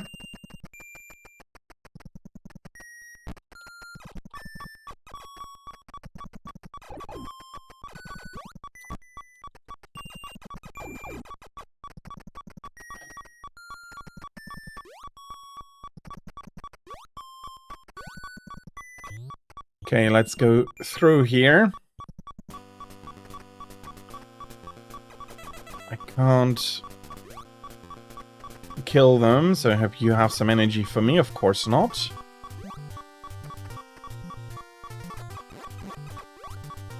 And so yeah, you need to, if you're not willing to go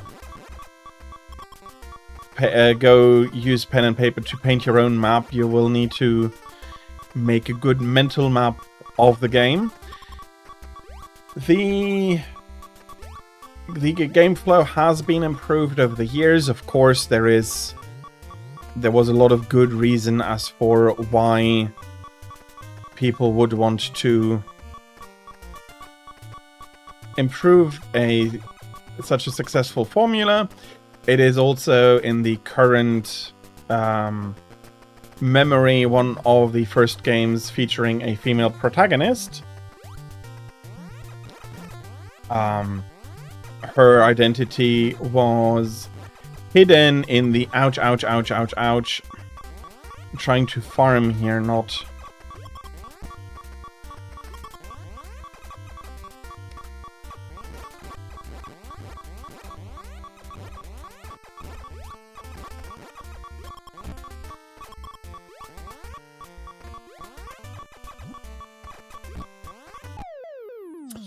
And I go kaput.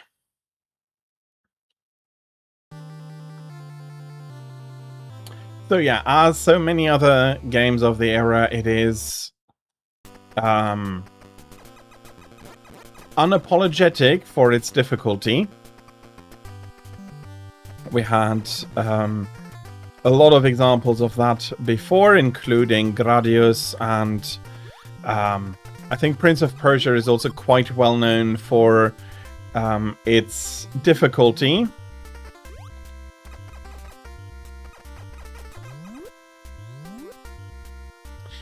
I'm not even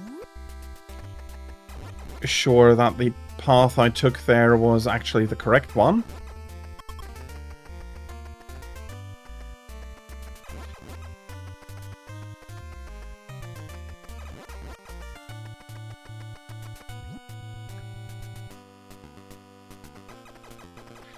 Fortunately, I am...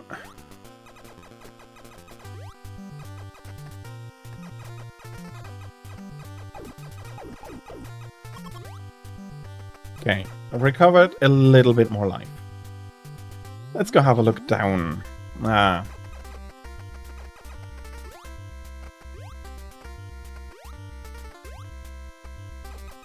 Nothing downwards.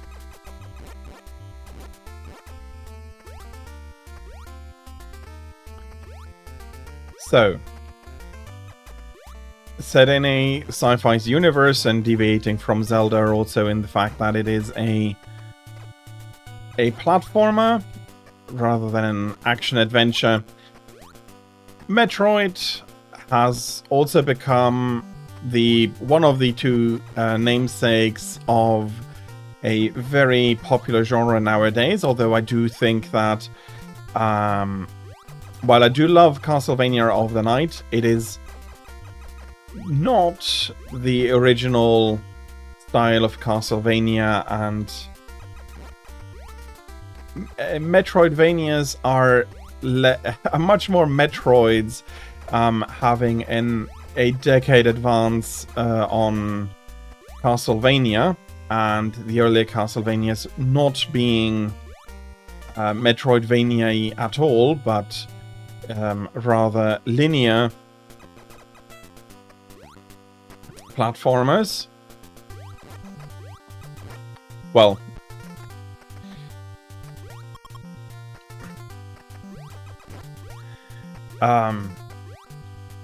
you might make a discussion for Castlevania 2 being an open world Castlevania, but it had more traditional dungeons in a Zelda style rather than the Metroidvania style, but and then the following releases are very much linear again. So I am unsure how much Symphony of the Night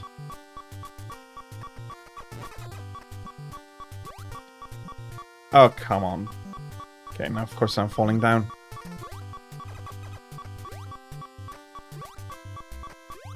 Wish I had a little bit more range on my weapon.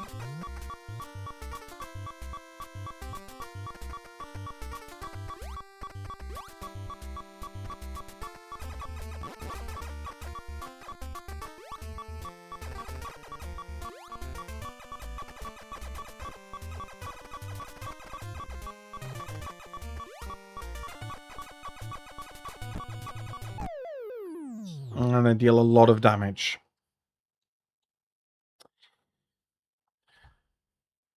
Still haven't found an additional power-up.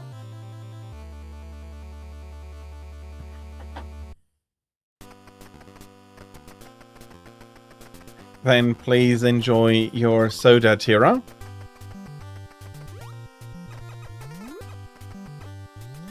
Indeed, it is not quite as hot for you as it is for me, but you still ought to stay well hydrated. Yeah, very old school.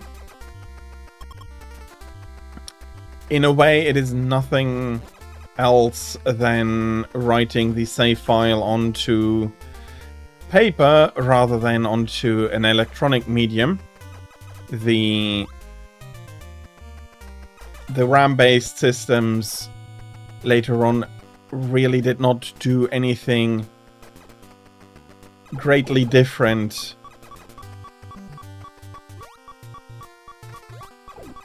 to how a password works, and a lot of passwords are actually alphanumerically coded binary. So basically taking the binary necessary to define a save file and converting it into a more human readable format. To a very strong degree, I am very happy that the password systems are not used anymore. One nice side effect, though, of a password system was that if you did have a good password, it was much easier to get that quote-unquote save file imported onto your system, especially on cartridge-based systems, which really do not allow to take a save game from one cartridge and import it to another without very specialized gear. And also, and that is a side effect of needing to use battery-based save states, is that you can use your save state if you do not even if you do exchange the battery, once you do take the battery out, there is no way of getting that particular save file back anymore. So a lot of save files from the area have been lost, and those that have survived due to quite specialized equipment. Okay, I am going to try and take the horizontal corridor next here again.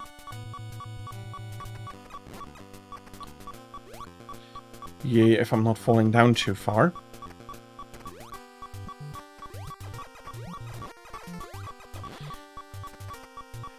On the other hand, I haven't gone down much yet. Maybe I can find something down here. Oh, there's another door. Not immediately anything hanging from the ceiling trying to kill me. There we go.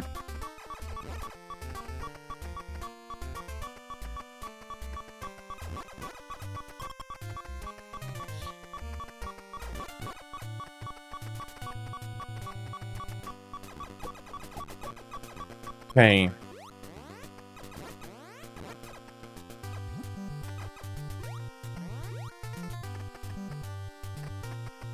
And of course that is going to be respawning this one.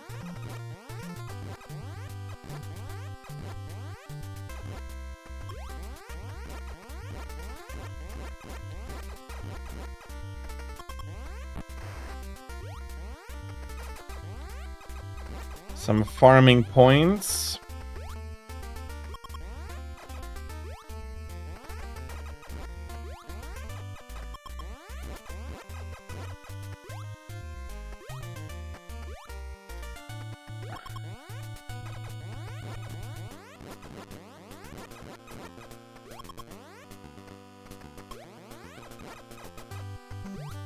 Okay, I'm not exactly full. Okay, there are some missiles here with probably some acid. Of course, I'll have problems jumping on the platform. There we go. And now I can use missiles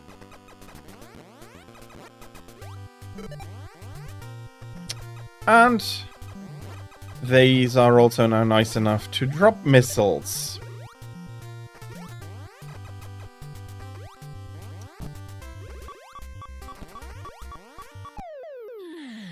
And I'll need to restart.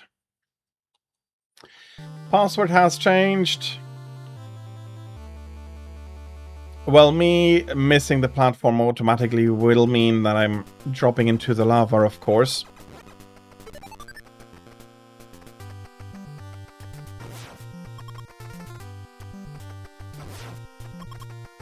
Okay. Don't need a missile to open the door. Still haven't gotten bombs yet, so I can't open this path. But there was a missile door somewhere.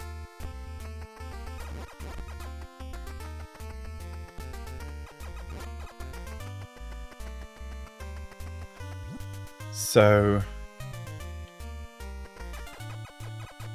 if only I could shoot on the ground square there. Okay. That's a little bit of health. I have to climb to find the missile door.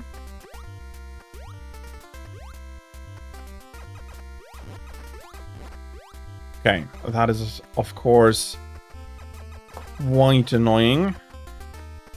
That the missiles spawn in such a way that it's not really possible for me to be able to reach them.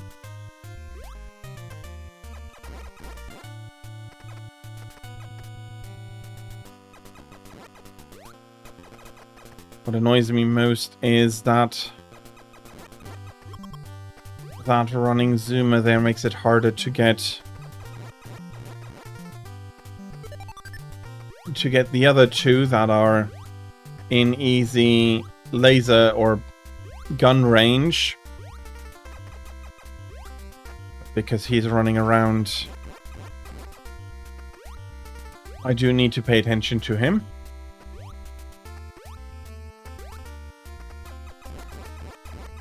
So yeah, with our newly found missiles, and again, the missile refills do not count for an increased carry amount.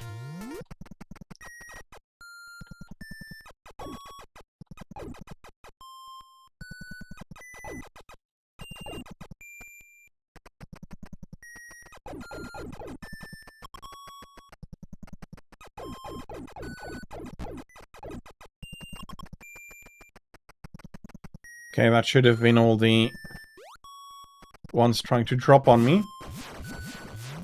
It took 5 missiles, so all my missiles, to get through there, just to be kicked back by an enemy crossing the door in front of me. And I finally have some decent range on my beam.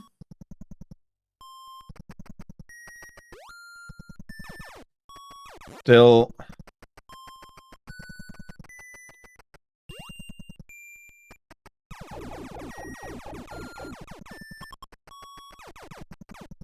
can't aim at the floor though. But that increased range is still quite nice. Luckily he did not decide to come along with me. Let's see if we can continue our climb now. It should be a lot easier now that we have more range to deal with them. You see how on the edge it was coded. Well,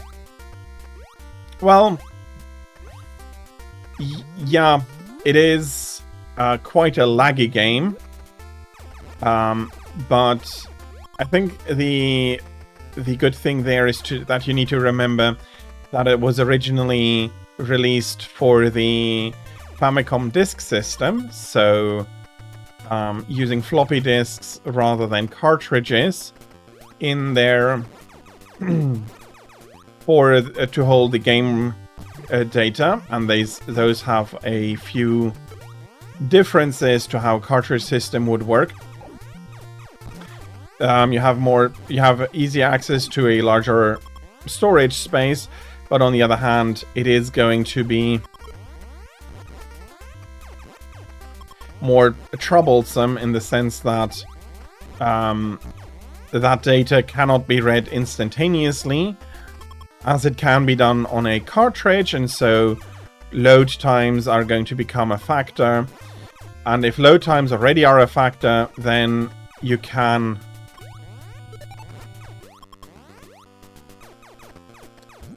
also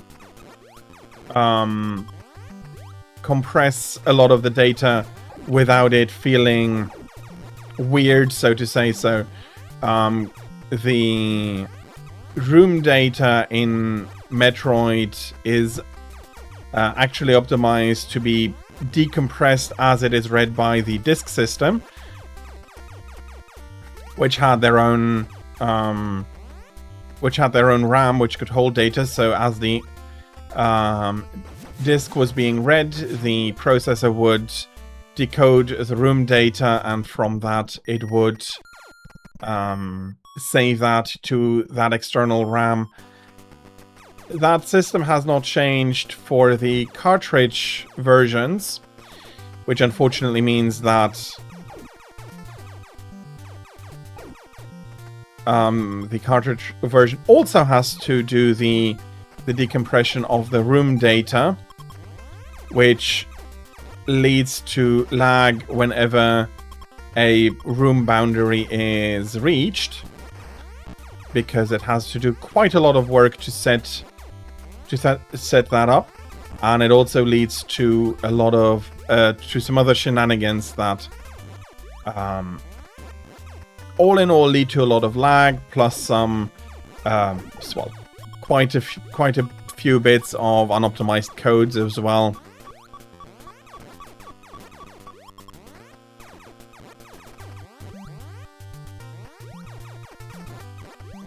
So you bloody insects.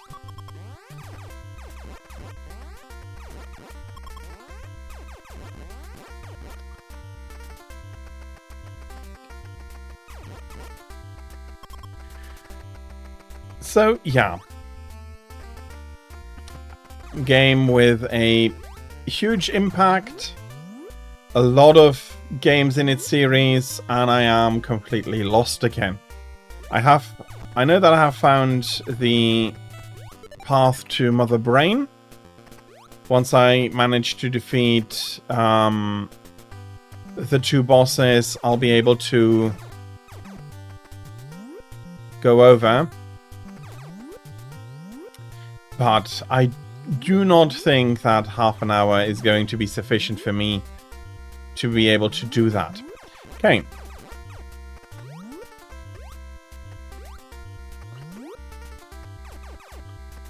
Let's see if I can't do something up here. One of the good things about any Metroidvania, if you find a dead end, you already know where you need to come back to. Come on. And in my opinion, that is always worth a lot already, knowing where in the future there will be an open path. Okay, come on.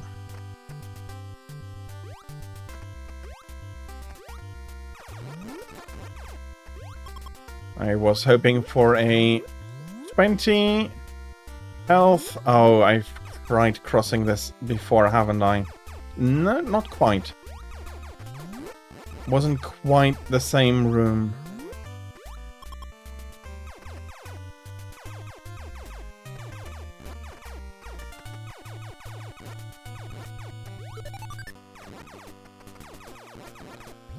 Okay, I can come in here.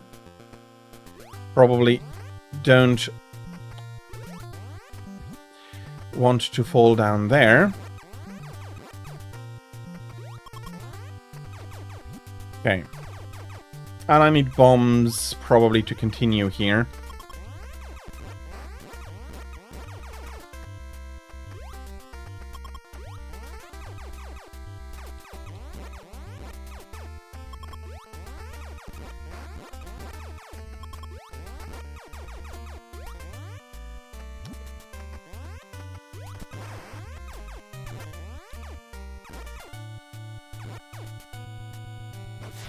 Yeah.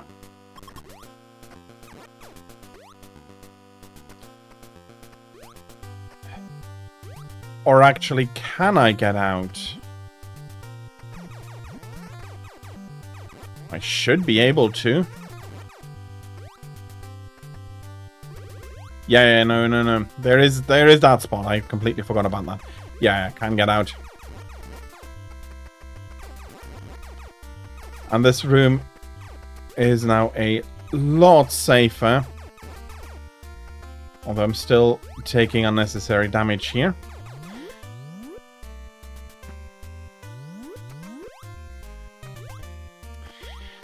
Okay.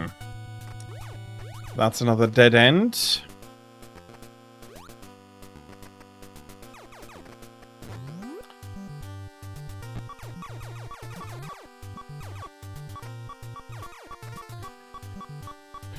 And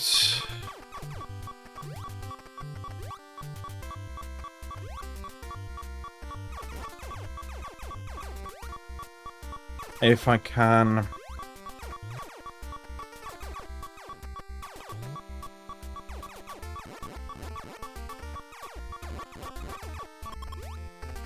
okay.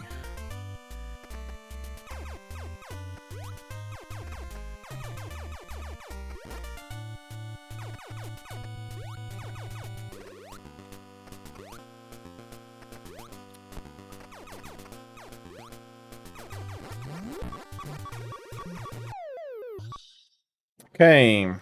Lava death again.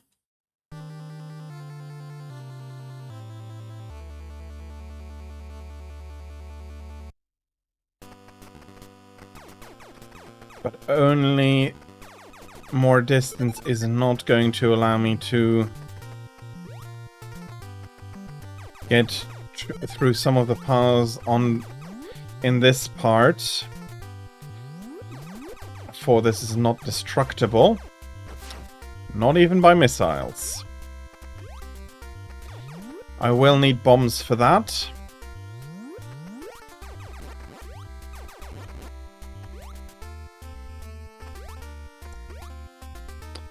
And I'm not going to get those health drops. I would have been a bit more health, would have been nice. Ugh. Of course, you're coming the other way.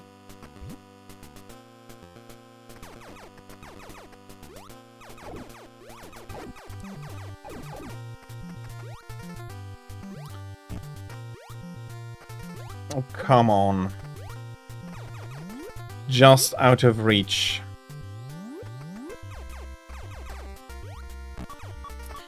Of course, bloody hell. I need to climb again. No worries. I hope that the update went smoothly. Twitch is not always known to smoothly update. And here we climb again. So, yeah, this game is a nice reminder of one of the possibly the first example of this particular type of exploration based platformer. A lot of platformers afterwards and before were focusing on linear levels, on linear challenges, rather than an exploration goal where you also had to keep a map in mind. Okay.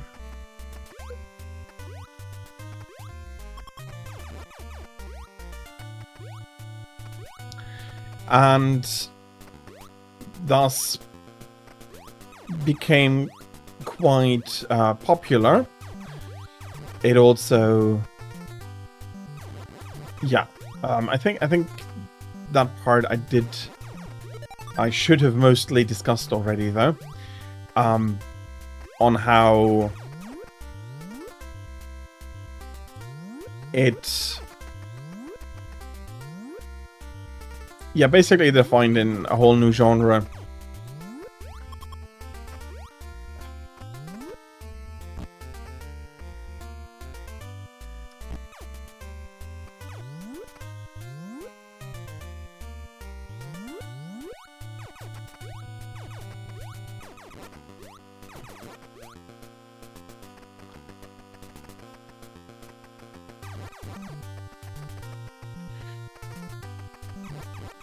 And I'm now starting to wonder, I think I went down here before? Yeah.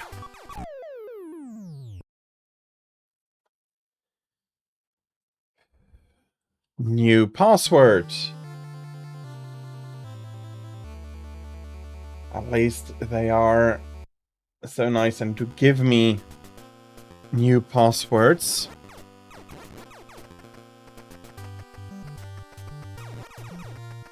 Okay, going up, I'm just going to get into the path for Turian, i.e. Mother Brain later.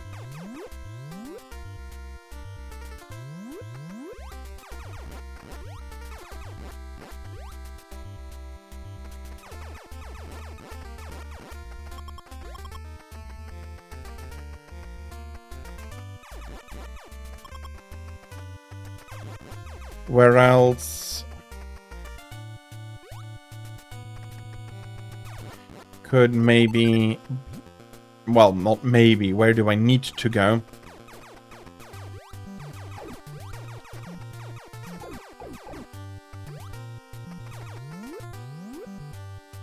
The other way is blocked. Can't go down, so I have to go up.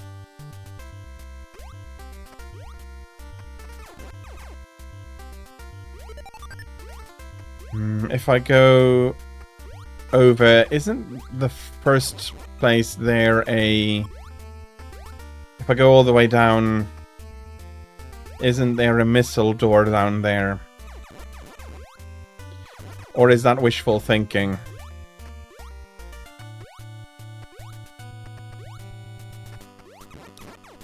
Let's take a look.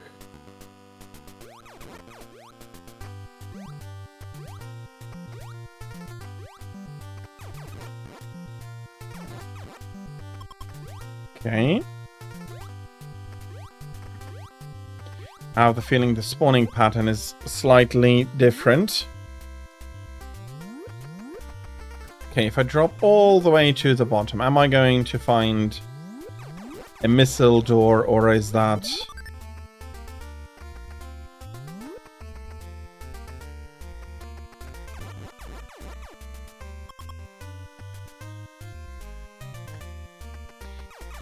not going to happen? There's a door, but not a missile door. Now is the question, have I been... Yeah, I have been here before. That's the room I died in last time.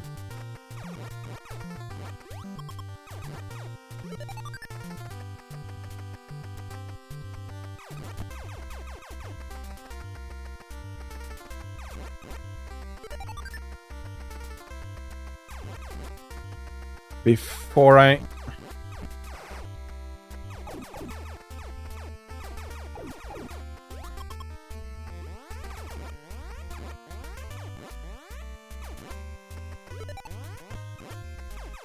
I do have the feeling I've been here before.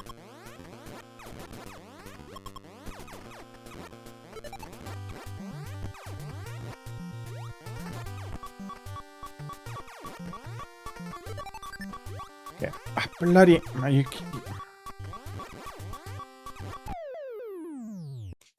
Of course I'm going to die. Of course I am going to die. Okay, let's go back into the tube I just let myself fall down to and take it up this time instead.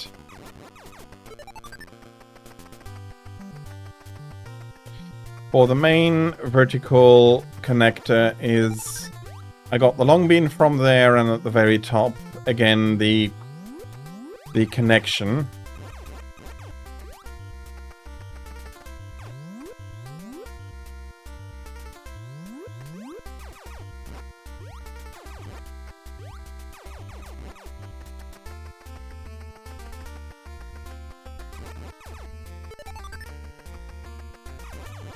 I wish I could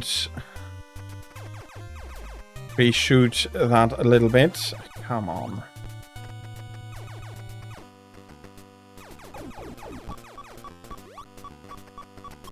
At least that is 26 health rather than normal 5.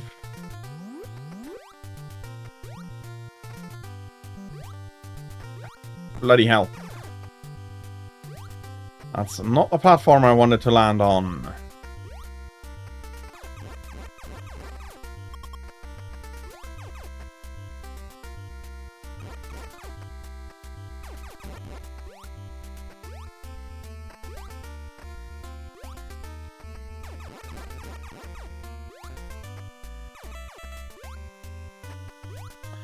Let's get up. Although, if I had a little bit more health, parts of this absolutely reminds me of Jump King at the moment. Although, Jump King is all my fault when I fall. But here, I may only touch an enemy inadvertently and it kicks me down a whole 15 flight of stairs. A whole 15 flights of stairs, the dice say. Probably understandable, but incorrect. Okay, let me... No health was decided here.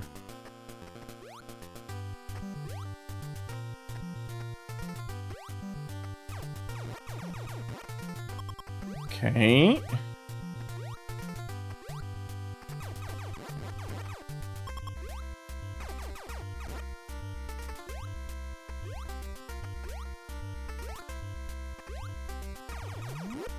Okay, we have a door here. You lead to over here. I recognize this room. If I'm not able to jump higher, that is not a place I can go, but this is...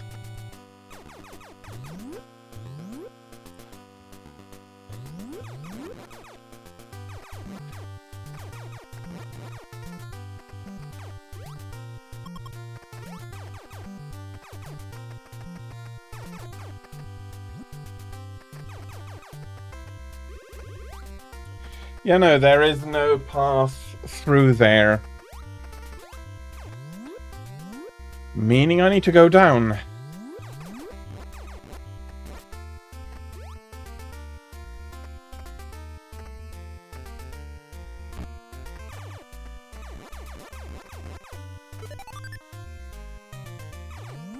Okay. I'm not sure how far I've reached into the end of this room.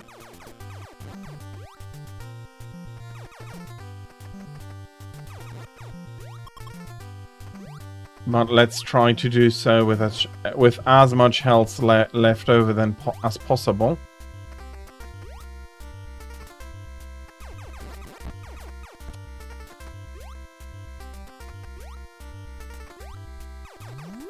Okay, door.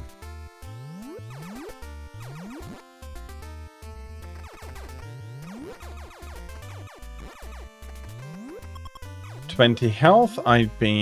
I'm happy for that.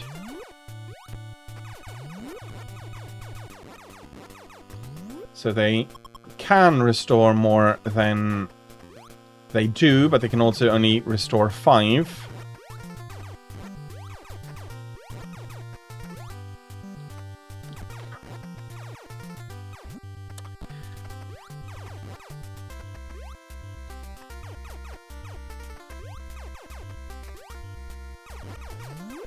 Not enemies I can really properly fight.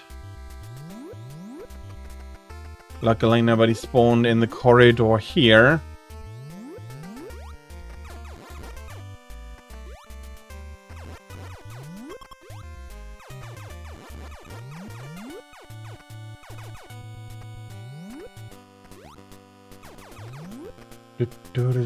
And another 20. Good. And now I know that it is not just a repeating room.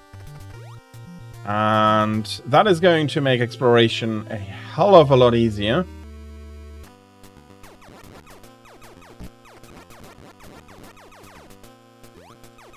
Hello, E-Tank. But while that is going to make my... Come on.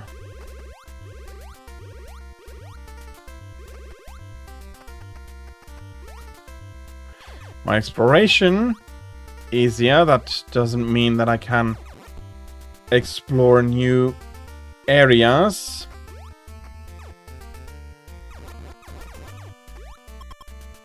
So I still need to continue on here a little bit. Constantly falling down into the pain liquid is not how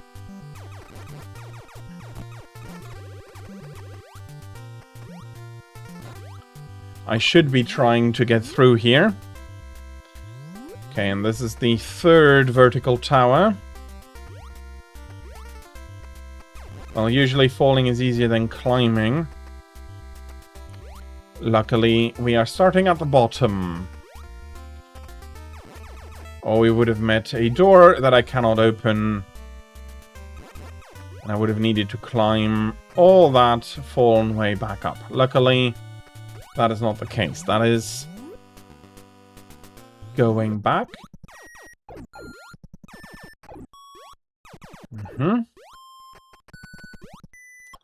I think the last time... Come on, just go up. We had a room like this.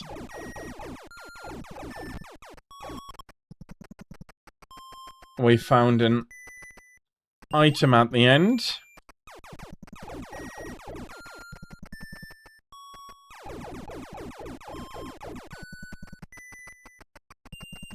Okay. Very nice, actually. Locked by a missile door, but I have enough missiles to open it.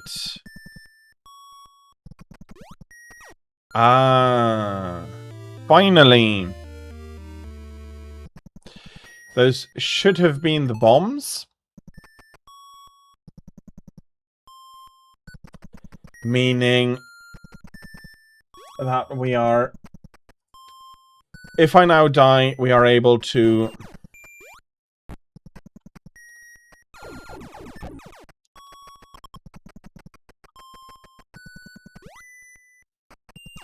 to get through a few places in the beginning. Of course, I immediately trying to find some health, do my best impression of almost dying. Luckily, almost dying did not become actually dying, and I need the ice beam to get up here. Okay.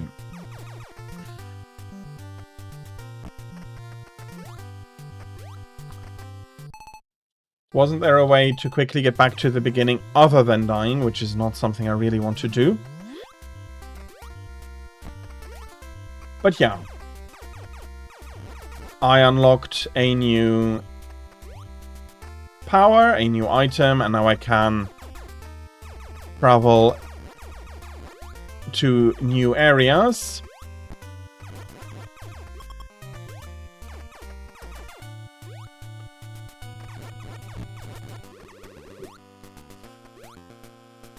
And I think the only way to see the password as well was dying.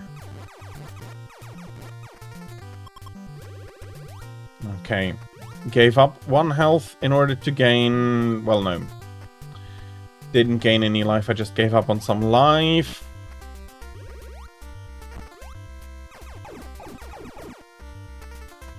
Not much I could do there. At least it looks like we can just keep on moving.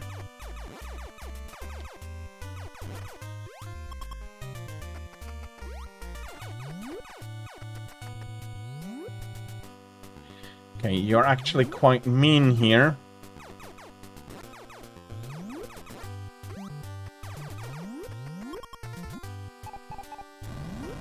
But I have my bomb packages.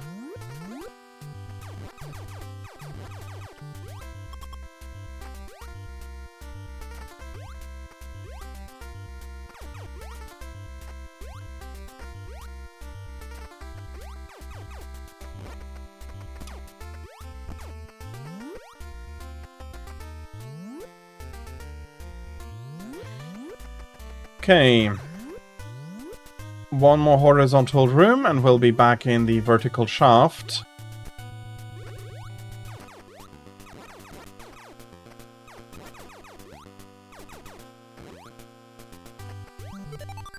That took quite a while before somebody decided to drop some missiles here. Was basically all health before.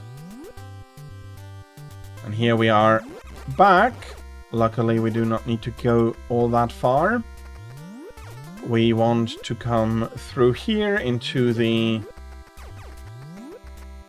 next path and back into the original vertical shaft.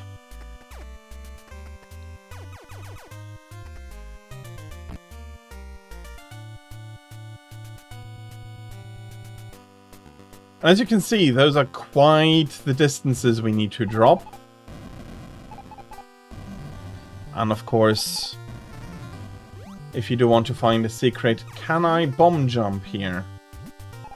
Yes. But this is one of the more finicky bomb jumps available. And I do know that I am not good enough.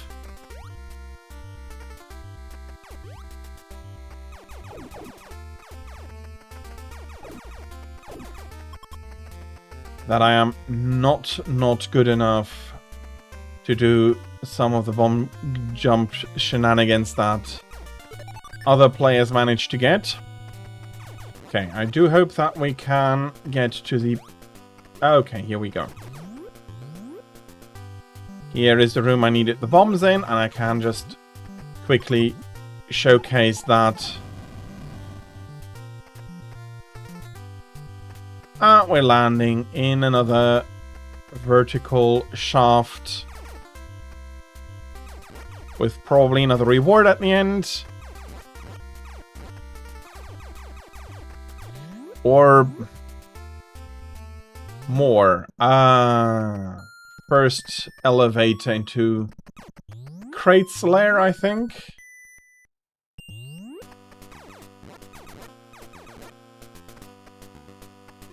Yeah, this is quite at the bottom, so Crate's lair this seems to be.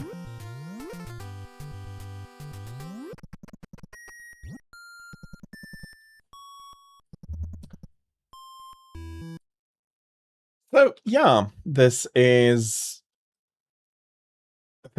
Metroid for the hour. Again, it left quite a lot of sorry. It left quite a long-lasting impression and a lot of fans to this day. It got modified as people got more experienced creating games. Some of the issues got fixed, like a map got added later on.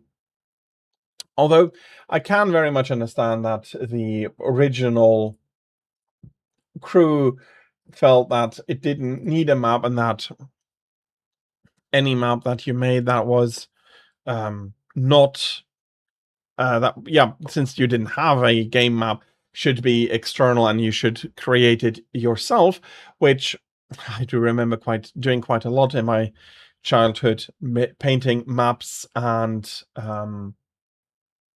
so on.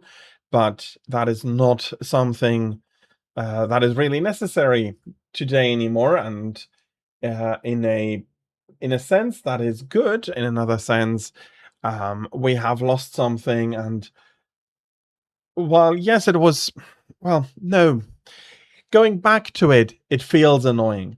But at the time, that was just what you did. You made your own maps. You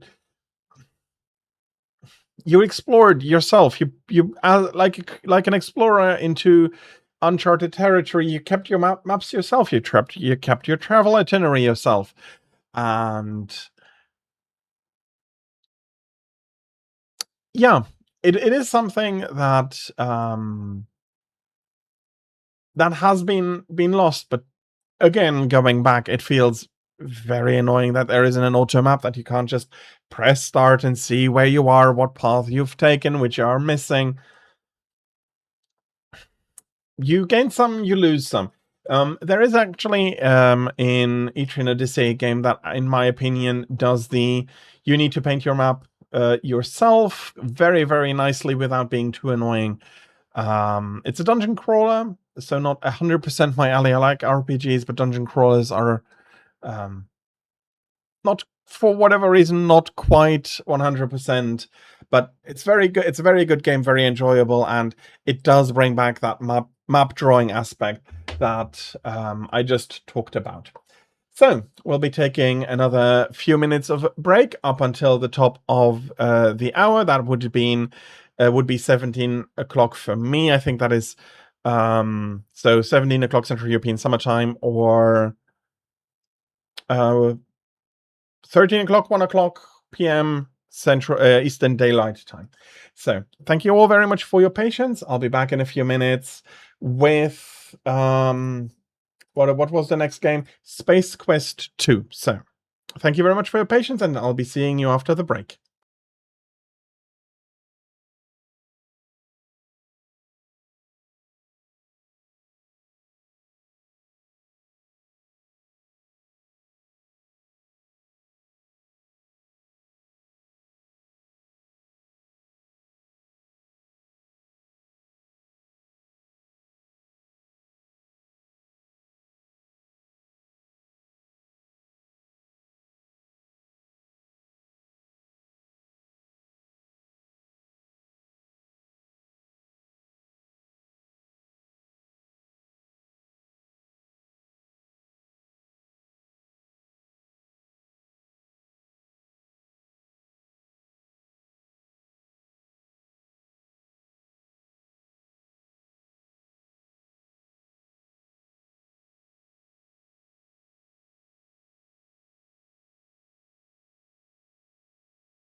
Okay, I am back. Let me just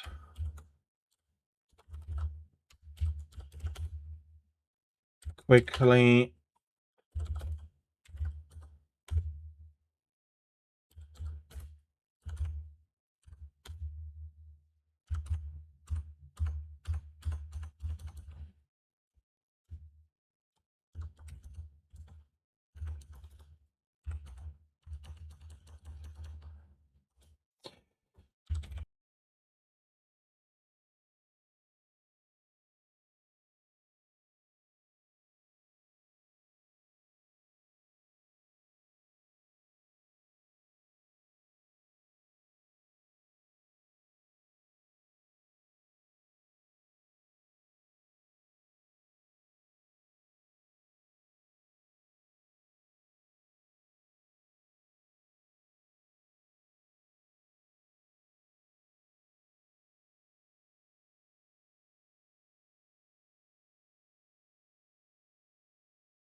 and I'm now completely muted because I had to type. I am sorry about that.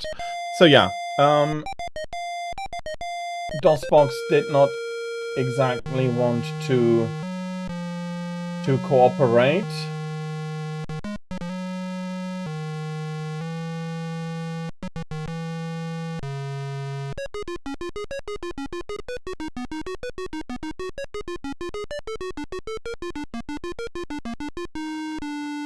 Did I...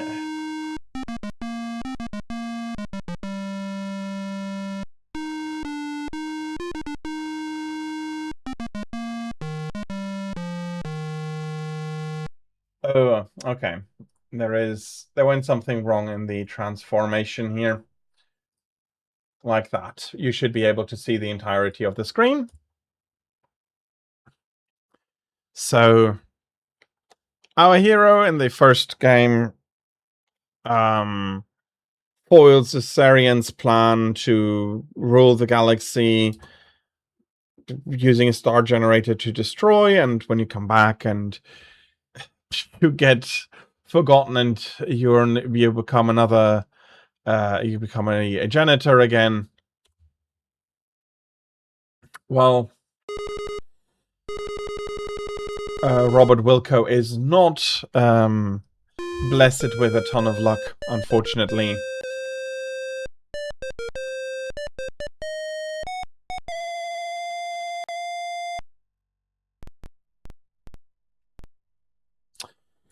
So we'll be giving our character a name.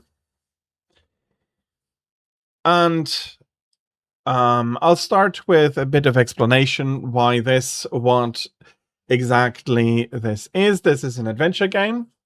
It's a space-based adventure game where you play Robert Wilco, janitor, whose herodom has been forgotten, and he's become another janitor on a space station. You're the head janitor, although you don't have anybody below you, so your job is to get this station clean all by yourself.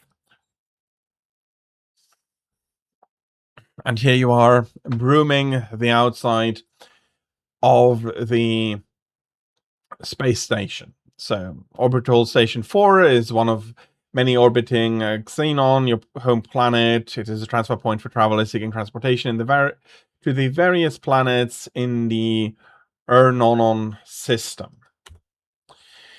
As we begin this chapter of our story, we find you, Desdar, Ace Janitor, I did name myself here, doing what you do best. Sweep, sweep, sweep, sweep, sweep, sweep.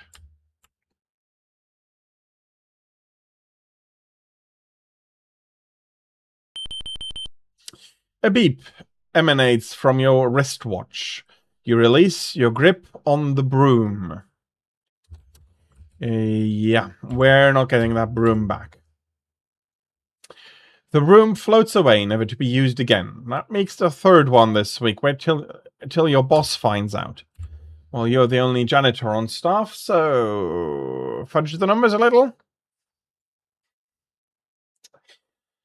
Yeah, reminder, our wristwatch beeped. Look at watch. So this is a parser adventure. So instead of having words you can use to look at stuff, to do stuff, you need to type these in. And then we have the communication here. C H. Okay. C was correct.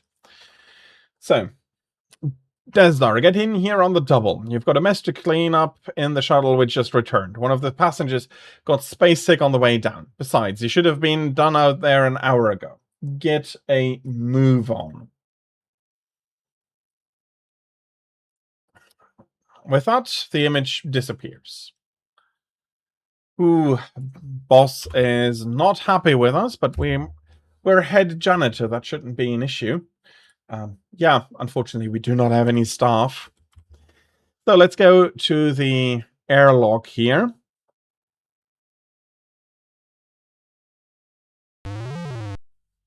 And we'll be entering the space station.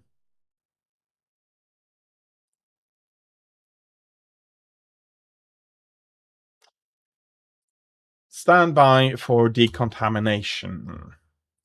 Come on. There we go.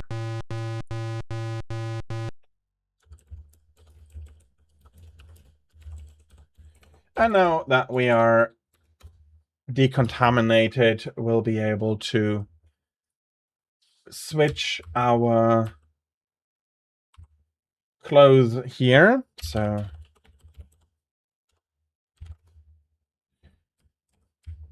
we're wearing our janitor outfit again. We have a closet here. Open. It's not a closet, it's a locker, isn't it? Get items.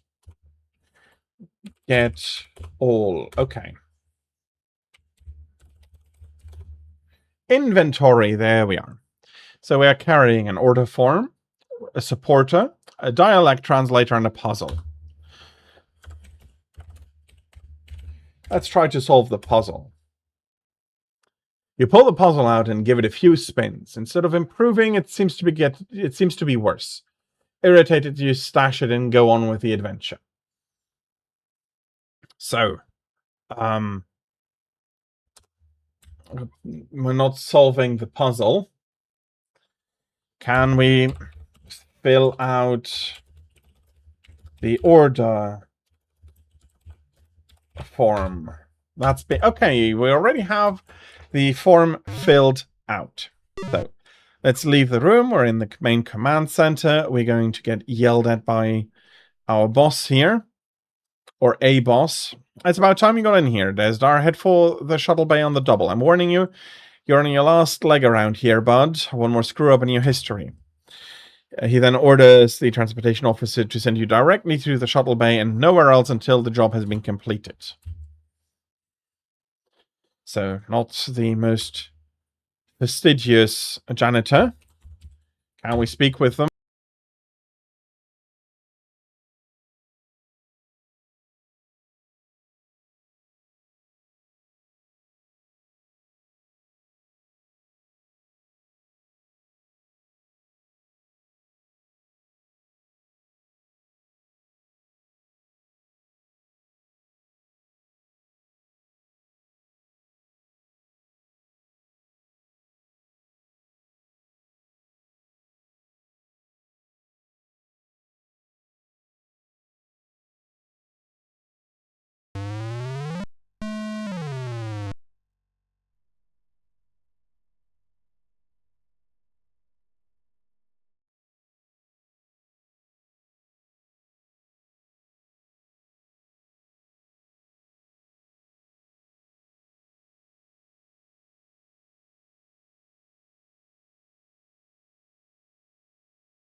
Okay, I shouldn't be muted anymore. Sorry about that, and thank you very much for letting me know. Oh, I suppose I should have known better than to use those mental midget Sarians. That's not the point, however. You are responsible, and you shall pay. Besides, I have another plan, and you'll not be around to foil it. I have devised a plan so horrible, so frightening, so diabolical, that no one will be able to stop me. Observe my latest creation. I intend to infest your planet with thousands of these genetically engineered, door-to-door life insurance salesmen. I will at least reap sweet revenge from the scientific community that mocked me. My plan was to kill you, but I've had a change of heart. Get it? He peers down at the hoses protruding from his chest and connected to a life support system. Forgive me, I'm a kidder. I've decided I will get much more enjoyment watching you suffer. My associates will escort you to the surface of Labian, where you will perform many painful hours of manual labor in my mines. Be seeing you. And then we get injected, unconscious again, and when we wake up, we're on a shuttle, and the viewport, we see the fortress getting smaller and smaller. Yes, I know, door to door. I mean, the devil wouldn't even come up with something that devious. And we're getting transferred here onto a glider. And we are going to have to work. I mean, that is definitely going to feel impossible.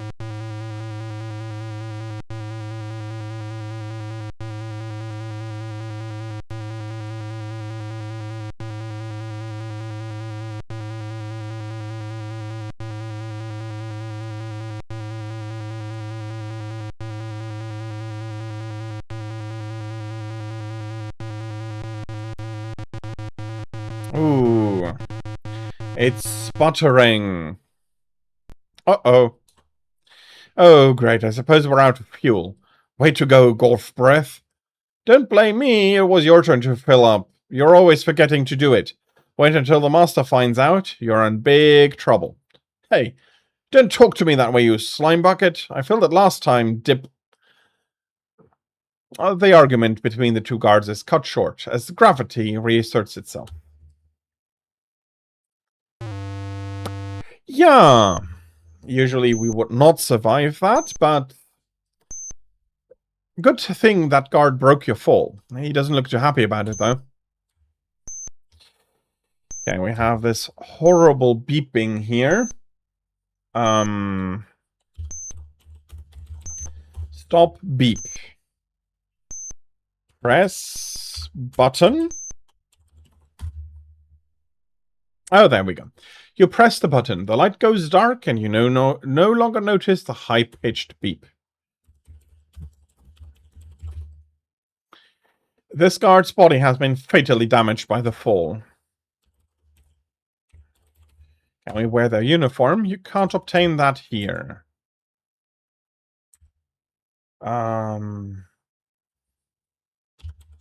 Search guards. You search the grotesque body and you find a small, thin magnetic key card. Magnetic card, like a key card.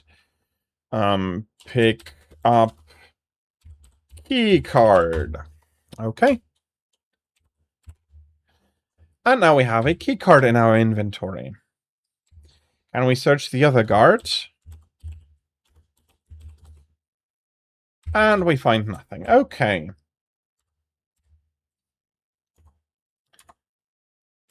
Can we save? Yes, we can.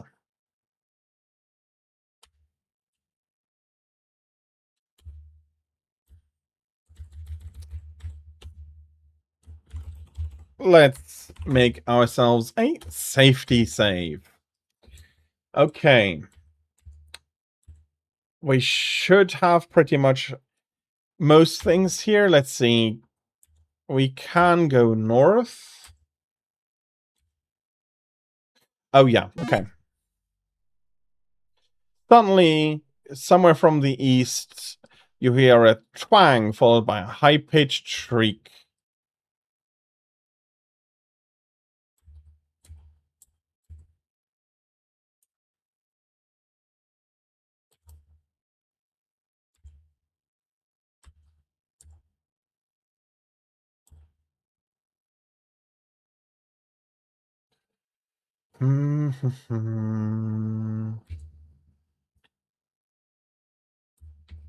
Okay, can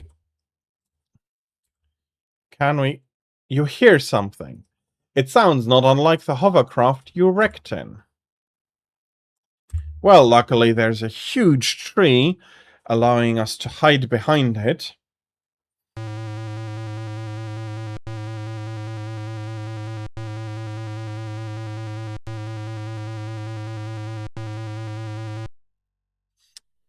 Ooh, that was a tense moment. Vohol's thugs failed to spot you and is off to search somewhere else.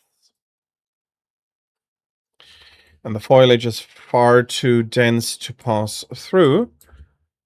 Can we go behind the tree and go here? Because we did hear a shriek from the east, if I remember correctly.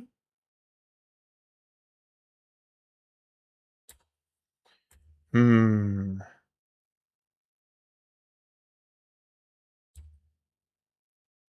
not sure there's anybody to free here. Look at swamp. You're standing at the edge of an eerie swamp. You can hear the croaks and moans of swamp life, none of which you are eager to encounter. Well, if we don't have to go through, I don't quite yet want to.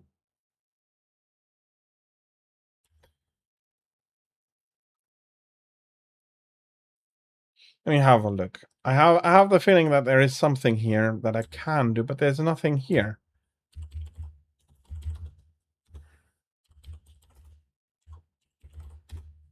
Nope, nobody here.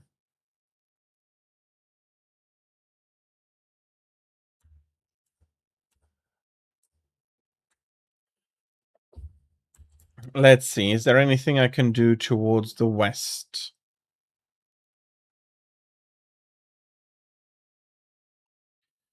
Oh, okay. We've arrived somewhere interesting. Look. This is another clearing in the otherwise heavily wooded area of the forest. There's a plateau near the back. What happens if we look at the plateau? It is like the other areas, only raised a little. A mailbox sits there. Okay, can we mail the order form? You drop the order form into the box. The mailbox hums and buzzes for a while. Then an object of some sorts drops into the tray at the base of the box. The machine goes silent. Pick up.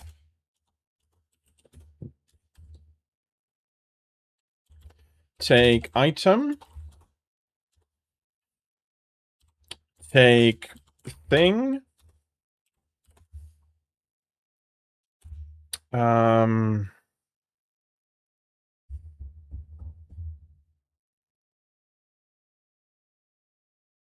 Look mail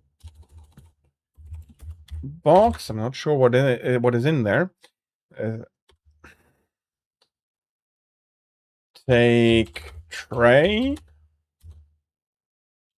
Look at tray. The tray is actually a small indentation in the lower part of the machine.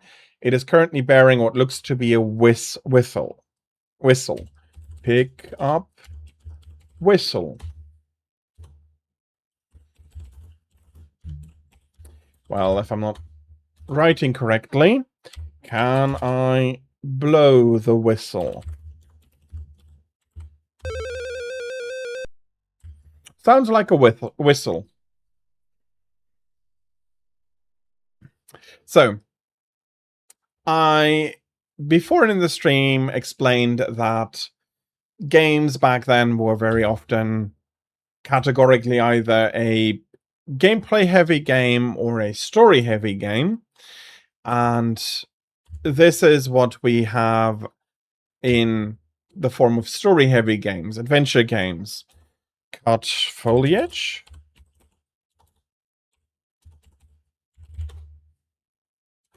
I have nothing.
I am so sorry about that. I need to move those shortcuts for next time.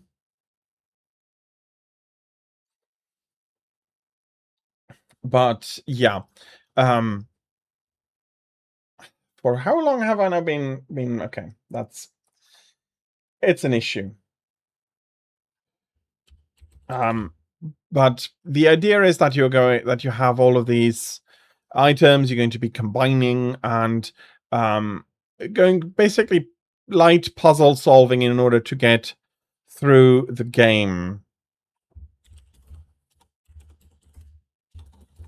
And so it is not complicated gameplay-wise. Oops. You seem to have kicked one of those strange little spores.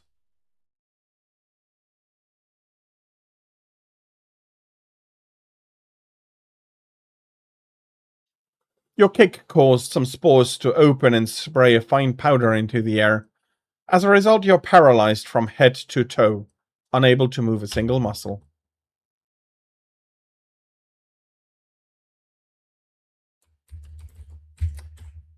Yeah. Due to paralysis, you're only capable of displacing air.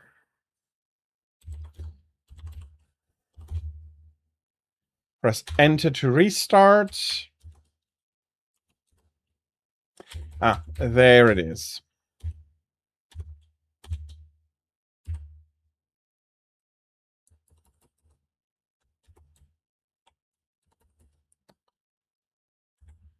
Let me, since we're in here, let me speed it up a little bit more.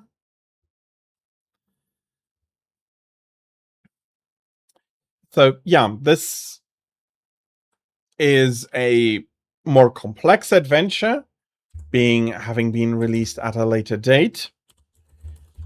One of the earliest was Zork. Was it Zork? I feel like I'm completely misremembering the name. Yeah, no, it absolutely was Zork. Which was completely text-based without any visual aids. Okay, let's...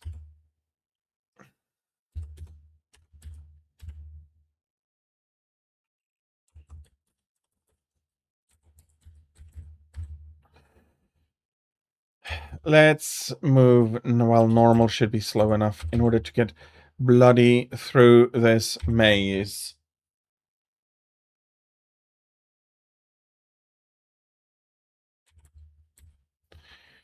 Let us save a lot. Because this part, again, is deadly.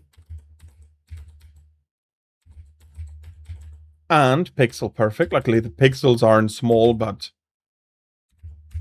I mean, how am I supposed to know... How am I supposed to know that that part was deadly?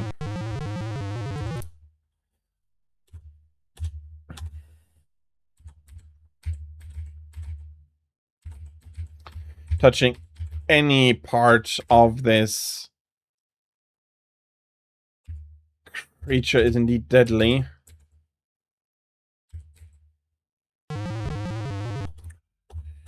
Okay, let's...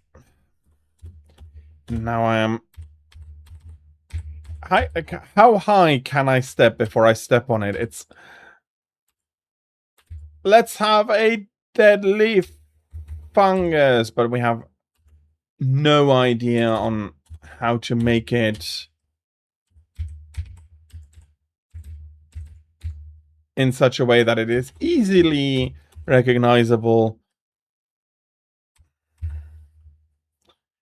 I had saved over that file not a minute ago.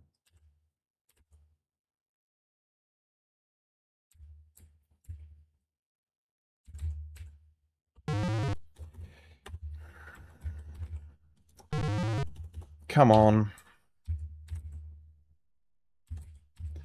Yeah. Part of the Sierra is, games need to be difficult everywhere. Reminder, it's not. It is not an arcade. And then you have that coming in.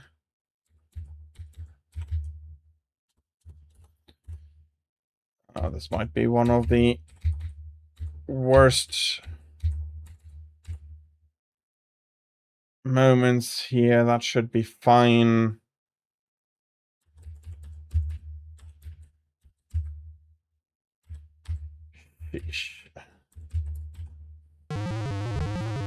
And then I've gotten so far. And forgot to save. Because, well, unable to see the bloody slime mold on the other end.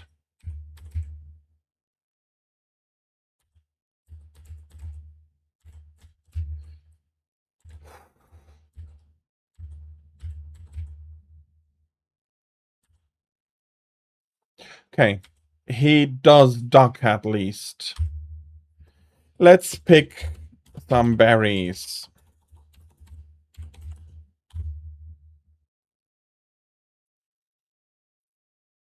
You snag some of the odoriferous red berries. Can we eat a berry? You get them near your mouth and you notice the pungent scent.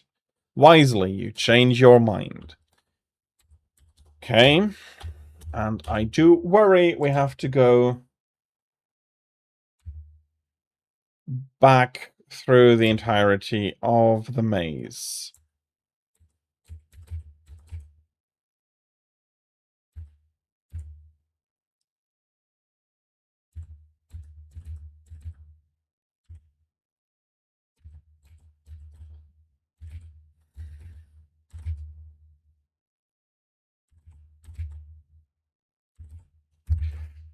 Damn it. That part was pretty easy, if tedious at the speed. But I forgot to save just before that bloody tricky part.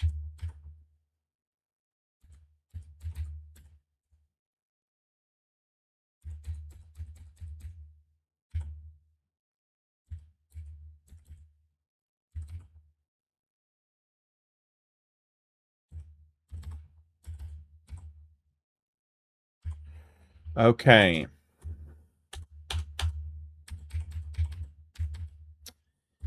Now, luckily, it's just saved.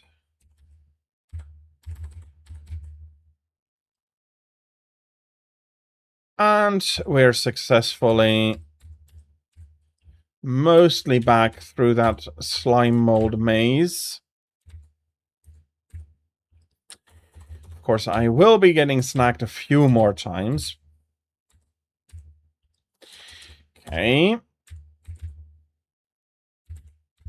That very much looked, though, as if I had been in the clear.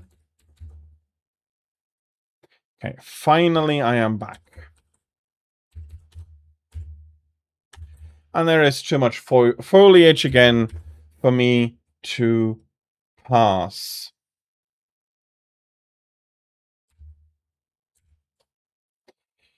Okay. There's not all that much else here. And I am cheating a little bit. I have played this game through a few times before, and I do know what path I need to take. But as you can see,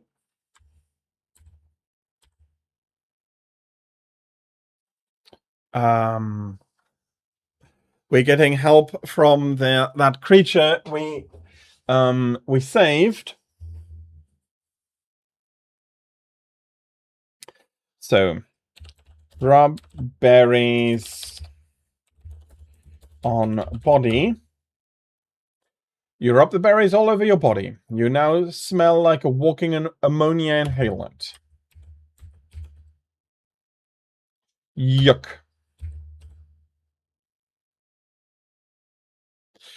Without it, though, we'd be eaten by swamp monsters like that one.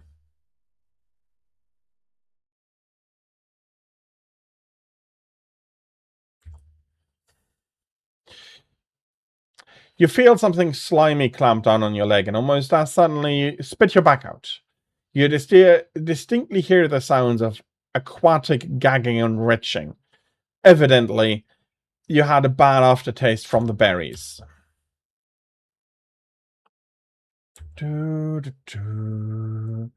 You have stepped into a deeper area of the swamp. You are forced to swim.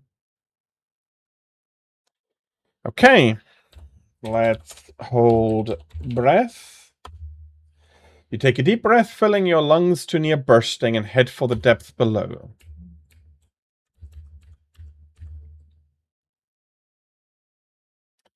Now I need to see if I can dive into this cave.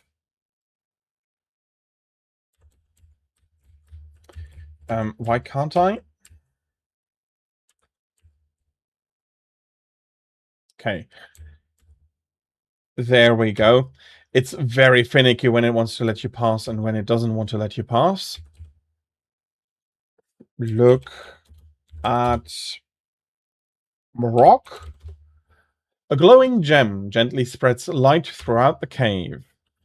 Well, let's take the gem.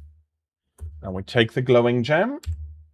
We should be able to get back here, and then we need to hold our breath again. If you can type, it's going to be easier. Once again, you wisely take in a load of air and head below. Not that Roger Wilco is a master swimmer. You can't move along. I'm unsure if it is due to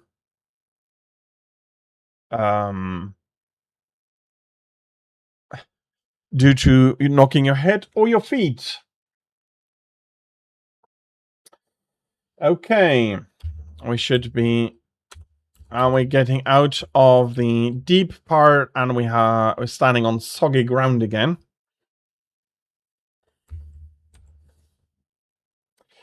So,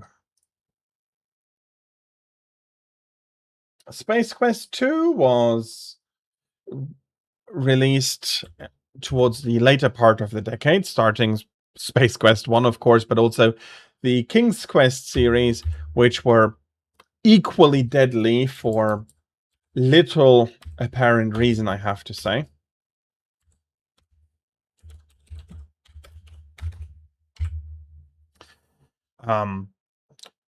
Okay, we have a chasm here.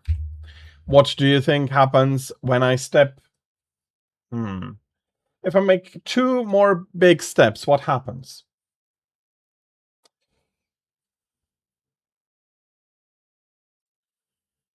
I don't think it is. It's going to require doing anything anything special. We're going to just crash down. You smoothly step off the edge of the fissure. Gravity has its way with you and you're sucked to the depth of the fissure at a very high rate of speed. Needless to say, you hit the bottom in your mortal remains and are redimensioned to the point where life is no longer an option. And then, thank you for playing. You've been very entertaining.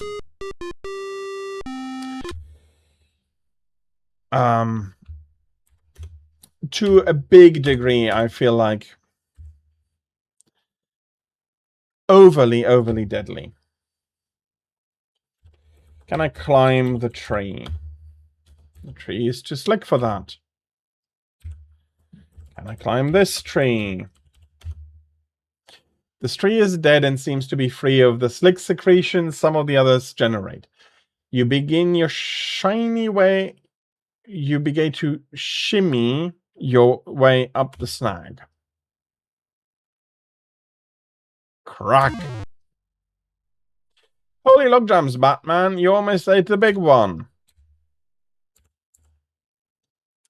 Can I go? I can't even go back.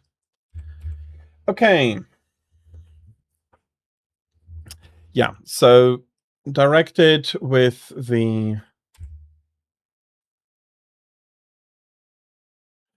with the arrow keys. Whoops, getting snacked here. Using the text parser to perform input. It's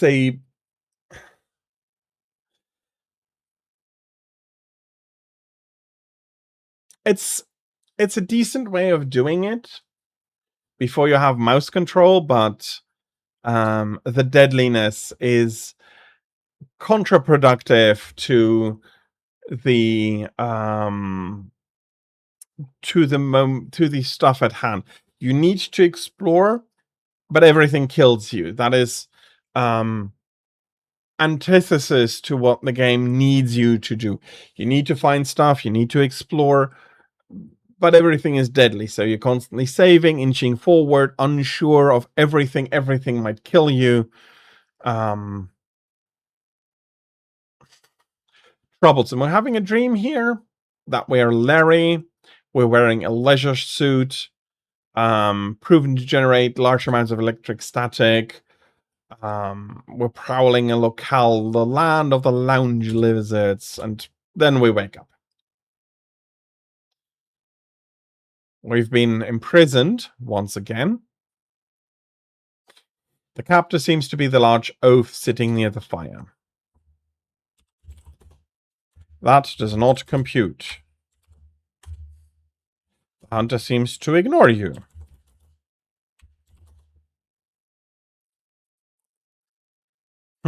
We have been annoying enough that he recognizes our being awake. The hunter stands and takes a long look in your direction. His face, though strange in its own right, bears an expression one might see on a freak show patron. He moves closer.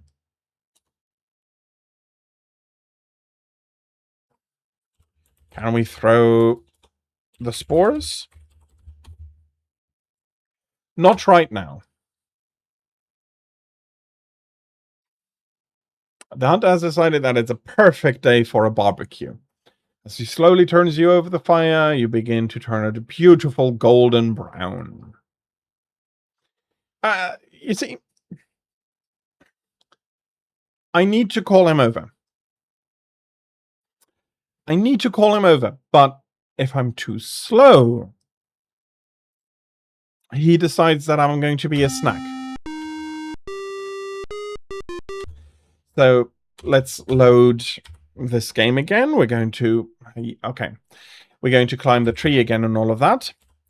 But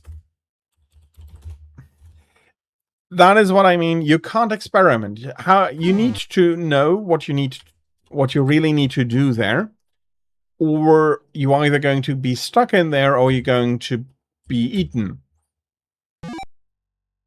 When you call him, when you manage to call him over, and that is what I mean. It discourages you to experiment. You can't try to talk to him if you don't know what you need to do afterwards. Can we scream at the oaf? And now he moves closer. We can throw the spores. The spore opens up and he falls onto the ground paralyzed. Wait a moment. Leads me back. First time we stepped on the spore. Yes, it was paralyzing us. And then I went to pick it up because I knew to pick it up. Because I knew I needed it. What if you never step on it?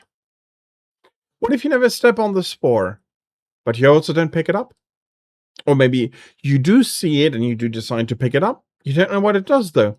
How do you know that you can use it here? You see what I mean? The spore is deadly.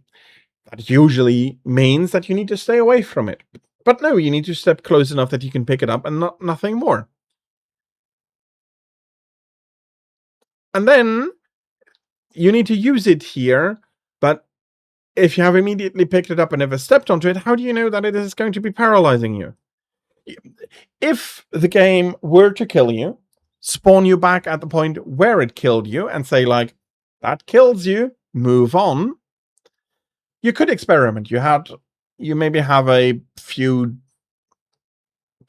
maybe 24 funny deaths throughout the game, and you'll learn, and it's fine. No, it immediately sends you back to your save file. Let's hope you saved recently before you stepped on those spores. Did you bring the spores?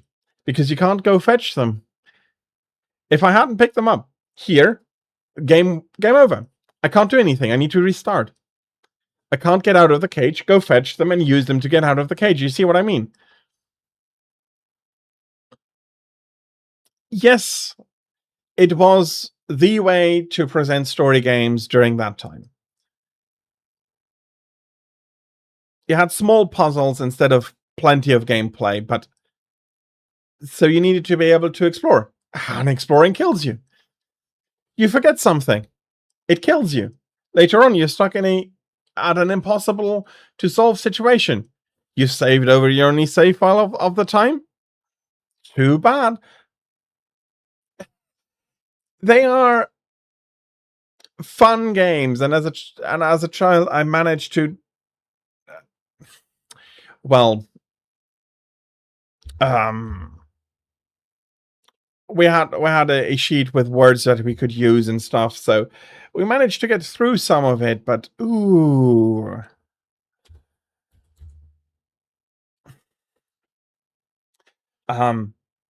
luckily we came a long way from here. Absolutely. Let's search.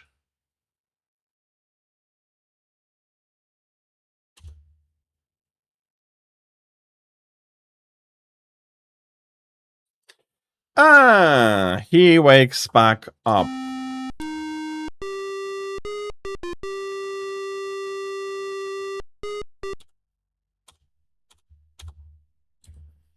I mean, damn. I'm trying to explain a bad part of the game, and it shows another one. Be quick.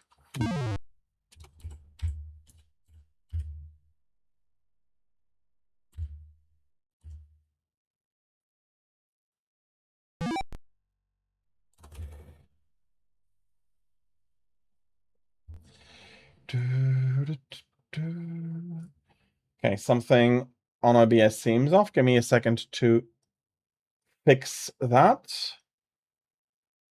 There we are.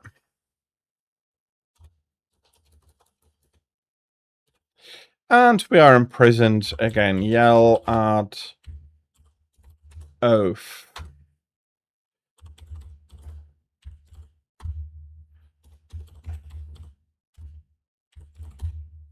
Doesn't understand. Taunt.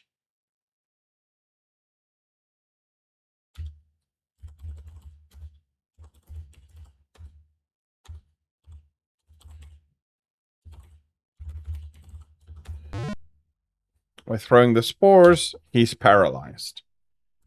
Search oath. Too far away, and we need to step closer. You see, search the large, not to mention uncleansed body of the hunter. You find a key which might unlock the cage. Other than that, you find only a few assorted parasites clinging to him.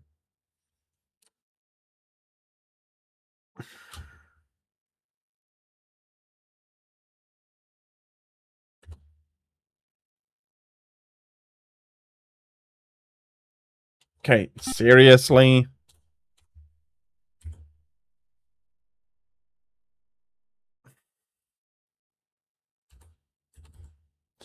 Okay. Probably means that we have to just take the key and get out. I'll be saving in the cage now. I have to. But yeah, great device to tell a story, but trying to do something interesting? Not so much. Luckily, these did improve. Can we insult him?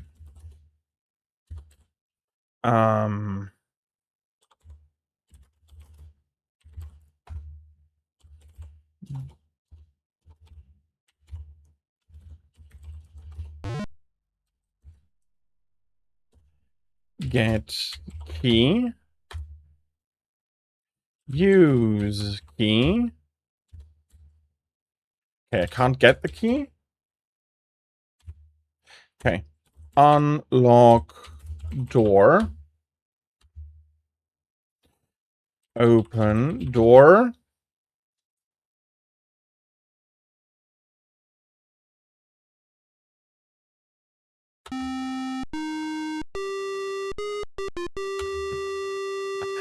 Okay. We're about 52 minutes in. I think this is not a bad time to also end it. And yeah, so that was Sierra's interpretation of adventure games, and they were the big name in that for a long time until a small company named LucasArts came along. I mean, yeah, and you can see the potential it has. It is animated. It can tell some story, but they were stung by the difficulty bug, and they turned their games into, well, this.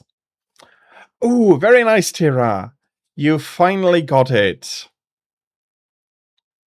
I hope they didn't arrive too late for your doctor's appointment, though.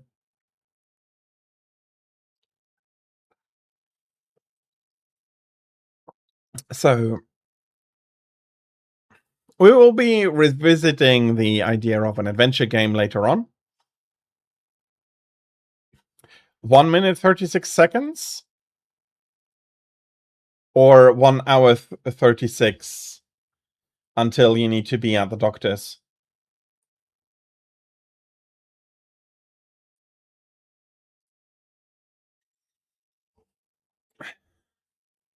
At 1:36 it came, so you're probably already on your way to... Well, no. It was 2:30, no? 2:30 for you. So in about half an hour for the doctor's appointment. Well, nevertheless, 2:40. Nevertheless, I am very happy that your controller finally arrived, especially after they announced they would give it to you on... they would deliver it, that's the correct word I'm looking for, that they would deliver it on Saturday, and they then took until today for the actual delivery. I'm very happy for you to finally have it. So, yeah, we will be revisiting adventure games, and not everything can be brilliant, unfortunately, but I did enjoy playing around in Space Quest 2 as a child. Didn't quite understand everything, but that is okay. It was a PS4 controller. Can't you exchange the cord with the old one? Or is it a purely wired controller? Oh, it might be a purely wired controller. In that case, I hope that it is not too short.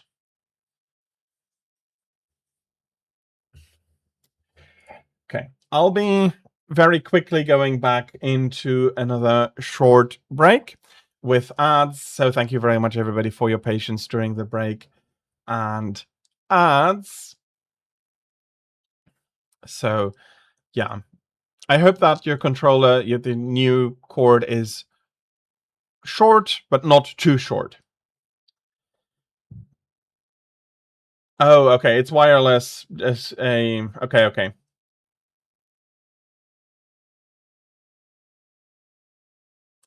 Okay, but it should be long. It should have enough range in order to connect. Okay, but now I really need to go take a quick break. I'll be seeing you at the top of the hour, and we'll be going into our next game, which is Phantasy Star. Well, Phantasy Star 1. You'll see this is another big series, and you need to make it more be precise about what game I mean. I'll be back after the break. Thank you very much for your patience with the break and the ad. I'll be back.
Welcome back. So, our next game, as I said, is Phantasy Star 1. No additional anything, no portable, just Phantasy Star. A Sega Master System JRPG, actually. Released in 1998. Having spawned a ginormous diversity as well, although a lot of those are not typical JRPGs anymore. There are some action RPGs with the two Phantasy Star portables. There's some MMOs. There is a few things, but I have chosen Phantasy Star as a stand-in for the general JRPGs that were getting developed at the time. Think your Final Fantasies 2 and 1 and 2 as well as no, that actually came later. The Tales series came later, but there were more RPGs that were not released in the West, and they are okay. Am I not quite correctly configured? Sinner, hello, welcome in. I hope you're having a fantastic Monday so far and that you can be looking forward to a great Monday to come. Oh yeah, thank you for the reminder. That is true. No, I am at games and demos. That is okay, but I can hopefully shift it over to the original. Let's do that. So, this was another answer to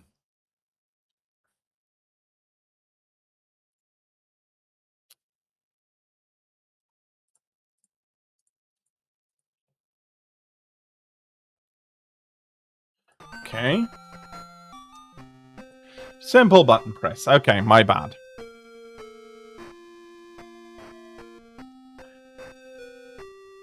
So, whereas on the West, very story-heavy games were focused as adventures, in Japan, they were trying to make them a bit more well-rounded by making RPGs out of them. Inspired from D&D, but unlike in the West, where the idea was that we're going to try and make an open world that is going to allow you to run around. Here we're focusing on storytelling, on a more linear storytelling instead. And what you up to, D-Quest? I'm sorry, I'm still not figuring out what you mean with D-Quest. I'm having my summer history event going through video games from 1972 to 1989, and yeah. Dragon Quest, yeah, also a JRPG from that time. Sorry, I didn't immediately recognize it, but yes, you are correct. That also started on the NES, I think the first one was NES, or was it Super Nintendo? Let me have a quick look. But the idea is the same. You do want to tell a story, but you do not have the opportunity to do elaborate cutscenes and in-depth storytelling. So what do? You need to explain, to have it quickly explainable and understandable. And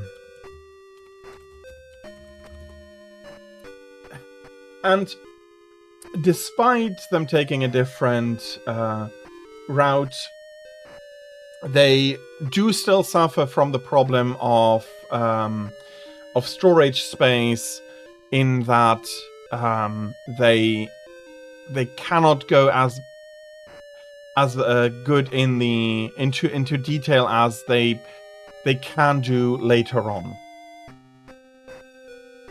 So, yeah. And I did take a look. Dragon Quest indeed released in 1986 for the NES. So this is about 2 years later. Yes, visual novels are in a way, are barely video games, and yes, you do make choices and all of that, so technically they are video games. But they are much more choose-your-own-adventure books, which would also be video games if they would bring them to the PC. But I think you understand what I mean. It's not it's not it's not book quality nor even modern game quality. What type of stories JRPGs can tell. Adventure games could do a lot more because they could sacrifice a lot more space to text and to story. The gameplay mechanics here do require some space on the cartridge and or on the discs if you are using a disc system, and that is space you do not have for more story. So, although To be fair, Ultima is about as old, yeah, as Space Quest 2, and did a much better story, try to tell a story in a better way. It was still killing you in combat, but not for every small step you take. And here we have Nero dying, being beaten up by Lassig's thugs, and Lassig is, according to him, leading our world to destruction. He tried to discover his plans, but he couldn't do much. And he heard about Odin. Maybe us and Odin can stop Lassig, but it's too late for him. Why he didn't go to visit Odin immediately, we don't know. But Alice is going to take up her brother's sword, and as her, we will be going to search for Odin. First up, though, I'm not sure if that is our personal treasure space, but there is a chest here. We can take some misitas, that is the currency here in the game from.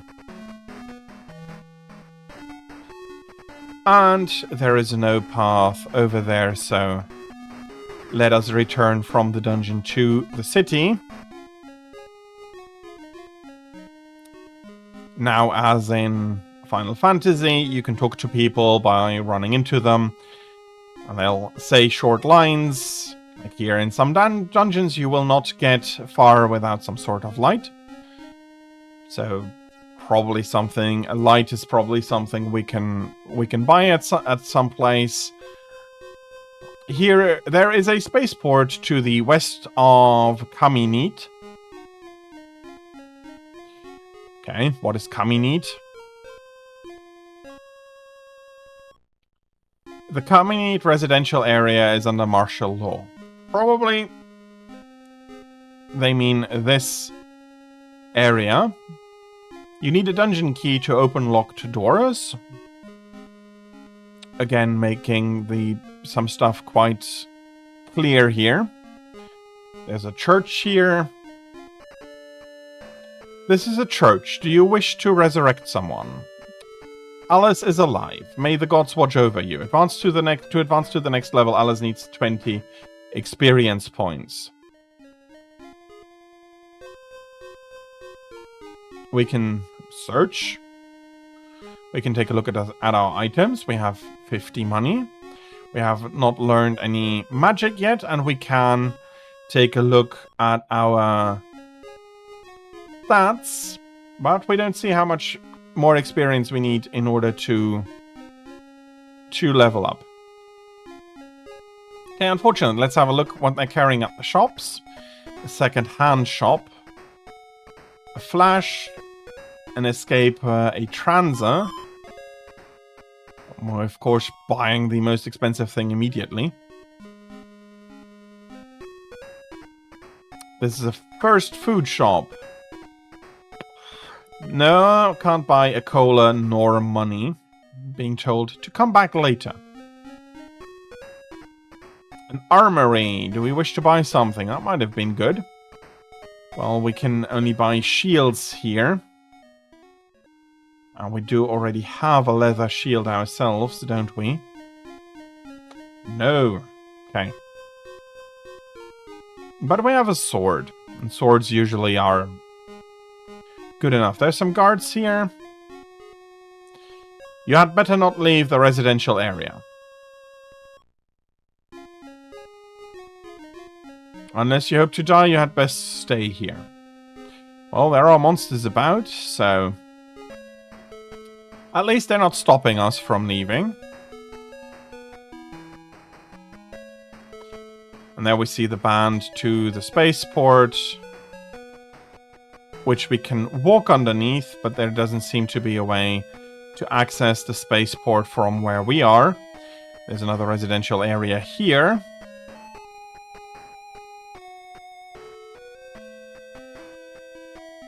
But we'll be going there later. I don't mind walking around.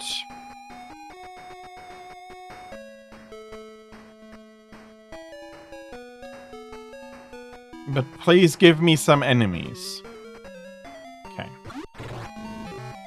There are 2 swarms, each dealing 1 damage. Fortunately, you cannot target them in... You can only choose to attack in general. That's 4 experience points. What are we getting from the treasure chest? 6 mesetas. So we lost 5 live, 5 HP, so another fight of the same caliber should be fine.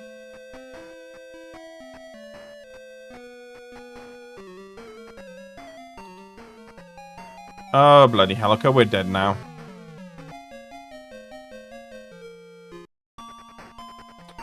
Oops.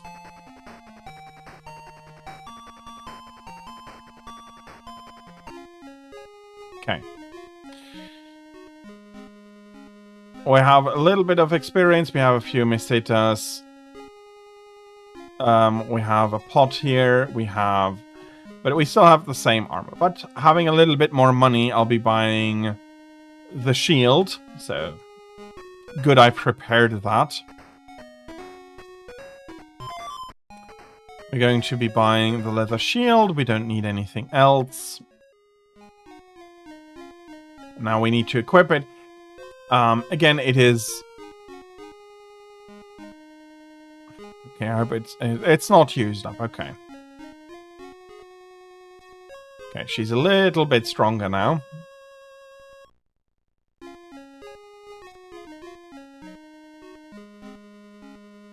So, we should have a little bit of an easier time fighting. So, how does it compare, for example, with the original...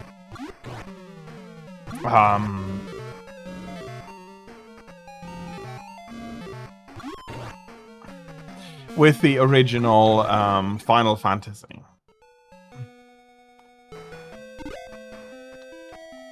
In some regards, it is definitely worse. The grind in the beginning is much harder. Again, looking at it's easier than some arcade games, but it is still very much steeped in that idea of a game needs to be difficult. Which only in the next stream really softens a lot more. It is, well, depending on how you see it, it is still present in all of the games that I'll be following up. Okay, you are very annoying swarms. Where are we at our stats? Okay, 1 more experience point for the level up. But do remember that this is basically Japan trying to find an answer on how can you make story games. Or games with a lot of story, if that is something you want to do. And, well, yes, very, very clearly visual novels are one of their solutions. But not necessarily their favorite solution, in that it seems very clear that rather than that becoming the norm for all story games, a lot of people do expect more out of their story games than just the ability to experience the story. To a degree, yes, fair. If you can read a book, or you can read you can watch a movie if you're only interested in the story. So doing a little bit more is I think absolutely fair. Max HP is up to 20 now. So let's heal before we go on the road. And again, we're looking for Odin. I think it was him, or it was on the other.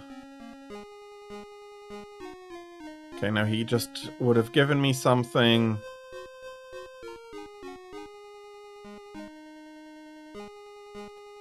Yes, I do know about them. Okay, it was in the other residential area.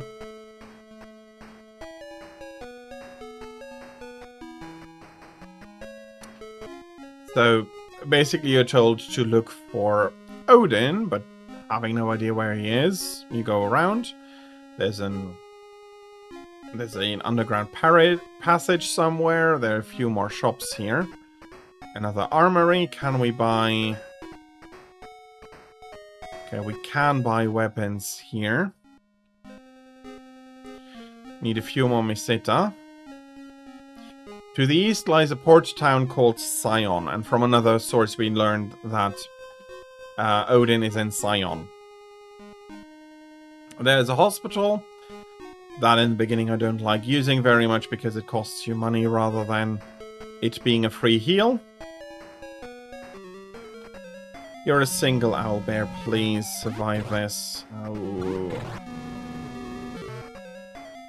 Nope.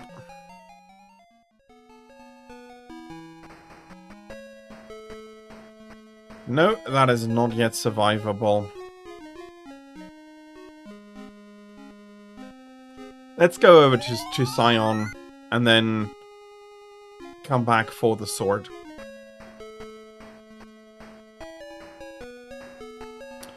So east of here is a port town. There's some water. So that's already very nice. There's a cave here.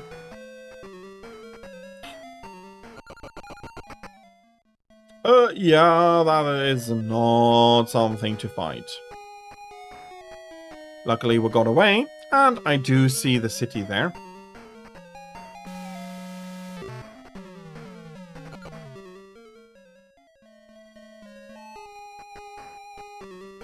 We unfortunately have to fight, although this is a swarm, this is rather fine. Gain 2 experience points, there's another treasure chest for some money. 3 poor Meseta. And I do actually mean poor. If I take a look at the armory here. There's some leather armor, we have that. We have the leather armor, don't we? Yeah.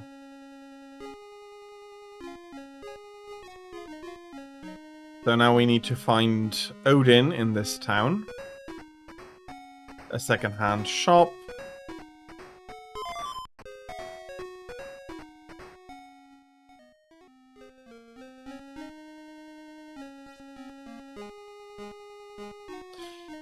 Need a compass to pass through Epi Forest. And again, the game is not going to remind you if you forget. I recently found a talking beast in the cave where Medusa lives. Sold him for a good price to a merchant from Paseo. So some slavery. A cave called Iala can be found on the peninsula to the south of Sion.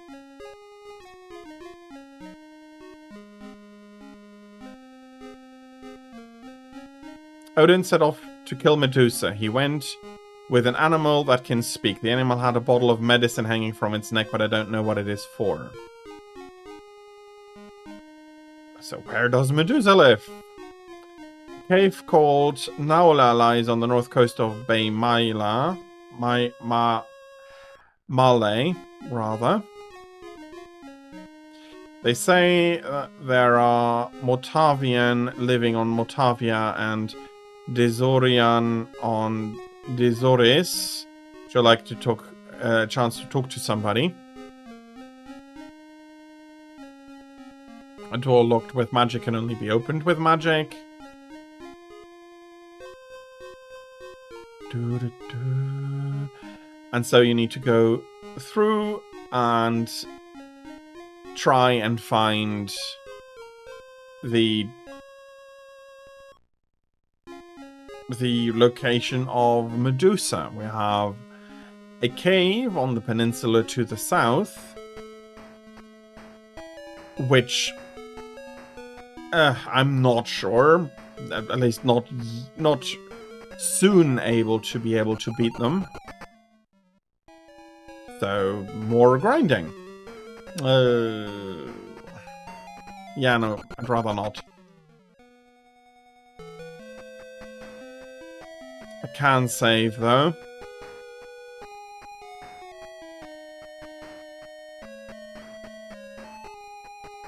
But a lot less unforgiving than, let's say, the first Final Fantasy. Even early combat is very deadly here. To a degree, it does really allow the atmosphere to play out the warnings of danger outside. It's not just being said, oh, warning that it's dangerous there. No. It is dangerous outside. You need to train, you need to buy some equipment before you can move on. Okay, we are full health. We should be able to kill this scorpion, but it's going to take us 6 rounds. That is going to be 6 damage if everything goes fine. Actually, it's going to be a little bit more. We're already down to 13. We're gaining another 4 experience points. 13 Misetas. Luckily, he has a little bit more than the swarm. And then we need to gather now enough Miseta in order to be able to buy the sword, which I had forgotten about when I bought the Transa.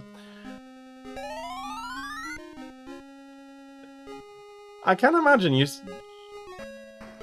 I can imagine. I am happy for you that you managed to get your controller.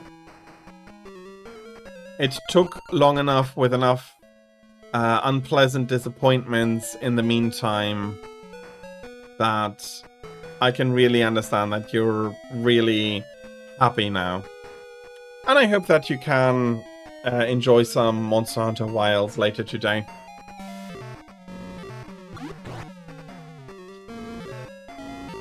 And again, it's a random attack.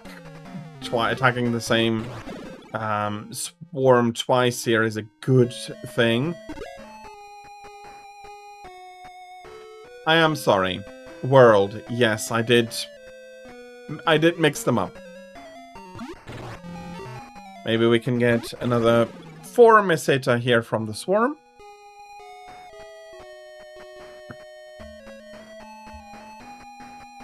Two experience points, a treasure chest. Well, 3 Meseta. Rather better than nothing. And we go heal again. We can ask the church how much more experience points we need for the next level. Yes, you do need to ask these things at a church.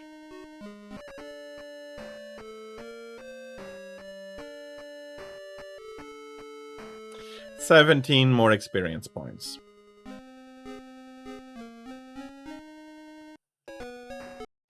So I'll be speeding up a little bit. It's not something I usually do, even when I do emulator play, but I do need at least 1 more level and enough Meseta to be able to buy the sword. The swarms are at least not an immediate we're going back to... no. No wing eye yet, please.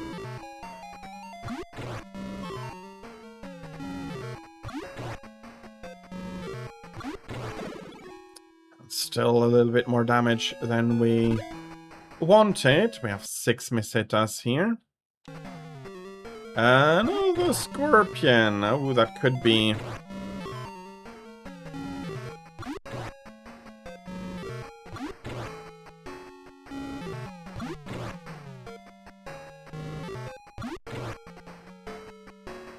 And we're being eaten. Okay.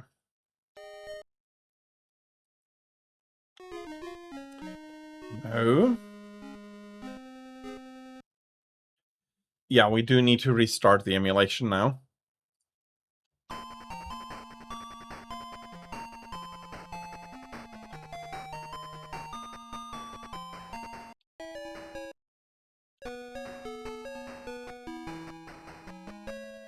Okay.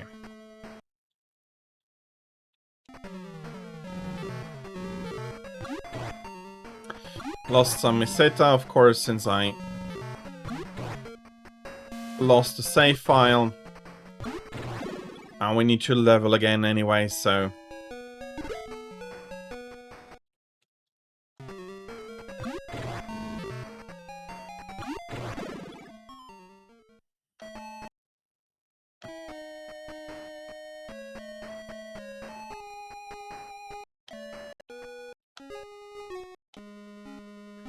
Let's heal.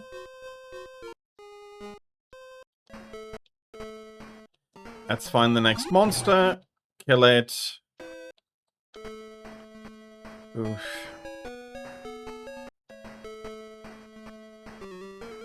That's a swarm.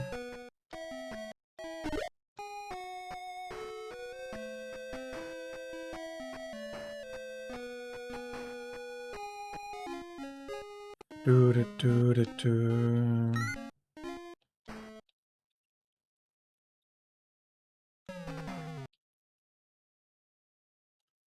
Ooh, bloody hell, that was painful.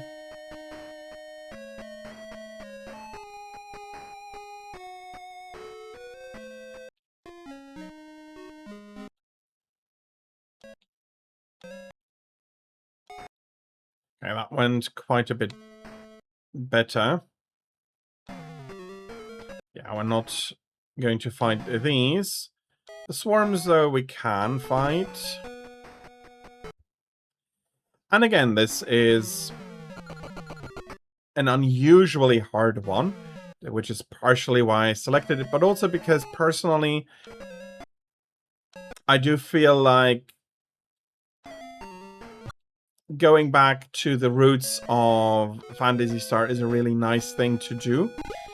They have grown into a very big franchise with Phantasy Star Online 2, and yeah, not a bad game, and more in the lines of the like the original one and the portable games, but I find it unfortunate that they do not do proper JRPGs anymore. MMOs are... There's only so many MMOs I want to play, i.e. one, at the same time. And I do have my big MMO selected out already. No, you're 2. Oh, bloody hell. I was a lot lower on health than I was expecting to be. Okay. Yeah, I had gained quite a bit more health, I've had the feeling. Must not have regained it. How are we looking? Okay. How are we looking for weapon-wise? Good enough to buy a new one. You should have been the armory. While we're not buying anything else, let us equip the sword. And we'll be going back into the armory to sell the sword short.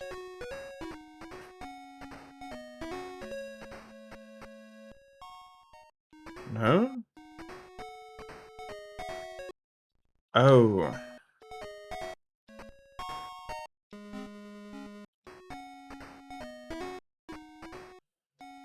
Okay, okay. I need to go to the second-hand shop to sell. Yep, I'll be happy with 50 meseta.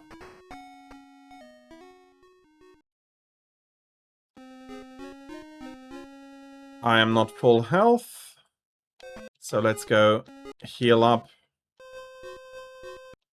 We'll be saving outside and we'll be taking a look at a cave where Medusa could live.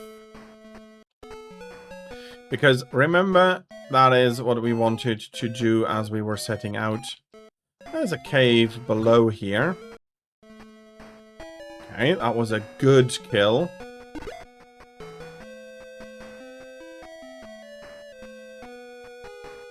Taking only 3 damage. In 2 rounds, very nice. And here is a cave. Cannot go forward because it's black.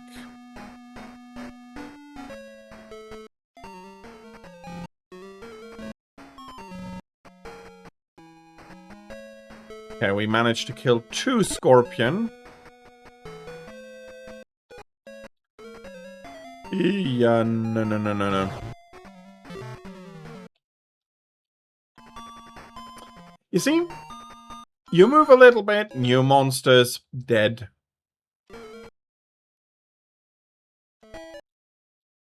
It's very unforgiving in that regard.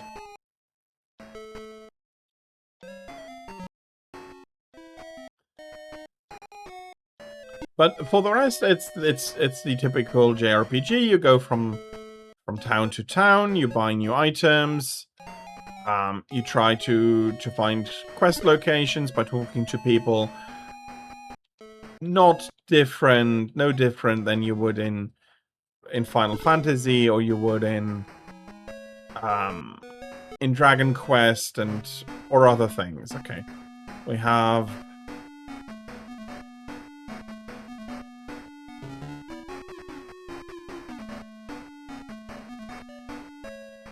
Okay, we have a dungeon here. Managed to kill the scorpions. Okay.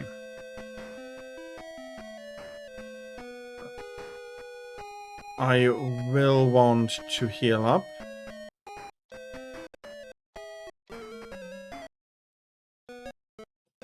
At least those are not too troublesome to defeat.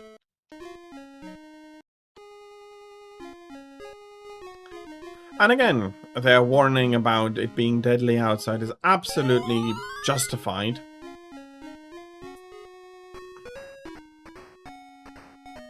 What can we buy? Flash. Let's buy an escaper. Whoops. No, I did not want to come into you, but we just reset to the...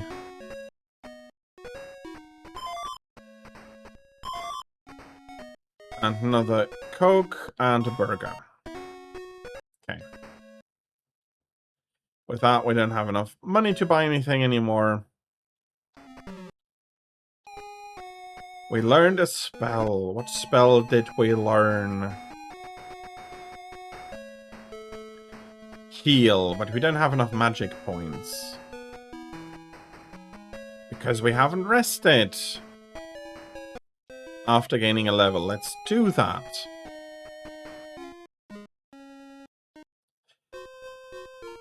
And yeah, I am going back and forth and spamming here. But it is not like you can not do these things. You need to do these things. And I want to see if I remember that the flash was... Indeed, that was to illuminate a dungeon. It's a one-time use item. We've gotten 10 meseta from this now.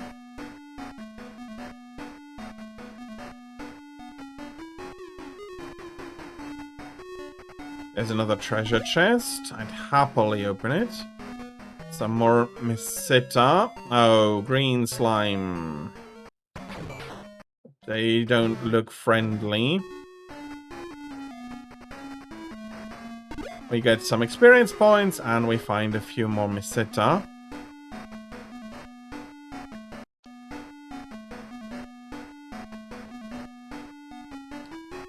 Enough to say that we can buy a new Transer. Not a new Transer, a new Flash if need be.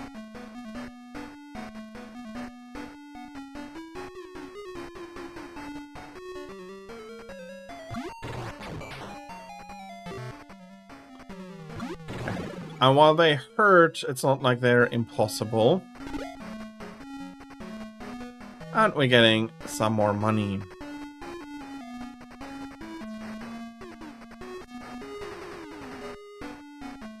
Again, no map.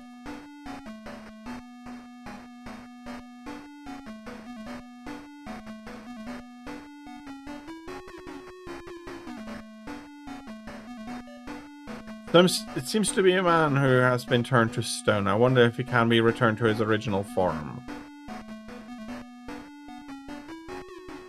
There's no need to use that. And we're healing ourselves a little. It's somebody turned to stone. Okay, so that part of the cave we absolutely got right. This is Medusa's cave. Since she is the one that turns people into stone.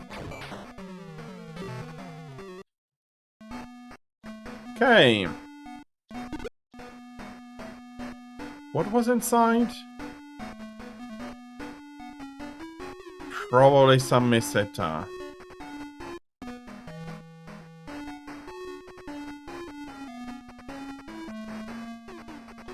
There was also that talking animal. And I do hope that he is fine. And there's nothing special here. Okay, let's go back. Running into another wing eye.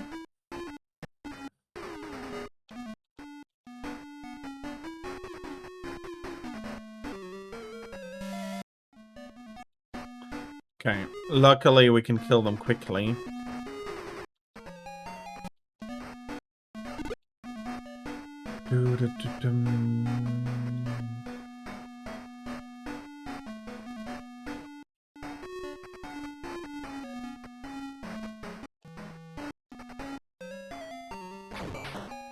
Okay, that could be more troublesome. No, luckily we did easily survive it.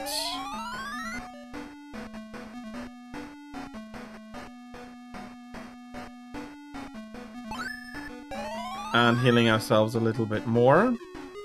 With that we have no magic left, which means I would like to go back out.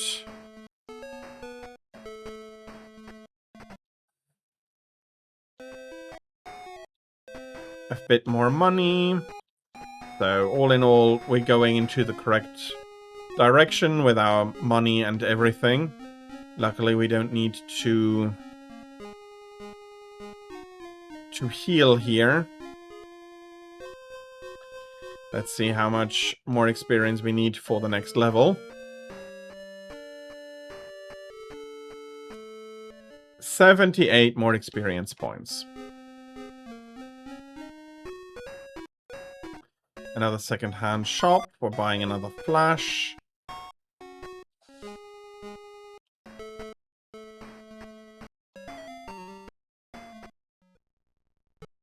Owlbear is now killed, has a treasure chest. That's another owlbear, although this one did a lot more damage. Scorpion.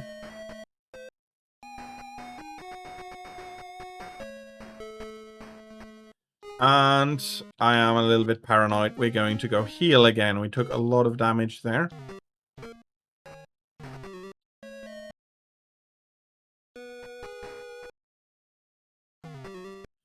That's a swarm. Some more Misitas, and we can go into this dungeon. Let's follow the other wall this time. We have a flash we can use.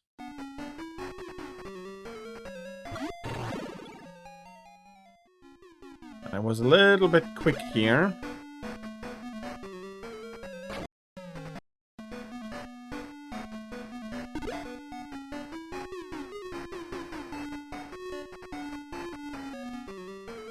Let's go straight here.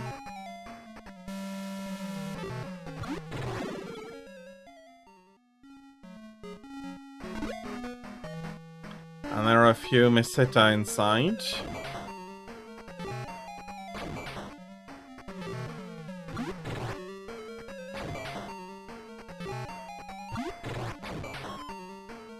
You couldn't have attacked the one you already dealt damage to.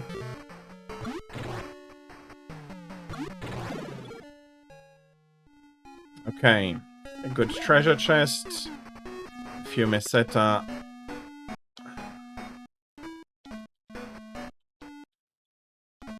Okay, so this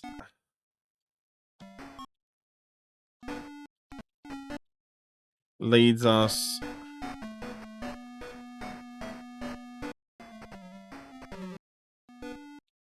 to a part I hadn't expected, and I've gotten lost now. Hopefully. Okay, here is the man. I got that right, because that is what I thought would be at the end here, and we're dead again. Whew.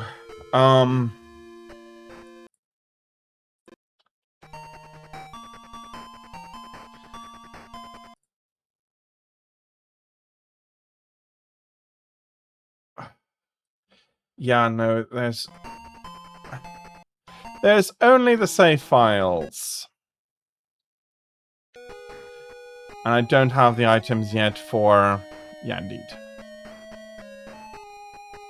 But I did save after getting my new sword. Yeah, okay.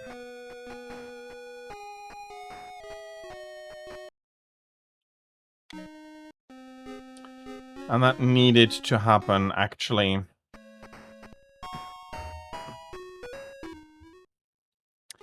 Oh yeah, I don't have enough money. That's the reason I don't have it yet.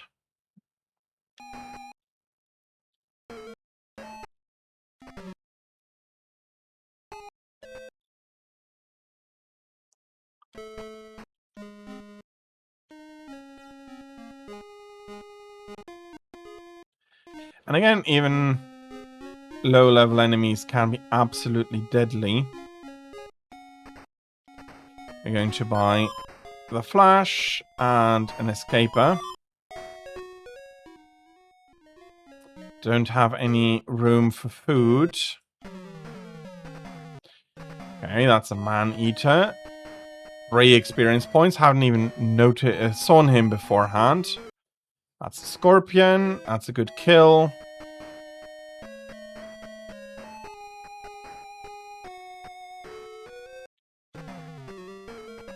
A dead tree. Can we kill the dead tree? Yes. No! Oh, bloody hell. You see, it looked fine, and then we missed one and immediately dead.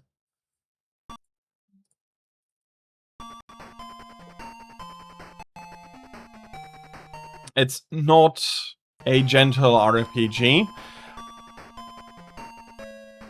Which, on one hand, is fair. You can make it as hard as you want it. But... a lot of people are already feeling that Final Fantasy is grindy. This is a lot more grindy. And I will be... No, but I will be running after that.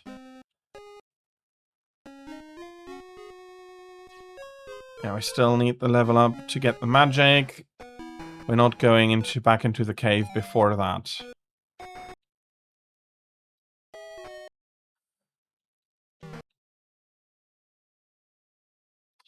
Okay. That looks like it's working out. 10 experience point, 24 meseta. Ooh, okay, that was close. That was very close. Luckily, enemies inside the walls is not that likely, but damn. So yeah, deadly game. I do constantly feel like they got the wrong man.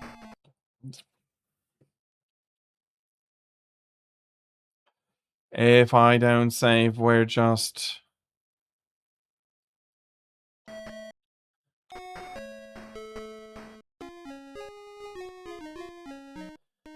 Yeah.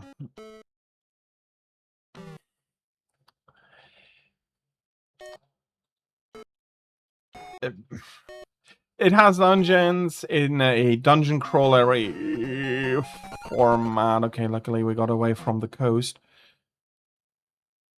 Okay, that could work out. That indeed did work out.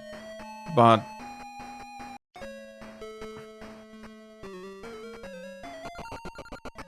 that was a close call.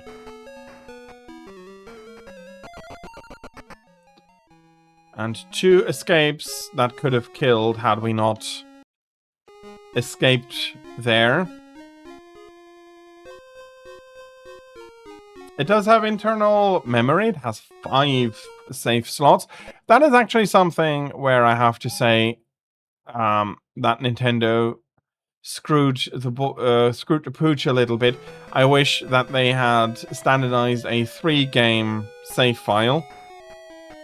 Sorry, a 5-game save file. Maybe then we would have gotten some more save files for Pokemon as well.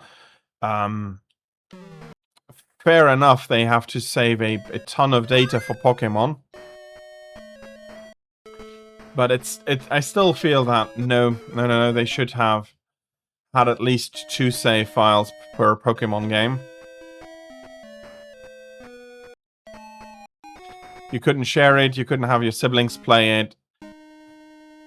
Which, to a degree, yes, okay,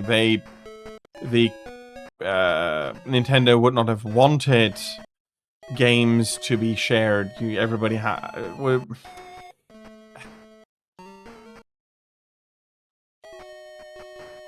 my experience tells me games are shared. At least with your siblings, and everybody having a save file was very nice. And even only having an additional save file for yourself would have been something very nice for me to have. I do like restarting games from time to time, and without an additional save file, that's not going to happen. And maybe if they had started with 5, they would have said, well, we need at least a few more. Okay, I don't have... I didn't want to fetch the flash or anything yet.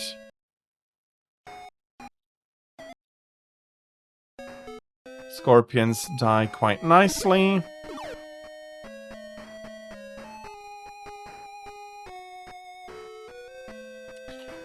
Bloody trapped. I knew that they had trapped chests, but I thought that would be coming later on. Okay, at least we have a bunch of meseta to be buying a bit of stuff. Okay, let's save afterwards as well. And 2 Cokes, 2 burgers. And we're saving.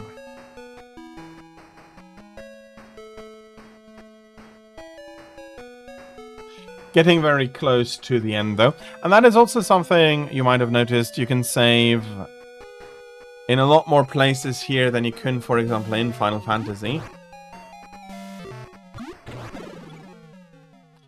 That's another 2 Scorpion dead with another 26 meseta.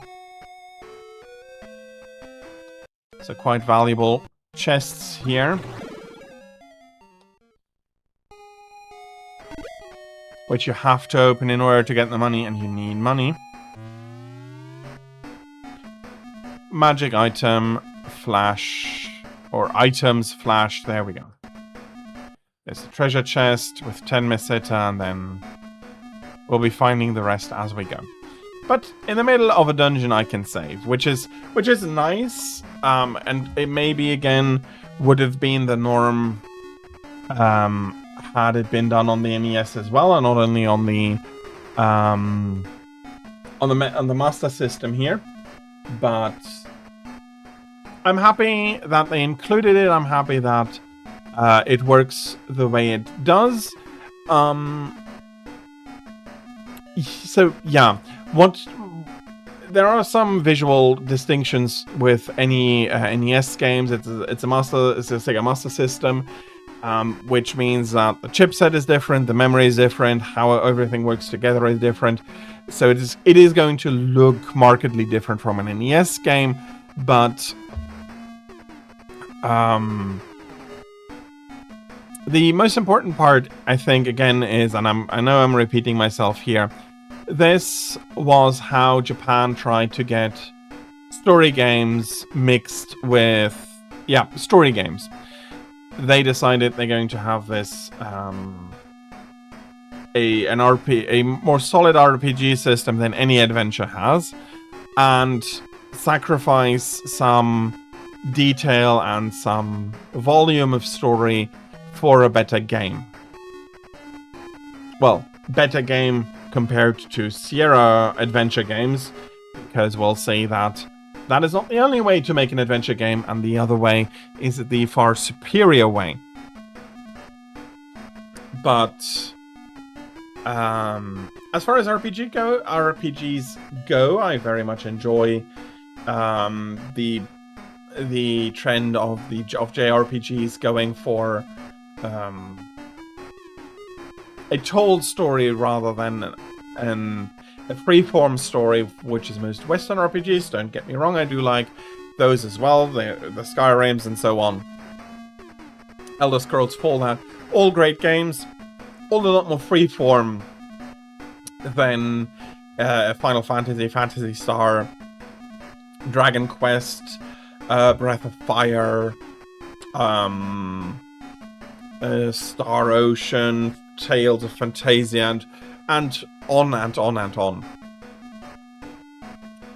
On the other hand, this is probably lesser known. Phantasy Star Online is very well known, but its origins have been forgotten, and they stem from here already, bringing the planets in and all of those interesting moments that are coming up. But we are coming towards the end of the hour once again, and as before, I'll be taking about a short 5-minute break during which the ads for the hour will run, and I'll be preparing the next game in the meantime, the second to last game. Indeed, it is the second to last game already. Super Mario Bros. 3, so that is going to be coming up just after the break. See you then, and thank you for your patience with the break and the ads. Thank you very much, and see you after the break.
Welcome back to the penultimate game of our first day of our summer history event. As I said, it's going to be Super Mario Bros. 3, released in on the 23rd of October 1988. And the first platformer that I feature. Why that was? It is partially because it was the time of the platformers. There were a ton of platformers, especially on console. There are 3 Super Mario Bros. There's all of Mega Man. And so yeah, there was a ton there. Expand, unfortunately, yes, you did miss Phantasy Star. Although now that you say that, I have the slight moment of panic if I have timed it correctly. No, it should be correct. It should be even in Eastern Daylight Time, it should now be past 3 o'clock if I want to make the rest of the calculations fit. So yeah, sorry, but yes, you have missed it. There'll be there's the VODs. I'll be taking every hour apart, and then I'll be doing highlight of the hours when yeah, I'll be doing highlights that I'll be posting on YouTube. So I was not quite as old. I'm a little bit younger, but I do remember playing Super Mario Bros. At a friend. We were playing Super Nintendo. I was mainly playing PC games at home, but couldn't make a history event without including some platformers, and Mario being one of the most famous, of course, needed to be featured. Yeah, that is also something. I am not sure whether that has fallen on by the wayside more than before, or if it is not lucrative enough anymore. But it feels to me that game collaborations with McDonald's or other fast food restaurants, mainly McDonald's it was always, I think, have very much dried up. And of course I'm losing the leaf trying to stomp this bloody Goomba. I'll be able to find another leaf here.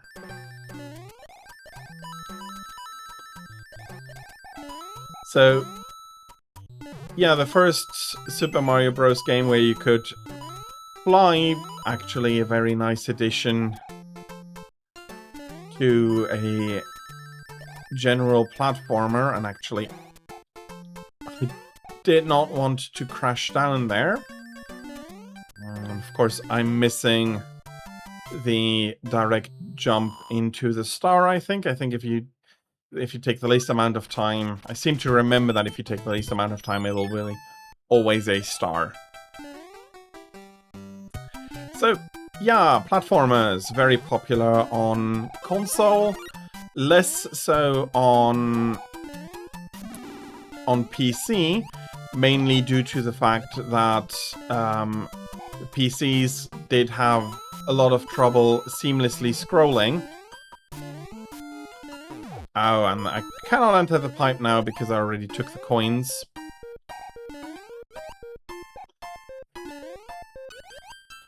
Yeah, those were good times indeed, and of course I'm missing the legend falling into the ravine. Let's try that again.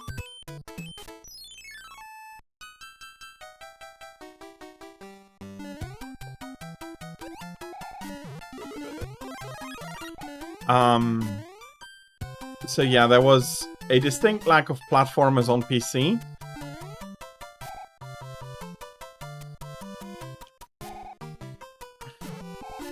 Okay. Should be able to get in now.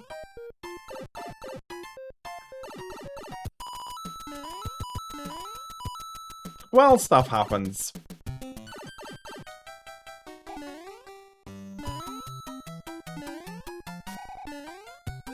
Probably not filled with coins anymore.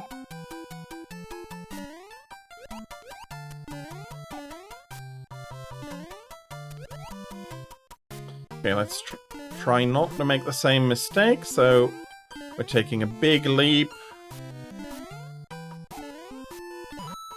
Taking a big leap over. Not risking another fall.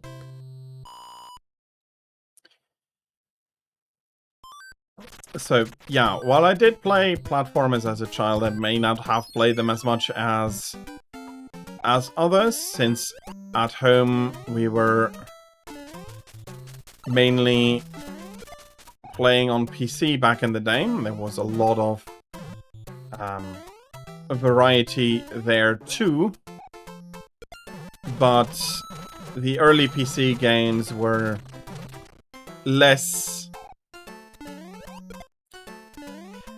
They were less relevant as technology improved, and I couldn't jump there. Mainly because they were repurposed office machines in the beginning, and as such the selection was not as good, and once they got really high performance, of course, platformers were a lot less up to date, so to say. It being the early 90s, we got a few good Commander Keens and some other platformers following on, but again, feels late compared to a lot of the popular console platformers. Hop. I'm happy I just got that.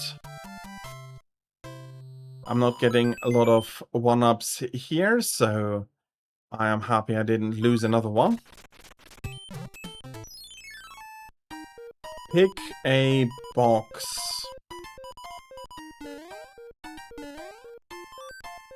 A free leaf to use.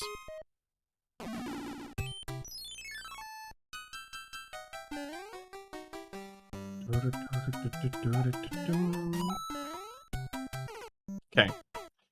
I forgot that these fall immediately.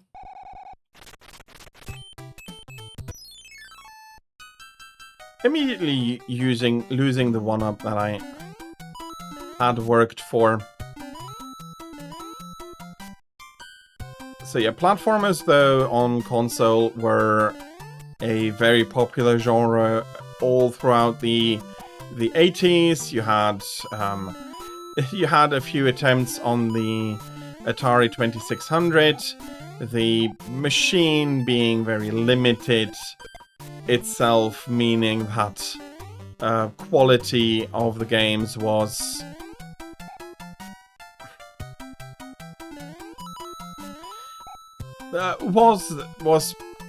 what it was, basically.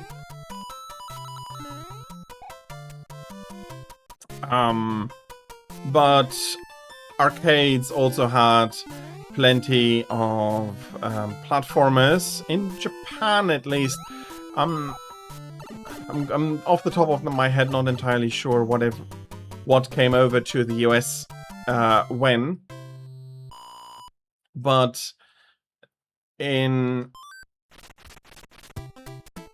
Japan on the Famicom in the early 80s and 1985 for the US.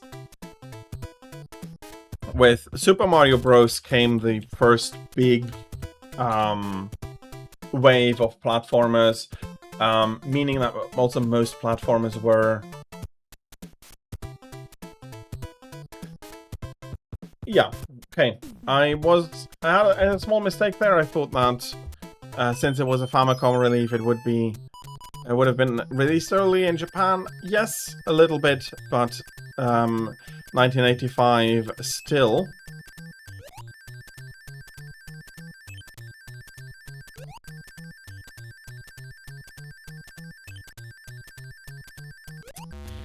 And I'm not getting anything here trying to put the faces together.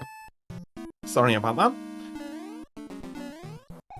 But yeah, starting in 1985, there came then a slew of platformers on the NES.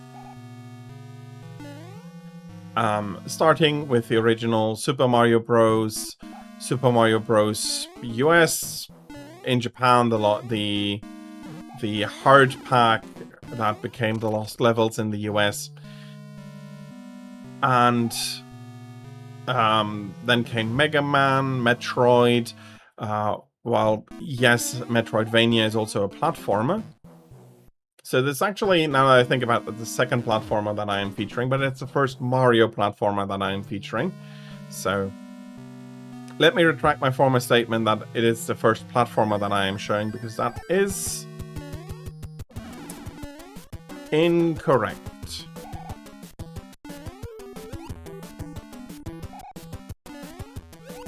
Okay, I lost my leaf, but I did beat Boom Boom without too much trouble.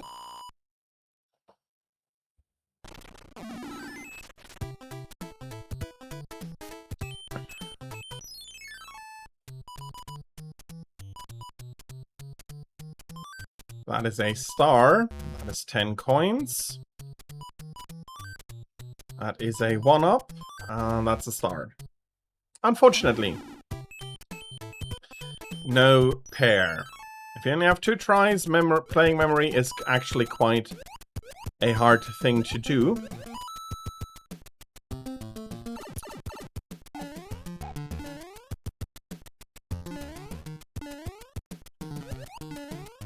And I mean, Super Mario Bros. 2 already introduced some massive graphical updates, but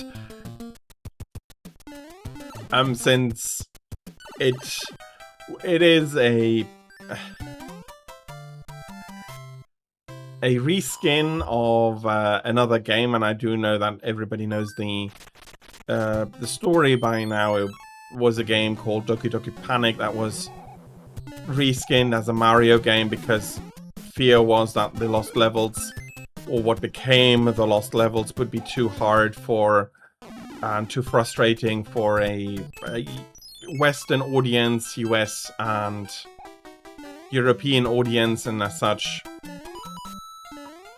they decided to do that reskin, which later was happily claimed as a true Mario game, and that it doesn't need to be ashamed to be in the row of Mario games. Fair enough, but it did feel different compared to... Bloody hell. I'm not getting that mushroom in every time I'm trying to catch it. I'm jumping to my death.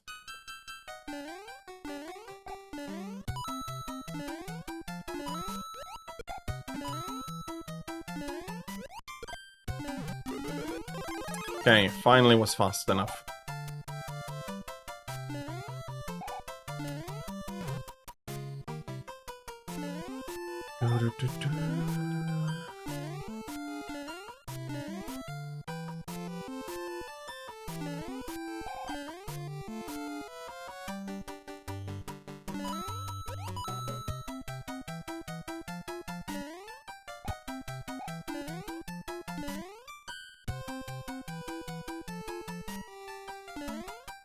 Ouch. Gone.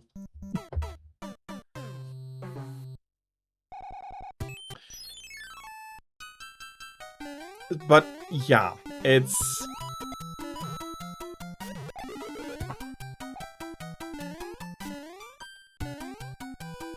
Okay.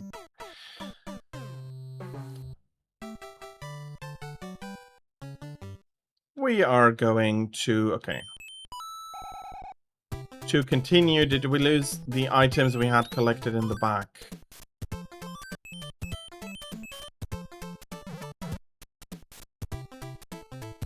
Ah, that's how it works. Okay.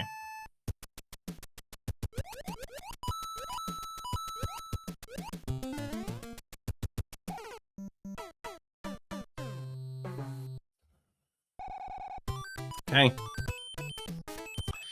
Absolutely fantastic start here.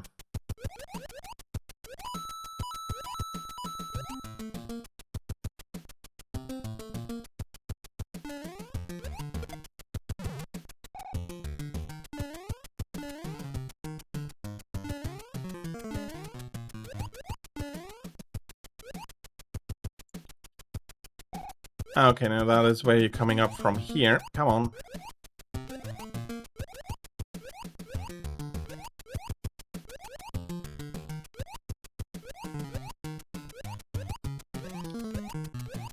Okay.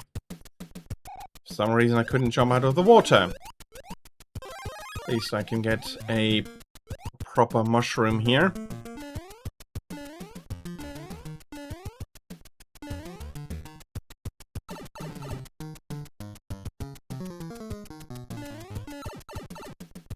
Okay, mushroom is gone again. Unfortunate. Okay, let's try this level again.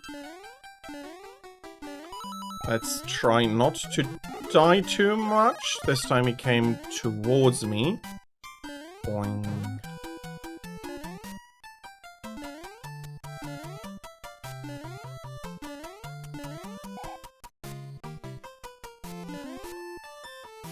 I don't think without Peace Beat and the leaf you can get across here without using that platform.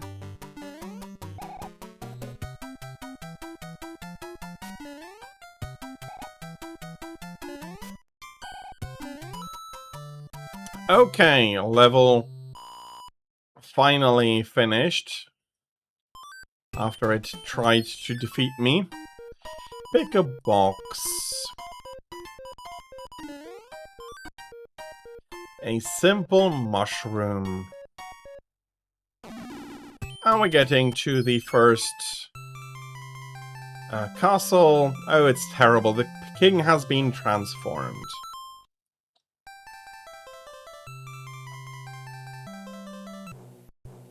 And we board an airship and repeatedly cause headaches for Bowser's minions.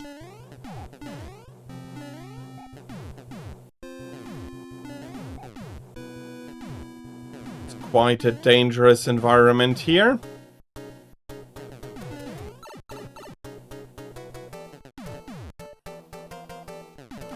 So... okay, I would have said I have gotten the mushroom.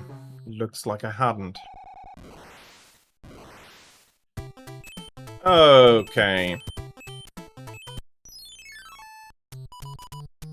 It's been a while since I haven't managed this.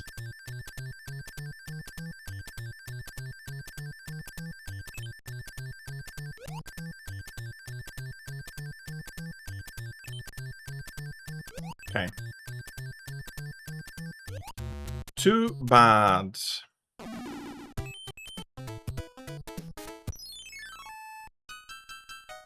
Well, on the other hand...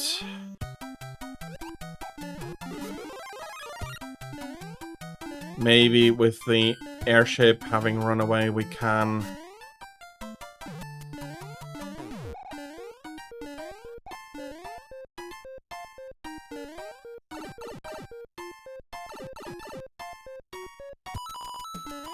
we can fetch ourselves another level before we challenge it again.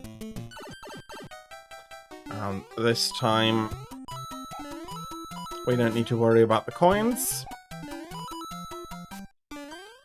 So a little bit more cash for Mario's wallet here.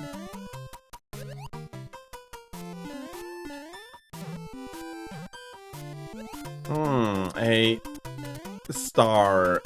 I find it quite nice that they changed the animation for his jump when you have a star. It does give Mario quite a lot more pizzazz, which is in a way something you don't want to be found missing with.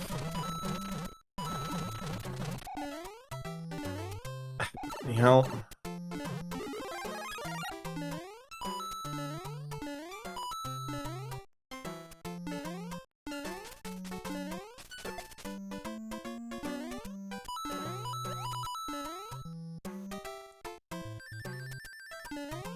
Okay.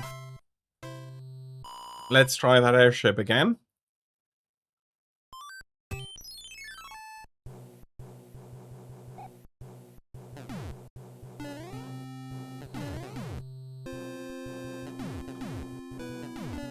We'll be seeing some PC platformers on, well, some. We'll be seeing one on... No, actually, not on Thursday. On Friday. In the 93-95 block. No. No, there's Commander Key. Okay, no. My bad. We'll be seeing one here, but it is not going... It wasn't the one that I was thinking about, so... my bad. We'll be seeing one on Thursday and on Friday. And we'll see that even heavily optimized early IBM... they weren't early. The early 90s were not really early anymore, but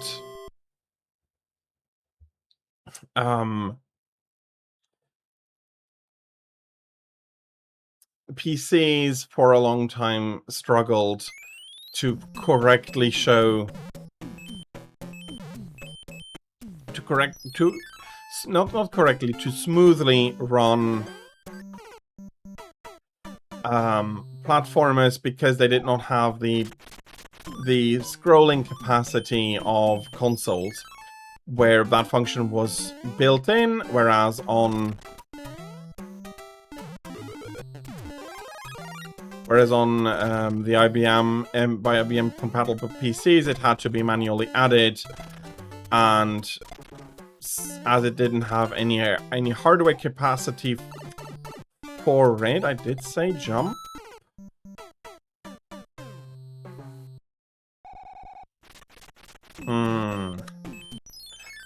And a shell to the face.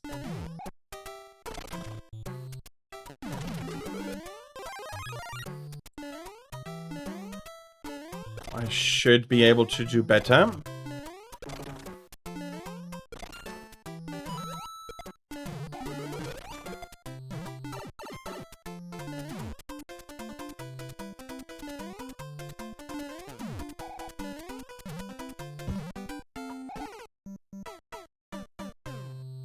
I don't quite agree with that.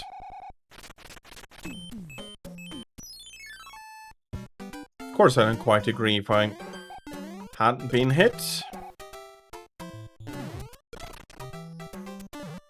I would not have lost another life.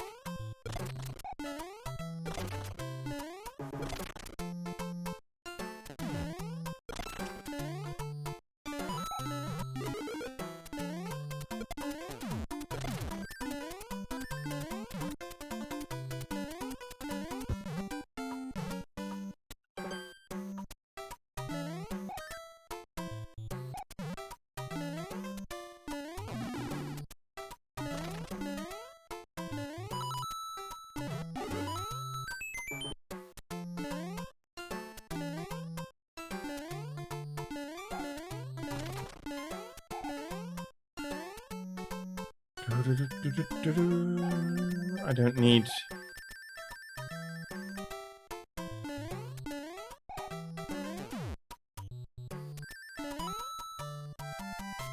Okay, didn't come in with P-Speed, so I only got a mushroom. At least I did find another life. There's another card game here.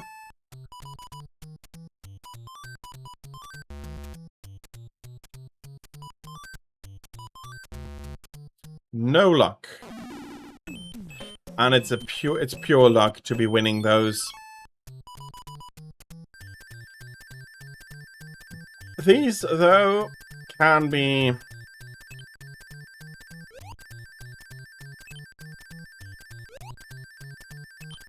won with skill if you know what you're doing. So basically, when you press the button to stop the spin, the part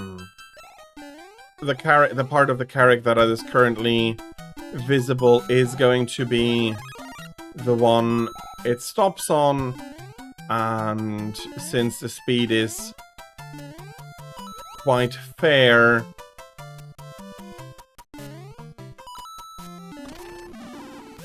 there is no big issue on selecting which one you want and get your get all of your level up lives and get all of your lives level ups. We're not playing an RPG, so it's not a level up, it's an extra life. And that's another one, so we're finally starting to fill up a little bit here. Next fortress.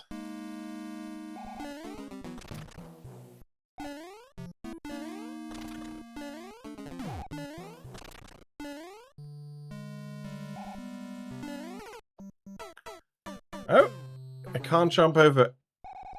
Can't jump over that without getting hit. Maybe if I am faster.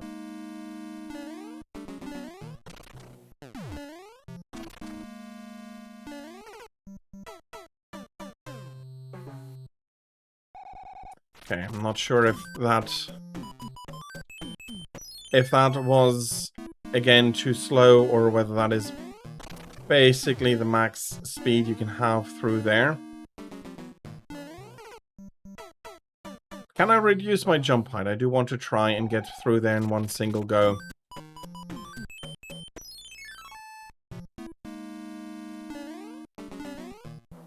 Okay. Haven't even managed it here, so... should not risk it there as well. That was 3 lives to Hubris.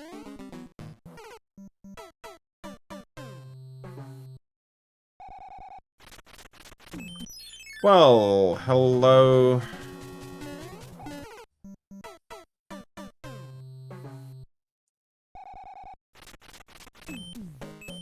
Now he has moved across again.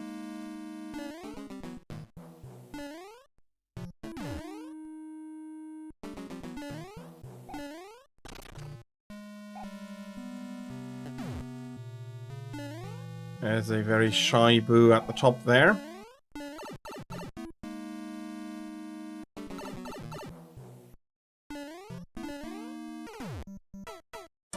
Okay, I wanted to stop, I didn't stop aggressively enough. But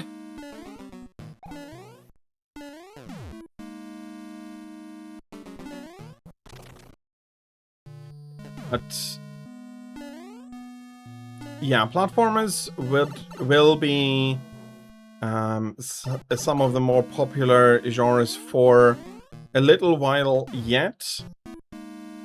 Up until the advent of 3D, they do remain very popular.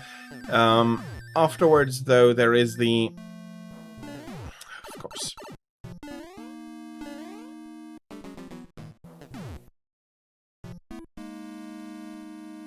There is the issue that...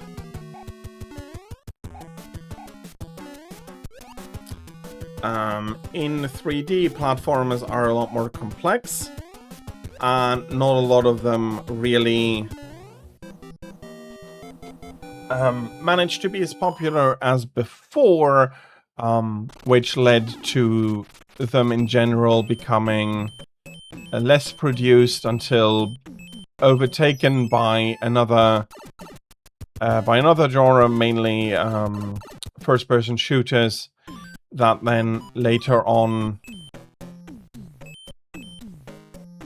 became the most popular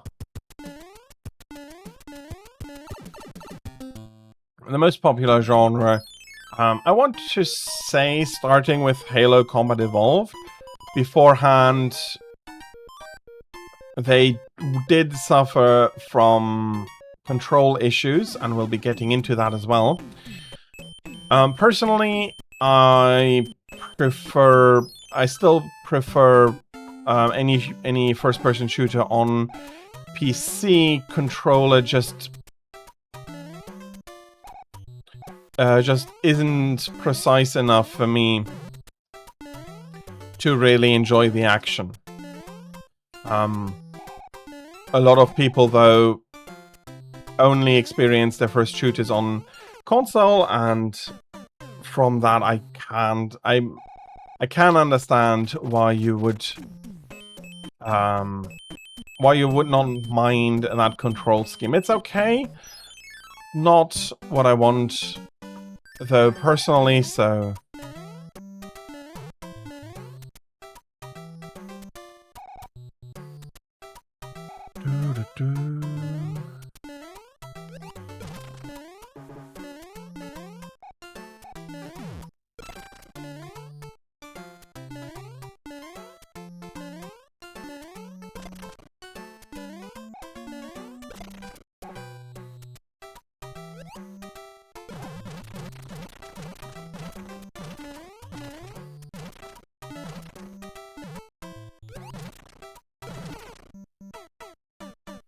Okay.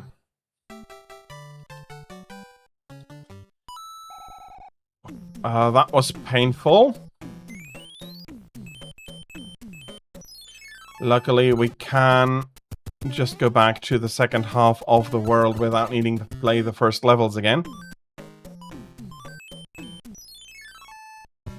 Although I will be playing all of the levels in the world before going on to the castle. That is not per se necessary, and did you have to jump onto me there? Okay, to be fair, if I'd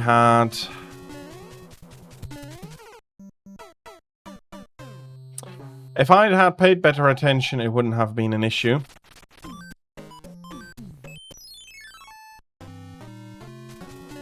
Oh, bloody hell. Why was I missing 2 jumps there? It felt like I was missing 2 jumps at least. No?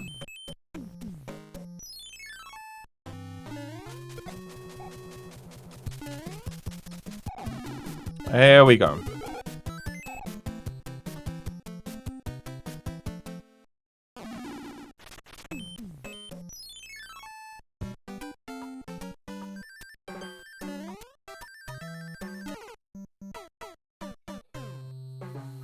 Slower. If you want to survive, I need to go a little bit slower.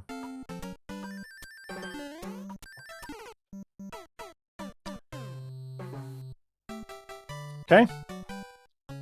That is another continue. Actually, personally, I feel like that's 2 continues too many. On the other hand, it is by far not as many continues as I needed for any of the... or I used, rather, for any of the arcade games that I was presenting today.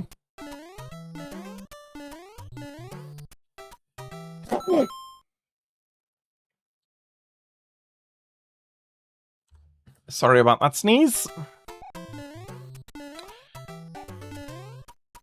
Pock.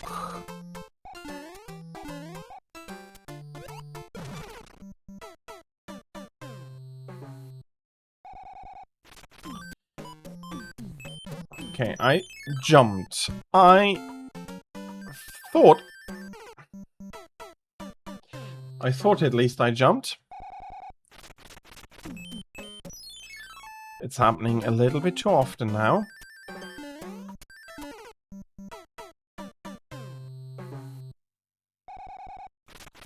That time I jumped. Fine. Okay.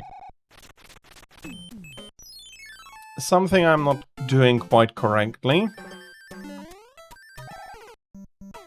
Of course. Of course.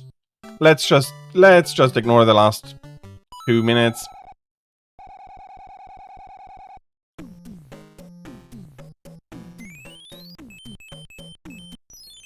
Okay. Let's try this seriously one more time.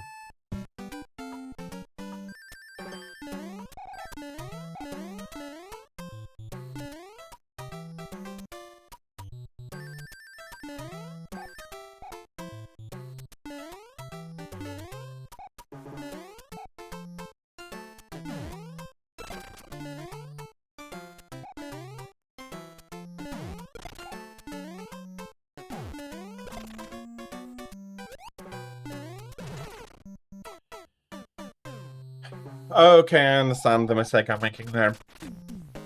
The shell itself doesn't count as an enemy anymore. Hop.